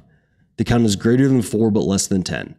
And then if I put 12 in here, you're going to see that I only am going to enter my else block here at the end. So I run it, the count is greater than 9. So that is how you write an if statement with chaining on else if and else statements as well. Now, you can also have multiple conditions in the parens. You could have several conditions in the parens. So an example of this, I can check is my count less than 5? And is my count greater than 0? If so, enter this block. But if both of these conditions don't evaluate to true, it will not enter this block. So in my scenario here, let me get rid of this. My count is 12, so it's not going to enter this block. So I run this, and you're going to see I get nothing outputted. Now, if I make my count 4, so that is less than 5 and greater than 0, you can see I do get my console logged output. But if I change this to -1, it's no longer greater than 0. So my if condition here is going to evaluate to false, and it's still not going to enter this. So you could have several conditions within your parens, and your overall condition still needs to evaluate to true if you want to enter your if block.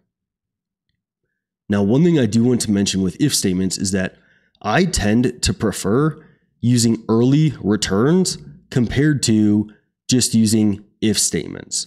So let me show you what that looks like here. So let's say that you have some function, and right here, I create a function called getCount. And in my getCount function, it sets up one parameter here. So it's going to take an argument of count, and it's going to first check, is the count less than 5? If that's true, we're going to return the string, the count is less than 5. And then we're going to check, if the count is less than 10, we're going to return the count is greater than 4 and less than 10. And if the count is not less than 10, we're going to just return the count is greater than 9. So this is kind of the very same thing I was doing earlier. But what it's effectively doing here is if this condition is true, it's going to hit this return statement, and it's never going to execute this code. And same thing here. If this is true, it's going to hit this return statement and never execute this code. And if neither of these are true, this is kind of acting as an else block, and it's just going to return this. And the reason I like this is because for me personally, I feel like this is actually quite a bit more readable compared to doing something like this up here. Like when you're using if, else, you kind of have to, I feel like it just takes more mental overhead to reason about what's going on here. Okay, we're first checking if it's less than 5, and then if that's not true, we're going to check this. But in this function here, I feel like it's very straightforward to just do if the count is less than 5, we're going to just hit this return statement, nothing else happens. And then if the count is less than 10, same thing. Else, if neither of those true, we're just going to return here. So to me, that actually makes a little bit more sense and is a little bit easier to reason about. So if we call this function with some different counts, so if we call it with 4, I get the count is less than 5. Now, if we call it with 7, what you'll see is the count is greater than 4, but less than 7. So it enters this block here. And then if we call it with a larger number here, what you'll see is the count is greater than 9. So I effectively get the same result, but I just think for the sake of readability, this makes a little bit more sense here. So for if statements in JavaScript, if statements allow you to go down different paths of your program depending on whether a certain condition is true or false. And you write if statements by first using the if keyword in JavaScript, and then you open up a pair of parentheses, and within those parentheses, you plug in your condition. And if that condition is true, you will enter the body of your if statement, which is between these curly braces here. And you will run whatever code you place in that body of the if statement. Now, if that is not true, you can also chain on else if statements. So if the first condition isn't true, then you could say else if, and then just write another condition. And if that is true, it's going to enter the else if block. And then with if statements, you can also add an else statement in which if none of your if or else if statements are true, then it will enter your else block. Now, if statements between the parentheses, you can have multiple conditions. So you're not restricted to just using one condition. It could be several conditions. And if the overall condition evaluates to true, you will still enter the if block. Now, me personally, if it makes sense in the program, I prefer to just use early returns and just use basic if statements and check a condition and just return early if that evaluates to true, as I think that's a little bit more readable, but that is kind of subject to what your preferences are and what the preferences of your team and your style guide is.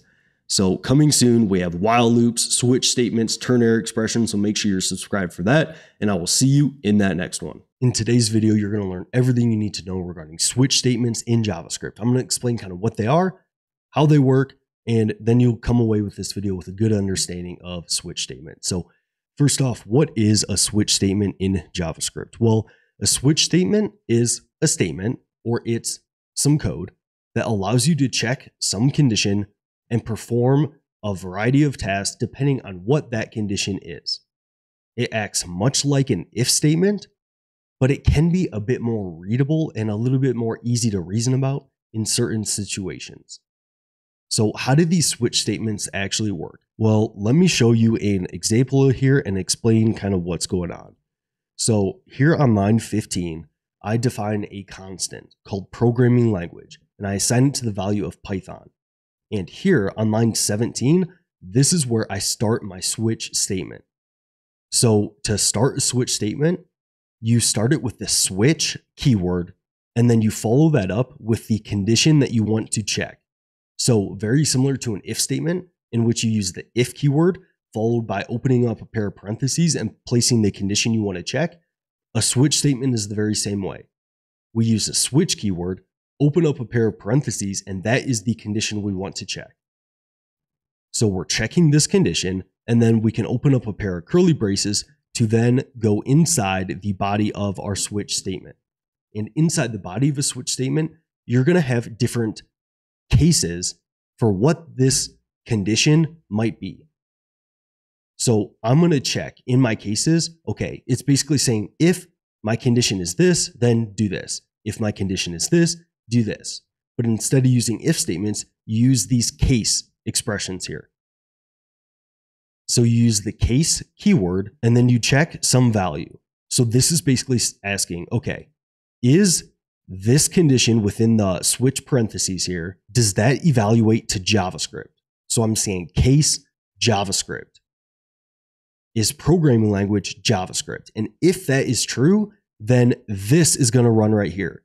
You place a colon, and then whatever code is under that colon, that is what you're going to run. So here, since my programming language is Python, I would not enter this case statement, and I would just continue on with this switch statement.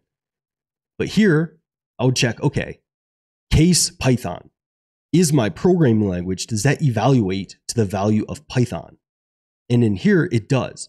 So under my colon here, I run this block of code.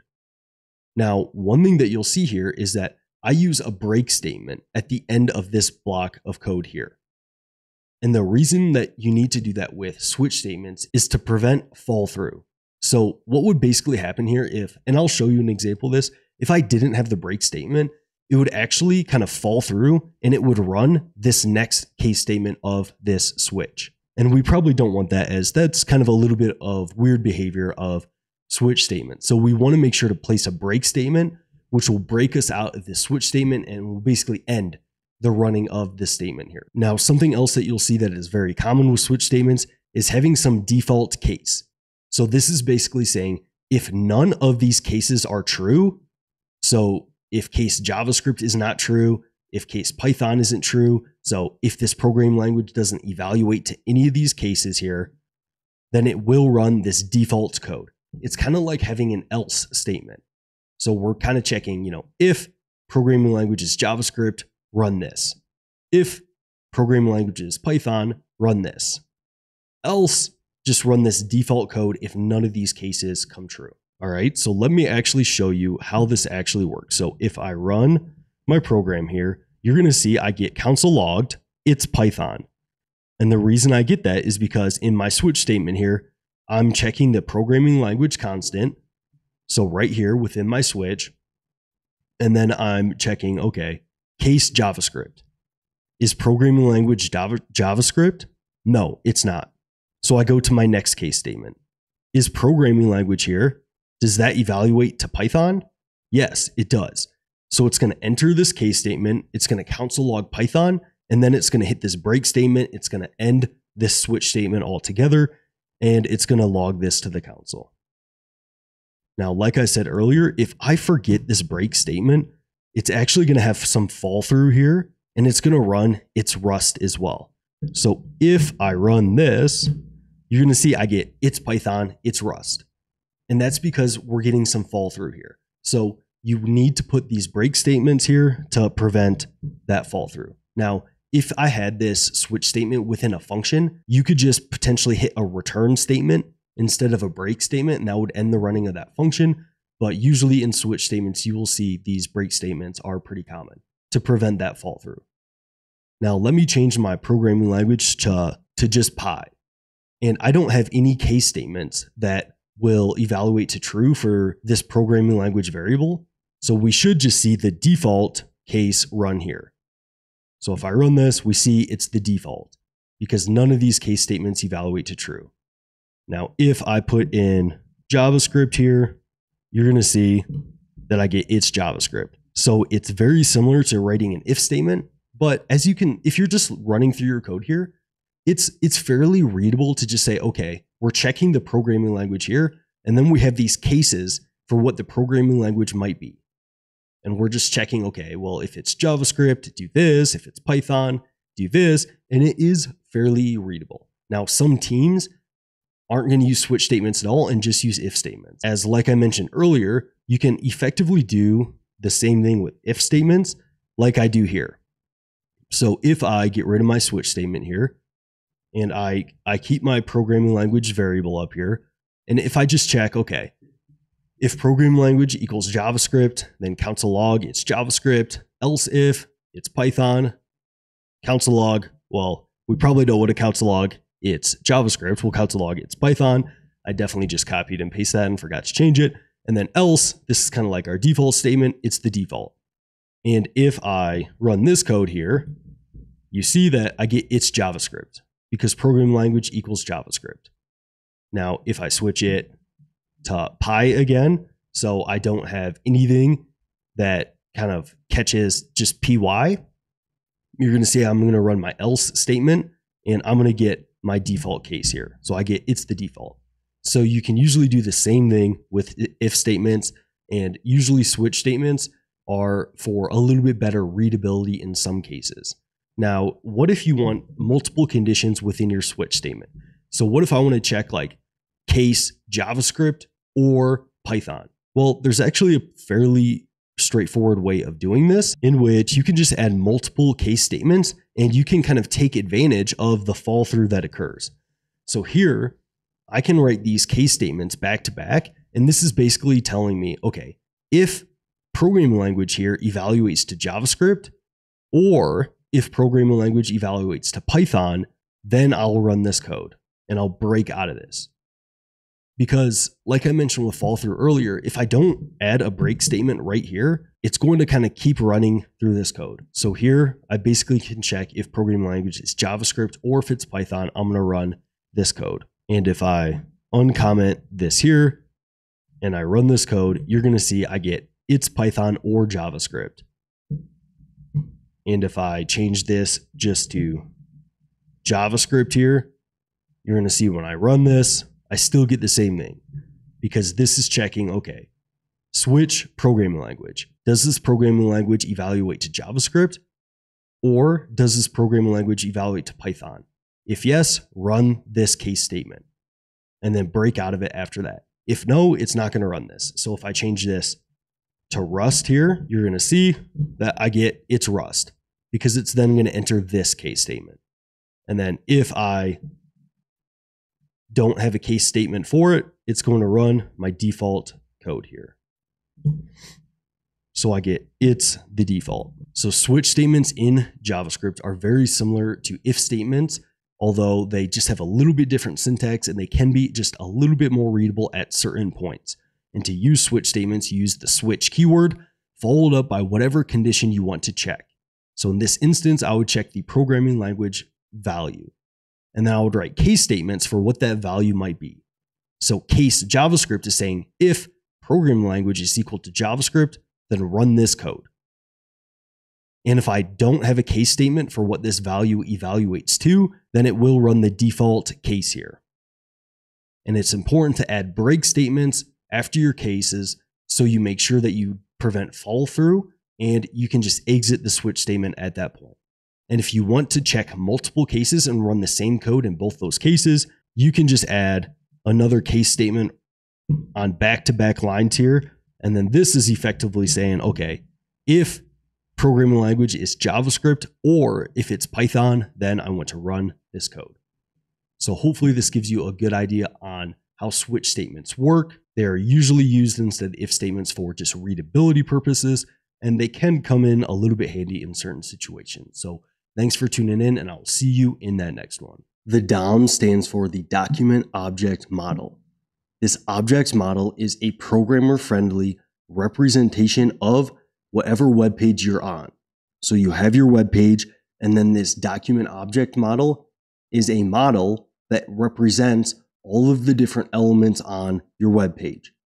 And once you serve the browser your HTML, the browser will then go and create this DOM-like structure with all of the elements of your HTML. And this structure will be a tree-like data structure in which you'll have parent and child nodes, and that will make things a little bit more easy to reason about if you need to traverse the DOM and do different things like that. And after the browser creates this tree-like data structure from your HTML, all of your HTML elements will be considered DOM nodes, as they are nodes on this tree-like data structure. And then once this DOM is created, well, you can then use this document object to interact with the web page and add some different functionality and to manipulate the web page and to add some interaction to that web page based on kind of what the user is doing.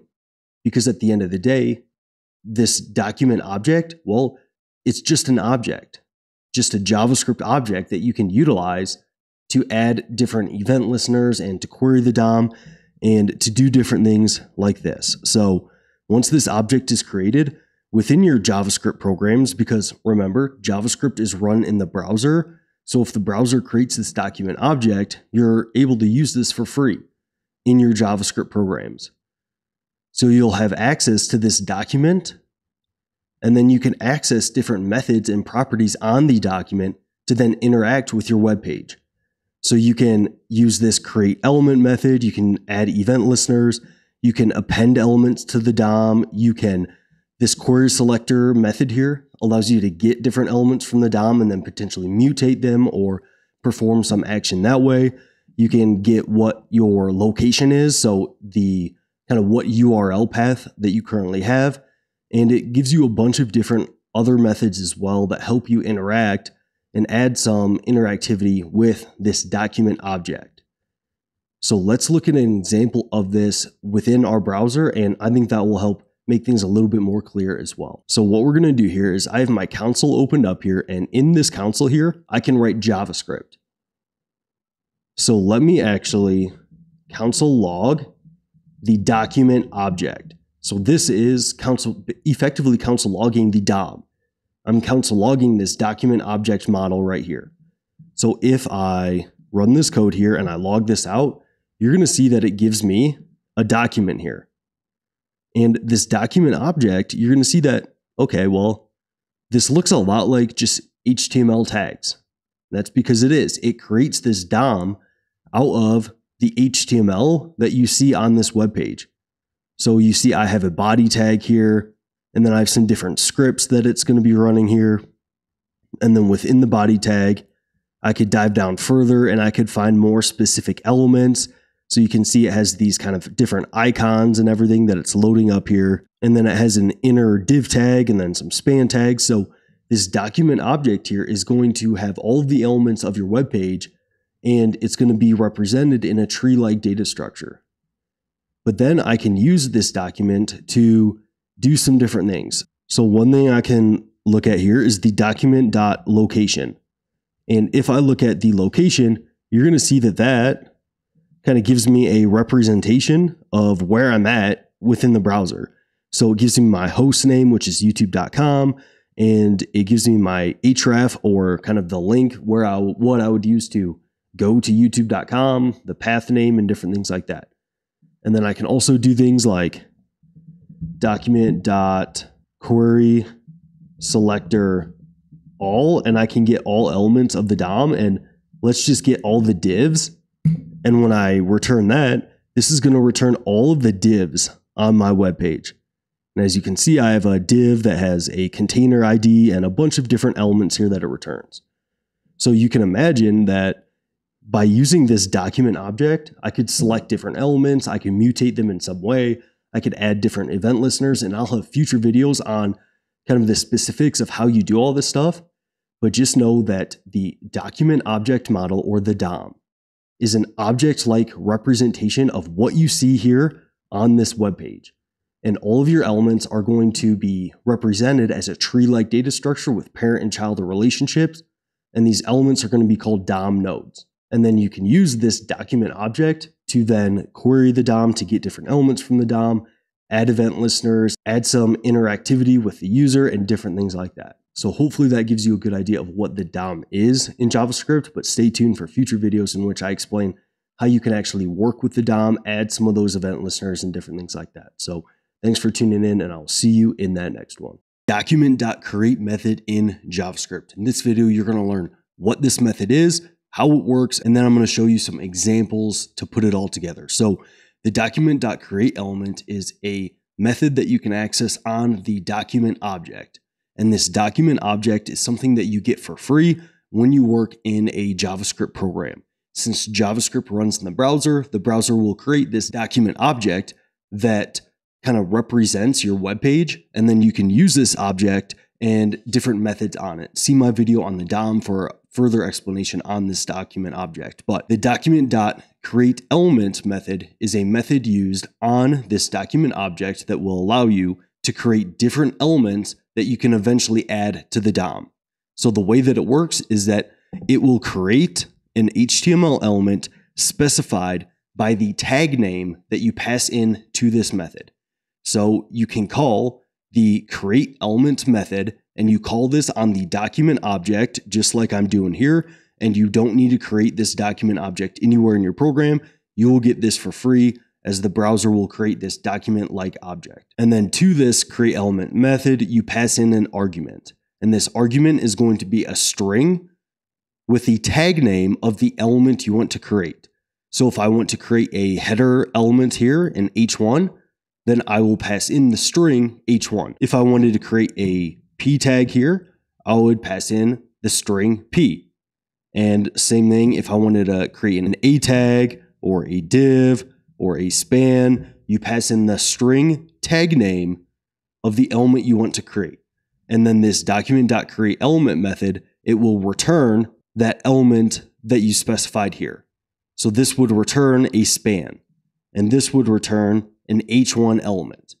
Now, once you create an element, well, what this would represent effectively is just an empty pair of tags here. And rarely are you just going to have an empty pair of tags within your program. You likely want some content within this pair of tags.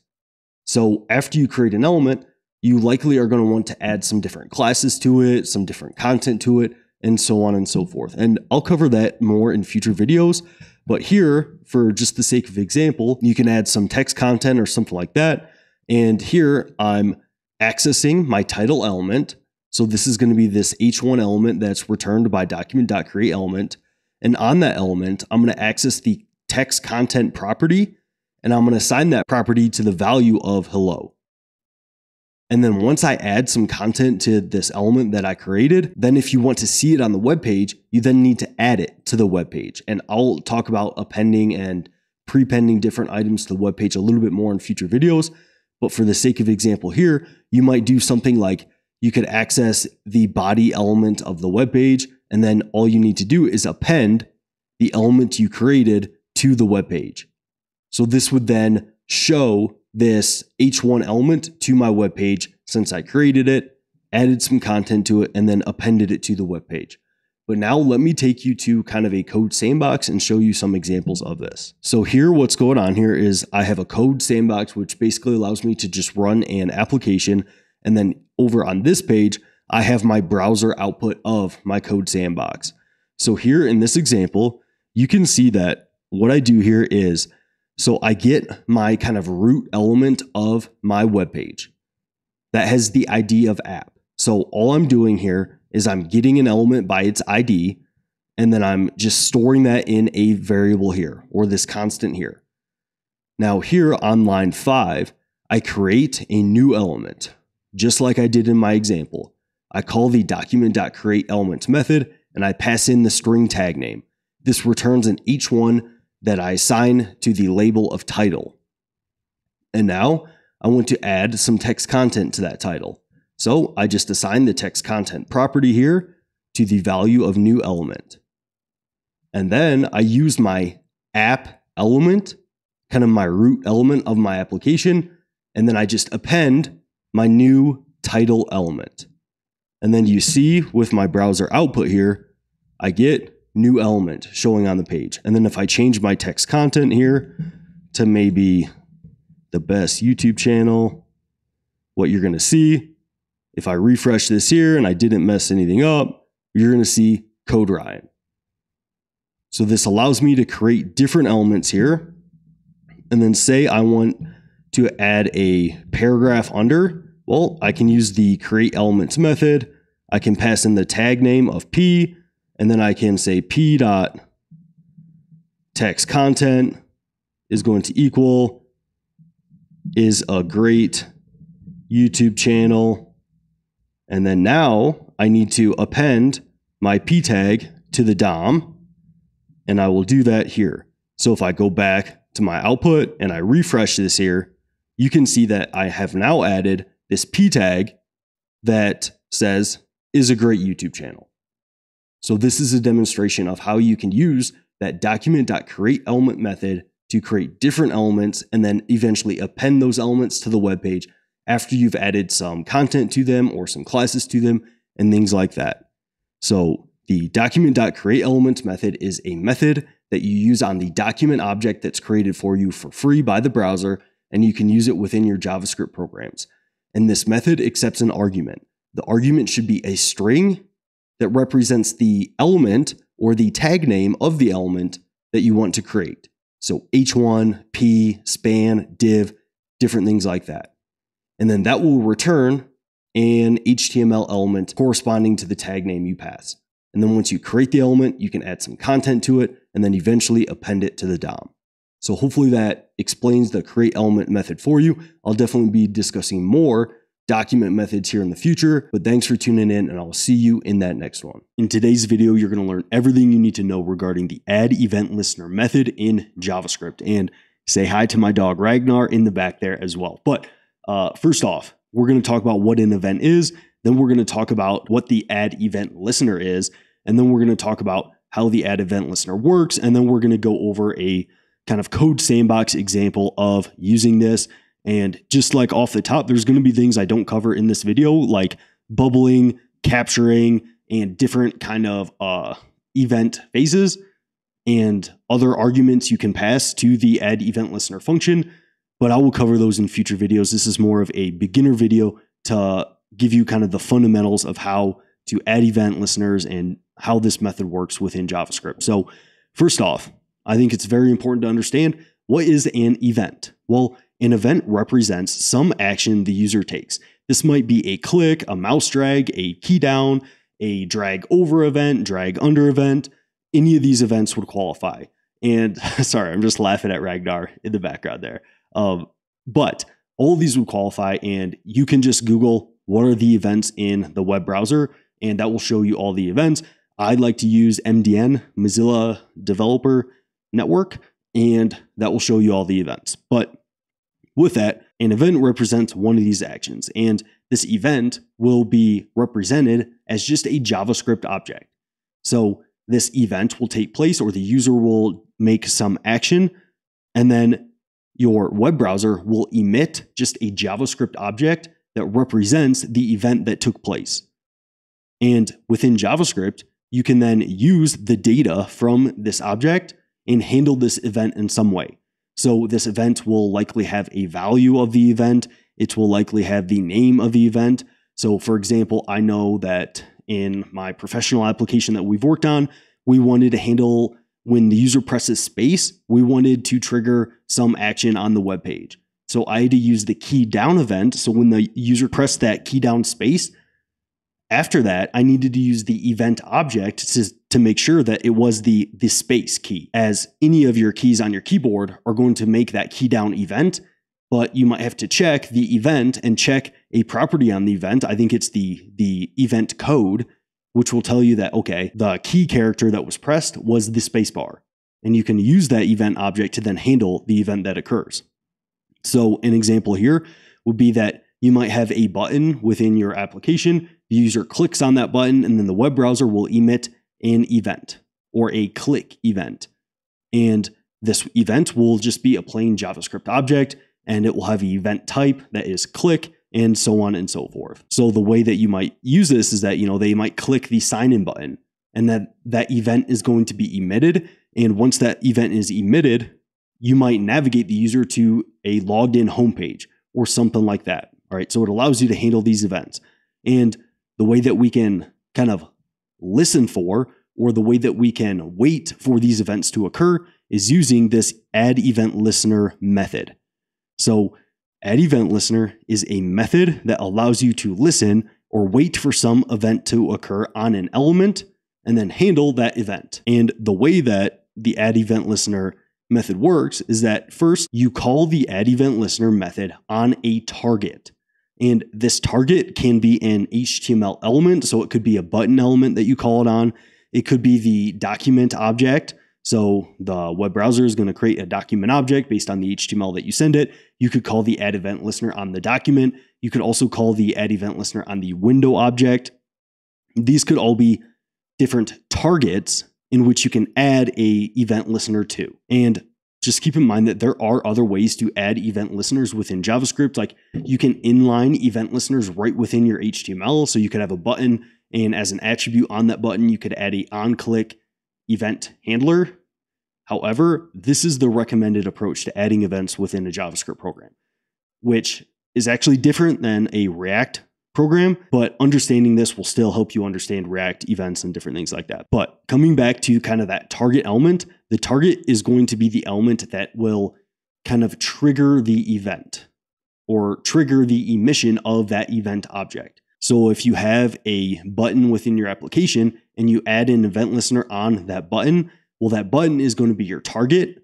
And if you are handling the click event, once that button is clicked, well, that button is going to be what triggers the emission of your event. So with that, the add event listener has a few different parameters that you can pass. And as I said in kind of the introduction of this, I'm only going to cover the first two parameters that you can pass, or the first two arguments that you can pass to the parameters of this method. But keep in mind that there are other things you can do that I will cover in future videos when we cover, capturing, bubbling, different things like that. If that doesn't make sense, that's totally okay. We will cover that in future videos. All right. But the two main parameters that the add event listener takes are a event type as well as a listener function. So when you call this method, you are going to pass it a event type, which is just going to be a string of the type of event that you want to handle. So this could be click, or it could be a key down event. Some of those events that I mentioned earlier, and you can, just Google a list of events in the web browser, and that will give you all the events that you can use. And you just pass a case sensitive string. So case does matter. You pass a case sensitive string as the first argument to add event listener, and that allows you to handle that specific event. And then the second argument you pass to add event listener is a function. And that function is going to be ran when that event takes place. So an example of this is on line 49, I declare a onClick function. And on line 53, say I have this button element here, and then this button element, this is going to be my target. So this is my target element, and I'm going to add an event listener on this button element. And the event type that I'm going to use here, my first argument is going to be a click event. And then my second argument to the add event listener is going to be a function that I want to run when this button is then clicked.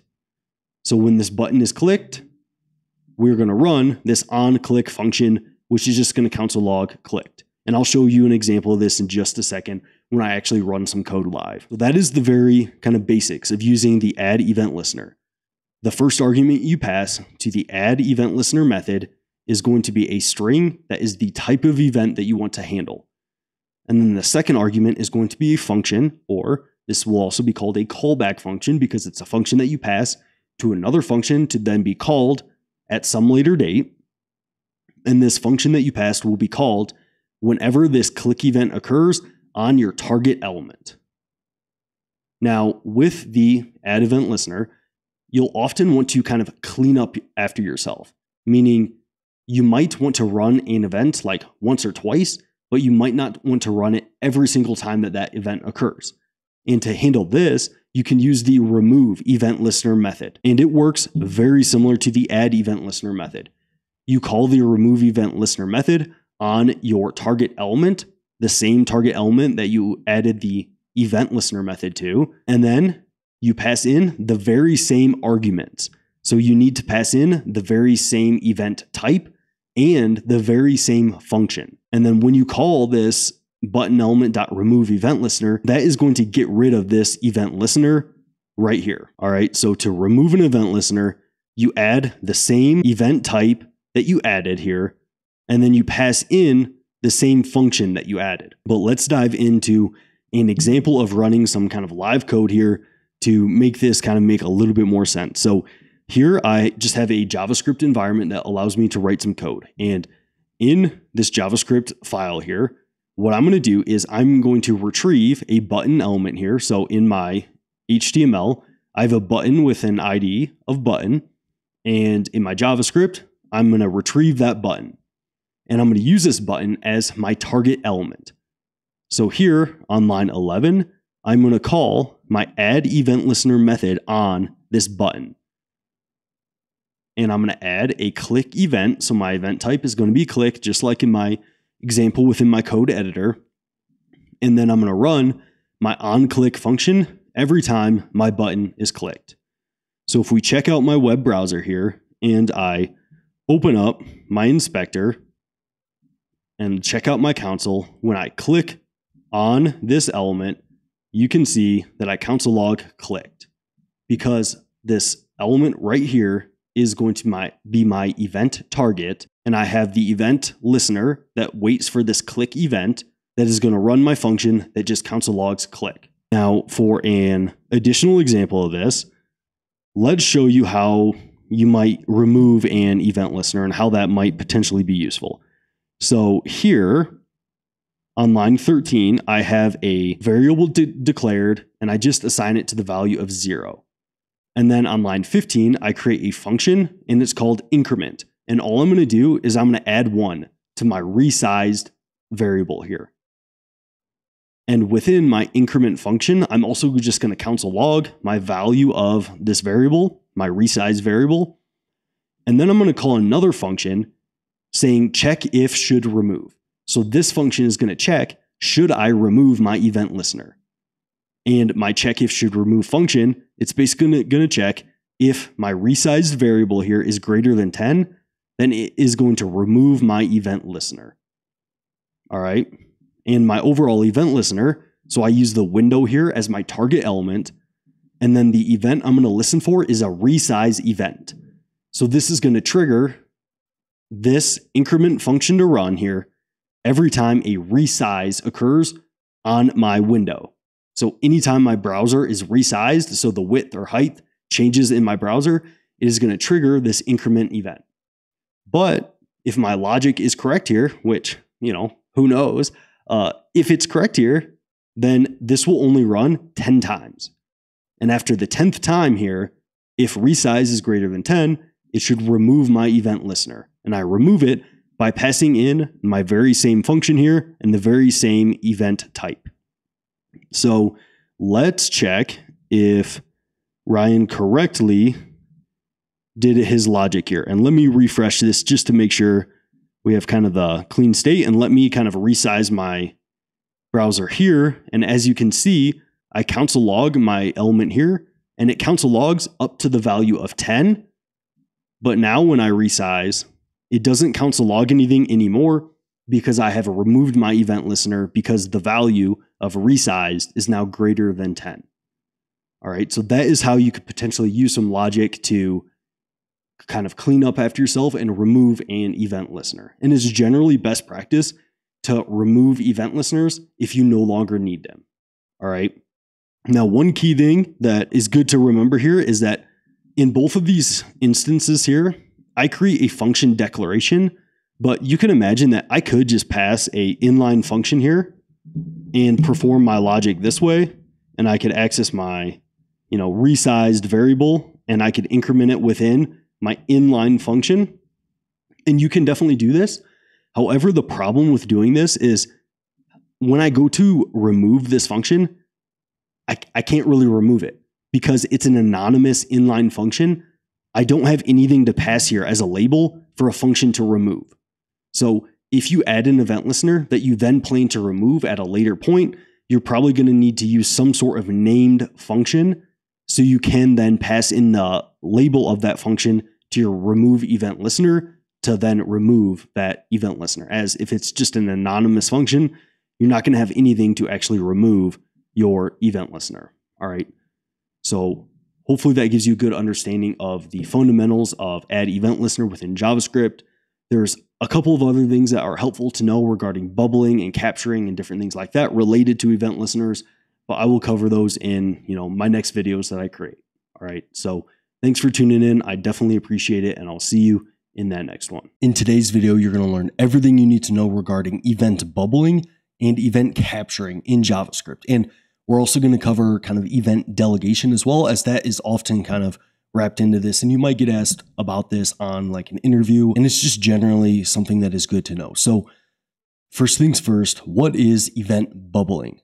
Well, event bubbling, it is kind of a term used to describe the behavior of how an event works within the web browser.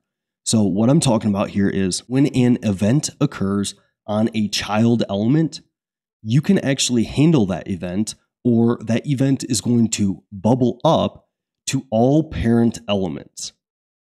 So for example, let's say that you have a list item that is your most child element of your web page. And wrapping around that is a ordered list tag. So you have an LI that is within an OL tag. And then let's say that OL is within a overall main tag. And let's say that main tag is within your body tag. So your DOM is going to have this parent-child relationship in which you're going to have your body tag, and then a child to that is going to be that main tag, and then a child to that is going to be your ordered list, and then the child of that is going to be your list item.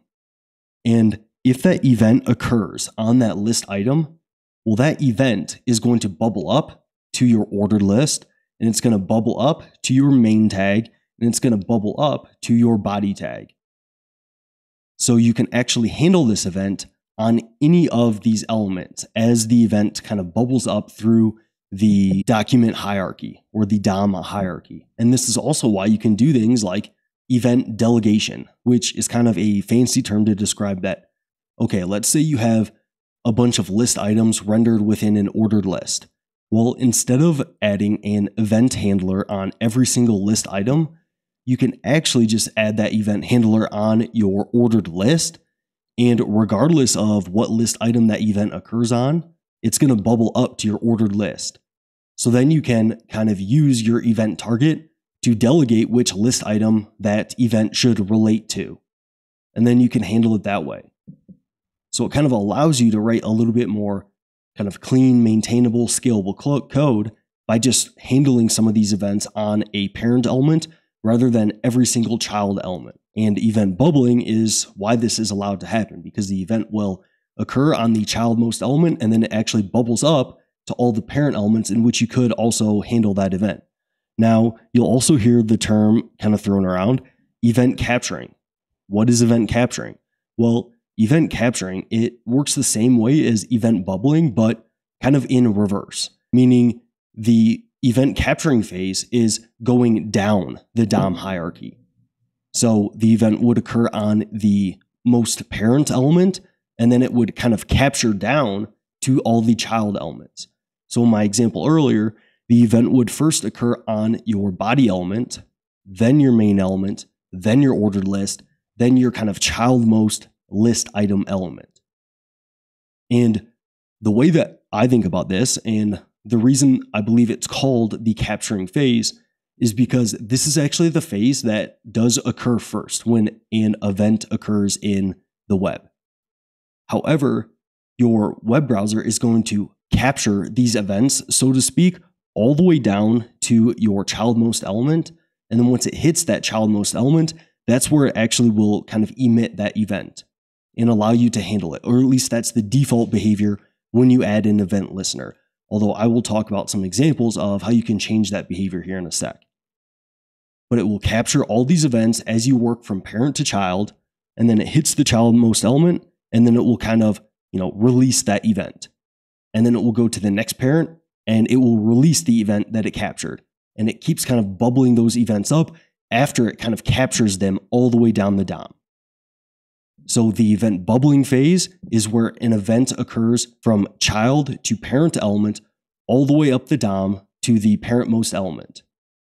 And then the capturing phase is when an event occurs from parent element to childmost element, and it works its way down the DOM hierarchy. So let me show you an example of this kind of working in action. I think this will really help things kind of come together to make a lot more sense. So what I have going on here is, first, I have just some HTML here, and in my HTML, I just have a overall main tag. It's very similar to kind of the example I was talking about earlier. It has an overall main tag here, and then within this main tag, I do just have a title, Code Ryan, but I have an ordered list, and then I just have some list items within my ordered list. And then within my JavaScript here, I grab my main element, I also get my ordered list, and I get all my list items. And what I'm going to do here is I'm going to add event listeners to all of these different elements so we can see the behavior of the event bubbling and capturing kind of in action here. So I add my event listener to my main element, to my ordered list, and then for every list item, I do a forEach method over these, and I add the event listener to each list item, so all 3 list items. And like I said earlier, instead of handling each item like I do here, since these events bubble up from the list item, you could really handle all of the list item events just with this kind of ordered list. And you could kind of delegate those events that way. All right. And then I'll also touch on here in a sec how we can kind of change the default behavior. But now that I have this all set up here, and these are all waiting for a click event to occur. So I have this running live in my browser here. And when I click on one of my list items here, you're going to see that all 3 of these event handlers run. But the order in which these run is kind of like what I talked about earlier. The default behavior of events when you use add event listener is for the events to kind of bubble up throughout your page. So you first see my item event handler runs first. So my childmost element. And then it bubbles up to my ordered list event handler, the overall list here. And then that bubbles up to my main event handler, kind of what's wrapping my ordered list. So it works from child to parentmost element here by default. And then you can see no matter how many times I click this, it's going to be item event handler, ordered list, main event, childmost to parentmost event handler. Now, what if I want to change this behavior and I want it to actually work in reverse? I want it to go from parent to childmost. Well, to this add event listener, and for this add event listener method, I have a whole separate video on this, so I'm not going to go into detail on how this works. But if you don't really understand this method, feel free to check that video out. But to change the default behavior here, you can pass a third argument to add event listener, and that argument is going to be an object. And in that object, it has a capture property. And if you set the capture property to true, it means that it is actually going to handle this event in the capture phase on the way down the DOM rather than in the bubble phase. So if I, and let me refresh my page here real quick, if I click on one of these list items, what I would expect to see, if Ryan didn't mess anything up here, is my main element is going to run first, then my ordered list, then my list item, because it's going to go parent to childmost. So if I click this, you do indeed see that my main event handler runs first, then my ordered list, then my item event handler, because it's going to work from parent to childmost element because it's going to capture its way down the DOM. So in your add event listener, you can actually determine whether you handle your events during that initial capturing phase or if you handle your events in the bubbling phase. Because the browser, it will first kind of capture all these events down the DOM, and then it will bubble these events back up through the DOM tree. And by default, your add event listener will handle the bubbling phase, but you can set this third argument here to handle it during the capturing phase. Now, another kind of interesting thing that you can do here with add event listener is, let's say that you only wanted to handle an event on a certain element one time. So let's say you want to know the first time that a click happens within this main element, but you only care about running your event handler that one single time. Well, what you can do is you can set the once property of your object that you pass into add event listener as the third argument to kind of pass some options to it. You can set the once property to true. So if I set the once property to true for my main element add event listener, what we're going to see is that my main element event listener, this function that I pass in, is only going to run one single time. But all of these other elements, those are going to run as many times as I click on these elements. So if I go back to my web page here and I click these elements, you're going to see all of these elements still run, and they're still running within the capturing phase. So they're going from parent to childmost element. And then just to make this crystal clear here, let me actually just set capture to false here. So we can go back to the default behavior of the browser, and you can see how that changes behavior again. So I click this here. You can now see that it goes from child to parentmost element. We go item, ordered list, and then main event handler. But when I click on this again here, what you're going to see is that my main event handler, it doesn't run again. It only runs the one time because I set the once property to true. So if I hit this again, you're going to see that my item event handler runs first because it's the childmost element and I'm handling these in the bubble phase. And then my ordered list event handler runs next because it's the parent to the item event. But my main event handler, it does not run again because it is only set to run once because I've configured that within that options object that I pass as a third argument to add event listener. And there's definitely more options that you can pass there. Those are a couple that I think might have a couple of the most kind of practical use cases, but you can definitely check out like Mozilla Developer Network, or just give a quick Google search on other options that you can pass, and you can see maybe when you might use one of those. But as you can see, as I keep clicking this, my main event handler, it's not going to run again. Just my item and ordered list event handler run again because I have set my once to be true in my main event handler right here. So I hope this video gives you a good understanding of how bubbling, capturing, event delegation, and how to kind of customize your event listener, how all that works. And I will see you in the next one. Null versus undefined in JavaScript. So this is a very common interview question. And then I also think that it's important to just kind of have this understanding when writing your own JavaScript program. So null and undefined, both of them are used for none values. So if you want to represent a value that is nothing within your programs, you are going to use null or undefined. However, you should use null for an intentional none value. And then undefined is for a value that just doesn't exist.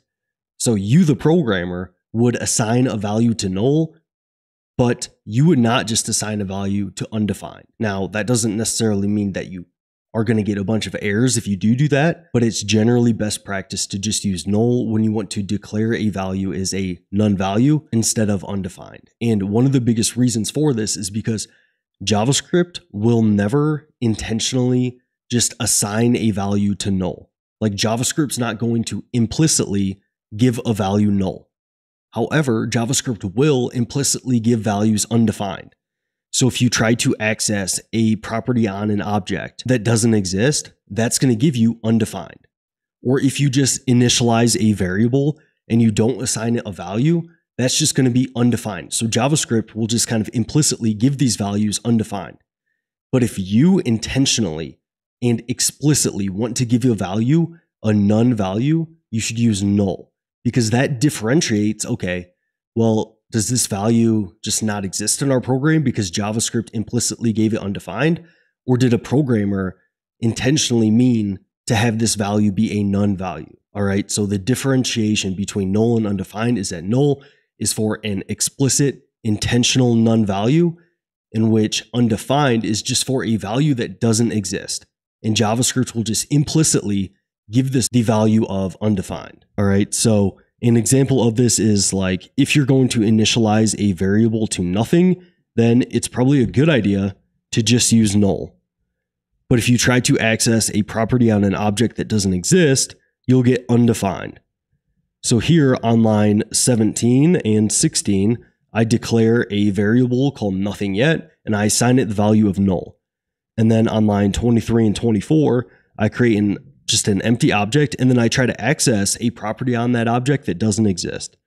And when I run my program here, you're going to see that I get null for my first console log statement here because I assign this variable to null. But on my second one here, when I try to access some property, I get undefined because JavaScript's like, hey, this property doesn't exist on my object. So it implicitly gives it undefined. And this allows me to null when I see these values in my program. I know that, hey, I explicitly gave the value on line 16 null. However, JavaScript just implicitly gives this property that doesn't exist undefined. So by explicitly using null when you have a none value, it allows you to kind of see those differentiations in your program there. Now, also, like I said earlier, if you just declare a variable and you just initialize it and you don't assign it anything, then JavaScript implicitly gives it undefined. So on line 30, when I don't give this a value and I console log out some variable that I just initialized it, I didn't give it a value, we get undefined. Now there's some interesting behavior here when it comes to the equals operator when looking at null and undefined. And if we look at null triple equals undefined, so using the strict equality operator, we see that they're not equal to each other, which is probably what we would expect. So if I clear my console and then I run this here, you're going to see false. Null does not triple equal undefined. However, the double equals operator, which I have videos on in more depth of how this works, it's going to allow for type coercion. And since null and undefined are both falsy values within JavaScript, you're actually going to get that these are equal to each other. So for the first line here, null triple equals undefined, we get false. But then for this second line here, null double equals undefined, we get true. So since both of these are falsy values and double equals allows for coercion of types, you actually get that they are loosely equal to each other with the double equals operator. Now, when it comes to being equal to themselves, both null and undefined are strictly equal to themselves. So you can do, null triple equals null, that's going to be true, and undefined triple equals undefined, that is going to be true as well. So both null and undefined are strictly equal to themselves, and they both are loosely equal to themselves as well. So if we run this here, which is what we would expect, like since it's a looser equality operator, we would expect, well, if they're kind of strictly equal to themselves, then the same is probably going to be true for loosely equals, which is also true. So null and undefined in JavaScript both are none values within your program.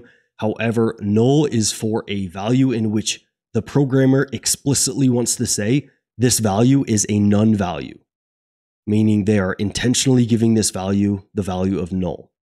But undefined is just implicitly undefined because it doesn't exist in your program. JavaScript will just give that value undefined. All right, so that is the main differentiation between the two. So I hope you enjoyed this video and learned everything you need to know about null and undefined, and I will see you in that next one. In today's video, you're going to learn the difference between asynchronous and synchronous JavaScript. I know when I first started out, I would hear that JavaScript is a single-threaded synchronous language. But then I'd hear all this stuff about asynchronous JavaScript, and it wasn't super clear to me when I was kind of starting out. So this video is to kind of help you understand the difference between synchronous and asynchronous programming. So let's first talk about synchronous programming. And by default, this is how JavaScript is. But the key is by default, meaning this is the regular behavior of JavaScript, but it can perform asynchronous tasks. So First off, synchronous JavaScript, it's going to execute your code line by line synchronously from the top of the file to the bottom of the file. And since JavaScript is single-threaded and can only do one thing at a time, it is only going to hit one line, execute it, go to the next line, execute it, next line, execute it. It's going to go synchronously, one line after the other, all the way from the top of your file to the bottom of your file, and execute your code. And this is true whether your code hits a loop or kind of anything like that, a certain condition, it's still going to execute that code synchronously throughout your program. So here on line 24, I have a loop that is basically going to run 10 different times. And JavaScript is not going to move on to line 27 here before it completes this entire loop here. Because of its kind of synchronous default behavior, it's going to move line by line throughout this code and execute it line by line. So it's going to execute line 16, it's going to move to line 17, nothing there. It's going to execute line 18, so on and so forth. So if I run my code here, you're going to see that first, we're going to console log line 10, then line 12, then line 14, then we're going to run this entire loop here, and then we're going to get to line 28. So if I run this here, you're going to see that's exactly what I get. I get line 10, line 12, line 14, and then for every iteration of my for loop, I log out what my iterable is, so 0 through 9 throughout that for loop, and then finally I hit line 22. So this is an example of JavaScript synchronous default behavior, just going line by line, one line after another, and executing your file from the top line to the bottom line. Now, JavaScript also supports asynchronous behavior, meaning it doesn't necessarily need to execute your code one line after another from the top of your file to the bottom of the file. It has the ability to run code asynchronously. And some different examples of this, which I will cover in future videos, are using promises within JavaScript, using the fetch API from the web browser, using set timeout, and different things like that. All of these are going to add asynchronicity to your code, and it's going to allow JavaScript to kind of get out of its default behavior. And we'll also have videos on the event loop and how all of this works in future videos, but this is just for an understanding of async versus sync JavaScript. And to just show you an example of this, on line 37, I'm just going to console log line 37, and then set timeout is an asynchronous function within JavaScript. It allows you to run some code at some later date. So since you aren't necessarily running the code within a set timeout, right at that moment, it's asynchronous. You kind of set this code up to run, and then it runs at a later point in time. It doesn't run immediately. So you set this code to run, and then it runs later. So it's asynchronous. So in this set timeout call, what we're going to do is we're going to console log timeout running after 1,000 milliseconds or 1 second. And then here on line 43, we console log line 43. So what's going to happen here is JavaScript's going to hit line 37. Since console.log is a synchronous function, it is a space synchronous function, not an asynchronous function. It is synchronous. We're going to log out line 37. Then we're going to hit this set timeout function, and I'll go into this in future videos, but all you have to know right now is this is an asynchronous function. So it's asynchronous, and whatever function we pass into set timeout, that is going to run after the specified milliseconds right here. So this console.log is going to run after 1,000 milliseconds. So as we go line by line throughout my code, we are going to console log line 37. We're going to hit this set timeout here, but we are not going to run this yet. We are not going to run this synchronously. Then we're going to go down here. We're going to hit line 43, and we're going to console log line 43. And then after 1 second has passed, we're going to come back and run console.log timeout running.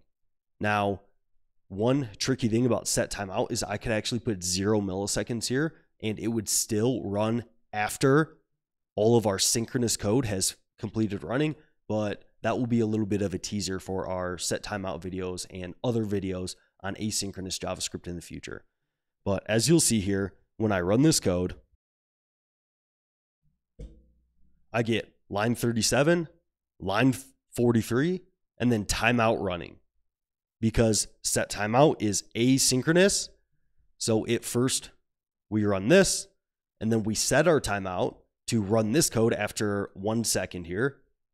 And then we run this, and then eventually 1 second will pass, and then we will run timeout running.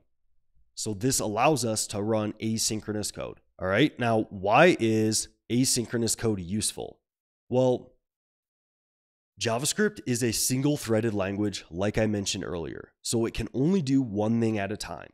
Well, what if that one thing that you want to do, what if it takes a long time to perform that task? An example of this could be like a network request, or it could be some complex operation that has poor time complexity from an algorithmic standpoint, something that takes a long time. Well, since JavaScript is by default synchronous, you'd have to perform this entire task before moving on throughout the rest of your code. So you might have to wait for, say you had a slow network request, you might have to wait a couple of seconds before running the rest of your program. And do you really want your app to like be paused and frozen for the user while all those network requests are taking place? Probably not. So wouldn't it be better if you could kind of schedule that network request to occur and then kind of wait for that request to complete and then run some code? Yeah, that would totally be useful, because then you kind of free up your single JavaScript thread, and a thread goes line by line throughout your code to run it. You would free up that JavaScript thread to then move on to other code. You can complete that synchronous code, and then you could come back to that scheduled task that you had and run that code. And it's going to improve the performance of your apps dramatically by being able to perform these tasks asynchronously, rather than you needing to wait for like a long network request or a complex algorithm to complete before running any other code in your application. So in JavaScript, by default, it is going to run your code synchronously. It is single threaded, so that single thread is going to go line by line from the top of your file to the bottom of your file and run your code one line at a time and execute it synchronously, one line after another. However, JavaScript does support asynchronous programming, meaning you can run your code synchronously line by line, but then you can also schedule some code to run at some later point in time. You can schedule it to run asynchronously, and you can do this using promises, fetch, timeout, and different things like that I'll cover in future videos. And this asynchronous programming is useful because you can free up your single thread in JavaScript to perform some other work instead of needing to wait for network requests to come back or complex algorithms and different things like that to finish before running anything else in your program. So coming soon, we will cover the event loop, async await, fetch, set timeout, promises, and a bunch of stuff regarding asynchronous programming. This is dramatically going to increase your skills as a JavaScript developer to understand how asynchronous programming works. So I definitely hope that you enjoyed this video and that you learned the difference between asynchronous and synchronous JavaScript. Leave any questions that you have below, and I will see you in that next one. In today's video, we're going to cover the Promise.all.settled method within JavaScript. First, we're going to talk about a conceptual explanation of how this method works. Then we're going to get into some examples and use cases, and then we're going to end with how it's different than some of the other promise methods. So first things first, what is the Promise.all.settled method? Well, it is a method on the overall promise object that you get for free within JavaScript. And I will show you examples of how this works in a second, but it is a method that exists on that object. And what it's going to do is it's going to take an array of promises, or an iterable of promises, and it's going to return a promise that will fulfill when every promise from your input array has either fulfilled or rejected. And then for every promise that either fulfills or rejects, it is going to represent that with an object.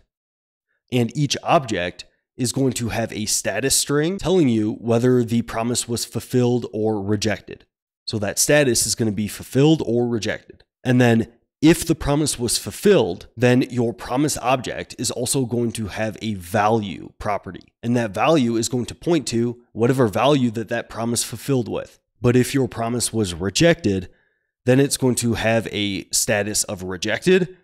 And then instead of a value property, it's going to have a reason property. And that reason property is going to point to whatever that promise rejects with. So a reason for why that promise rejects. All right, so if that doesn't make a ton of sense right now, let me show you an example of this. So in this example here, I'm going to create two separate promises. Promise 1 here on line 22 and promise 2 here on line 24. And I'm basically just going to use the promise constructor within JavaScript to create these promises. And my first promise is going to be a promise that rejects after 100 milliseconds with the value of quick. And then my second promise, promise 2 here, it's going to be a promise that resolves after 500 milliseconds with the value of slow. And then I place these promises into a promise array. And then for the Promise.all.settled method here, I'm going to pass it an array of promises. So I'm passing it my array of promises here. And then the Promise.all.settled method, it's going to return a promise. So I can handle that return value with either the .then, the .catch, or the .finally methods. And those methods are going to run once my all.settled methods promise resolves. And my all.settled methods promise is going to resolve when all of my input array promises either fulfill or reject. And it's going to return an array here within my resolved promise, in which each item of that array is going to be an object representing each promise of my passed in input. And like I said, those objects are going to have a status property that is either fulfilled or rejected.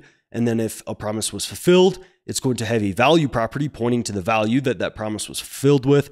And then if it rejects, it's going to have a reason property pointing to the reason why that promise rejects. So if I run my code here, you're going to see that I get an array here of objects in which each object represents one of my passed in promises. And my first promise, it's going to have a status of rejected because I reject that promise here.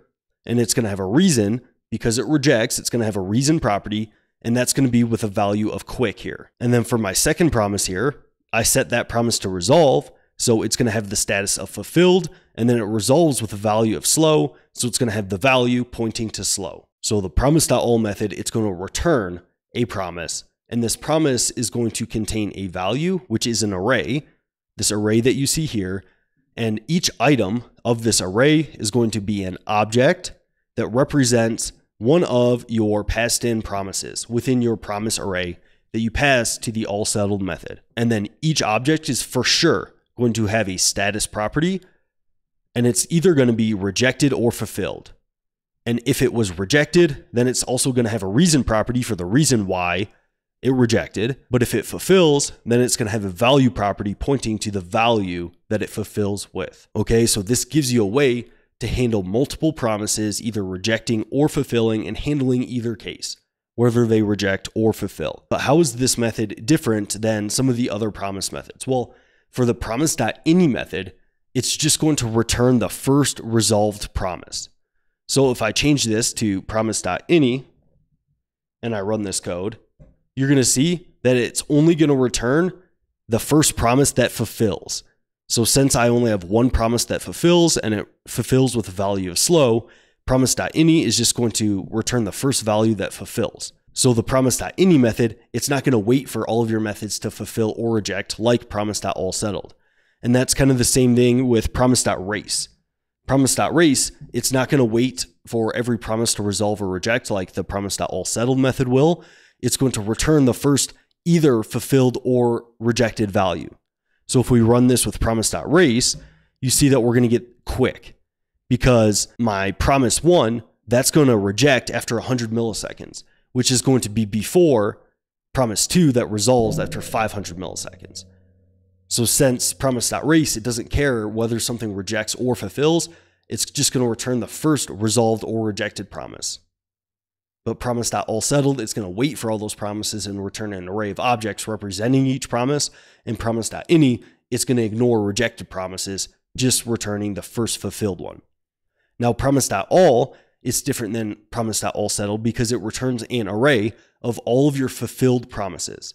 But if any promise rejects within the Promise.all method, then it will immediately reject your returned promise from Promise.all. It's not going to wait for all promises that either reject or resolve.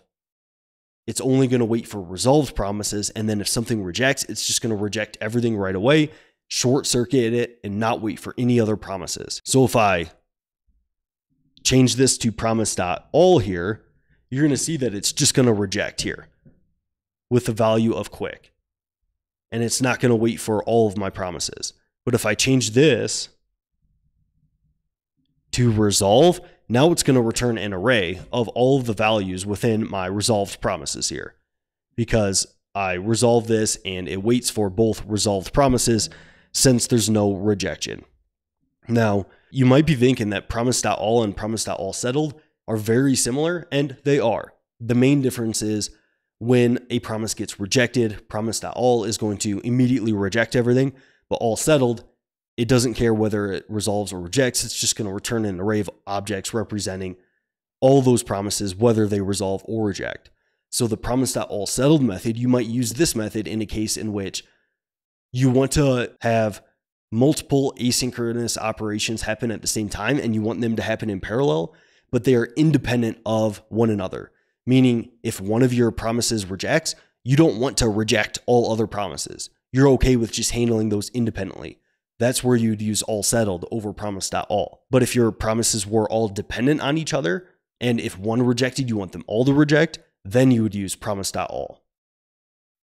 Okay, so hopefully this gives you a good idea on how the all.settled method works within JavaScript. I have other videos covering all the other methods in a little bit more depth, as well as some different use cases and examples of when these methods are useful. So thanks for tuning into this, and I'll see you in that next one. In today's video, you're going to learn about generators in JavaScript. We're first going to talk about just a general description on what a generator is, and then I'm going to go through some helpful examples of using generators, how they work, and then also some use cases of them. Now, this video is not necessarily going to be an advanced guide on generators. There's definitely some more advanced things that you can do with generators when it comes to being like a library author and creating your own iterators and working with asynchronous programming and different things like that. But this video is going to be more of a beginner's guide on giving you the fundamentals of how generators work, okay? So a generator in JavaScript is a function that you can run, pause, and then re-enter. You can run the function, you can exit the function at some line of code, and then at some later point in time, you can re-enter that function, and that function will maintain its execution context and all the state within that function. But I'll talk about that in just a second, all right? Now, calling a generator function initially doesn't run the function right away. The initial calling of a generator function actually returns a generator object. And then on this generator object is going to have a few different properties, but the main one that we care about is the next property. And this is actually going to be a method in which when you call this method, that will then run your generator function. And then within your function, you can yield values from your function to effectively have those values be the return value of calling your next method of your generator object.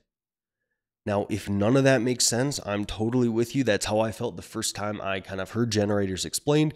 So let's go through some examples that will hopefully kind of break this down and make things make quite a bit more sense here, okay?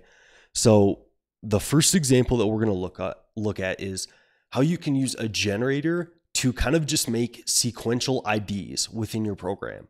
So let's say you need some unique IDs and you just want to give some simple IDs from 0 until an infinite number.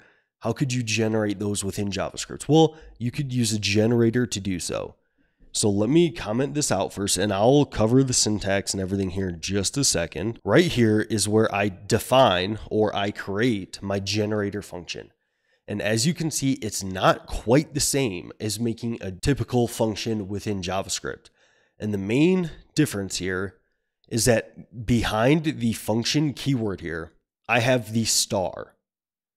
So when you use function star, you are telling JavaScript that, hey, I actually want this to be a generator function right here, and I don't want it to just be a regular function.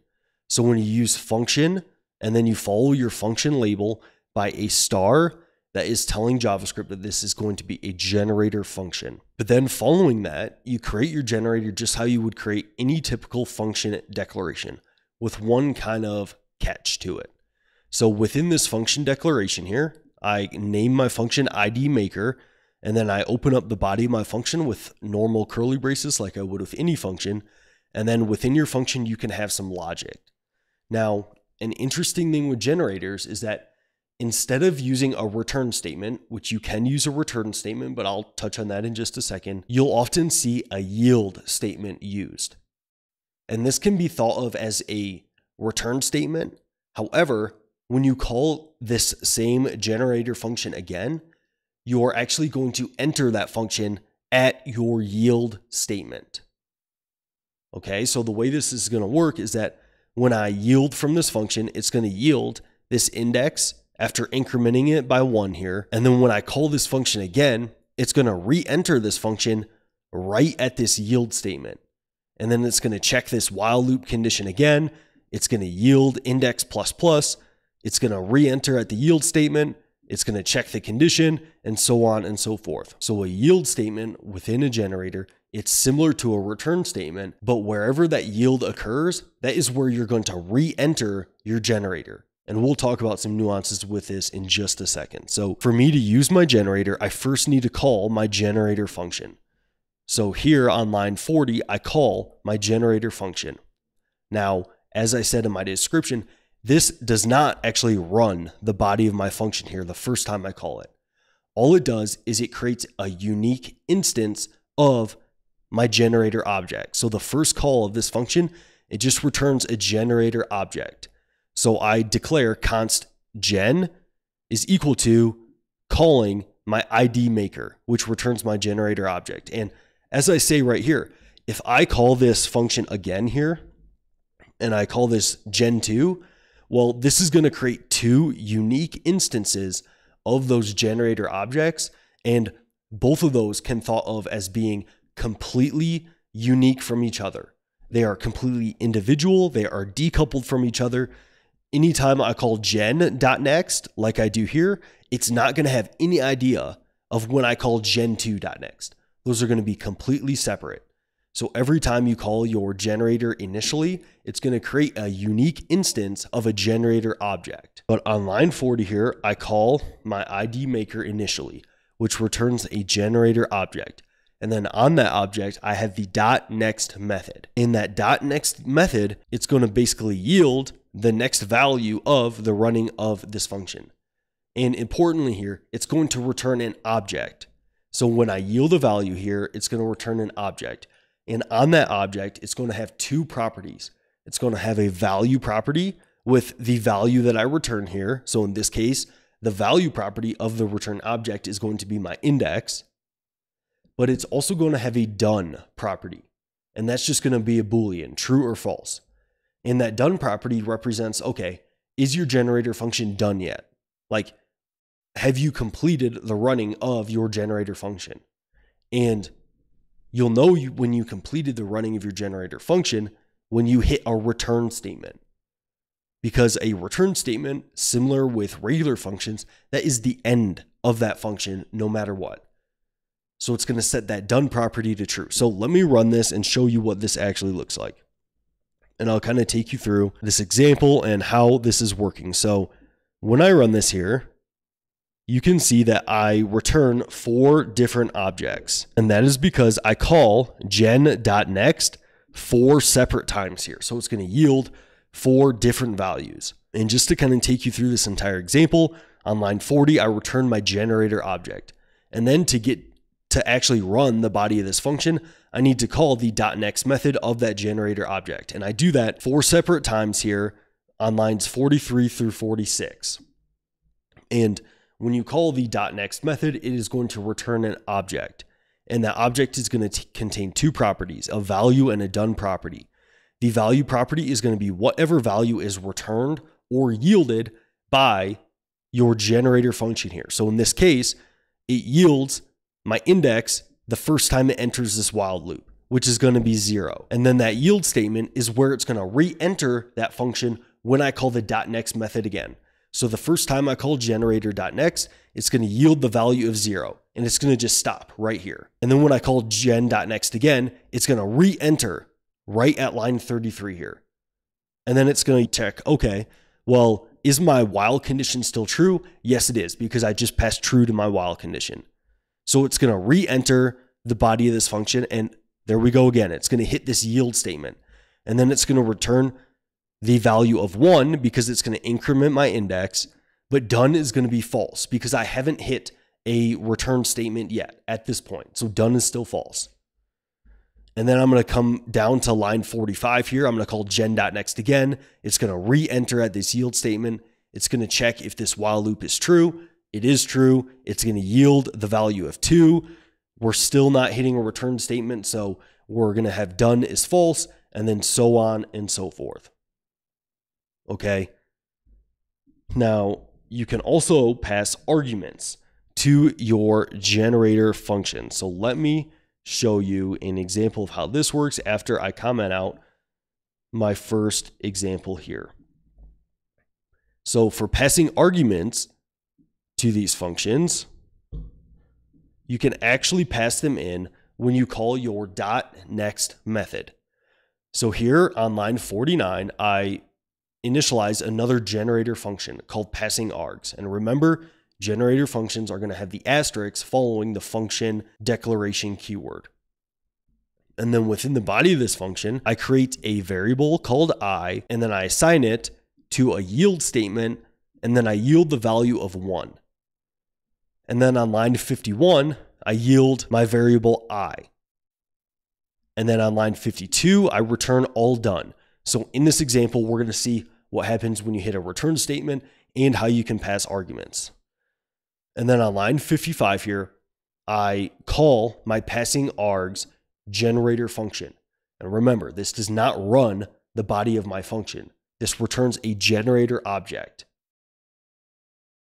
So gen is my generator object, and on that object, I can use the .next method to get different values of my generator function and to actually run my generator function. Now, as I said earlier, the first time I call this .next method, it is going to yield the first value that is yielded from my function.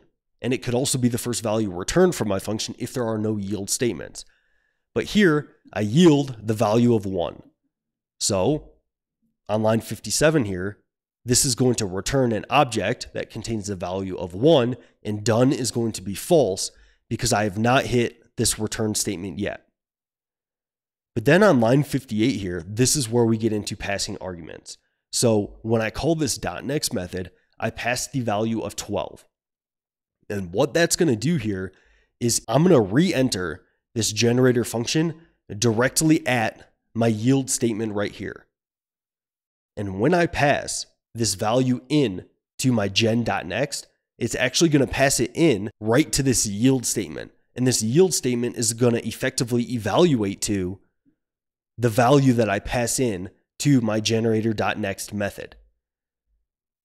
Which means that my variable I right here is actually going to be assigned to the value of 12 because that is what yield is going to evaluate to since I pass it as an argument to my .next method.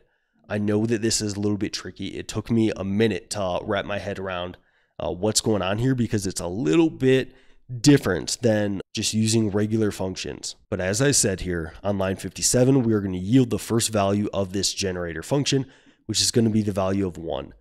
And then on line 58, when I call the .next method and I pass in the argument of 12, that's what this yield statement is going to evaluate to. We're going to return to this line right here, line 50, and then we're going to start running my function. 12 is going to get assigned to my variable I here.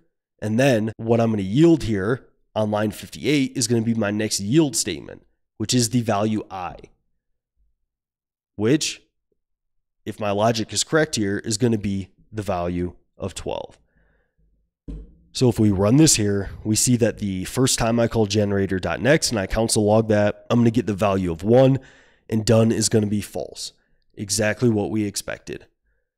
And then the second time I call it, I'm going to get the value of 12 here, and done is going to be false. Also what we expected because I pass in 12 to my .next method, which is going to come to this line right here. That's what this yield statement is going to evaluate to. 12 is going to get assigned to I, and then I'm going to yield that on the next line. And then, as you can see, the next thing that happens in my function here is I return all done. So when I call my generator.next here again, what you're going to see is my value is going to be all done. So the value is going to be whatever you yield or whatever you return from your generator function. But since I hit a return statement, I have nothing else to do in the body of this function. So done is going to be true.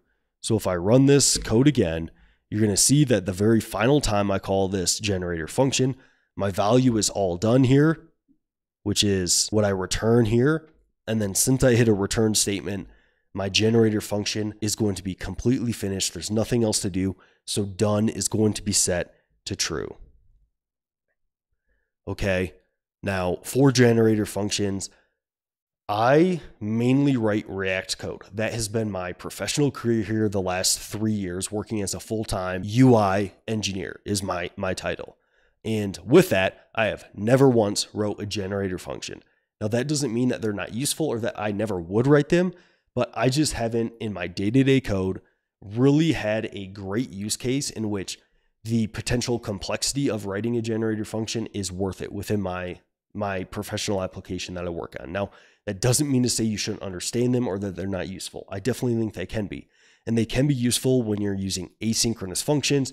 You could potentially pause a function until some promise resolves and then re-enter that function. If it sounds very similar to Async Await, it's because it is. And then you can also use them to generate sequential IDs like I talked about. They're used in kind of JavaScript libraries quite often. And then they can also be used to create iterators, which I will also create videos on in the future. Okay. So a generator function within JavaScript, you create this function by using the function declaration and then a star following the function keyword. And then you write just a normal body of your function here to where you give your function a label. And then you open up a pair of curly braces for the body of your function. And then within that function, you can yield different values. But if you want your function to be completely done running at some point, then you can also return values. And the first time you call your generator function, it's going to create a unique instance of a generator object. And on this object, you are going to have multiple properties, but the one that we probably care about most is the .next property. And the .next property is going to return an object. And on this object, it is going to have a value property. And this value property is going to be the next value that is either yielded or returned from your generator function. And on the returned object from the .next method, it is also going to have a done property. And that is going to tell you whether your generator is done running. Have you hit a return statement yet? If you have, done is going to be set to the Boolean true. If not, it's going to be set to the Boolean false. And then one key thing to keep in mind with generator functions is that when you yield a value, that is effectively going to pause your generator function. It's going to return whatever value that you yielded. But when you call the .next method again, that yield statement, that line of code is exactly where you're going to return to within your generator function. And occasionally it might be useful to pass a value to the .next method. And if you do that, then whatever yield statement that you're returning to within your generator function, that's what that is going to evaluate to. And then you can continue the running of that function until you hit your next yield statement. So hopefully this video gives you a good understanding of how generators work. I know this can be a little bit tricky of a subject, but I think that, once you play around with it a bit, you will gain a good understanding of how they work. So thanks for tuning in, and I'll see you in that next one. In today's video, you're going to learn everything you need to know regarding destructuring in JavaScript. We're going to first just give you an overview of what it is. Then we're going to get into some various examples of how it works and how you can do a couple of cool different things with destructuring. And then we're going to end with something that can be really helpful when using destructuring with your functions. But let's start at the top here. So first off, what is destructuring? Well, destructuring, it allows you to pull values out of an array or an object and then immediately assign those values to some variable. And this prevents you from needing to declare a bunch of different variables within your program. So let's first look at kind of a basic example of how this works. So what you're going to see going on is that I first declare a constant called ARR for array, and I put the values of 1 through 5 within an array. And then I also declare an object here with the properties of platform and channel with some corresponding values for those. Now, the traditional way to pull values out of this array here would be to go, okay, well, I'm going to declare a constant called 1, and I'm going to index that array at index 0 and pull out the first value. So this would assign the first value of the array or the value at index 0 to the constant 1. And I do the same thing here for line 2. And then if I wanted the third value, I do the same thing and basically just copy and paste this down.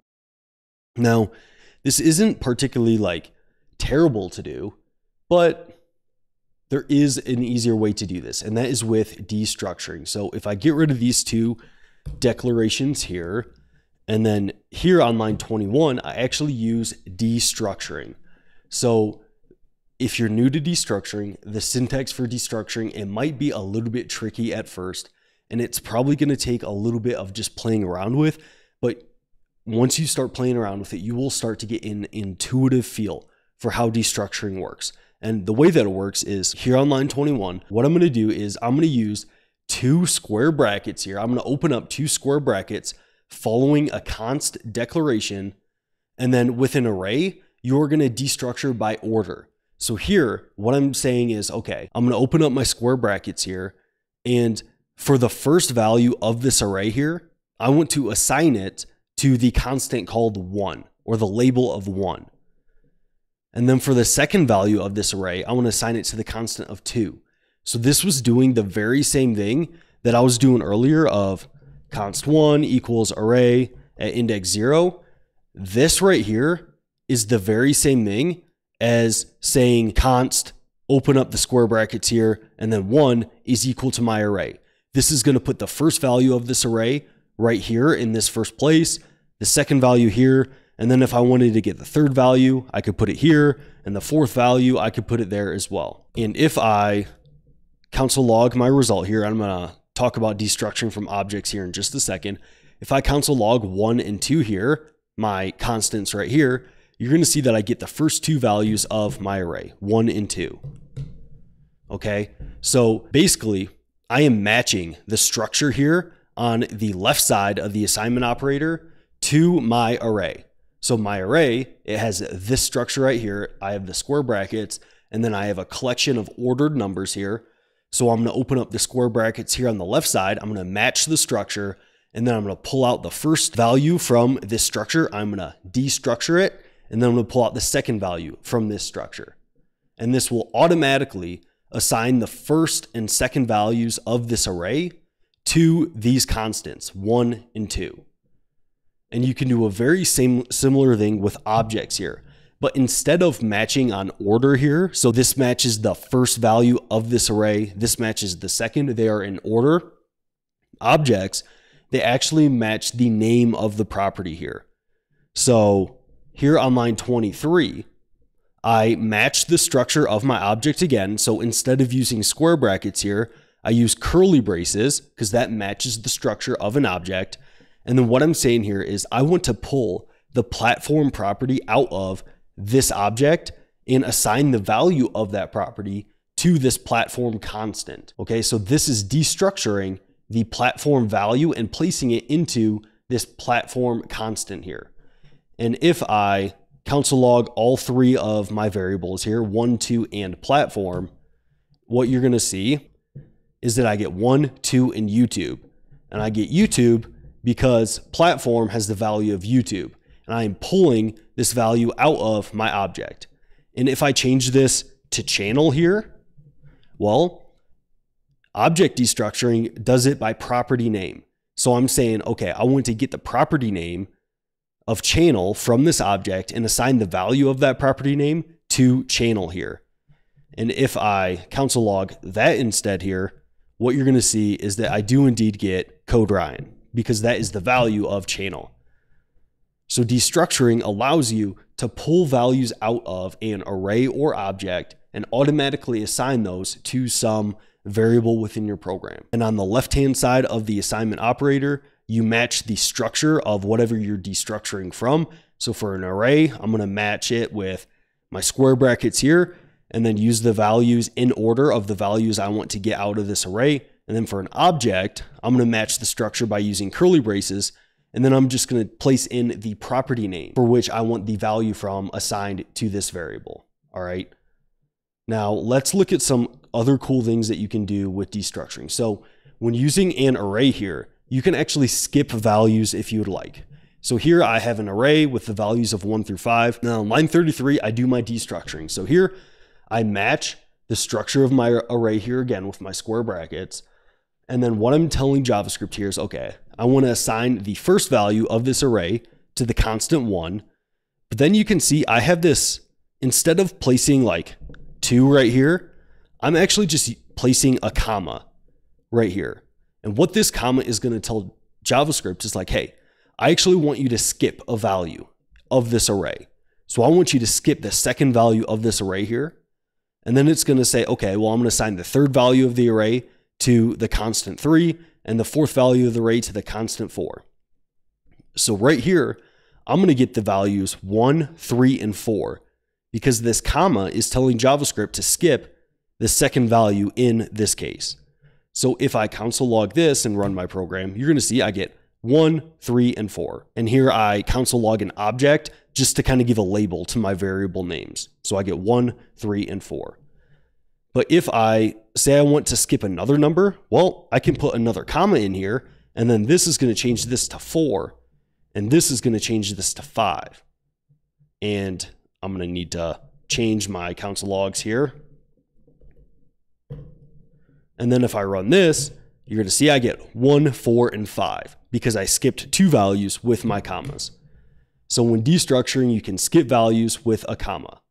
Now, another cool thing you can do is you can use default values when destructuring. So here on line 39, I declare just an empty array. And then on line 41, I declare an object. And this object this time around, it only has a channel property assigned to code Ryan. And then when I do my destructuring here on lines 45 and 46, I can actually give my destructuring variables a default value. So here on line 45, I am saying, okay, well, I want my constant 1 here to be assigned to the first value of this array.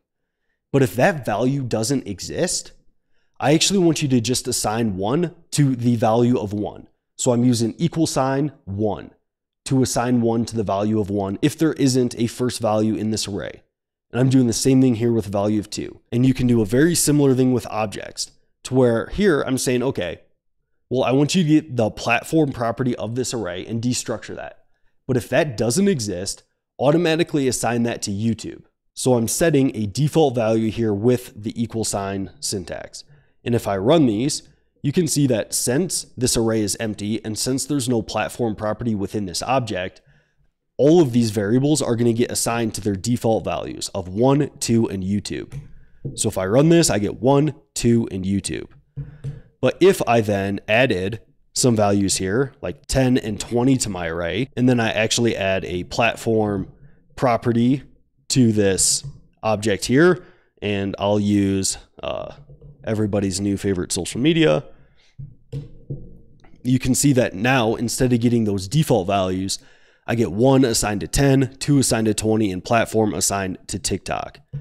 Because since they all have values, there's no reason for JavaScript to use those default values, all right? So you can give default values within destructuring.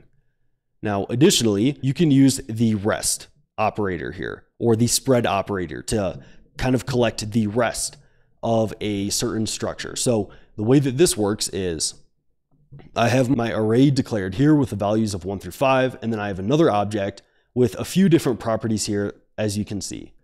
And then when I'm destructuring here, what you can do is, okay, well, I'm telling JavaScript of this array here, I'm opening up my square brackets to match the structure of my array. And then I'm saying I want the first 2 values of this array assigned to the variables 1 and 2. And then here, I use the spread operator and I put the variable rest. And what this is telling JavaScript is, okay, once you give me the values of 1 and 2, the first 2 values of this array here, I want you to collect the rest of the values of this array and put it into this variable called rest. So JavaScript, it's going to destructure the first two values of this array, and it's going to put the rest of the values of the array into this variable here called rest. And you can do the same thing with objects. It's going to destructure the platform property, and it's going to give me the value of YouTube in this platform variable, but then it's going to collect the rest of the values of this object here, and it's going to put it into the variable rest2. And this variable of rest, it's going to be an array of all the rest of the values here, and this variable rest2 is going to be an object containing all the rest of the values of this object. And if I console log this one out, you can see that in my rest1 here, I get the values 3, 4, and 5, because those are the values I did not destructure from this array, and those were the rest of the values. And then in my object here, you can see that I get channel, hobby, and language, and all the values of those, because those are all the values that I did not destructure from this object. And if I add more values to my array here, you're going to see that I'm going to get the rest of those values in this array here as well. So now I get all those additional values that I just added to this array, because the spread operator is going to collect the rest of the values in the array and put it into these variables here. All right. Now you can also use nested destructuring, and this is where destructuring can get a little bit more complex, and I wouldn't necessarily always recommend using nested destructuring in your programs because it can be a little bit tricky to read, but I'll still show you an example of how this works. All right. So let's first cover arrays. So here I have my array, and within my array, I have two inner arrays. The first value of my outer array is an array containing the values of 1 and 2. And the second value of my outer array is an array containing the values of 3 and 4. So how would I destructure the values of this kind of nested array? Well, you need to match the structure of this nested array. So here in my destructuring line of code here, what I need to do is match the structure of this nested array if I want to destructure those values. So here I use the square brackets to match the structure of my outer array. And then I need to match that structure with my inner array as well to use another pair of square brackets. And I'm saying, okay, I want the first value of this first inner array here and the second value of this first inner array. You can see I am in this destructuring syntax, I'm exactly matching the same syntax of my nested array. And then here I'm saying comma because I want to move to the second value of my first array. And then I want to use the square brackets again to match this structure here. And then I want to pull out the values 3 and 4. So if I run this, you're going to see that I get all of my values assigned to the appropriate variables here. And then you can do the same thing with objects, in which I have an object, and within my object, I have two nested objects here. And to pull out the variables, all you need to do is match the structure of those objects. So here is my destructuring statement. And what I'm going to do here is I'm going to open up a pair of curly braces, and then I need to access the inner object here. So I use the inner object name because I'm going to destructure this property here. And then I need to pull out the channel property of this inner object. So you can see the structures look the same. So an open pair of curly braces, an open pair of curly braces, inner object, the property colon here, the property colon here. And then I have an opening and closing pair of square brackets with my channel property. And I have an opening and closing pair of curly braces with my channel property. So I'm just matching the structure in my destructuring syntax, and I am pointing that to my object here because that's the structure I want to destructure from. And then if I run this, you can see that I do indeed get those nested destructurings to occur. So nested destructuring, a little bit more complex as you can see, and it might just be easier in this case to just use a regular variable declaration and just say that channel is equal to object.innerObject.channel. That might be a little bit more readable in this case. All right, now let's move forward to renaming your destructuring syntax here. What you can do here is when you destructure an object, you can actually give it a different variable name compared to the property name you're destructuring. So here I have an object that has a property name of channel assigned to code Ryan. And here on line 91, when I destructure this, I can say, okay, I want to match my structure here like I've always done, but instead of just creating a variable called channel, I actually want to create a variable called YouTube channel. And I want to assign that to this channel property. So this syntax is saying, okay, I want my channel property from this object here, but instead of just giving that the variable name of channel, assign this value to the variable named YouTube channel. And if I console log YouTube channel, that's going to be my variable. All right. So this allows me to rename the variable of this property, which can come in handy from time to time. Now, the final thing I'll show you here is with function parameter destructuring. So here on line 97, I have a constant called person with a name and age. And then I have a function on line 102. And as you can see, when I open up my parameters here, I actually use my destructuring syntax. And what this is saying is that, okay, I'm going to get past an object here from my function, and I'm going to destructure the name property from my object and assign that to the variable called name. And I'm going to take my age property and assign that to the variable called age. So this function needs to be called with an object, just like this object, that has a name and age property. And then I'm just going to use those variables within my very well thought out greeting right here. So I called this function on line 106 with my person variable. And since I call it with my person object, it's going to automatically destructure the name and age right here within the parameters and use those within this return statement here. So as you can see, I get, hi Karen, you're 50. So within your functions, you can use object destructuring here. And in this case, it might also be helpful to give default parameters here. So here I give name Jill. And if I called this function and I forgot to pass it an object with a name property, well, name is still going to get automatically assigned to Jill. So if I run this, you can see I get, hi Jill, you're 50. So this is where those default parameters can come in handy a lot. And you'll also see this a lot in React code and destructuring the props right away within your functional components. So that is destructuring in JavaScript. Hopefully you enjoyed this video and learned everything you need to know about destructuring, and I will see you in that next one. The infamous topic within JavaScript, closure. So let's discuss what this is and give you an example of how it works. So a closure occurs when you return a function from another function, and the function that you return from that other function maintains reference to its lexical environment. Now, if none of that makes sense to you, let me explain this by example, as I think that makes a lot more sense when we do that. So what I've got going on here is I have an outer function right here. And in the body of this outer function, I define one variable here called count, and I assign it or initialize it to the value of 0. And then I return a function from my outer function. And what do I return? I return another function. And if this is your first time learning about closures, I understand that this is not the most straightforward thing to reason about. But I return an inner function.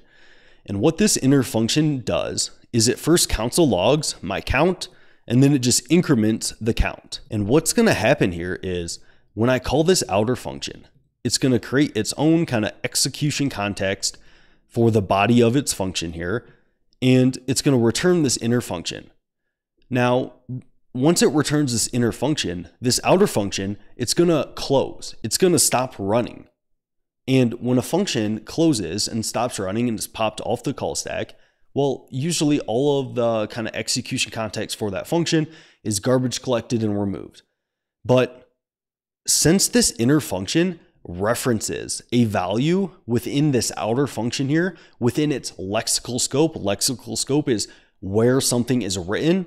So this inner function is going to remember and is going to retain access to all of the data within where it's written, its lexical scope. So since this inner function references something in its lexical scope here, where it was written, even when this outer function closes, this inner function is going to maintain reference to this data. And that is called a closure. So even after this outer function kind of closes, this inner function is going to still be able to use this data here. So here on line 18, I create a constant called counter function, and I assign that to the return value of calling my outer function. And when I call this outer function, it's going to initialize this count to 0, and it's going to return my inner function right here. So this counter function here is going to be my inner function. And when I call this counter function 3 times, you're going to see that it's going to maintain reference to this count variable, and it's going to increment it as you would expect. So here I get 0, 1, and 2 because it maintains reference to its lexical scope here, to this closed over variable. And this will be true for every instance of my inner function here.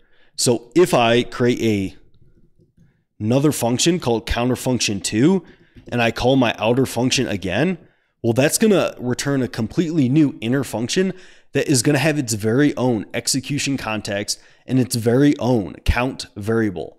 The count variable within this counter2 function, it's not going to know anything about the count variable from my first function right here, just my counter function. So if I call this function 3 times here, what do you think is going to happen? Well, since this counter function, it's going to have its own execution context, and its count is going to be completely independent from this counter function's count. It's going to be the same thing. I would expect to get 0, 1, 2, 0, 1, 2. And that is exactly what is console logged to my console here. Okay, so a closure occurs when you return a function from another function, and that returned out function maintains reference to all the data within its lexical scope where that function was written. It still gets to access all that data even after that outer function has closed and has popped off the call stack.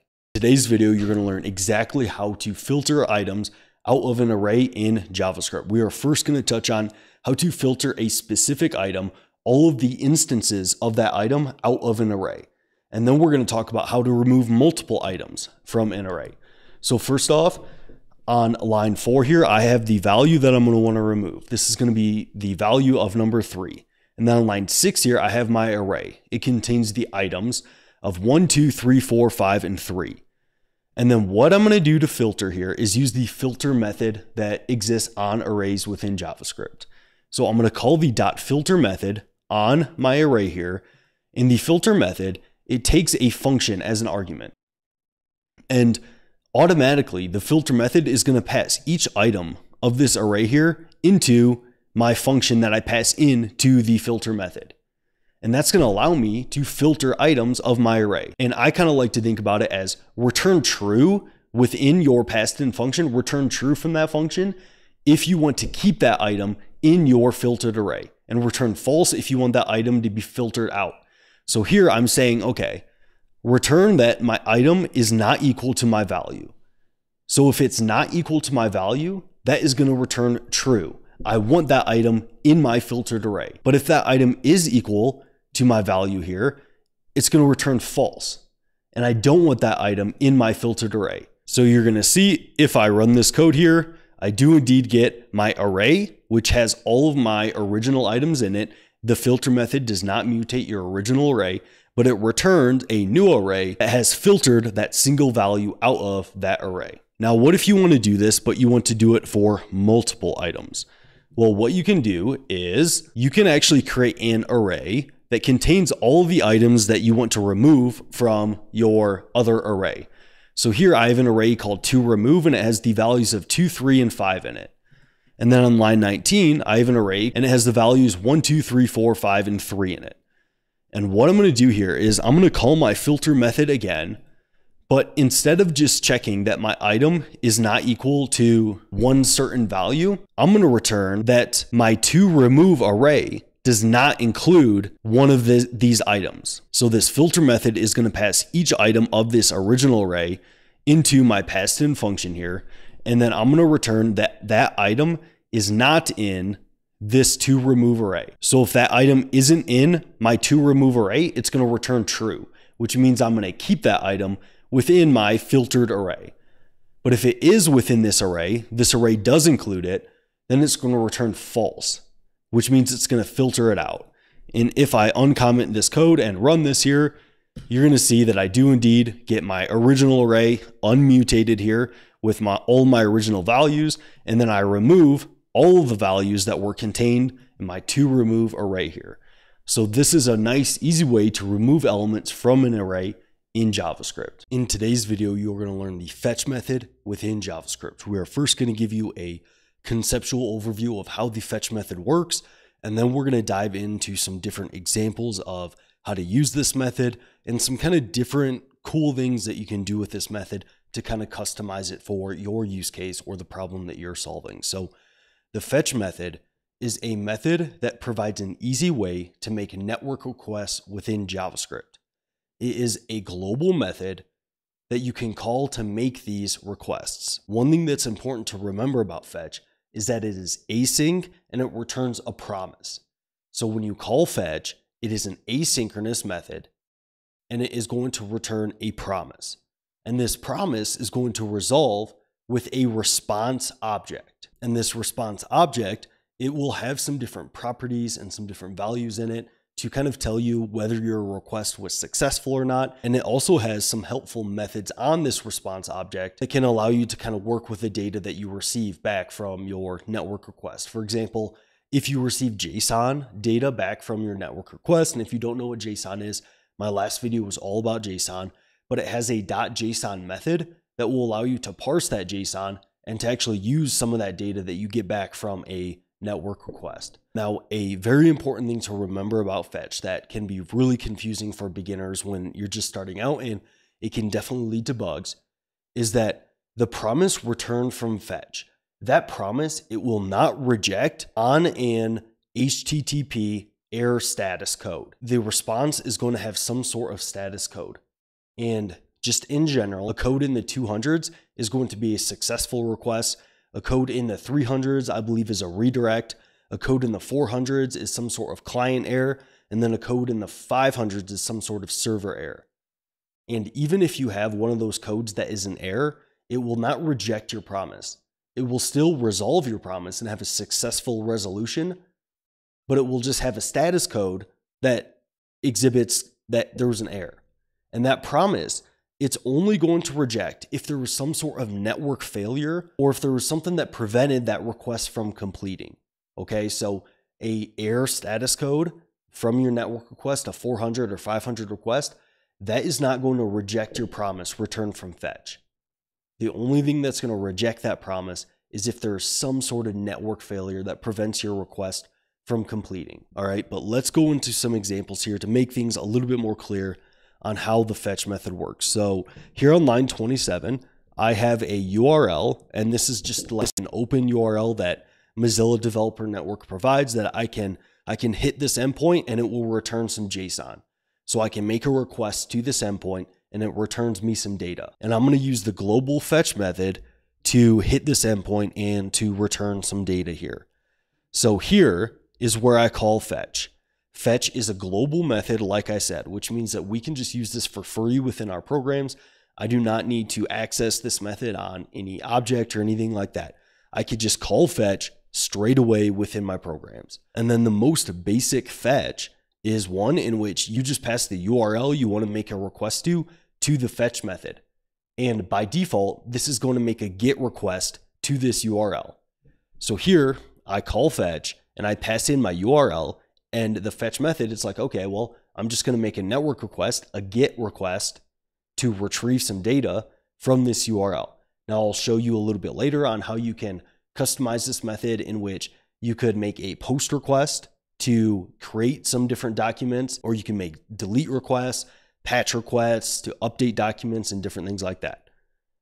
But here, the most basic example is I'm just going to make a GET request to this URL here. And then since fetch returns a promise, I can handle that promise with the .then method that you can chain onto promises. Now, I could also use Async Await here. That would totally be fine. You could handle promises any way that is your preferred way. Here, just for the sake of ease, we're just going to attach a .then. So when this promise fulfills, I'm going to get my response object, and then I'm going to console log my response. And then what I'm going to do is I'm going to then call the response.json, the JSON method on my response object, which is going to parse that data. It's going to return that to my next .then method here, and then I'm just going to console log that data. Okay, so this fetch method, I'm going to first console log the response object, and then I'm going to basically just return my response.json. And then with fetch, you can chain on your .thens because every .then returns a promise itself. So then I'm going to console log that data here. So if I run my program, you're going to see that after a couple of seconds there, I get some data console log to my output here. And if I extend this a little bit, you're going to see the first thing that I console log here is going to be this response object. And this response object, it's going to have a couple different properties that might be useful when you're using the fetch method. So it has a size property, and then maybe more importantly, we'll scroll down here.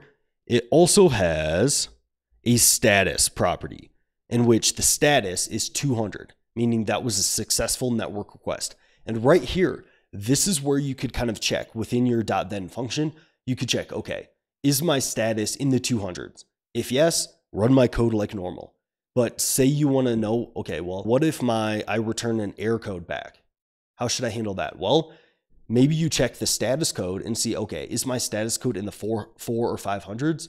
If yes, then maybe you throw an error, so then you trigger your .catch method to run. Or you could also check the status text. You can see here, since it was a status of 200 and a successful request here, you get an OK status text. But if it failed, you wouldn't get this status text. And you could check this text to see, okay, was my network request, did it return a successful response? And that's how you could handle errors here. Because like I said, the fetch method, it won't reject your promise that it returns if you get a status code that is technically an error, like a 4 or 500 here. All right, and then you can see there's a little bit more information here within the response object, but I would say these are probably the two most useful ones that you can use, is checking that status code or the status text. But then here, you see the next object I console log here is after I call my .json method. So this is going to parse the data of my network request here. And you can see that this returns whatever the API returns. This is the JSON it returns. It looks like it returns some different superheroes here. Okay, now one thing that's important to remember about the .json method, this method here, it returns a promise. So if you were using like async await here, you would want to use the await keyword to await the promise return from .json, because that method returns a promise. And you could also do what I did here and just chain on a .then to it and handle it that way. All right. But the .json method of a response object, it is async as well, and it returns a promise. Okay, but this is the most basic use case of the fetch method. You just pass in a URL, and then by default, it makes a GET request to this URL. It is going to be an asynchronous request that returns a promise, and then you can handle that promise using await or the .then method that you can chain onto promises. And then if you know that you're getting JSON back, you can use the .json method, which is also asynchronous, to convert that to some more usable data. And just remember that when you use a fetch method, the promise return from fetch will not reject from a 400 or 500 status code. It's only going to reject if there's some sort of network error that prevents the promise from resolving. Now, let's look at some other things you can do with fetch. So for one, you can pass a bunch of different options to the fetch method as a second argument. So let's look at this example here, in which you can see that there's a lot more going on in this example. I have an overall asynchronous function here, and it accepts a URL and a data object. And then what you can see within this overall function is I call fetch. And this time I use async await just to kind of show you how that would work as well. So here I'm going to await the return value of fetch, because fetch returns a promise and is asynchronous. And I first pass in my URL here, just like I normally would. So whatever URL I pass to this post data function, I passed it in as a first argument to fetch, but then as a second argument to fetch, you can actually pass an object.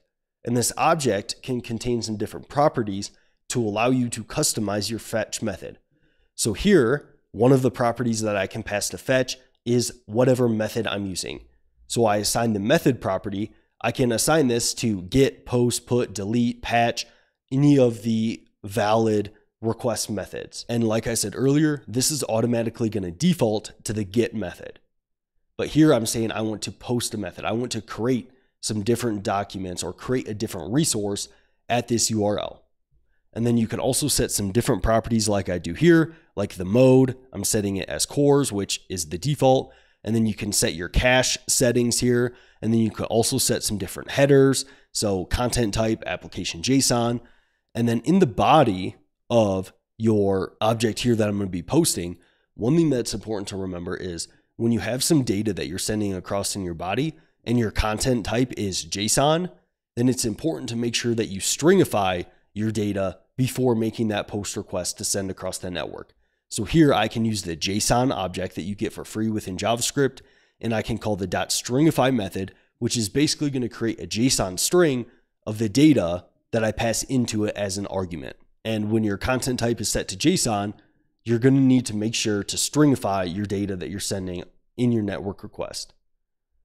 And then once I return this response here, I'm just going to return my response.json, which is going to return a promise here, and then I can handle that however I would want to handle it. And then when actually calling this method, I would just call it with my target URL, and then I can call it with the data that I want to post to this URL endpoint.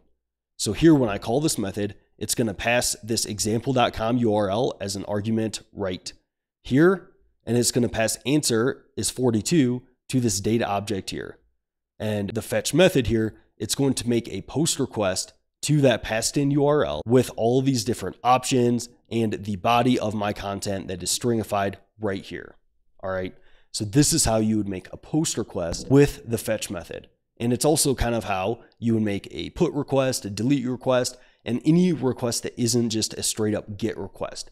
And even if you're using a get request and you need to set some different settings for your headers or your cache or your cores or anything like that, then that's where you would pass the second object to fetch to customize your request there. Now, taking you over to the Mozilla Developer Network documentation here of the fetch method, I'm going to just show you some different options that you can pass to the fetch method. So these are the options that you can pass as the second argument to fetch. And you can see you can pass the method, the headers, the body, the mode. You can pass some different credentials if you need to. Your cache settings, a redirect setting, your refer. You can see that you have a ton of different options that you can pass to fetch. Also, a signal, which can allow you to cancel network requests, which can be helpful and might be like a helpful JavaScript tip I do in the future. But you can see there's all these different options that you can use here to customize, as I mentioned before. All right. Now, also with the fetch request object, and you don't necessarily need to just pass in the URL and this second argument as an object here.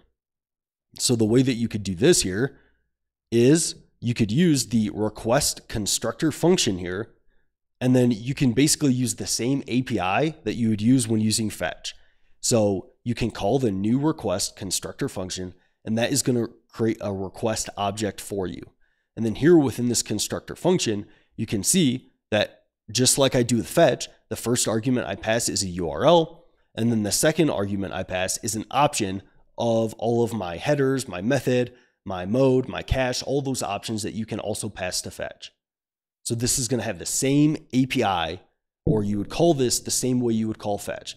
But this can be potentially just a cleaner way to use the fetch method. And then you could also create this request here and then use it in other areas of your program if you have a similar kind of way of calling your fetch method throughout your program. Then the way that I would call my fetch method is I would just pass in my request object that I make right here on line 61, and then I would handle that just like any other fetch method. Now, there's definitely more that you can do with fetch. Like I could configure these headers here, calling the new headers constructor function, and there's other constructor functions here that you can use when making requests, but this should give you the fundamentals on how the fetch method works. And it should also give you the fundamentals on how you can customize your fetch method. And just know that if you are finding yourself repeating a lot of your logic a lot when creating your different requests and setting up your headers and your different methods, just know that it's very likely that you can use some sort of constructor function like this to create your own headers, in which you can then reuse that throughout your program rather than needing to hard code everything every time you use the fetch method. Hopefully that gives you a good understanding of the fundamentals of how the fetch method works and how you can customize it within your program. So thanks for tuning in, and I'll see you in that next one. JSON, or JavaScript Object Notation. In today's video, you're going to learn what that is, as well as some examples of working with that. And then also we're going to end on kind of a practical example of where you see this, I would say, most common in your program. So first off, what is JSON? Well, it stands for JavaScript Object Notation. It is a text-based format that is commonly used for transmitting data across the web. In other words, it is a universal way to represent data as a string. And since it is text only, it's more easily sent between computers. So JSON is used to send across the network, and it will be sent between computers. So for example, if you're on your web browser and you need to make a request to the database to get some credentials, well, you might send a request and then you might receive those credentials back as JSON, as this text-like object. In this JSON, it is easily converted within different programming languages. Like most programming languages have a way of dealing with JSON and parsing JSON and creating their own JSON. And in JavaScript especially, JSON looks very similar to JavaScript, which is why it's called JavaScript Object Notation. It looks like a JavaScript object, but there are some kind of key differences between a JavaScript object and JSON. And JSON is a little bit more limited in the values you can use within it. So JSON has different data types, and you can use strings, numbers, objects, arrays, booleans, and null. It doesn't support using dates, functions, the value of undefined. All of those aren't valid JSON, but you could use those in JavaScript. So let's look at kind of what some JSON looks like and compare it to JavaScript. So I have a object here just within JavaScript, and it has some different properties and some different values on it. And what I'm going to do here is I'm going to use a couple of different methods within JavaScript. And these methods are going to be on the JSON object. So JavaScript has a built-in object called JSON, capital JSON. And this allows you to more easily work with JSON within a JavaScript program. So this object here, you get it for free within the JavaScript runtime. You don't need to create this, and it's just kind of given to you for free. And on this object, you have a stringify method. And what this is going to do is it is going to create a JSON string or a JSON text based on whatever you pass into this method. So here, since I pass my example object, it is going to create a JSON object out of my object here. So you can use the JSON.stringify method to create a JSON string out of whatever you pass into this method. And similarly, JSON also has a parse method. So on this overall JSON object, I can access the .parse method. And what this is going to do is it is going to parse the JSON into a JavaScript value. So JSON.stringify, this is going to create a JSON string of whatever value I pass in. And then I can use the JSON.parse method to parse a JSON stringified object. And this allows me to work with it just like a JavaScript object. And if I console log my stringified and my parsed object here, you're going to see some key differences here between a JSON object as well as a JavaScript object. So if I run this, you're going to see, okay, my stringified object is right here, and then my JavaScript object is right below it here. And with my stringified object, you can see like it does look pretty similar to just a regular JavaScript object. There are a ton of similarities here. But one key difference you're going to notice here is that the properties of an object, they are all within double quotes. Whereas in a JavaScript object, you don't need to explicitly put the properties within double quotes. but in a JSON object, you do. Now that is one of the key differences. There's also that key difference I mentioned with the different data type support within a JSON object. And we'll cover some kind of different JSON features here in just a second. But here you can see that if you need to create a JSON value, you can use the JSON.stringify method. And then if you need to parse a JSON string, you can use JSON.parse, and that will give you just a plain old JavaScript value.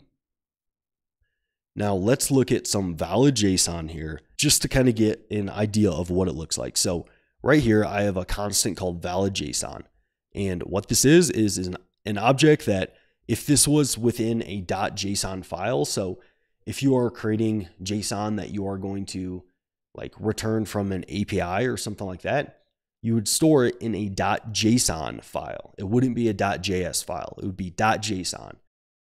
And in that file, if I had some object that looks like this would all be valid JSON.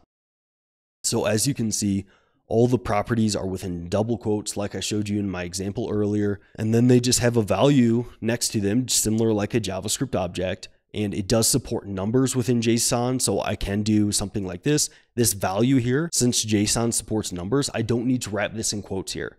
Only the properties need to be wrapped in these double quotes. And then same with value of true here. This doesn't need to be wrapped in quotes. Only the properties need to. So it supports numbers, booleans here, and then it also supports arrays and kind of nested objects. So here I have a property called members, and it points to an array here, and you would create an array just like a JavaScript array. This doesn't need to be within double quotes here. And then within this array, you have another object, which also has some different properties and values. And this object doesn't need to be in double quotes here either. And then it also has a nested array within the powers property. So you can see it looks very similar to a JavaScript object, but kind of the key difference here is that the properties are surrounded by double quotes.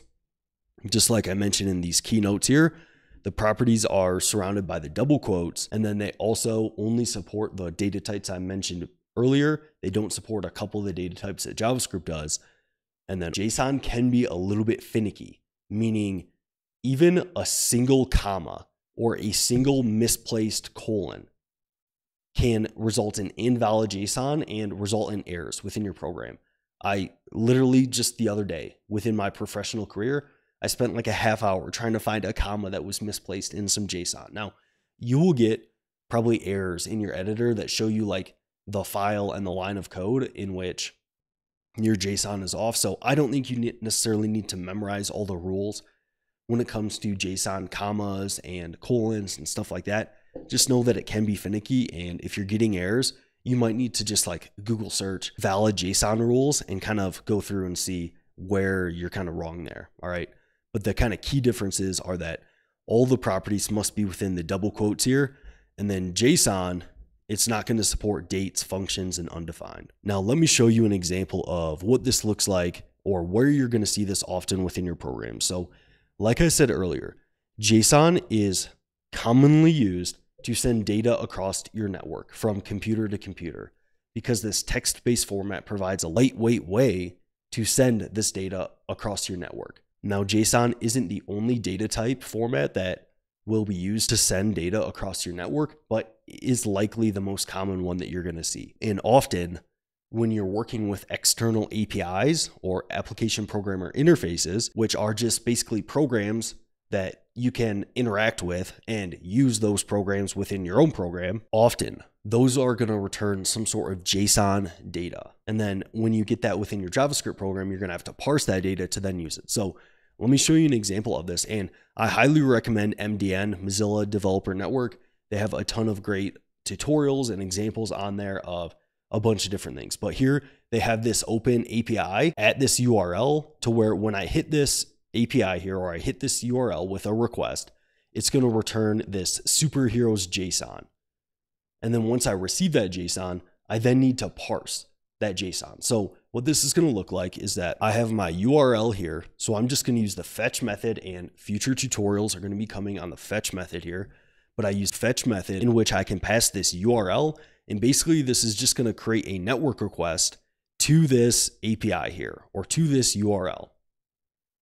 And then this fetch request, it's going to return a response object. All right, so the fetch request returns a response object. And on this response object, it's going to have a .json method, which is basically going to parse the JSON that I receive. So I'm going to hit this API here, which is going to return JSON. Then my fetch method, once this resolves, is going to return a response object that has a JSON method in which I can then parse that JSON and parse this data to then use it within my program. So here on line 89 and 90, I'm going to console log my response here, which is an unparsed response containing this JSON data. And then I'm also going to console log what it looks like after I actually parse it with my response.json. So if I call this populate method here, and let me just clear my console. If I call this populate method here, you're going to see that before I call my .json method, we get this response object here. And as you can see, there's not like much we can do with this response object. So if you see something like this within your program, it's probably an indication that maybe you just forgot to parse your JSON or something like that. Now, underneath it, you can see that now, after I call my parse method, we get this nice JavaScript object here, in which I have a superheroes property, and that points to a superhero here with a hometown, a secret base, and different things like that. So the fetch method returns a response object, and since many APIs return a JSON file, this response object, it already has a built-in .json method that actually is an asynchronous method, which is why I need to await it here. That's going to parse this JSON and then allow me to use it within my programs. So when receiving JSON back from an API, one key thing to remember is that you're very likely going to need to parse that JSON before using it within your programs. So JSON stands for JavaScript Object Notation. It is a text-based format that looks a lot like JavaScript, and it is commonly used for transmitting data across the web. And since it is text only, it provides a lightweight way to send this data across the network. And a couple key differences between JavaScript and JSON are that JSON only supports the data types of strings, numbers, objects, arrays, booleans, and null. In JSON properties, all of the properties must be wrapped in double quotes. And if you just have a single comma or single colon off within your JSON, it's going to result in invalid JSON. And one of the most common areas you're going to see this JSON and work with this JSON is when receiving data from an external API, because that is commonly used to transmit this data across the network. And just remember, before you use that JSON within your program, you're likely going to need to parse it. And if you're using the fetch method, it returns a response that already has a .json method allowing you to parse this JSON. So hopefully this tutorial gives you a good idea on how JSON works and kind of where it's used in your programs. And I will see you in that next one. In today's video, you're going to learn everything you need to know regarding the ternary operator in JavaScript. We're first going to kind of give you just an overview of how it works, and then we're going to get into some examples here later to give you a bit better understanding and some situations in which this operator might be most helpful. So the ternary operator is the only operator in JavaScript that allows for 3 operands, which is why this is called a ternary operator. And it's also called a conditional ternary operator. And the reason for this is because it allows you to evaluate some condition and then execute some expression depending on whether that condition evaluates to a true or false value. So it's very similar to using like an if-else statement within JavaScript. If some condition is true, then do this. Else, do this. And the syntax for a ternary operator is going to look like this. You're going to have some condition that you're evaluating. Following that condition, you're going to separate that by a space and then a question mark. So this is going to say, okay, is this condition a truthy or falsy value? And it's also important here to know what values are truthy and falsy. And I have different videos on going over that, because the way that this is going to work is you are going to put some condition in front of a question mark. And this is basically going to say, is this value truthy or falsy? If it is truthy, then you are going to execute the first expression following the question mark. Else, you're going to follow the first expression with a colon here, and then following that colon, this is going to be the expression that you execute if this condition is falsy. So you're going to evaluate this condition, you follow that by a question mark. That's telling JavaScript that, hey, this is the condition you want to evaluate. If this is truthy, then the expression that you put behind the question mark is going to execute.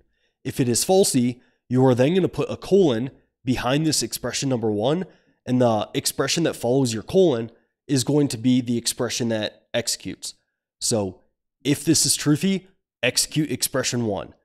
Else, execute expression 2. Okay, so let me show you an example of how this works. So here on line 23, I define a constant called age, and I set that to 26.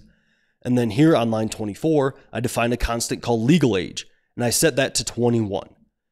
And then on line 26, here's where I use my ternary operator, in which I set the constant to drink is going to be the return value of my ternary operator. So here I have my condition, and what I do is I check, okay, is my age greater than or equal to the legal age? And then I follow that up by a question mark. So this is telling JavaScript that, hey, this is the condition I want to evaluate.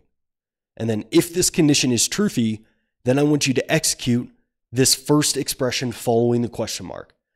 So that would make this ternary operator evaluate to the value of beer. But if my condition is falsy here, then I'm going to enter my else statement right here, marked by this colon, and I'm going to execute this expression right here. And then this ternary operator is going to evaluate to the value of juice. So this is saying, if my age is greater than or equal to the legal age, then I want to return the value of beer. Else, I want to return the value of juice. So since my age is greater than or equal to my legal age right here, we should see that when I console log drink, that I get the value of beer, and I do. And then if I change my age to be below the drinking age to 20 here, and I run this code, you can see that I get the value of juice because this condition evaluates to a falsy value. So then I run my else expression right here. Now, ternary operators, they are often used to check if a value is falsy or not, to kind of do a null check, so to speak. This is one of the kind of most common areas that I see a ternary operator use. So here in this example, I have a function called greeting, and greeting takes one argument, a person, and then what it does within my ternary operator is, and you will also see ternary operators wrote on separate lines pretty often, to where here, this is where I write my ternary operator. I assign the constant name to the return value of my ternary operator, in which I check, okay, my person here is going to be my condition. I just check person question mark. So what this is doing is it's checking, is person a truthy or falsy value? If it is truthy, then I want to return person.name and assign this name variable to person.name. But if it's falsy, then I just want to assign name to the value of stranger. And then I just return howdy name. So here in my console.logs, if I call this function and I pass it the name Alice, well, my person here, it's going to be a truthy value because it's an object. So then it's going to assign name to this object.name, so Alice. But here in my second greeting call right here, I pass the value of null. But since null is a falsy value, it's going to check person, it's going to be null, so then it's just going to go into this else statement since it's falsy, and it's going to return the value of stranger. So if I run this here, you see that I get howdy Alice and then howdy stranger, because if it's null, it enters this second expression right here. So you'll commonly see these check for if a value is truthy or falsy, do something else, do something else.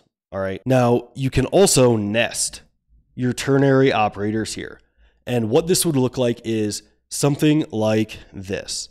So within this function, you could effectively check, okay, is condition 1 truthy? If it is, return this expression. Else, if it's falsy, you could check another condition. And if that's true, return this expression. Else, if that is falsy, you could check another condition, and so on and so forth.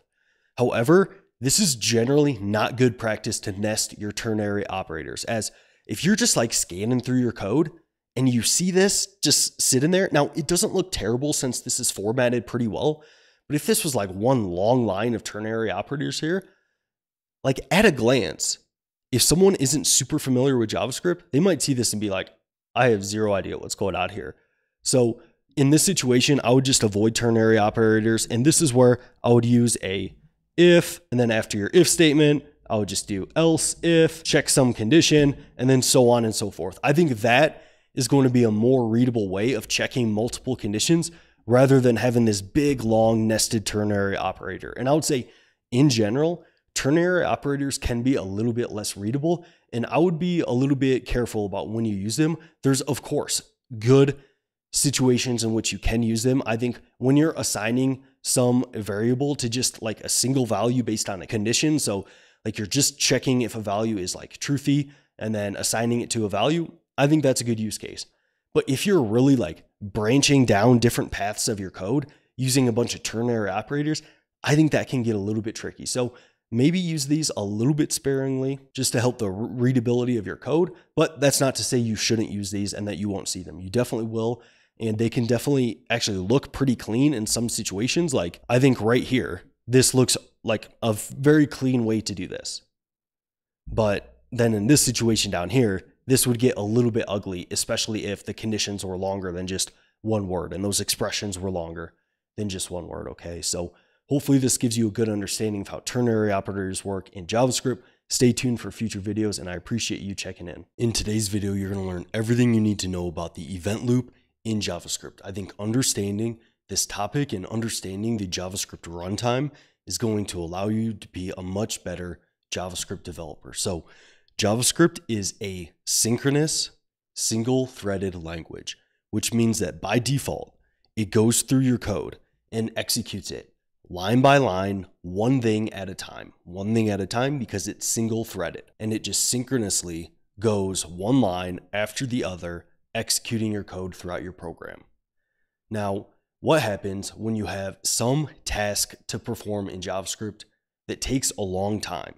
Well, by default, you might think that, okay, well, JavaScript is single-threaded, it only can do one thing at a time, so when it has to perform that task that takes a long time, it's probably just going to kind of block the program until that long task is finished, and then JavaScript can continue synchronously going down your code line by line. However, if this was the case and every time you did something that took a long time, so a good example of this could be like a network request that might take a second or two to complete. Well, while that's occurring, if that blocked your JavaScript thread, that would also block all of the interactivity on your web page, which would probably create really poor apps within JavaScript because the user would always have a blocked application and they wouldn't be able to do anything. So that would create really unperformant, poor applications. So the way that JavaScript solves this is allowing for asynchronous behavior, meaning once you hit a task that takes a longer amount of time to do, you can actually just put that task into a task queue. And then once that task is completed, you can bring that data back into JavaScript and continue running through your program. And you never block that single thread. So you hit something that takes a long time to do, you push that off to some other queue, you let the JavaScript thread continue running its code, allowing your web page to have interactivity. And then at some later point, the data from that task is going to come back in to your program. Okay, so that's kind of an overview of the problem that we're solving here, allowing for this asynchronous behavior. But let's first understand a little bit more on JavaScript execution and how it by default executes its code. So there are kind of two parts to JavaScript execution, or how JavaScript executes your code. One is it's going to have a single thread that goes through your line by line to execute your code. And then also it's going to save stuff to memory. So here, if we look at this example, the way that this is going to work is JavaScript's going to hit line 21. It's going to be like, okay, they're trying to define a constant called person and assign that to the value of Ryan. So JavaScript's going to hit this line and it's just going to store this to global memory here. And then it's going to hit line 23 here. And it's going to be like, all right, they're declaring a function named greeting. and it's going to have a parameter of name to greet. So it's just going to store this to memory here. Now, importantly, it's not going to enter the body of this function until this function is actually called. But it is going to save this function definition here to memory. And then I'm going to come to line 29 here. And I'm going to say, all right, well, we have a constant, hi Ryan, and we're going to assign that to the return value of calling this greeting function and passing in my person argument here. So then once I call this function, JavaScript's going to go inside the body of this function. It's going to assign my person variable here to this name to greet parameter, and then it's going to return hello Ryan, or hello whatever this parameter is. And then once JavaScript has completely finished executing this code here, and this call to the greeting function has completed and resolved with some value, then JavaScript will head to this line 30. But it won't do that until it's completely done running this greeting function, because it's synchronously going to go through your code line by line here. And then it's going to do the same thing here, in which we call greeting with the value of Joe. So if I run this code here, you're going to see that I get kind of what you would expect. I get hello Ryan and hello Joe. Now, one important thing to remember is that in JavaScript, it has something called a call stack. So when I'm running this greeting function, we're actually going to push this function onto the call stack. And this function is going to remain on the call stack until it has completed executing. So if we back up a little bit, when I hit line 29 here and I call greeting, it's going to push this greeting function onto the call stack. And the call stack allows JavaScript to kind of know where you're at within your program. It allows you to know what function is currently running in your program. And you can kind of think of your programs here always kind of running within some global function. So when I'm running or executing this global code here outside of my greeting function, you can think of it as JavaScript has the global function on the call stack to run that function. And then once I hit this greeting line, it's going to push this greeting function onto the call stack. It's going to create its own kind of execution context to execute this greeting function. And then once this function resolves with a value, it's going to pop it off the call stack and move to the next line. And then we're going to hit this next line here. It's going to push this greeting function onto the call stack, execute all of its code, and then continue running line by line throughout your code. So JavaScript will use this call stack to push functions onto, execute those functions, and then pop those functions off, and then continue running whatever function that was next in the call stack. So say I had another function within this greeting component here, or I called out to another function. What JavaScript would do is, okay, well, we would call greeting here. This would put greeting onto the call stack. And then if I called another function here, it's going to place that on the call stack, and it's not going to continue running this greeting function until this some function has completely finished executing. So our call stack, the way that this would look is, okay, well, we would have our main function at the bottom of the call stack. Then we would push the greeting function onto the call stack here when we call it. And then since this greeting function, it calls another function called some function, we're going to push some function onto the top of the call stack. And then once some function has completely finished executing, we will pop that off of the call stack, and then we will continue running the greeting function. And then once that's completely finished, we're going to pop that off the call stack, and then we're going to continue running our main function.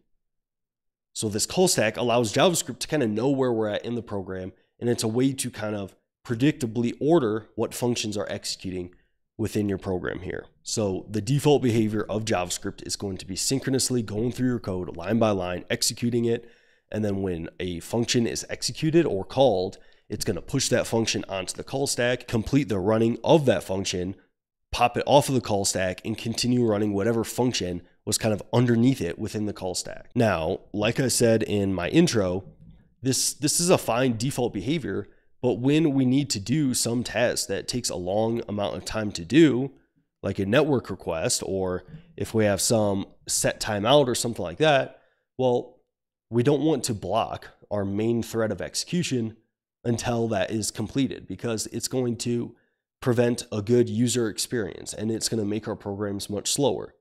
So JavaScript allows for asynchronous behavior in which we can actually just use something called a task queue. We can push those tasks to this queue, And then at some later date, that data is going to come back into our programs. But how does that data come back into our programs? Well, this is where the event loop comes in. And what the event loop is going to do is we're going to be running our synchronous code, but the event loop is constantly going to be checking. Okay, it's going to be checking our main call stack in our JavaScript program. It's going to see like what function is running and what functions we have on our call stack. And it's also going to be checking this task queue. So this, you can think of this, conceptual loop just going around, checking our main call stack, checking our task queue, checking our main call stack, checking our task queue. And what it's kind of looking for is, okay, it's going to constantly be asking, is our main call stack completely empty? Meaning, are we finished running all of our synchronous code within our program? There's no functions left on our call stack. If yes, then it's going to check our task queue. And it's going to ask, okay, is there data from our task queue? Did some task complete? And is that task ready to kind of come back within our JavaScript program to execute and to finish the running of that task? If yes, it's going to bring that task back into JavaScript, push it onto the call stack, and then JavaScript will execute that. Okay, so this event loop is going to constantly be checking, is all of our synchronous code within our program completely finished? And is our kind of main call stack empty within our synchronous JavaScript program? If yes, then it can bring things from the task queue into our program. If not, it will not touch the task queue. All right. So let me show you an example of this. I define a constant called person here on line 37. I have my same greeting function defined on line 39. But then what we do here is on line 45, I actually set a timeout, in which all I'm going to do within the set timeout function is I'm going to console log calling the greeting function with my person. So I'm just going to console log hello name to greet. But I'm going to call this function after 500 milliseconds. And set timeout, it is actually an asynchronous function within the web browser. And since it's an asynchronous function, this set timeout function, it's actually going to be pushed to the task queue. And within JavaScript, some functions are just inherently asynchronous. So this would be the set timeout function. This would be the fetch function to make network requests. This would be the set interval function. All of these are web browser functions that are asynchronous, and their code is going to be pushed to this task queue. So JavaScript can complete it at some later point. So this is an asynchronous web browser function, meaning when I hit line 45 here, what JavaScript is going to do is it's like, okay, well, we want to run this passed inline function here after 500 milliseconds.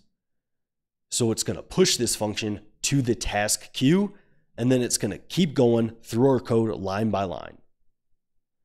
And then we're going to hit this line 48 here. We're going to call the function greeting with the value of Joe, and then I'm going to console log that out. And then in my program, I have no other active code here. So the way that this is going to work is once we push this set timeout function to the task queue, JavaScript is not going to execute this function until two things happen. One, all of our synchronous code has completed running. That is priority one. The event loop, it's not even going to look at the task queue until all of our synchronous code is complete. But then once it is, then we're going to make sure that this timer has completed. So 500 milliseconds, once that is up, and once all of our synchronous code is complete, then it's going to run this function. So if I run this code here, you can imagine that I do get hello Joe, and then I get hello Ryan. Because I hit line 45 here, I push this function to the task queue, and then the event loop, it's not going to push this data from the task queue back into JavaScript until all synchronous code is complete. So I'm going to hit line 47, then I'm going to hit line 48. I'm going to call my greeting function again. Then I'm going to console log Joe. And then it's like, okay, well, our main call stack is now empty. I have no other active code in my program here. Do I have anything in my task queue? Yes. Has it been 500 milliseconds yet? Well, it's going to wait until it has been 500 milliseconds. And then this greeting function will then be executed, and I'll console log the return value of my greeting function, which is why you see hello Joe and hello Ryan. Now, the main rule of the event loop is it is not gonna use any of your functions in your task queue until all of your synchronous code has completed and your main call stack is empty. And this is likely a good thing because it gives you certainty of when this asynchronous code is going to execute within your program. Like, what if the event loop just randomly started pulling functions in from your task queue throughout your program? That would be chaos, right?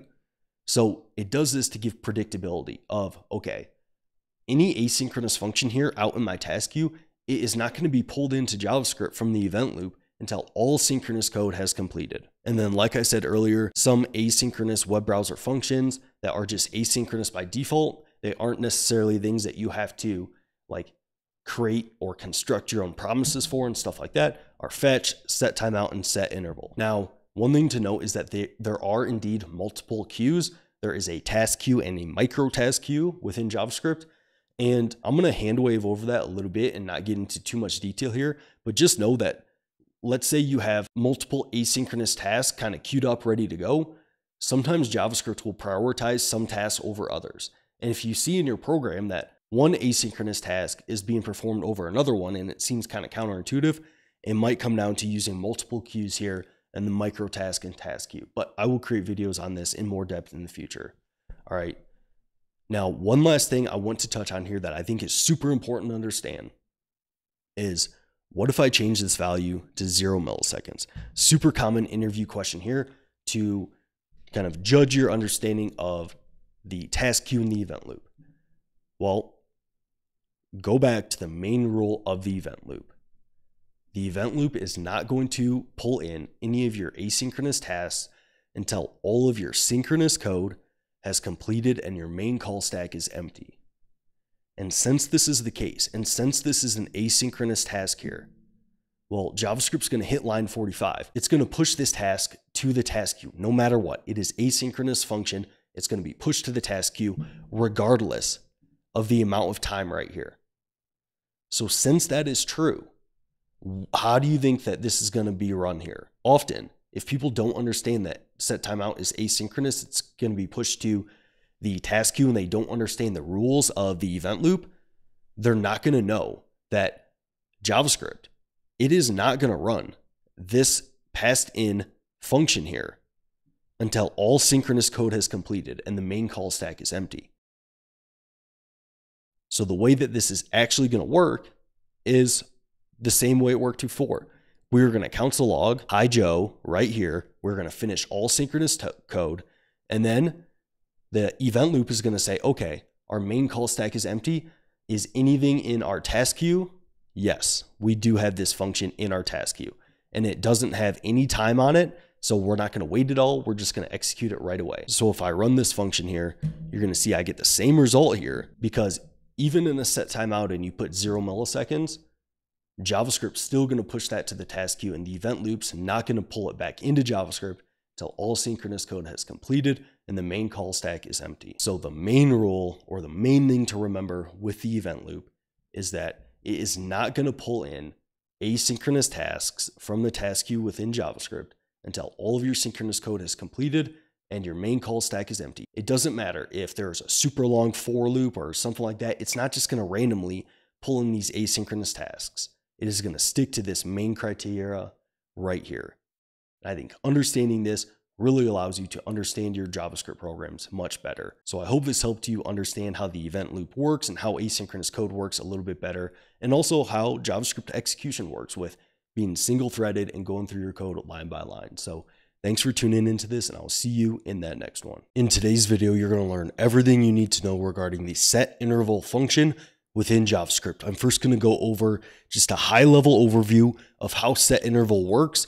Then I'm going to get into some examples of exactly how it works and go into some more details here to make sure that you have a solid understanding of it. So first off, set interval, it is a global function within JavaScript that will call a function at some specified interval, and it will continue to call this function at this specified interval until you call the clear interval method or until the web browser is closed. Okay, so let's actually take a look at what this looks like. So here on line 18, you can see me calling the set interval method, and you can see that I'm not calling this method on any object or anything like that.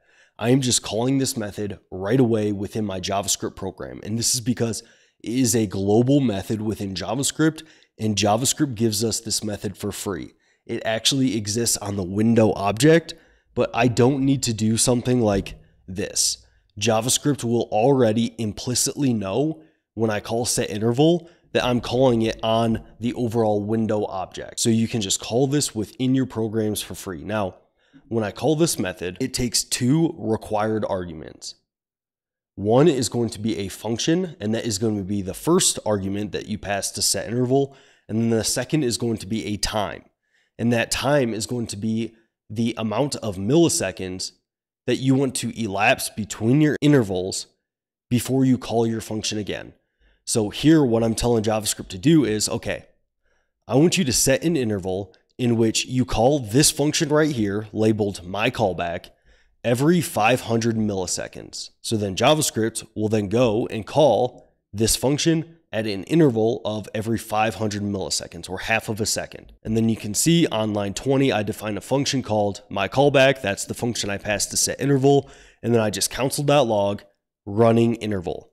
So if I run this here, you're going to see that in my console, I'm just continuously console logging running interval, because the setInterval function is going to call this function every 500 milliseconds. Now I'm going to just kill my program there with Control-C and then clear that console to make things a little bit more clear. And as you can see, the setInterval function, it just will continuously run that function at that interval, which this is something to really keep in mind. This can really potentially hurt the performance of your applications if you're setting intervals all the time and not remembering to clear them. So when you do set an interval within your application, make sure that you also have some logic that makes sure to clear that interval once it's been set. And that brings me right to my next topic, and that is clearing intervals. So this is a basic example on how to set up an interval. But what if we want to clear the interval within your application? Well, you also have a method that exists globally within JavaScript called clearInterval. And it's just the same way as setInterval as it relates to it being global, meaning you can just call the clearInterval function. It exists on the window object, but JavaScript implicitly already knows that you're calling this method on the window object, so you don't need to do something like window.clearInterval. You can just call clearInterval straight away. And the way that this works here is that the setInterval method, when you call it, it actually will return some number, and this will act as an ID for setInterval. And then to clear this interval, what you do is you will then pass the ID of the interval that you set, or the interval that you want to clear, to the clearInterval method, and that will clear your interval. So here in my example here, I am assigning a constant called interval ID to the return value of setInterval. And I'm just going to call my callback here after every 500 milliseconds.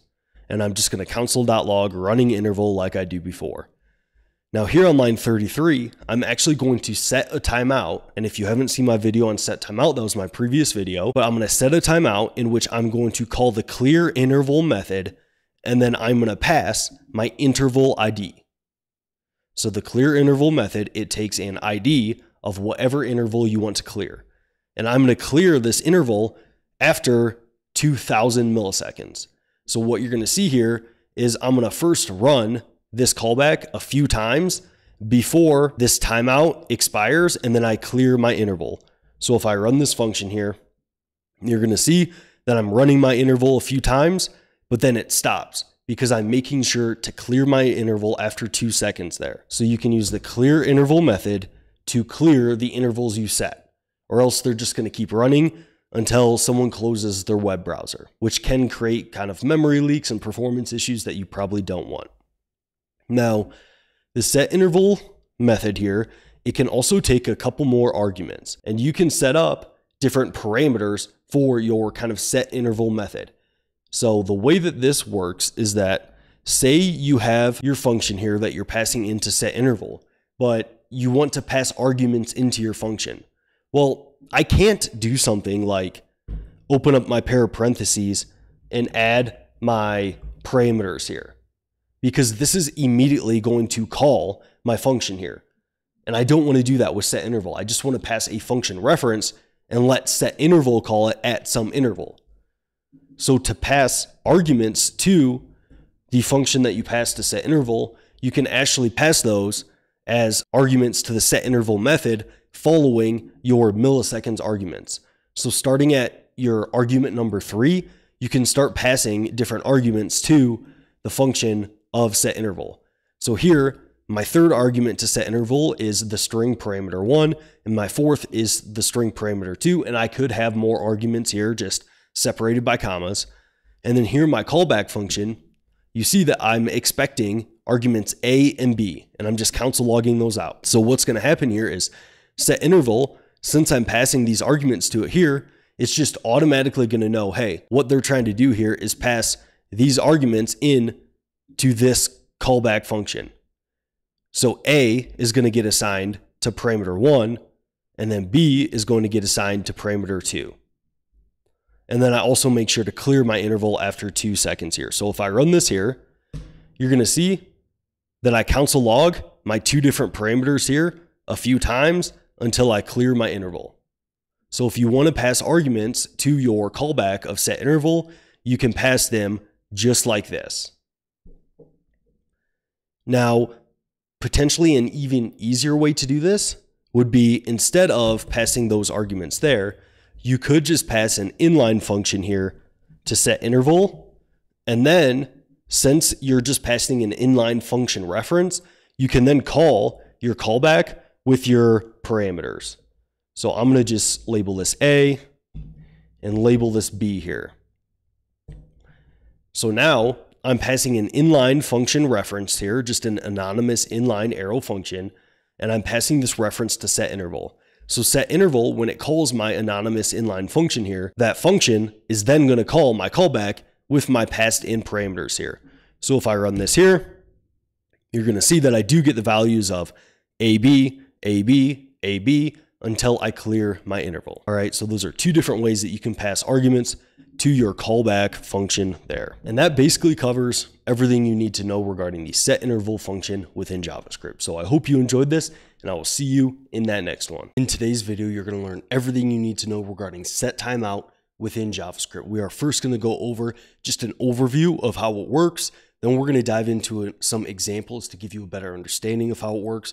And then we're going to touch on a very common and also tricky interview question when it comes to the set timeout method.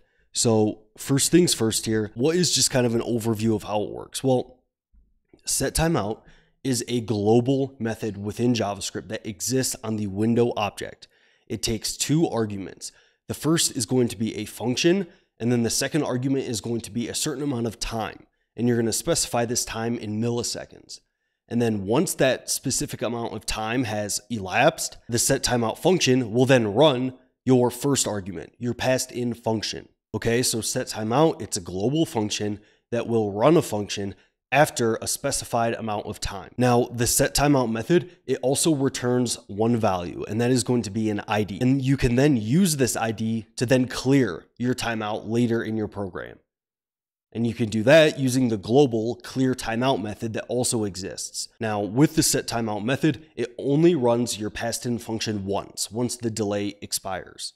If you want to run a function multiple times, then a better method to use might be something like the set interval method, but I'll cover that in future videos. Okay, so let's go over some examples of using this method. So in the first example here, this is just going to be a very kind of straightforward example in which I have the set timeout method here, and the set timeout method, it's a global method, so I can use this for free within JavaScript. I don't need to create this anywhere. It actually exists on the window object, but I don't need to specify the window object here. I don't need to call window.setTimeout. You could, but you can just call setTimeout straight away, and JavaScript will implicitly understand that you're calling window.setTimeout. All right, and then like I said in my overview, it takes 2 arguments. The first is going to be a function, and then the second is going to be a certain amount of time. And this time is specified in milliseconds. So set timeout, it's going to run this function here after 2000 milliseconds have passed, or 2 seconds. And then as you can see here, I have a function called greeting, and all it does is console log hello. So if I run my function here, you're going to see that after about a delay of 2 seconds here, I get hello console logged to my output. Now, what if you want to pass arguments to your first function that you pass in? Well, in this example here, I can't do something like, put parentheses on this and then pass in some argument, because that's immediately going to call my function when I'm defining setTimeout here. I'm not just passing a function reference here. And that's what setTimeout needs. It needs me to pass a function reference. I shouldn't just call a function right away in this first argument of setTimeout. So if I can't do this, how do I pass arguments? Well, it's a very similar way in which you would pass arguments for other callback functions throughout JavaScript. So what you can actually do is you can pass an inline function to setTimeout to pass an argument. So here in this example, I have a function called greeting, just like before, but now it takes one argument, and this is going to be name. And then I'm just going to console log hello, and then I use a template string here and plug in the name. All right, so it's going to say hello to whatever name I pass into greeting.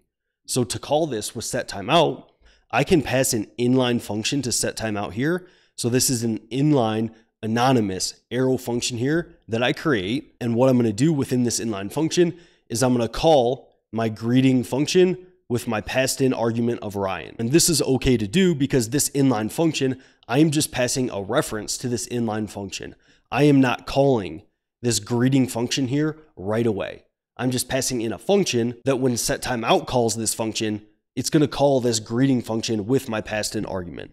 So if I run this here, you're going to see after 2 seconds, I get hello Ryan outputted to my console. Now, as I mentioned in my overview, the setTimeout function, it also returns an ID.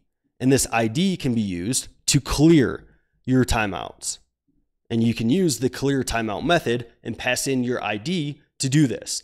So here I have the same function defined, function greeting, that just says hello to some name.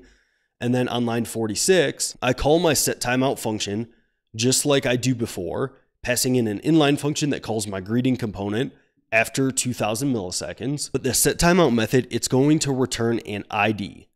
And then I can use this ID to then clear this timeout. So here on line 48, I use the clear timeout method, and this is also a method that exists on the window object, but I don't need to explicitly say window.clearTimeout. I can just use this method straight away, and JavaScript implicitly knows I'm calling the window.clearTimeout method. And to this method, I can pass my ID argument. And what this is going to do, it's going to clear the timeout of whatever ID I pass into it. So in this example here, you're going to see that, okay, I set up this timeout, but it's going to immediately come to this line 48 here after it sets my timeout, and it's going to clear my timeout before it has a chance to run my setTimeout function. So it's actually never going to run this function. So if I run this here, you see I get nothing outputted to my console because I clear my timeout before this 2000 milliseconds has passed. So you can clear your timeouts using the return value of setTimeout, which is an ID, and then you can pass that ID to clear timeout, and that will effectively remove the timeout that you have set, and it will not run that function if you clear that timeout before the passed in function has a chance to run. Now, let's cover one very common interview question. And this all comes back to the fact that the setTimeout method within JavaScript is asynchronous. And one part of this asynchronous behavior of the setTimeout method is that no matter what, once you set a timeout to run after a certain amount of time, JavaScript is going to push this function to something called a task queue. And functions that are put on the task queue, they are not going to run until all of your synchronous code has completed. So JavaScript also has something called an event loop.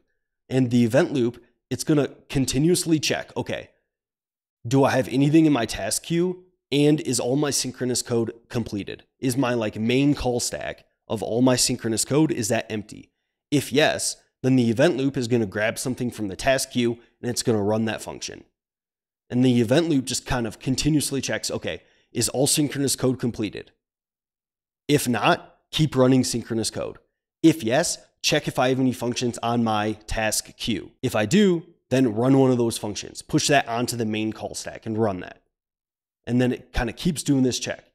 But it's important to remember that any function that is an asynchronous function that's pushed to the task queue, like setTimeout is, it's only going to run after all of your synchronous code has completed. And that is irregardless of what you placed as the milliseconds to the setTimeout method. So even if you pass 0 milliseconds to the setTimeout method, it's still going to get pushed to the task queue, and the event loop is not going to push that task onto the main call stack until all synchronous code is completed, all of your synchronous code. It could be a super long for loop. It doesn't matter. The function passed in is not going to be pushed onto your main call stack to run until all of your synchronous code has completed. So in this example here, it's a very common interview question that kind of tests your knowledge of the event loop and the task queue, in which on line 52, I console log 1. And then here on line 54, I set a timeout, I pass in an inline function, and then this function, it's going to console log 2. And then as my second argument, I pass in 0 milliseconds. So no time. And then here on line 56, I console log 3. And the interview question is, okay, what order do you think that these console logs are going to occur? Well, if I run this function here, you're going to see that I get 1, 3, and 2. Okay, that can be a little bit tricky because I set a timeout for 0 milliseconds. So one might think that this console log, it's just going to run right away. It's going to run immediately. However, like I was explaining before, the setTimeout method, it is an asynchronous method within JavaScript. So this function that's passed in here, no matter what you place as a time here, this function is going to be put on to your task queue. And the task queue methods, they are not going to run until all of your synchronous code is completed. So an overview of how this works is JavaScript's going to run line by line synchronously down your code. It's going to hit line 52. It's going to console log 1. Then it's going to hit line 54. And what it's going to do is it's going to say, okay, set timeout, it's an asynchronous method. We're going to put this method into the task queue here, and then we are going to run this method after this time has elapsed, and once the main call stack has finished and all synchronous code has completed. So this function is going to be pushed onto the task queue, and then we're going to finish running all synchronous code within this program before we check, okay, is my timeout completed and should I run this function? So then JavaScript's going to continue running all synchronous code. It's going to hit line 56 here. It's going to console log 3. And then once my main call stack is completed, then the event loop is going to be like, okay, all synchronous code is completed. Do I have any tasks to run that exist on my task queue? Well, yes, you will have this task, and your set timeout is going to be completed because you set it for 0 milliseconds. So you are going to indeed run this function here. All right. So a very common interview question there. And it's important to understand that set timeout functions, they are going to be placed on the task queue. And no matter what you set as a time for those, they're not going to be run until all your synchronous code has completed, because the event loop is not going to push them onto the main call stack until all synchronous code has completed. Okay. Now, as mentioned earlier, I am going to cover set interval in future videos, so stay tuned for that. Hopefully you took something away from this video and learned a bunch about set timeout, and hopefully you passed this interview question, and I will see you in that next one. In today's video, you're going to learn everything you need to know regarding async await within JavaScript. I'm first going to give you an overview of what async await is and what these keywords are within JavaScript. And then I'm going to go over several examples here of how it works and how you can use it in your programs. All right. So first things first here, what is async await? An async function is a function declared with the async keyword. So async is a keyword within JavaScript that you can put before functions, and that tells JavaScript, hey, this is an asynchronous function. And then the await keyword is a keyword that can be used within an asynchronous function, and it needs to be used within an asynchronous function, but it allows you to pause your async function until some promise either resolves or rejects. So it's like, hey, let's just hold on. Let's stop this function for now. Let's go do some other stuff within JavaScript. And then once this promise resolves or rejects, then we will come back to this kind of line of code within this function, and then it will continue running that function once that promise is like all settled and all completed. And these async and await keywords, as you might have guessed, allow you to perform asynchronous JavaScript. And async await can kind of give you a syntax that just looks a bit cleaner and can be a little bit more easy to reason about. And it is probably the most modern way to handle asynchronous programming within JavaScript. So moving in to some examples of how these work. So to create an asynchronous function here, what you need to do is use the async keyword, and you are going to place that keyword right in front of your function declaration. So as you can see here, I use the keyword async, and then following that keyword, I create a normal function declaration. So this is an asynchronous function called getData. And then I could have some logic within the body of my function here. Now, for an asynchronous function, they can take various arguments, just like a normal function. There's not really anything special when it comes to passing arguments to an asynchronous function. However, unlike normal functions, they will always return a promise. So asynchronous functions, they always return a promise. So you can kind of think of asynchronous functions as always wrapping the return value of your async function within a promise. So if we look at these two examples here, I have my async function called async function, and then I just have a regular function called function. And you can kind of think of these two as equivalent. In my async function, I just return the value of 1. But in my regular function, I return Promise.resolve and I pass in 1 to return a promise here that is resolved with a value of 1. So these are effectively the same thing. Now, there are some like subtle nuances that these aren't actually the same thing, but it is an appropriate mental model to think of an async function just returning 1. Well, that is very similar to a regular function returning Promise.resolve and passing 1 into it. So if I console log the return values of both of these functions, you're going to see that I get a promise with a value of 1 within both of these, because an async function, it's going to wrap whatever return value you have within a promise, similar to if you just had a regular function and you called Promise.resolve and you wrapped that value within a promise. Now, you can handle this return value with a .then function, and you could get the value with a .then function just like you would with working with promises in general. So if I get rid of my console.log here and I attach a .then and I get the value of this function, and then I just console log the value here, you're going to see that in my async function, I'm going to be able to access the value of it by using this .then function, because this is going to return a promise here, and then I'm going to wait for that promise to resolve with my .then function. I'm going to get the value of my promise, and I'm just going to console log that out.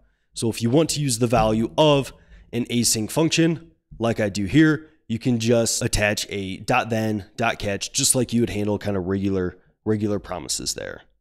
Okay, and then if you're inside an async function, you could also await the resolution of a promise there. All right, so an async function within JavaScript, it is automatically going to return a promise, and it's going to wrap whatever return value you have within a promise. Now, as I mentioned in my overview, within an async function, we can use the await keyword.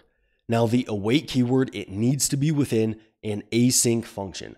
There are some nuances to this, but for the most part, excluding some edge cases, await keyword needs to be used within an overall async function. And async functions, they can have 0 or more await keywords. They don't necessarily need to have an await keyword, just like in my examples I showed, nor is there a limit to the await keywords they have. And like I said in my overview, the await keyword, it will wait for some promise to resolve before it continues running a function. So in my async function here called async, I define a constant called data, and then I assign that to the return value of using the await keyword, and then I await a new promise here that resolves after 3,000 milliseconds or 3 seconds. So what JavaScript's going to do here is it's going to enter this async function, and then it's going to hit this line of code here. It's going to see this await keyword, which is telling JavaScript that I want to wait for some promise to become settled, to either fulfill or reject. And once it sees this await keyword, it's going to be like, okay, well, this promise, it's not resolved yet. It's going to take 3,000 milliseconds. So it's then going to exit the running of this async function. It's going to continue running all synchronous code throughout my JavaScript program. And then once all of my synchronous code is complete and this promise resolves or rejects here, it's going to come right back to this line of code here and continue running this async function. So once this promise resolves after 3,000 milliseconds, then data here is going to be assigned to whatever I resolve or reject my promise with.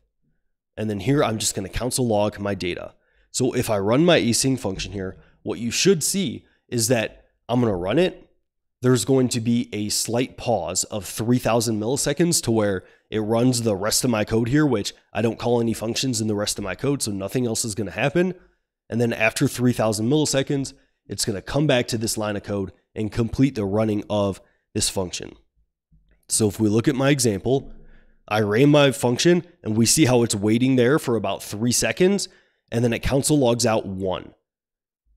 Because it hits this line of code, it exits this line of code, and just to show you that I'm not lying to you, let me just console log some synchronous code here. And I'm gonna just console log sync for synchronous. So what's gonna occur this time is we're gonna hit this line of code, JavaScript's gonna exit my function here, it's gonna run all other synchronous code throughout my program, and then once this promise resolves or rejects, it's gonna come back to this line of code, but only after it's run all synchronous code in the rest of my file here. So if I run this here, I would expect to console log sync here before I console log the value of 1. Because once it hits this line of code, it's going to exit this function. It's going to run this line of code because this is synchronous code. It's going to run all synchronous code. And then once my kind of synchronous code call stack is cleared, it will come back to the running of this function once this promise is resolved or rejected, and then it will console log out 1. So if I run this again here, we see that I console log out sync, and then after 3 seconds, I console log 1. Now, what happens here if I don't await this promise? I don't wait for this promise to resolve or reject. So let me get rid of this. And I'm going to get rid of this sync statement here as well, just to make things a little bit more clear. So if I run this now, what you should see here is me getting a pending promise because I'm not waiting for this promise to resolve or reject. And that's what I get. I get a pending promise here because I'm not waiting for this promise here. But if I do wait, then I'm waiting for that return value, and I will get the value of 1 after 3,000 milliseconds. Okay. Now within an async function, there's a bit of a different way compared to just using regular promises that you can handle promise rejections and different things like that. And the way that that is done is using a try catch block. And you can also use a finally block. So here within my async function called handle, I basically have the very same example here in which I define a constant called data and I assign it to the return value of a new promise that's going to resolve here after 3 seconds, and then I console log the data.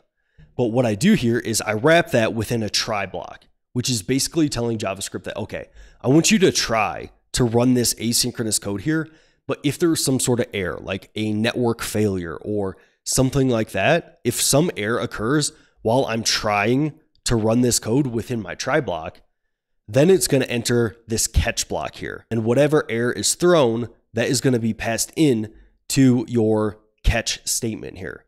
So here I'm kind of capturing my catch error. But if no error occurs, then I'm just going to finish running my entire try block here. And then in either case, if I want to run some code in either case, then I'm going to add that to my finally block. So you can have these try, catch, and finally blocks here. So your try block, that is going to run to completion if no errors occur. And if no errors occur, you're not going to run your catch block. But if an error is thrown, then you are immediately going to be thrown into your catch block here. And in either case, you're going to run your finally block. And finally blocks might be useful if, Like say you have some state that you want to set to loading when you kick off a network request, and you don't really care. Like regardless of whether your promise fulfills or rejects, you want to set your loading state to false. That would be a good use case of using a finally block, because that's going to run whether your promise resolves or rejects. So if I run this code here, right now, since I just resolve my promise, what you're going to see is that I'm just going to console log out my data here, which is going to be the value of 1.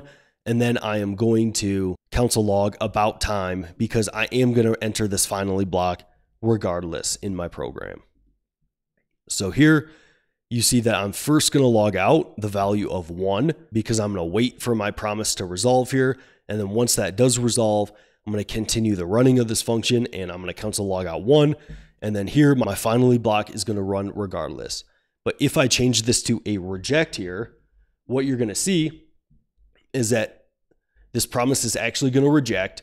So I'm never going to hit this line of code here. It's just going to go straight into my catch block, and it's going to pass in whatever value I reject my promise with, which is the value of 1. And then I'm going to console log out error and this value of 1. So if I run this here, you're going to see that I do indeed console log out error with the value of 1, because this rejects, and I enter this catch block here. And then regardless of the situation, I'm going to keep running this finally block, whether a promise resolves or rejects. So async await in JavaScript, an async function is a function declared with the async keyword. And the await keyword can be used only within async functions, and allows you to pause your async function until some promise either resolves or rejects. And once you pause your function, you're going to continue to run all synchronous code throughout the rest of your program.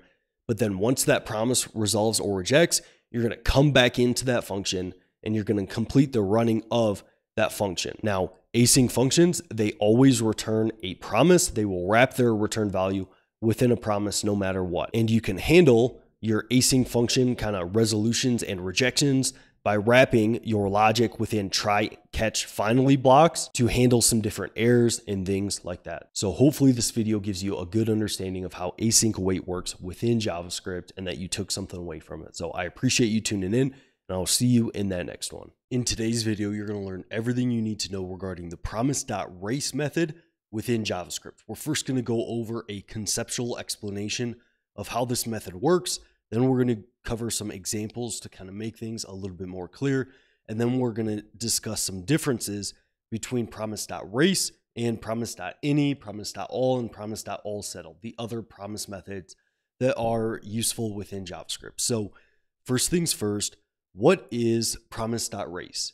Well, Promise.race is a method on the overall promise object. So you get a promise object within JavaScript that you can use for free.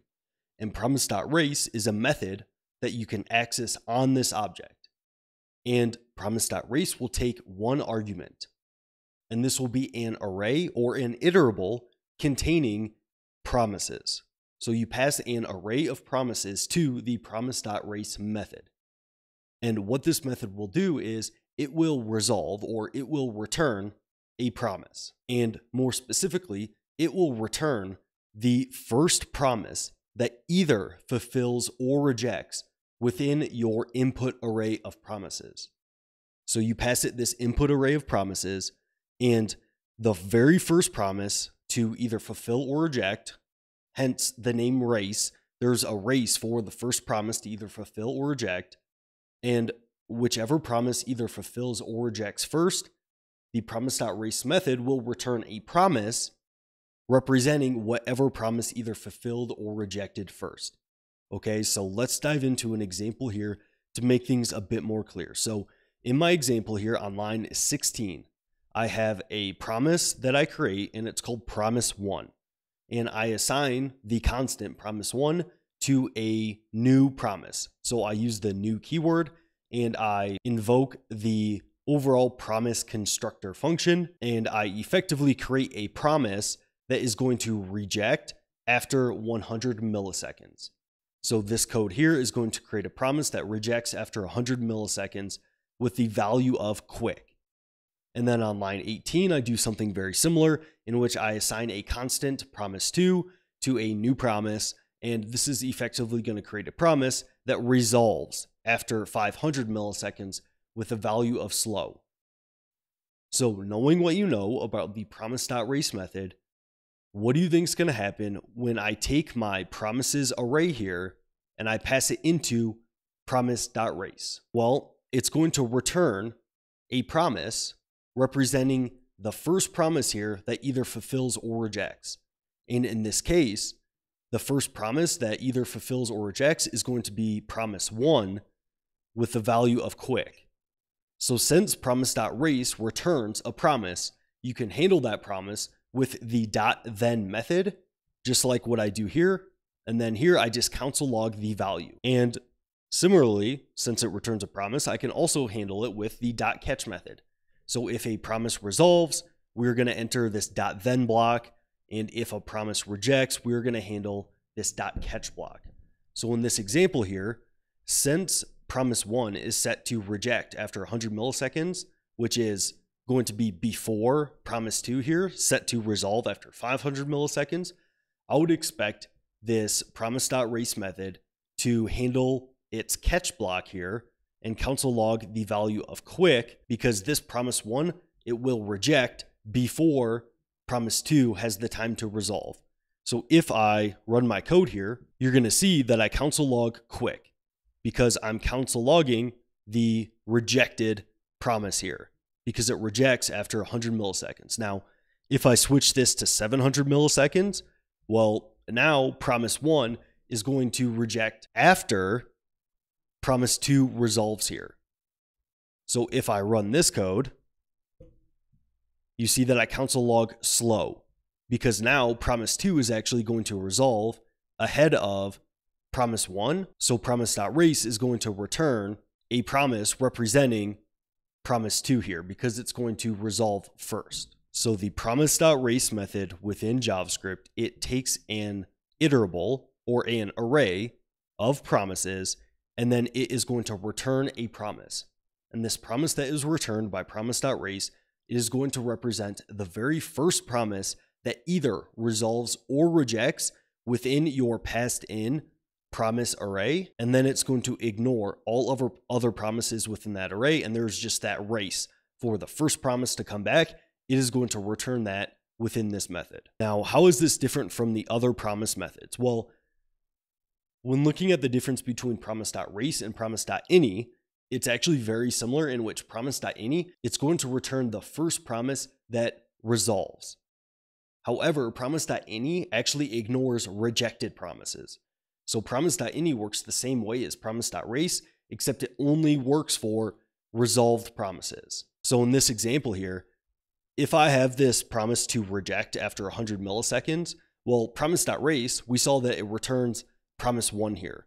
But if I change this to Promise.any, we're actually going to see that it ignores the rejected promise and it's still going to return the first promise that resolves. Now, the difference between Promise.race and Promise.all.settled is Promise.all.settled is going to wait for all of your promises within your passed in array to fulfill or reject, and then it's going to return an array of values representing those fulfilled or rejected promises. So Promise.all.settled, it'll wait for all the promises to kind of all fulfill or reject. And then the difference between Promise.race and Promise.all is that Promise.all, it will wait for all fulfilled promises to kind of settle, and then it will return an array representing the value of all the promises that resolve. However, with Promise.all, if any promise rejects, then it's just going to reject immediately, and it's not going to wait for all other promises to resolve. Okay, so that is Promise.race within JavaScript and the differences between some of the other promise methods. So stay tuned for more videos on asynchronous JavaScript and other tutorials helping you within your kind of web development learning. So thanks for tuning in, and I'll catch you in that next one. In today's video, you're going to learn everything you need to know regarding Promise.all in JavaScript. First, we're going to cover a conceptual explanation of how Promise.all works. Then we're going to get into a couple of different examples of where this is potentially very useful, especially like when you're using it for a fetch request. And then also we will cover some of the main differences between Promise.all and some of the other promise methods like Promise.any, Promise.race, so on and so forth. So First off, the conceptual explanation. Well, Promise.all is a method that you can use on the overall promise object that you get for free within JavaScript. And what this is going to do is it's going to take an array of promises and it's going to return a single promise. And this single promise is going to fulfill when all of the promises within your input array have fulfilled as well. So you pass it an array of promises, and once all of those promises fulfill, Promise.all will return a promise that will contain an array of all of the values of the promises that fulfill. Now, if one of the promises within the input array rejects, then Promise.all will reject immediately if any of those input promises reject. Okay, so Promise.all takes an array of promises that will fulfill with a single promise that will have an array of values representing all of the values of the input promises that you passed in. But if any of those input promises reject, then Promise.all will reject as well, and it will do so immediately without waiting for any other promises to fulfill. So let's look at an example here. So in this code right here, I have created a few different promises. Here on line 23, I create a promise by just calling my promise.resolve method and passing in some error. So it's going to resolve with the string some error. And in just a second, I'm going to change this to reject, which will make this string that I pass in a little bit more sensible. And then on line 24 here, I create a new promise with the promise constructor. And then I have this promise to resolve, and we're going to change this to just 100 milliseconds here. So promise 2, it's going to resolve a promise after 100 milliseconds with the value of quick. And then promise 3 on line 26 here, it's going to resolve a promise after 500 milliseconds with the value of slow. And then now that I have created these 3 different promises, I'm going to put them all within an array called promises here on line 29. And then I'm going to use the Promise.all method. So I'm going to access the all method on the overall promise object that you get for free within JavaScript. I'm going to pass in my array of promises. And then once all of my promises fulfill, that is going to return a promise. And since that returns a promise, I can use the .then method to handle that returned promise. So I'm going to use the .then method. It's going to automatically pass in the values of my fulfilled input promises here, and that is going to be an array of values. And then here, I'm just going to console.log those values out. And then if any error occurs, I'm just going to console out rejected. So if I run this code here, you're going to see that I get an array of some error, quick, and slow. I get an array of all of my resolved promises here. So the Promise.all method takes an array of promises here, and it will return one single promise. And then you can handle that promise using the .then method. You could also potentially use Async Await here. And then what it's going to do is it's automatically going to pass the values of your input promises. It's going to pass those fulfilled values as an array to your .then method, and then you can handle them in some way here. Now, if I have a promise that rejects here, it is going to reject this immediately, and it's not going to wait for any other promises.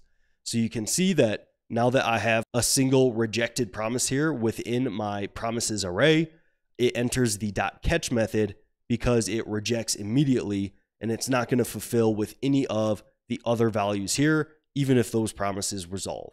Now, another really good use case here for this Promise.all method is when using fetch requests. And why is this a good use case here? Well, if you are going to make multiple fetch requests in your program kind of at the same time, and let's say that you need to handle the values of the requests at the same time as well, one way you might think about doing this is using your kind of fetch method here.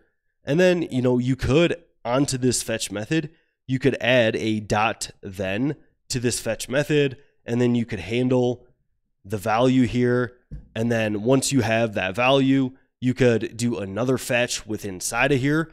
But the main problem with doing this is that you're going to do this entire fetch method, and then you're going to wait for that to come back, and then you're going to do this fetch method, and you're just going to kind of take a lot of time running these kind of sequentially throughout your program. because you'll have to wait for the first one to come back, and then you'll do the second one, you'll have to wait for that to come back, and then let's say you had a third one, you'd have to wait for that to come back, and that can potentially slow down your programs to a significant degree if you have to constantly do this waterfall of waiting for one fetch method to come back before you perform the next one. So a better idea would probably be to just run these fetch methods in parallel here. Now, how can you do that? Well, this is where you can use the Promise.all method. So in this example here, I have a function called getStuff. It's an async function. And within this async function here, what I'm going to do here is I'm going to use the fetch method and fetch this API here. So this is just going to return some dummy data from this API, and fetch automatically returns a promise. So I assign that promise to the constant promise1. And then here on line 43, I make another fetch request and I assign that to promise2. So both these fetch methods return a promise into these constants here. Now, as you can see here, I'm not doing something like this. I'm not awaiting these fetch methods right away. Because if I awaited these fetch methods right away, that would run these sequentially, meaning we would await for this fetch method to resolve, and then we would continue our function here, and we would await this one, and then we would kind of continue down the rest of our function. And that would run these sequentially. But here, I'm just allowing my fetch methods to return a promise right away. So we're going to run this code, and then we're going to run this code immediately. We're not going to wait for this one to return. And then on line 43, I'm going to use the Promise.all method, and I'm going to pass in an array of my promise1 and my promise2. And like I said earlier, this Promise.all method, it's going to return a promise once both of these fulfill here. And if any of them reject, then it would immediately reject. But this is where I use my await keyword. So I'm going to await for both of these to resolve, and I'm going to wait for my Promise.all to return my fulfilled data here. And if I call this function here, you're going to see that I do indeed get an array of my data here, in which each to-do has a title, a user ID, and completed, and so on and so forth. So this allows me to run my fetch requests here in parallel, potentially dramatically increasing the performance of my application rather than needing to perform this fetch request first and waiting this to come back, and then moving on to this one and not allowing this one to run until this one's completely fulfilled. That's potentially going to cause some performance issues and just a slower program overall, compared to performing both of these fetch requests effectively at the same time and then handling those values once they both fulfill. All right, so that is a very good use case for this Promise.all method that can have significant impacts in your programs. Now, how is Promise.all different than the method Promise.any? Well, Promise.any, it's just going to return the first resolved promise. It's not going to wait for all of your promises to complete, because Promise.all, it's going to wait until all of your fulfilled promises complete, and then it's going to return an array of those values, to where Promise.any, the very first time a promise fulfills, it's going to return that. And if any promises reject, Promise.any actually ignores it, and it just waits to return the first fulfilled promise. And then with the all-settled method, it does wait for all of your promises to fulfill. However, it handles rejections differently, in which all-settled, it's going to wait for all of your promises to fulfill or reject. And it's going to return an array of objects representing these promises. And it's going to contain whether the promise fulfilled or rejected, and then it's going to contain the value, and it might even contain a reason why your promise fulfilled or rejected. To where Promise.all, if anything rejects, it's just going to reject immediately and not wait for your other promises. And then the difference between Promise.all and Promise.race is that Promise.race is going to return the first fulfilled or rejected promise. It's not going to wait for all of your promises to fulfill. It's just going to return the first rejected or fulfilled promise, which that's also the difference between Promise.race and Promise.any, where Promise.any, it's going to ignore any rejected promises, to where Promise.race, it's going to actually return that rejected promise or any promise, the first one that resolves or rejects. So stay tuned for future videos where I cover all settled and race in a little bit more depth. I already have a more in-depth video on Promise.any, and I recommend checking that out as well. So thanks for tuning into this video, and I'll see you in that next one. In today's video, you're going to learn everything you need to know regarding Promise.any within JavaScript, not to be confused with Promise.all, all settled, or Promise.race. However, we will discuss the differences between all of these methods. All right, so we're going to start with kind of a conceptual explanation of how Promise.any works. Then we'll get into some examples so it becomes more clear how it works. And then we'll discuss some specifics on how it's different than some of the other promise methods like all settled, and race. So moving back up to how this method works. So this method, it takes an array of promises. And what it's going to do is it's going to return the first fulfilled promise within that array. So you pass it an array of promises and it returns the first fulfilled promise. Now it will ignore any rejected promise. So even if a promise rejects, it will just kind of ignore that and will return the first promise that actually resolves successfully. So this method is useful for returning the first promise that fulfills, but it will short circuit after that promise fulfills, and it will not wait for other promises to finish. And it will also just ignore promises that reject and will just continue to wait for the first promise that successfully resolves and return the value of that promise without waiting for any other promises to resolve. All right, so let's look at some examples of how this works here. So in my code here on line 18, I just create a promise that rejects with the value of 0 using the promise.reject method. And then on line 19, I create another promise, and I have this promise that resolves after 100 milliseconds. And then on line 21, I have another promise that resolves, but that will resolve after 500 milliseconds. So the first thing that's going to happen is promise 1 is going to reject, then promise 2 is going to resolve, and then promise 3 is going to resolve. And then I put all of these promises within an array here on line 24. So I put promise 1, 2, and 3 within this array. And then I use the promise object. So an object that you get for free within your programs, you do not need to create this anywhere. You can use this object for free. And then I access the .any method, and I pass in my array of promises. And then to handle the return value of the .any method, I use a .then function because the .any method is going to return a promise of the first value that resolves within my array of promises. So I can chain on a .then, and I just console log the value that resolves. And then I also, if something rejects, I'll just console log rejected. So if I run my code here, what you're going to see is I get quick, because in my array of promises here, the first promise that successfully fulfills is going to be the promise with the value of quick, because it's going to ignore this rejected promise right here. And then the promise with the value of slow, well, that's not going to run until after 500 milliseconds. So that's going to resolve after promise 2 here.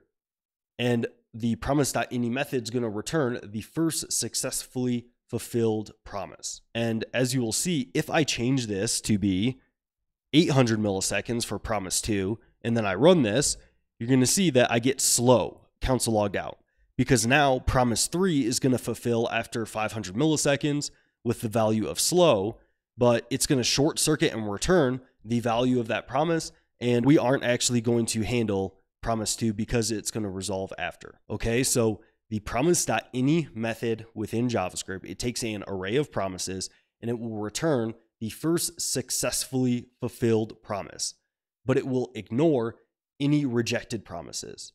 And once it returns the first successfully fulfilled promise, it will kind of short circuit and it won't continue to wait for any other promises to resolve. And since it returns a promise, you can handle it with the .then method. Now, how is this different than the Promise.all, Promise.all.settled, and Promise.race methods? Well, Promise.all, this is going to actually return an array of fulfilled values. But in Promise.any, we only get one fulfilled value. So Promise.all, it's not going to short circuit these values, and it's going to return all the fulfilled values. So let's take a look at how this works. And let me actually resolve promise1 here, because that's going to make sure that this works properly. And if I change this to Promise.all, what you're going to see is that we actually get an array of all of the fulfilled values. So it doesn't short circuit and just return one value.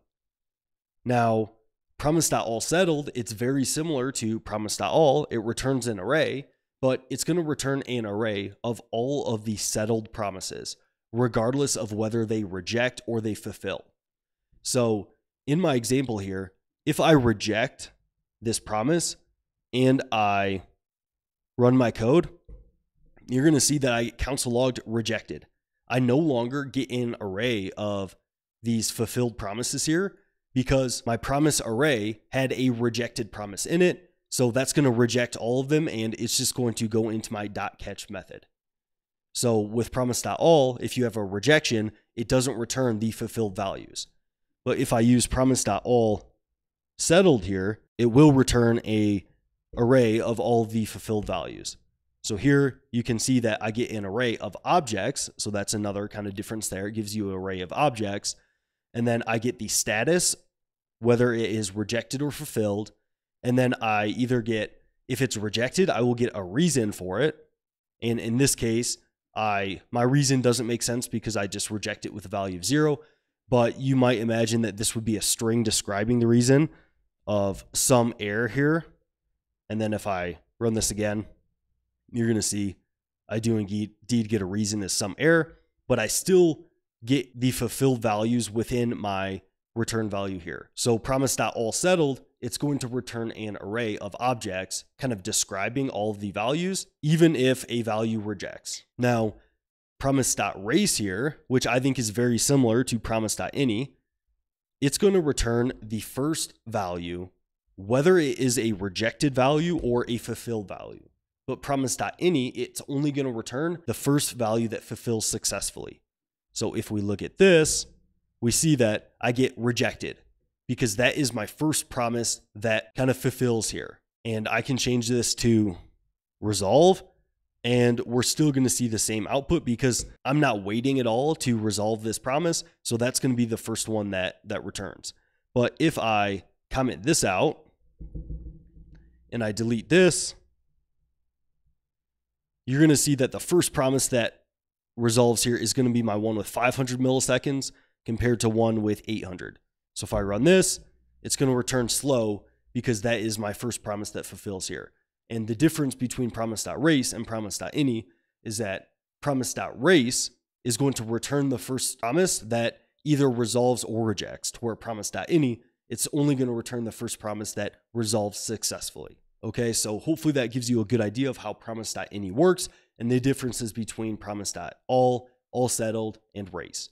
Stay tuned for future videos where I hit a little bit more in depth on Promise.all, all-settled, and Promise.race, as well as more asynchronous things in JavaScript. So thanks for tuning in, and I'll see you in that next one. In today's video, you're going to learn everything you need to know regarding promises in JavaScript. First, we're going to talk about what a promise is, and then we're going to talk about how to create promises and different ways to handle promises and some examples of doing so. So first off, what is a promise? Well, a promise is a placeholder for a future value. They allow you to perform asynchronous tasks within JavaScript. So for example, let's say that you have a network request that takes a significant amount of time. Well, JavaScript is a single-threaded language, and if you had to wait for that network request to completely finish before doing anything else in your program, that would likely slow down your program significantly. And you can imagine if you had several network requests, well, that would make your program's user experience quite terrible. So a different way to handle this would be to be like, hey, okay, I want to kick off this network request to occur here, and when this request completes, then I want to handle whatever value it comes back with. So let's say that you're going to go get data from your database, and then once that data comes back, you want to do something with that data. Well, this is what you can use promises for. The promise is going to be a placeholder for that data that comes back. So you can kick off the network request, and then you can create a promise. And this promise is just going to represent, okay, we don't have this value yet, but once it comes back, then we want to do something with this value. And that promise is going to be kind of that placeholder for that value that it isn't here yet, but it's going to come in the future. So a promise is a placeholder for a future value, and it allows you to perform asynchronous tasks within JavaScript. Now, the actual representation of a promise in JavaScript can be thought of as just kind of a basic object. Now, every browser might have a little different implementation of like different types of promises and what's going to be on a promise when you do a fetch request and something like that. But you can use it very much so just like a JavaScript object. And a promise has 3 different states to it. So there's kind of 3 different statuses that a promise can have. And these are fulfilled, rejected, and pending. A promise is fulfilled when the data comes back to the promise, and now it has the expected value. A promise is rejected if some error occurs while you're trying to get the value. So if you make a network request and that network request fails, well, that is going to result in a rejected promise because there was an error getting that data. And then a promise can also be in a state of pending, meaning it doesn't have the value yet. So you make the network request and that request is still being made. It hasn't rejected, it hasn't fulfilled, it is still pending. Okay, so a promise is a representation for a future value. It's represented as just a JavaScript object, and it has 3 different states. Fulfilled, meaning the value has successfully returned to the promise. Rejected, meaning there was some error when trying to get the value. So like a network request, it failed and the promise is now rejected. And then pending, the promise hasn't resolved with a value, nor has it rejected. It is still going to get the value in performing that task. So how do you actually create a promise? Well, one thing that's important to remember is that you don't always have to explicitly create a promise to do this within your applications. And some functions return a promise automatically. So like the fetch function that you get to use automatically in JavaScript, that will just return a promise by default. And you don't have to explicitly create a promise and return it from fetch. It automatically returns a promise. Same thing with asynchronous functions. So when you create an async function within JavaScript, it's automatically going to return a promise. So there's certain functions that will automatically do this in which you don't need to explicitly create a promise. However, it's still definitely important to understand how they work. All right. Now, you can also manually create a promise. So if you want to perform some asynchronous task in your program, you can create your own promise and then either resolve or reject that promise depending on kind of what occurs while you're getting that value. And the way that you do that is you can use the promise constructor within JavaScript. So to create a promise, you can use the new keyword, and then you can call the promise constructor function that you get for free within JavaScript. You don't need to create this class or anything like that within your programs. You get this for free within JavaScript. And what you can do with this promise constructor is you can pass it a function. So here, I'm passing this promise constructor an inline anonymous arrow function. It doesn't necessarily have to be an inline anonymous arrow function, but this seems to be the most common way that you'll see this done. So here I am passing a function as the argument to my new promise constructor function. And what the promise constructor function does is it's automatically going to pass me 2 different arguments to my function that I pass in as an argument to the promise constructor. And these 2 arguments are going to be a resolve and reject function. So argument number 1 to my inline function that I pass in here is resolve. And this is a function that allows me to resolve my promise. And then the argument number 2 is reject. And this is a function that allows me to reject my promise. And then within the body of my function here, I can write some logic and then either resolve or reject my promise depending on different things that happen. So in this example here, in the body of my inline function, I'm setting a count variable to 5. And then within the body of this function, I say if my count is less than 10, I want to resolve my promise. Else, just reject it. And this new promise constructor here, it's going to return a promise. So I'm assigning my constant P to be a promise that's returned from new promise. Okay, so this is going to be a placeholder for my future value. And it's either going to resolve or reject my promise depending on what happens here with my count. Now, how can we handle when our value either resolves or rejects? Because right now it's just a placeholder for a future value. Like if I made a network request, well, I don't have this value right away. So how can I perform some action with the value that comes back? Well, that's where you can use the functions .then, .catch, and .finally. So on a promise object, you can access 3 different methods, .then, .catch, and .finally. And those allow you to handle your promise value when it either resolves or rejects. Looking at it here, the way that these work is I use my promise and then I access the .then method on my created promise here. So I do p.then. And then what I can do here in this .then method is I can pass it a function.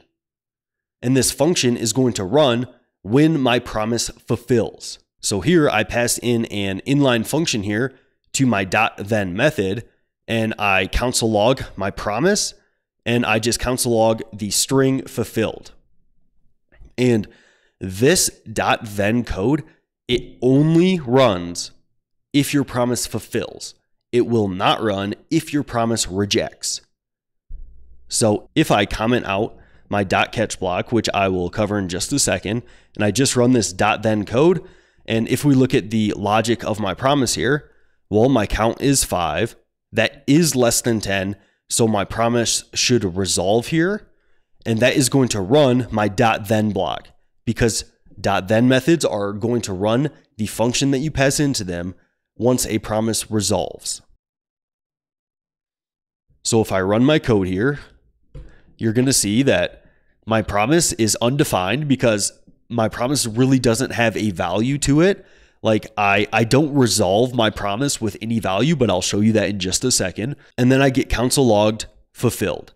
So I do run this block of code, and you can see this promise is represented by just an open pair of curly braces, just a JavaScript object. Now let's handle if the promise rejects. So the way we can do this is we can use a .catch block, because you're catching the error that occurs. So your .catch works the same way as .then does. And I'm chaining my .catch onto my .then here. It might make it a little bit more clear if I just put it right here after the closing parenthesis of my .then block. And the reason I can do this is because the .then and .catch methods, they return a promise themselves. So .then automatically returns a promise, which allows me to just kind of chain on my .catch block. Okay, so .then and .catch automatically return a promise themselves, which allow you to do this kind of chaining of promises here. And the way that .catch works is the same way .then works. You pass in a function to run when your promise rejects. And it's important to remember here as well that .catch, it only is going to run if my promise rejects. It will not run if my promise resolves. And the opposite is true for .then. It only runs when my promise resolves. It does not run if my promise rejects. So in my code right now, my logic will still make my promise resolve, which means that we won't run this .catch block yet. So you can see I just get my promise, it still has no value, and then I still get my fulfilled console log statement. But if I change my logic here and I set my count to 12, well, now my count is not less than 10, so it's not going to resolve here, but it's going to reject. And what's going to occur here is once it rejects, well, I'm not going to run any of my .then functions, so I will not run this passed in function to that .then, but I will run my .catch block. And if I run my code, you see that my promise, it now has this kind of rejected marker to it, and I console log out rejected. So this represents a rejected promise, and I console log rejected because my .catch block is what will run when a promise rejects. Now, there might be a situation in which you want to run some code regardless of whether the promise resolves or rejects. And that's where you can use a .finally block. So .finally, you can chain it on to your .catch and .then blocks, and this is going to run no matter what. It's going to run if your promise rejects, and it's going to run if your promise resolves. In either case, your .finally block is going to run. And I think that a very common example of this is like if you're making a network request, you might have some state in your program that is set to loading. So you're loading that request. You don't have anything to show the user yet. But regardless of whether your request fulfills or rejects, you're going to want to set that loading state to false in either case. And this is where you might use a .finally block. In either case, your request is done. And you can set your loading state to false. All right, so let me show you here an example of this working. So my promise is still going to reject here, but I would expect us to run this .finally function that we pass into .finally. So the API of .finally works the same as .catch and .then. You pass it a function to run regardless of whether the promise resolves or rejects. So I would expect this code to run even when I have a rejected promise here. And as you can see, it definitely does indeed run. It console logs my promise, which is still going to be rejected. And then here it console logs finally because we enter this finally block. And then also since my promise rejects, we definitely run my .catch block as well. Now, if I change my logic so my promise resolves here, you're going to see that my .finally block still runs, but it's going to run after my .then functions run. So here I run my .then block, which is console logging fulfilled, and then I still run my .finally block. Okay, so .finally, the functions you pass to it are going to run irregardless of a promise resolving or rejecting. Now, I already talked about how .then and .catch return a promise, which allow you to kind of chain on these promises here. So I could even chain on more .then. So I could do .then, perform some action that's going to return a promise, and I could add a .then to that and kind of continuing down that chain. All right, so .then and .catch automatically return a promise, which allow you to chain on the .then and .catch methods. Because if it returns a promise, you can access the .then methods on the returned promise. Now, promises, they often resolve or reject with some value. So a promise might reject with an error, some object representing that this whatever task you try to perform, it didn't work. It resulted in an error. And then they might resolve with some value. So if you make a network request and that data comes back successfully, well, it's probably going to resolve that request with that data. So in my logic here, and I'm going to get rid of my .finally function just to make this a little bit more clear, I'm going to resolve my promise here with a value. And here, I'm going to just resolve my promise with a string resolved. So how do I access this value within my kind of .then block? Because my .then block, it's what's going to run when my promise resolves. Well, if you resolve a promise with a value, you can access that value as a parameter to your passed in function to your .then method. So here, I can accept a value as a parameter. And instead of console logging fulfilled here, I'm going to just console log whatever value is resolved by my promise. So I'm resolving my promise with this value here, which is automatically going to be passed in to my .then method, which I just console log out here in the body of this function. And if I run this, you're going to see that when I console log my promise here, so on line 54, when I console log that, my promise, it actually shows a value here. It has the value of resolved. And then I also console log my value, which is resolved, because it's automatically going to be passed in as an argument to my value parameter, and I just console log that out here. And you can imagine that this is going to be very useful in the case of network requests as well, as when that data comes back, well, you probably want to do something with that data. And the way that you're going to do something with that data, or the way you're going to access that data, is it's likely going to be passed automatically to your .then method, just like this is here. So like the fetch method, it will automatically resolve your promise with the data that comes back from your network request. And that data can be accessed right here. So in a network request, this might be an object of data, and you might access your value right here, and then you could perform some task within your .then method because that data was resolved in your promise here. Now, the same can be true for the reject method. You can reject a promise with some value, and I can access it the very same way here in my .catch method. And I'm going to just console log my value here. And if I make sure my promise rejects here, and I run this, you can see my promise, it now represents a rejected promise. So I'm console logging my promise here, and it is now rejected, and it has the value of reject because I reject my promise with the value of reject.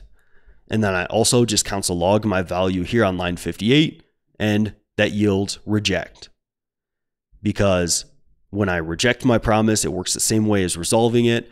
I reject it with this value right here, which is going to be passed in as an argument to my function that I pass in as an argument to my catch method. And then I just console log that value right here. So that gives you the fundamentals of promises in JavaScript. Now, there's definitely more to talk about when it comes to asynchronous JavaScript. I'm going to have future videos on the Promise.all, all settled, and those different methods that can kind of work on promises. And then we're also going to touch on Async Await, the event loop, and different things like that.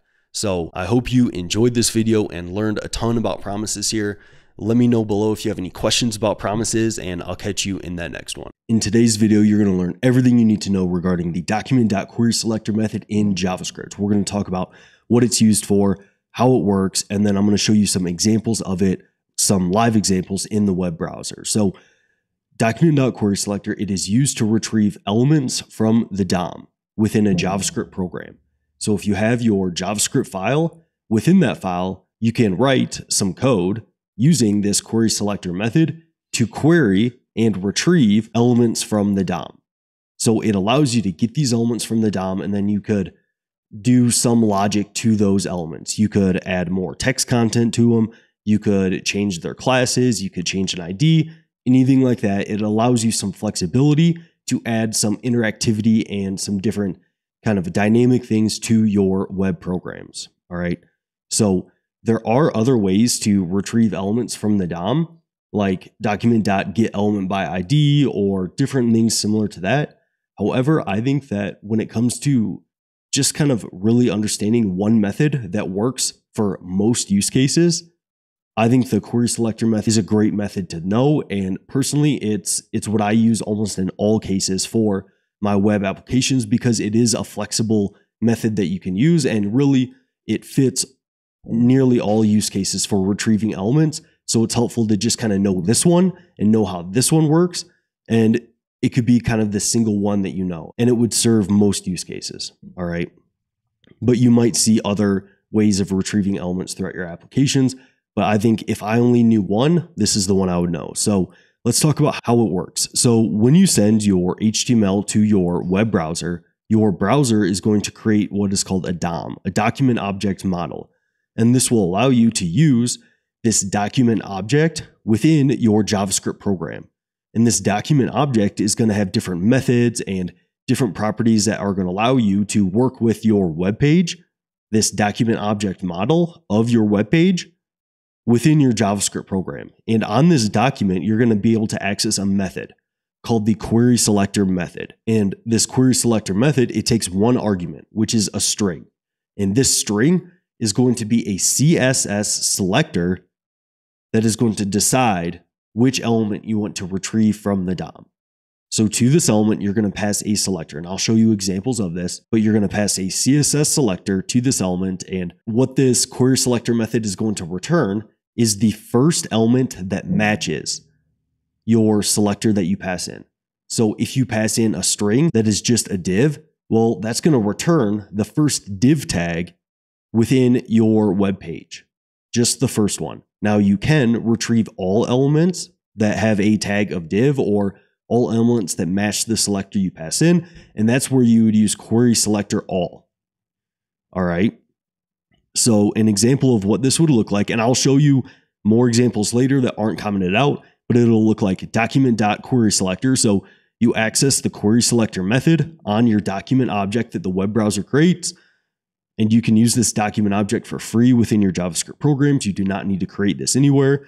And then between the parentheses, as an argument to this method, you pass a selector as a string. So here I would open up a pair of quotes to say, hey, this is a string.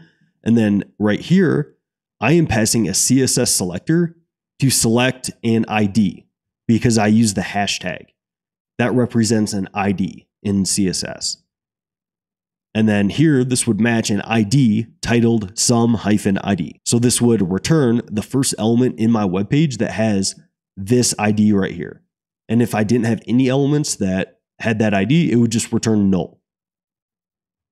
And then as I said earlier, we also have the QuerySelector.all method, which works very similar, but it actually returns a node list of all of the elements that match your selector. So QuerySelector just returns the first element, but QuerySelector.all is going to return all the elements that match your selector. Now, it's important to remember that this is going to return a node list, which is not an array. They are similar, and they can be thought of as similar things, but they're not the same. And the functional difference between them is that an array, you're going to be able to write functions with an array like map, filter, reduce, those different array methods.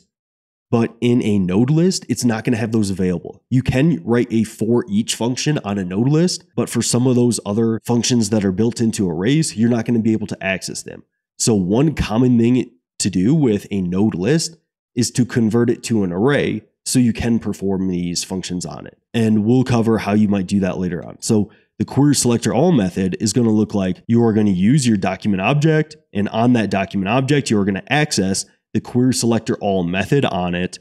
And then you, just like I did with the QuerySelector method, you're going to pass a string that is a CSS selector, and the QuerySelector method will return all elements within your web page that match that selector. So in this case, it would return a node list of all elements within my web page that have an LI tag. And just keep in mind, a node list is not an array, and it can be helpful to convert your node list to an array so you can use things like map, filter, reduce, and so on and so forth. All right, so let's check out in some examples of this in a web browser here to kind of go over what I'm talking about. So here in this example, I just have a code sandbox that basically just gives me a JavaScript environment that we can run it live in the browser. So what you're going to see here is I have some HTML written here, and essentially I have an H1 with an ID of title, and that is just code Ryan. And then I have an ordered list with a few different list items here. So this is kind of what my HTML looks like. So then in my JavaScript, I can write my QuerySelector methods to access this HTML here that's going to be in my web browser. So if I go back to my JavaScript here, and just to show you what my web browser looks like right now, you see the H1 of code Ryan, and then you see my ordered list right here. So if I hop back to my JavaScript, what I'm going to do first is on line 3 here, I use the QuerySelector method, and I pass in a string that is hashtag title. So that's going to look in my HTML here, and it's going to be like, all right, do I have an ID of title? And I do. It's my H1 right here with code Ryan. So what this will return is my H1 with the ID of title. So if I console log this here and I open up my inspector within my browser, you're going to see that I do indeed get an H1 console logged here with the ID of title. So this returns my HTML element that has that ID. And then you can imagine I can do various things with this title element now. So here on line 6, I just use title and access the style property on my title and access the color property on my style property and convert that to red. So now if we go back to the browser and I refresh my page, you're going to see that, okay, my code Ryan is now red because I retrieved that element here and then I just mutated that element in some way right here with my JavaScript. And I know I've been using IDs a lot in this example, but this could also be a class name. So for a CSS class, you would use a dot, and then it would be some class name here. And then it could also be an attribute selector. So you could use like, if something had a data ID and that was equal to, some string, you could access it with an attribute selector. You can pass any valid CSS selector to the QuerySelector method. All right. But let me return that to title here. And let's now go over kind of the QuerySelector.all method.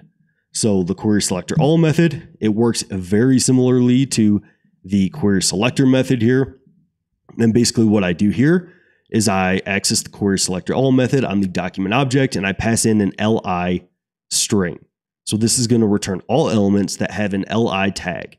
And if we look in my HTML here, you see I have 3 elements that have an li tag, so it should return a node list of all 3 of these elements. So if I go back to my browser here, what you're going to see is that I do get counseled out a node list and it has all of my li elements here.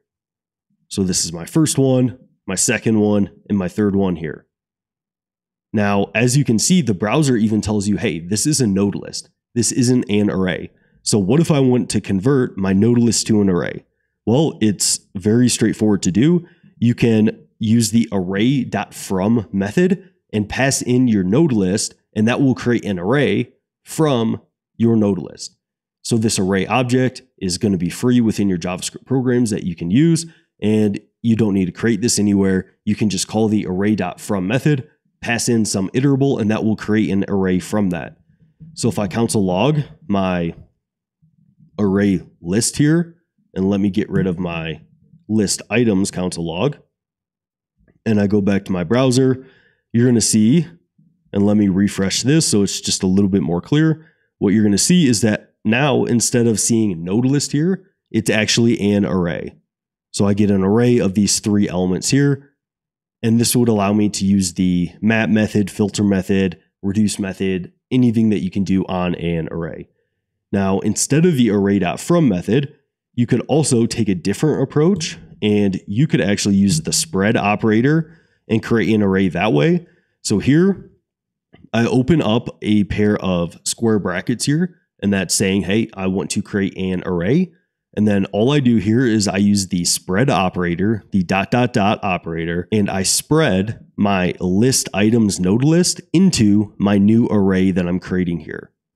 So here, if I console log another list, you're going to see that I get the same output here. I do indeed convert this to an array. So if I refresh my page here, you're going to see that I do indeed get the same output, an array of my 3 li elements. Now, I might argue that the array.from method is a little bit more clear what's going on, but this is potentially the more modern way to do it, and you might impress somebody in an interview or something if you do this way. So the QuerySelector and QuerySelector.all methods in JavaScript are ways to query the DOM and retrieve elements.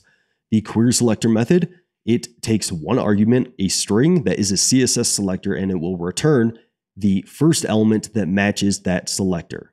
And then the QuerySelector.all method, it works the same way. It takes an argument that's a string that has to be a valid CSS selector, and then it will return a node list of all elements that match that selector. But keep in mind, a node list is not the same thing as an array, and you can't do everything on a node list that you can with an array. So it can be helpful to convert that node list to an array using the array.from method or the spread operator to then convert that node list to an array so you can use those methods. So I hope you enjoyed this video, and I'll see you in that next one. In today's video, you're going to learn everything you need to know regarding while loops in JavaScript. So first off, what is a while loop? Well, a while loop will allow you to run some code repeatedly while a certain condition is true. So while this condition is true, it's going to loop over this same code repeatedly until that condition is then false. So how does a while loop work in JavaScript? Well, on line 11 here, I declare a called count and I assign that to the value of 0. And then on line 13, that's where I start writing my while loop. So to write a while loop in JavaScript, you use the while keyword that exists in JavaScript. And then behind that keyword, you follow that with opening up a pair of parentheses. And then within these two parentheses here, that is where you write your condition. And if this condition evaluates to true, then you will go inside the body of your while loop. So you create the body of your while loop using these curly braces here. And if this condition is true, you will enter your while loop and you will run this code within your while loop until this condition is no longer true. So in the body of my while loop here, all I do is increment my count by 1. So my condition is, okay, while the count is less than 10, I'm going to increment my count by 1.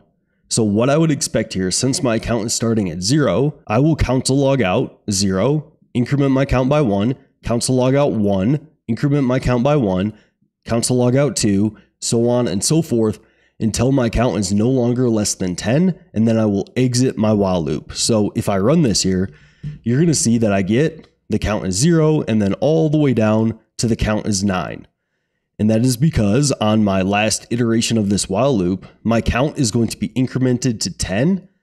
And then I'm not going to enter this while loop anymore because this condition is false. Now, within while loops, one important thing to remember is that make sure that you change your condition some way within your while loop.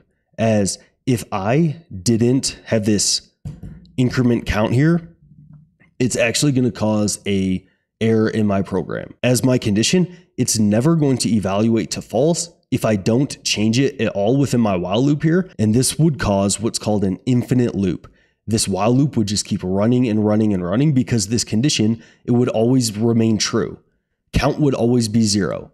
So within your while loop, just make sure to cause the condition to become false at some point, or else you can get just an infinite loop. And be careful with this a little bit because sometimes you might think that your condition will get to false, but in a live production application, something might happen that you don't expect, and it does cause that infinite loop. So within your while loop, you might do some sort of safe check to where you might say, okay, if I've run this while loop a certain amount of times, then I can write a break statement and break out of my while loop. So you can use the keyword break, and that will exit your while loop.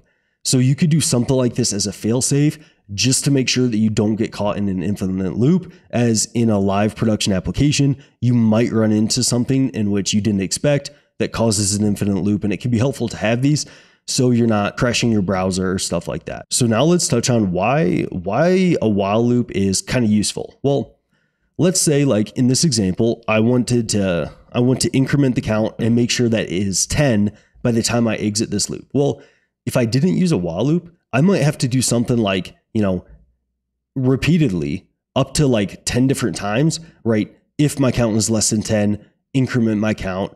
If my count is less than 10, increment my count. If my count is less than 10, increment my count. And you can see that this is repeating myself a ton here, and it's just a lot more code and it's much kind of less readable.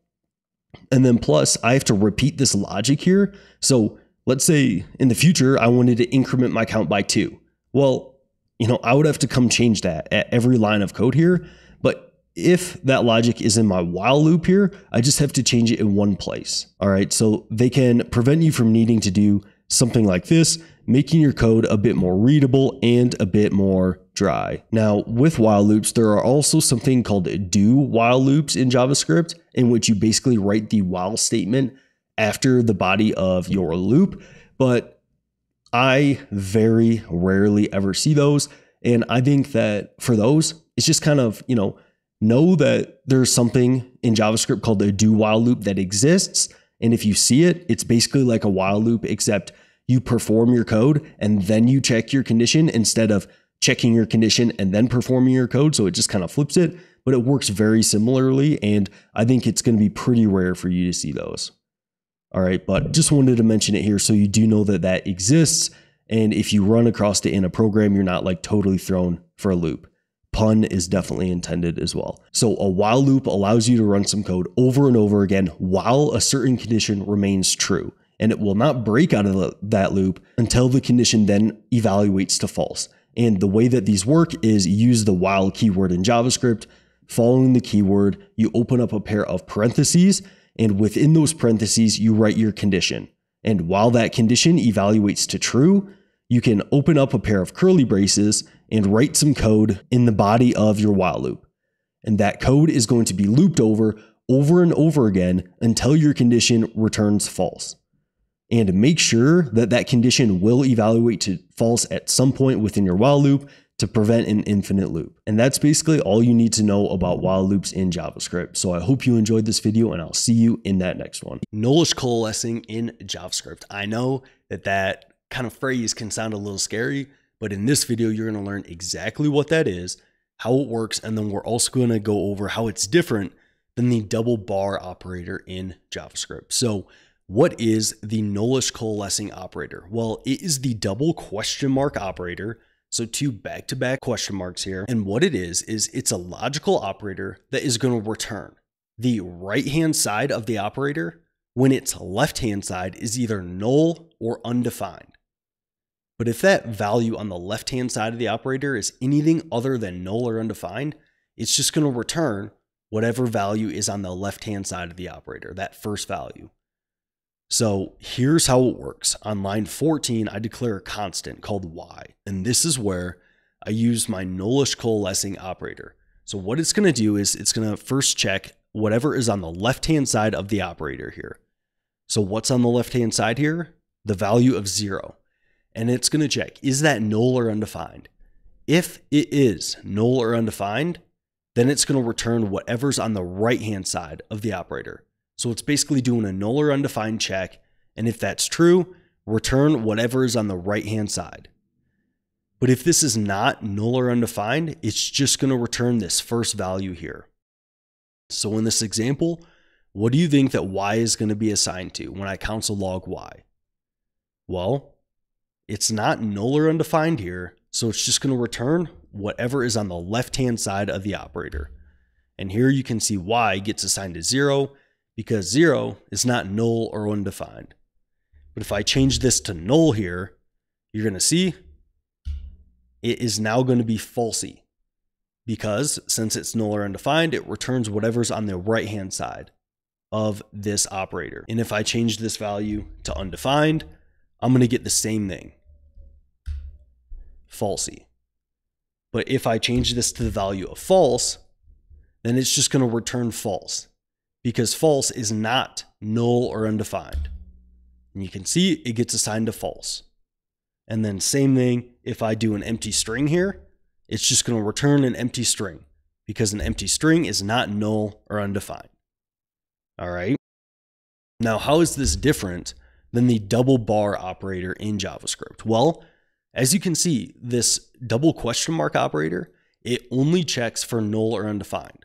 Whereas the double bar operator in JavaScript, this operator right here on line 22, it's going to check if a value is falsy or not.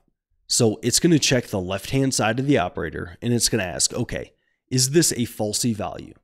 If it is falsy, return whatever is on the right-hand side of the operator. But if it is a truthy value, then return just the first value, whatever is on the left-hand side of the operator.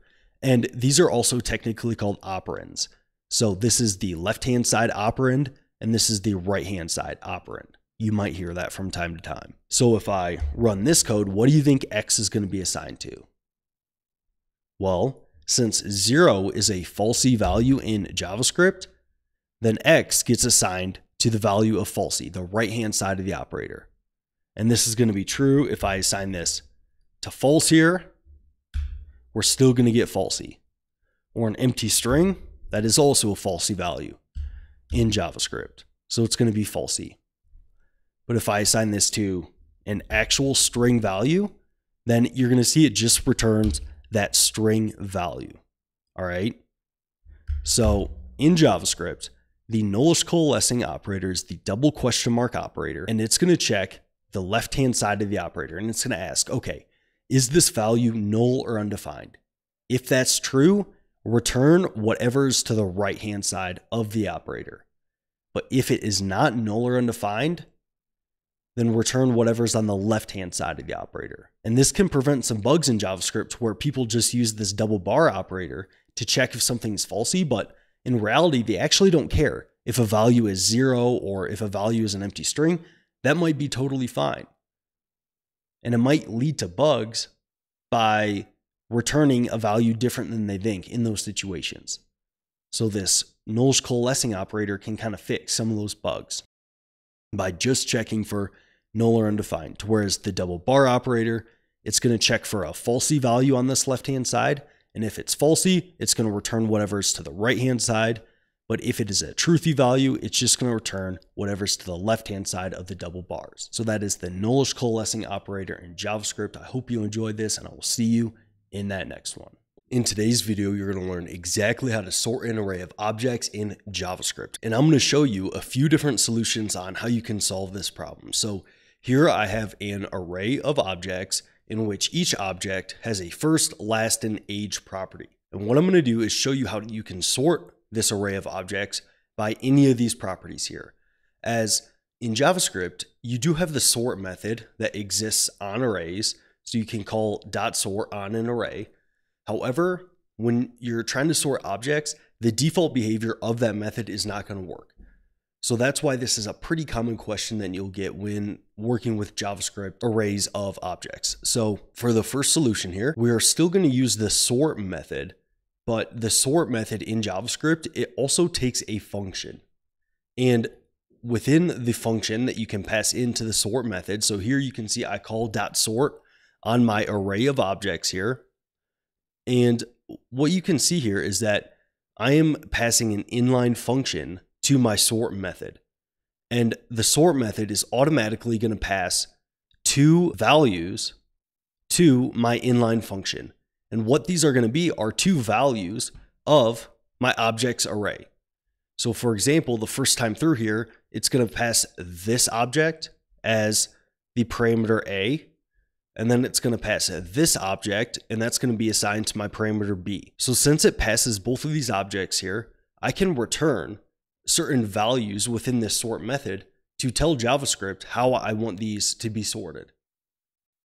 And just to show you here how this sort method works, when we look at the Mozilla Developer Network web docs here, and we look at the sort method, you can see that I pass that inline function that's also called a compare function. So I pass that inline function and it passes those 2 values. And what you can do is if you return a value that is greater than 0, then it's going to sort A after B. So within your compare function, it would put this A value after this B value. So that's how it would sort it. But if you return a value less than 0, it's going to sort A before B.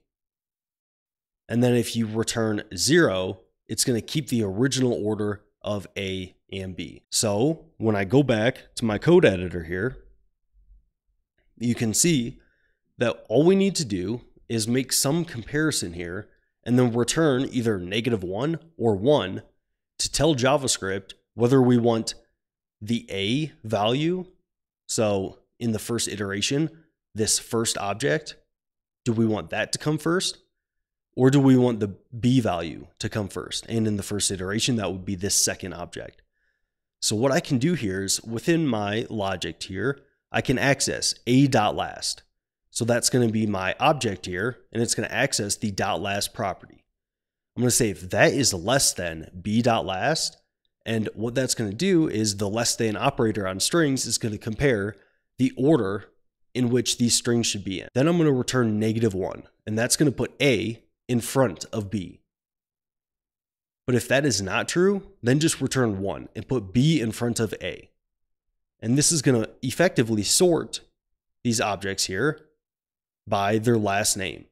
And if I console log my objects here, so if I console log my original array, and then if I also console log my sorted value that is returned from my sort method, what you're going to see here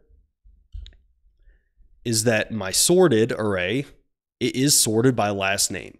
So I have Alonzo, Brownson, Kane, Dunning in alphabetical order here. But you can see that my original array, it is also now sorted. So the sort method, it does mutate your original array and it returns a reference to that original array.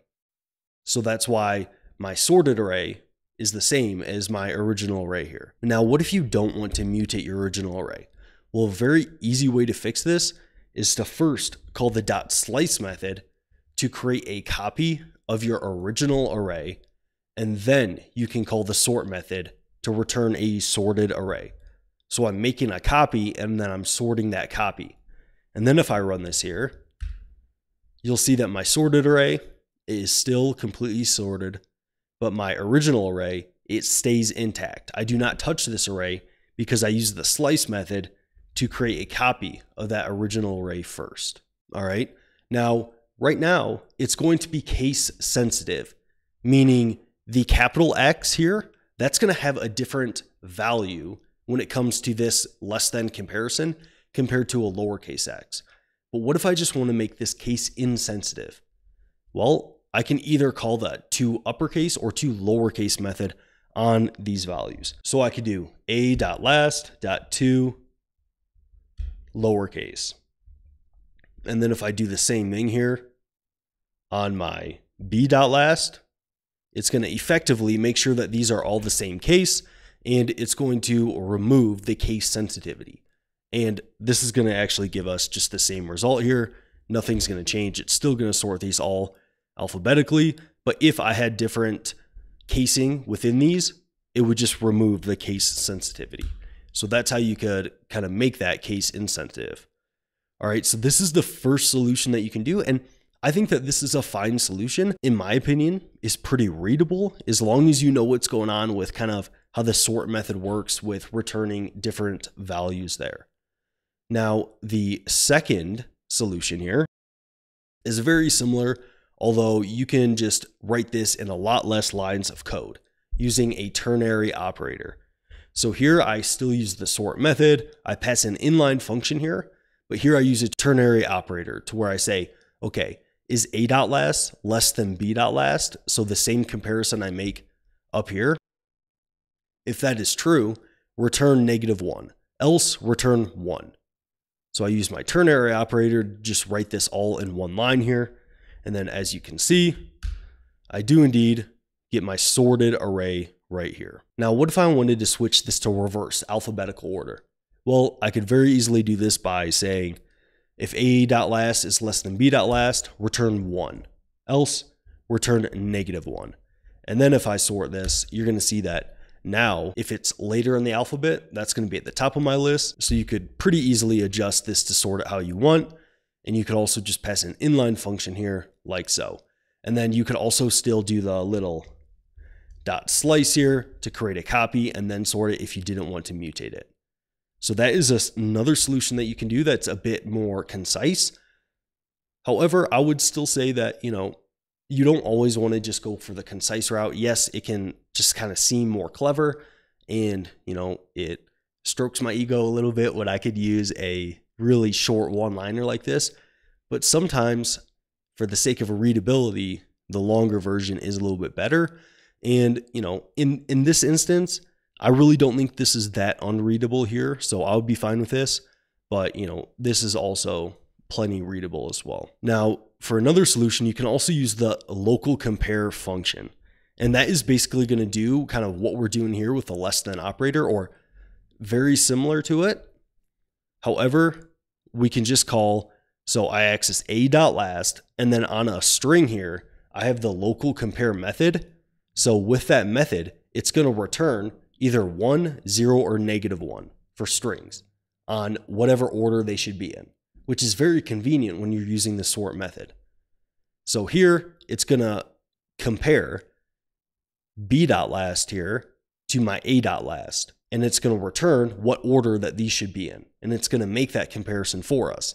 And it's going to return, like I said, either 1, 0, or -1 on which order they should be in. So if I run this, I'm going to get the very same result here, but I use the .toLocalCompare function. And I think that this is also a pretty readable way to do this, and it keeps you from needing to kind of use a ternary operator, which at first glance can sometimes not be the most readable thing. And I think that using the local compare function, if you were just reading through this code, it's maybe a little bit more easy to realize what you're doing here is you're comparing this string to this string and just sorting them based on that comparison. So I kind of like this solution the best so far. And then for the fourth solution, it's not necessarily different than the others, but just to show you that we can use this kind of methodology to sort by any property, regardless of whether it's a string or even if it's a more complex value or anything like that. So here I sort them by age. So I say if a.age is less than b.age, then sort a in front of b. Else, if that's not true, put b in front of a. And if I sort this here, what you're going to see is I now sort them by their age. So lower age at the front, and then the older they are at the back. And then you could quite easily switch this by just flipping around what you put in front of the other. And then now you can see they are, the older you are, you're at the front, and the younger, you're at the back. So that is how you can use the sort method in JavaScript to sort kind of more complex values. Now, if you're interested in learning more about web development, YouTube links, you'll like the video on the screen right here. So I'll see you over there.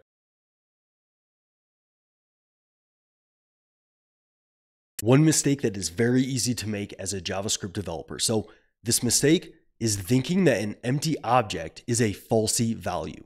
So you might want to do something like this. Here on line 12, I check if not object. So this is saying if my object is falsy, then console.log, my object is empty.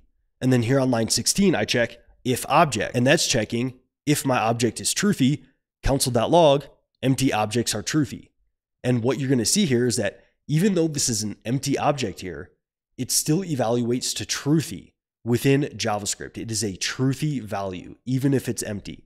So if I run this code here, what you're going to see is that I get empty objects are truthy because it enters this statement right here, and console logs empty objects are truthy because empty objects in JavaScript are truthy. And this can get you in trouble if you try to check if some variable is falsy and you try to do some null check. However, an empty object, it doesn't evaluate to falsy, and this can lead to bugs in your program. So how can you check for an empty object within JavaScript? Well, I think that the best method here is to do something like this. So here on line 22, I use the object.keys method.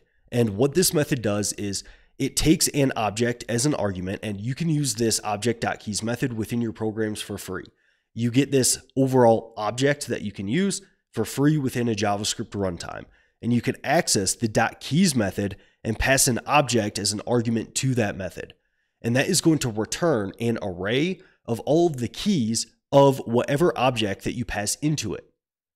So I can then access the .length property on the returned array from the object.keys method, and that will tell me, does this object have any keys, or is this object empty? And I can check, okay, is the length of that returned array 0? If that's true, it has no keys, and that is an empty object. But if that is false, then it is not empty. So if I pass in my empty object here, what you're going to see is that I do indeed get object is empty because it returns an array with all the keys. But if my object has no keys, then the length is going to be 0 and it is an empty object. And just to show you here, if I add one property to this object here and then I run this code, it's going to return an array with a length of 1 because it has one key, and then it's going to say not empty on it. So that is a common mistake in JavaScript, is thinking that an empty object is a falsy value. It's actually truthy, but I think that using the object.keys method, passing your object to it and checking the length is the best way to check if an object is empty or not in JavaScript. How to loop over an object in JavaScript. In today's video, you're going to learn why you can't use a for-of loop, a different for loop that you can use, and then also using object methods like object.keys, .values, .entries, as well as on top of those, using some array methods.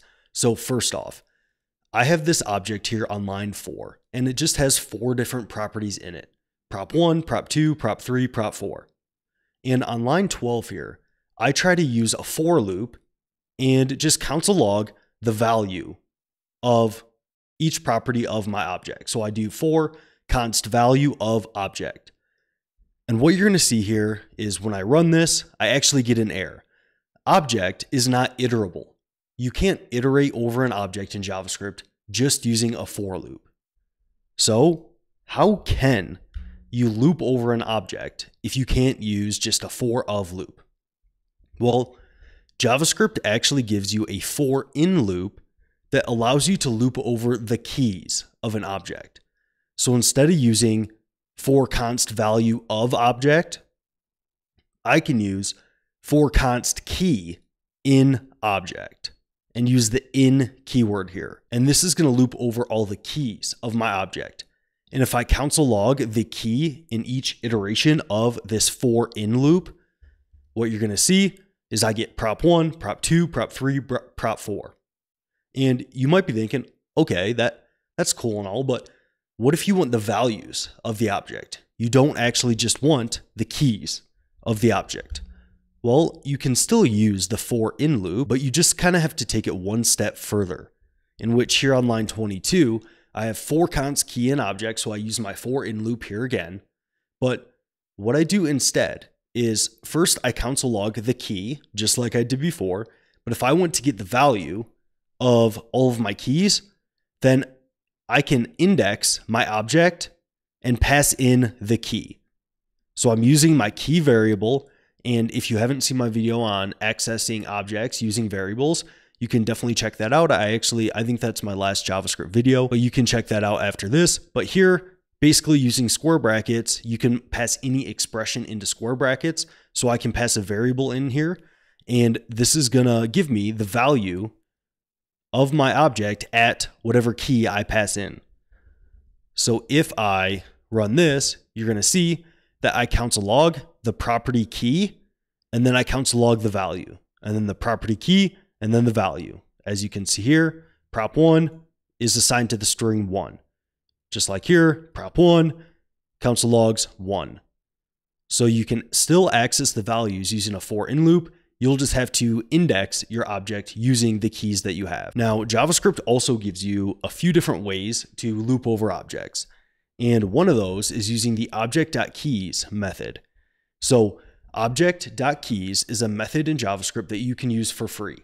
JavaScript gives you this global object here, just capital O object, and you can access the .keys method on this global object. You don't have to create this anywhere. This is given to you for free within a JavaScript runtime. And this .keys method here, it takes an object, and what it's going to return is an array of all of the keys of that object. So here I use object.keys and I pass in my object. That's going to return all of the keys of my pass-in object. And if I want to loop over those keys or that array of keys, then I can just use a for of loop. So here I'm saying for const key of object.keys passing in my object. So this is going to loop over the array that's returned from calling object.keys and passing in my object. And if I console log all of my keys here, you're going to see I get prop 1, 2, 3, and 4 because I iterate over all of my keys here. So this is pretty similar to using just the for in loop here. Now, you can also use this overall global object to iterate over the values because it has the .values method on the overall global object as well. So here I do the same thing that I did with object.keys. I pass in my object to object.values, and that's going to return an array of all the values of my object. And then right here, I just use a for loop to iterate over this returned array from calling object.values. Now, you don't necessarily need to do this all inline. You could assign the returned array to some other constant and then iterate over that array here. And then I could iterate over this values array, but I'm just going to keep doing it inline here. Just wanted to show you that this is totally valid as well. But here I iterate over all the values with my for loop. And if I run this code, you're going to see I get all the values of my object, 1, 2, 3, and 4. Now, what if you want all the values and you want all the keys? Do you have to call the object.keys method and then call the object.values method and then kind of use those? No, you can actually use the object.entries method. So here on line 38, I use the entries method that also exists on my overall object, that global object. So here it works the same way as object.keys and values, in which you just pass it an object, but instead of returning just an array of all the keys or an array of all the values, what it actually is going to return here is an array of arrays. And every nested array within this is going to be a key value pair of your object. Okay, so I pass in my object and it's going to return an array. And within the overall array that it returns, every value of that array is going to be an array that is a key value pair of all of my properties and values of my object. So it's going to return an array, and within that array, it's going to have an array that contains prop1, comma, value 1. And then it's going to have another array that has prop2, comma, value 2. So it's going to be an array of arrays of key value pairs. And if I iterate over this, because it returns an array, so I can iterate over all of my key value pairs. And if I console log every entry here, what you're going to see is that I iterate over my array, and every iteration, it's going to return an array of key value pairs here, which you can see the key and the value, the key and the value. Okay. And the reason these keys look like strings here, and they don't really look like strings here up in this object when I'm defining my object, is because JavaScript's going to coerce these properties to strings anyways. So it's already going to assume, even if I don't put these in quotes here, that it's going to be a string. All right. So you can use the object.entries method to get key value pairs. Now, one kind of neat little trick that you can use here is you can actually destructure your entries here right out of the gates when you're looping over all of your entries. So here, if I destructure this with my array syntax, because every iteration, it's going to be a key value pair that's an array, I can actually get both the key and the value here. And then if I console log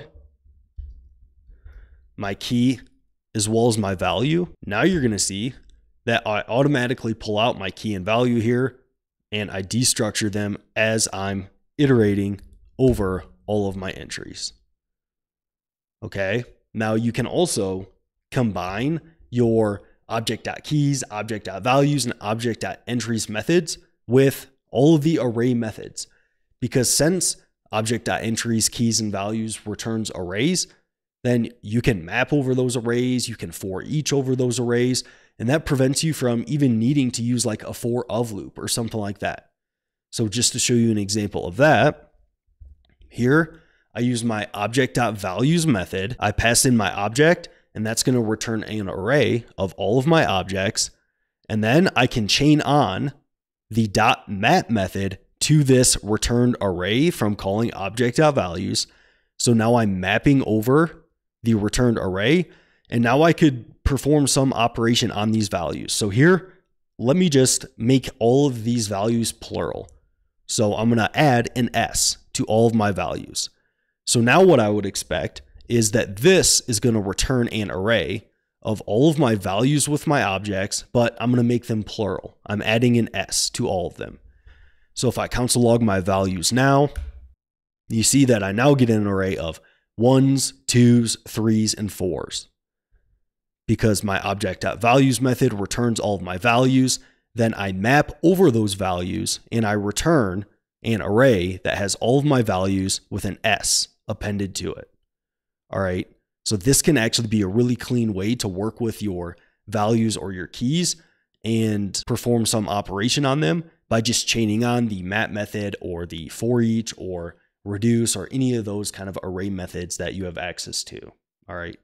So That is how you can loop over objects in JavaScript. Make sure to subscribe for future JavaScript tutorials and web development tutorials, and I'll see you in that next one. In today's video, you're going to learn how to access properties on objects within JavaScript. We're going to go over what an object property is and the two different ways to access these properties. So using dot notation and then also using square brackets. And then alongside using square brackets, we're also going to talk about how to access a property using a dynamic variable. All right, so first off, what is an object property?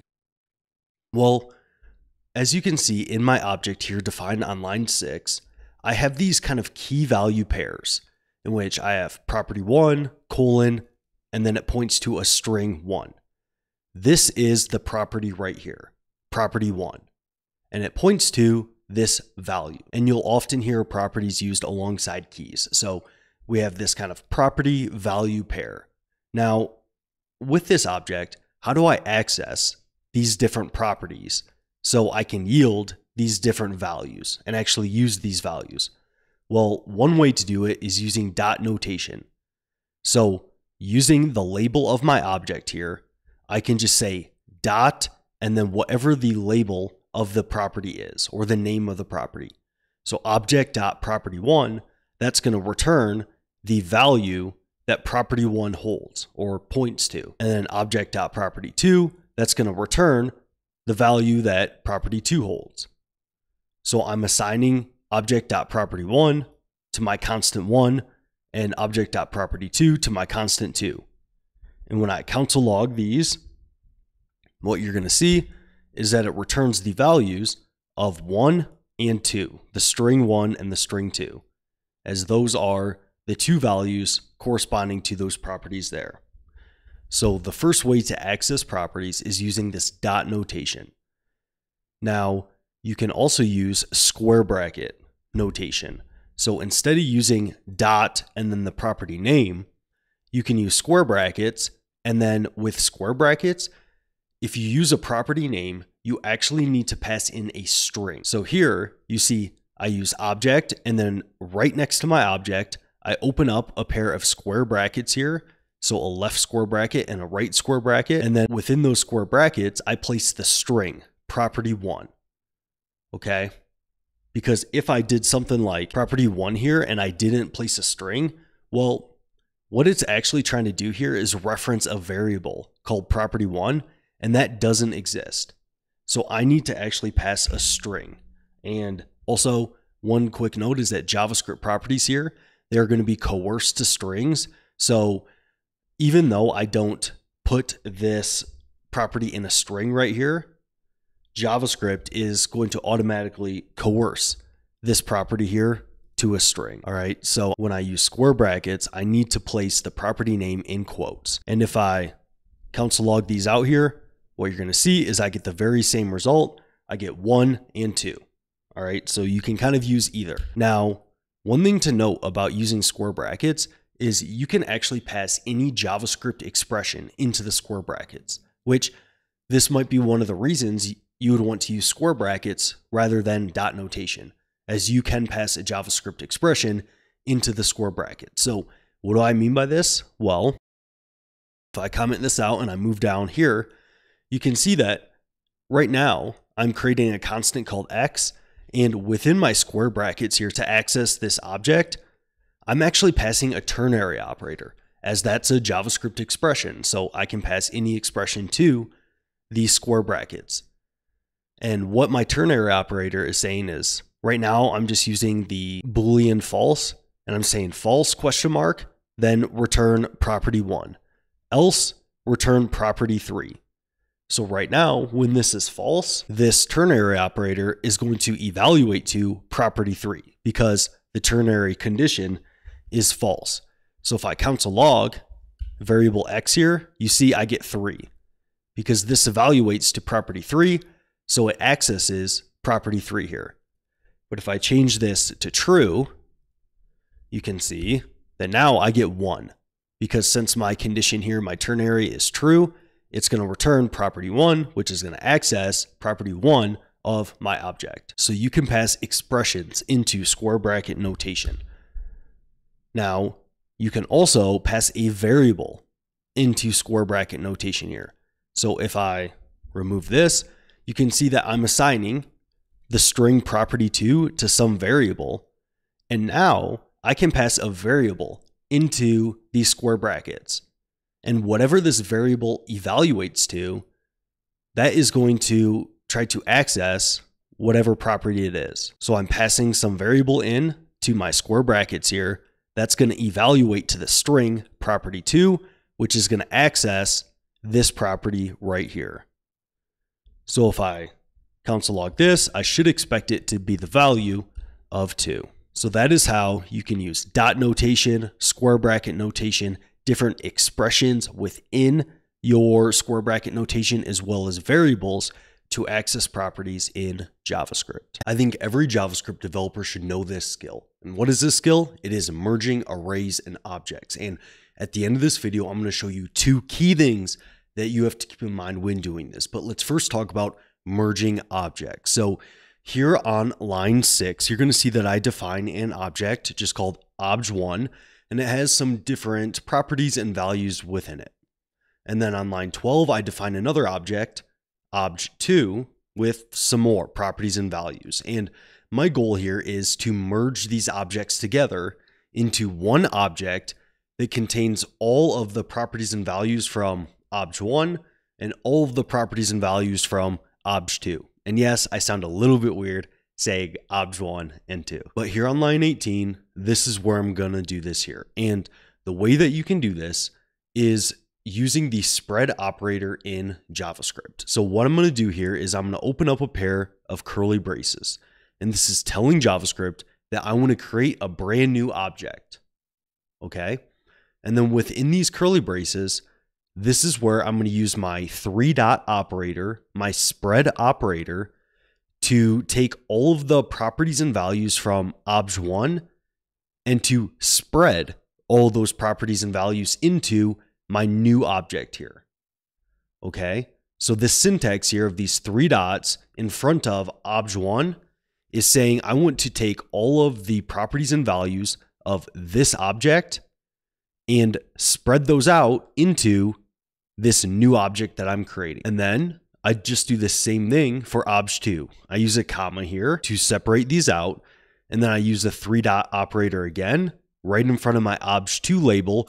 And that's going to take all the properties and values from obj2 and spread them into this new object. So I'm going to effectively merge obj1 and obj2 into a completely new object here. And I label it merged. So if I console log my result here, you're going to see that I get a brand new object here with all of my properties and values from both of my objects. All right, so that is how you can use the spread operator to merge objects. Now you can do a very similar thing with arrays here. And here down on line 25, you can see I have array 1 with the values of 1 through 4, and then I have array 2 with the values of 5 through 8 within it. And then if I want to merge these arrays, I can do a very similar thing that I did with objects here. I can open up a pair of square brackets, and that's telling JavaScript that I now want to create a brand new array. So very similar to what I did here with my object, but instead of the curly braces, I use square brackets because it's going to be a new array. And then I use my spread operator here once again, and I prepend that to my label of array 1. So that's saying I want to take all the values of array 1 and to spread those into this new array. And then to add all the values of array 2, I put a comma after array 1. I use my 3-dot operator, my spread operator once again, and I prepend that to array 2, and that's going to take all my values from array 2 and place this into my merged array.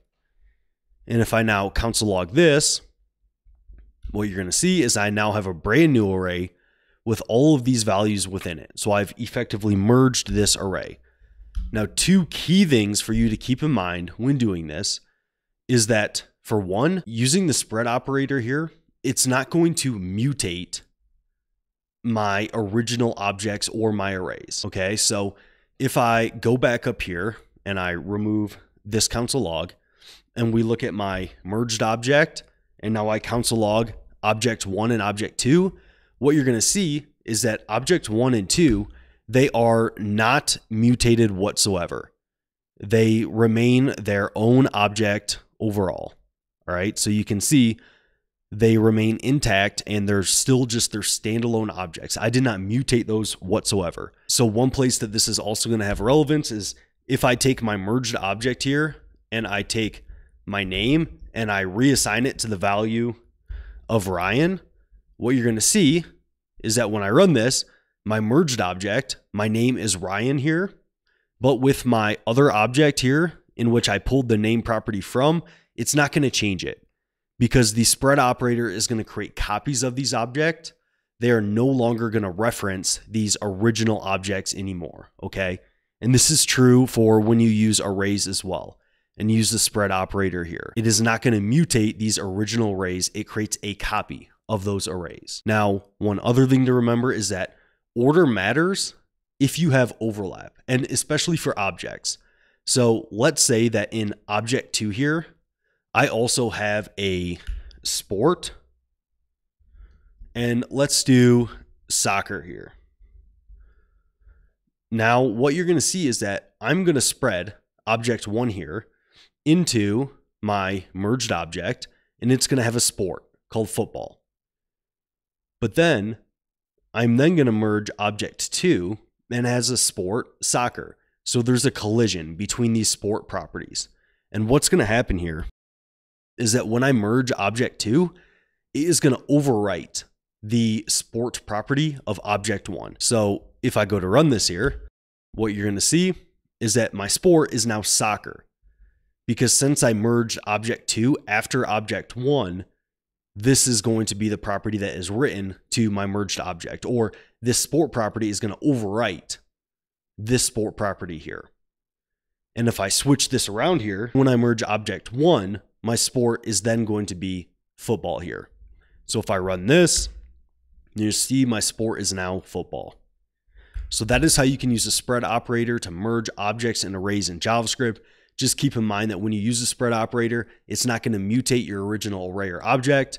And then also order will matter if you have like overlapping properties there. Thanks for tuning into this, and I will see you in that next one. What is the scope of JavaScript variables? Well, first off, what is scope in general? Well, scope is at any given line of code, what data do you have access to?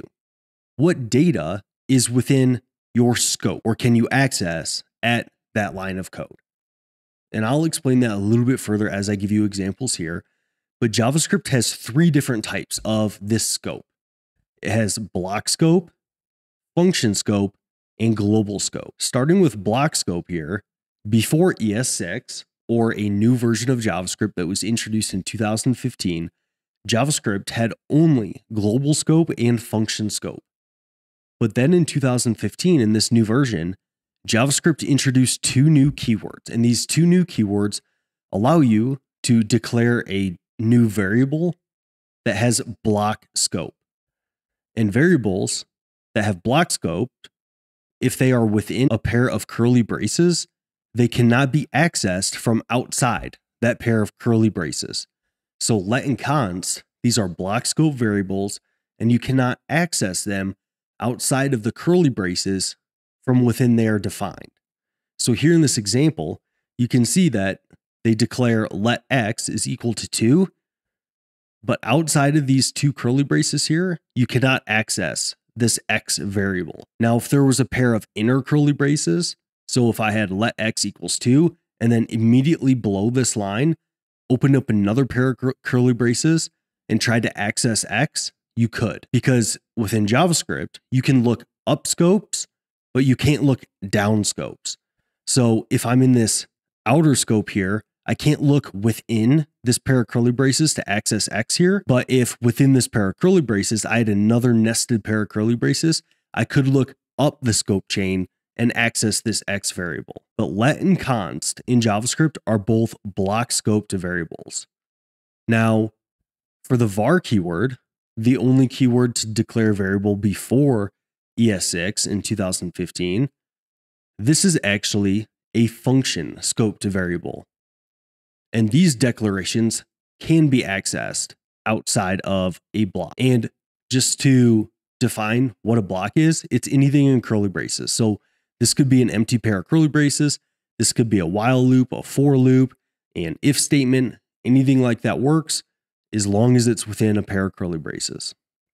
But for var here, you can see that outside the pair of curly braces here, you can access this var variable here because it's function scoped. And then as you can see here, function scope, JavaScript has function scope. Each function creates a new scope. Variables declared with var, let, and const are quite similar when declared in a function. Because var has function scoped, let and const, when they're declared in a function, they're going to be accessible throughout the entire curly braces of that function, the entire block of that function. So all these would kind of have this function scoped here. And then you also have global scope, and this would be like declaring a variable outside of a function and outside of any blocks. And these could be technically used global throughout your entire program. Okay, so block scoped is that variable is only accessible within that curly braces, within that block of code. But just remember, if you have nested curly braces, you can look up the scope chain and look up to higher pairs of curly braces, but you can't look down the scope chain. And then we also have function scope. So if you declare a variable, even if it's a var declaration within a function, it's going to be scoped to that function and it's going to be inaccessible outside of that function. But then you also have global scope, where you can declare variables outside of a function and you're going to be able to access that everywhere, because it's like being at the root scope and you can always look up. So you can always look up to that root scope and access this variable here. Now, before I get to this JavaScript feature that is probably going to save you a lot of pain, let's first discuss what problem it solves and why this is going to be a useful thing for you to know. So let's first look at what I have written on line kind of 20 here. So I just have a constant that is called original object, and this is going to be an object with two different properties, a names property and a frameworks property. And both of these properties are arrays. So I have nested arrays within an object here. And what if I want to create a copy of this original object and mutate it in some way? Well, let's go ahead and use object.assign to create a copied object here. So on line 25, I call the object.assign method, which is available globally, or at least this object here is available globally with the assign method. And then to create a brand new kind of copied object, I'm going to pass it an empty object as a first argument and my original object as a second argument. So it's basically going to assign all the properties and values of this original object to this empty object here, effectively creating a copied object. Now, object.assign, it is shallow copying this original object. So what I mean by that is, if I go to this original object here, and let's just say I access the .names property of my original object, and let's push a new name to it, and let's push the value of Rust to it. And I'm using a tab 9 autocomplete feature, which is why it's giving me some of those suggestions there. But I'm going to push the name Rust to my, and I'm going to actually do it to my copied object. I'm going to do it to my names property, and I'm going to push the value of Rust. Let's console log my original object here. And I'm also going to console log my copied object right underneath it. And when I run this program and I run node deepcopy.js, what you're going to see is that both my original object right here and my copied object, those now have the value of Rust within my names array. So when I just pushed Rust to my copied object names array, it also pushed it to my original object names array. And the reason it did this is because this object.assign, it creates a shallow copy, meaning it creates a copy of the object, but arrays within this object, they're still going to reference the same array because I'm just creating a shallow copy of the object. The kind of nested deeper arrays, they still maintain the same reference to this original names array here. So it's not deeply copying this array. And you would run into the same thing if you were using the spread operator. So instead of object.assign, let me do a copied object, but let me do it with the spread operator. So I'm going to spread all the properties and values of the original object into this new object here. And if I push names to my copied object again, you're going to see that I get the same result. Rust is pushed to both my original object and my copied object. So this can definitely cause bugs within your program in which you might think that you're creating a copy of something and then just mutating that copy, but you're actually still referencing some of these more nested values within your copied object or array. And it also works with arrays, which I'll show you in a second. So how can you fix this? Well, JavaScript now has a new feature that is called structured clone. And this is going to be a global function that is available to you. Now, you will be needing to run, I'm running on like the latest version of Node here, and I did need to upgrade my Node to the latest. I think I was on version like 15 before, and now I'm on version 18. So you might need to upgrade things to be able to use this, but you now have a global feature or a global function called structured clone. And this is just going to be available to you within your JavaScript runtimes. And what this is going to do is it is going to create a deep copy of the value that you pass in. So I'm passing in my original object here, and it is now going to create a deep copy of that object, meaning even these arrays right here within my object, they are going to create copies of those arrays. So they're not going to reference the same arrays. So if I access my copied object now, but now my copied object is the return value of passing my original object into structured clone. If I mutate my copied object now and I console log both of my objects here, what you're going to see is that Rust, what I mutate, it is now only pushed to my names array of my copied object. My original object remains unchanged. So you can see the structured clone here, it is making a deep copy of my object.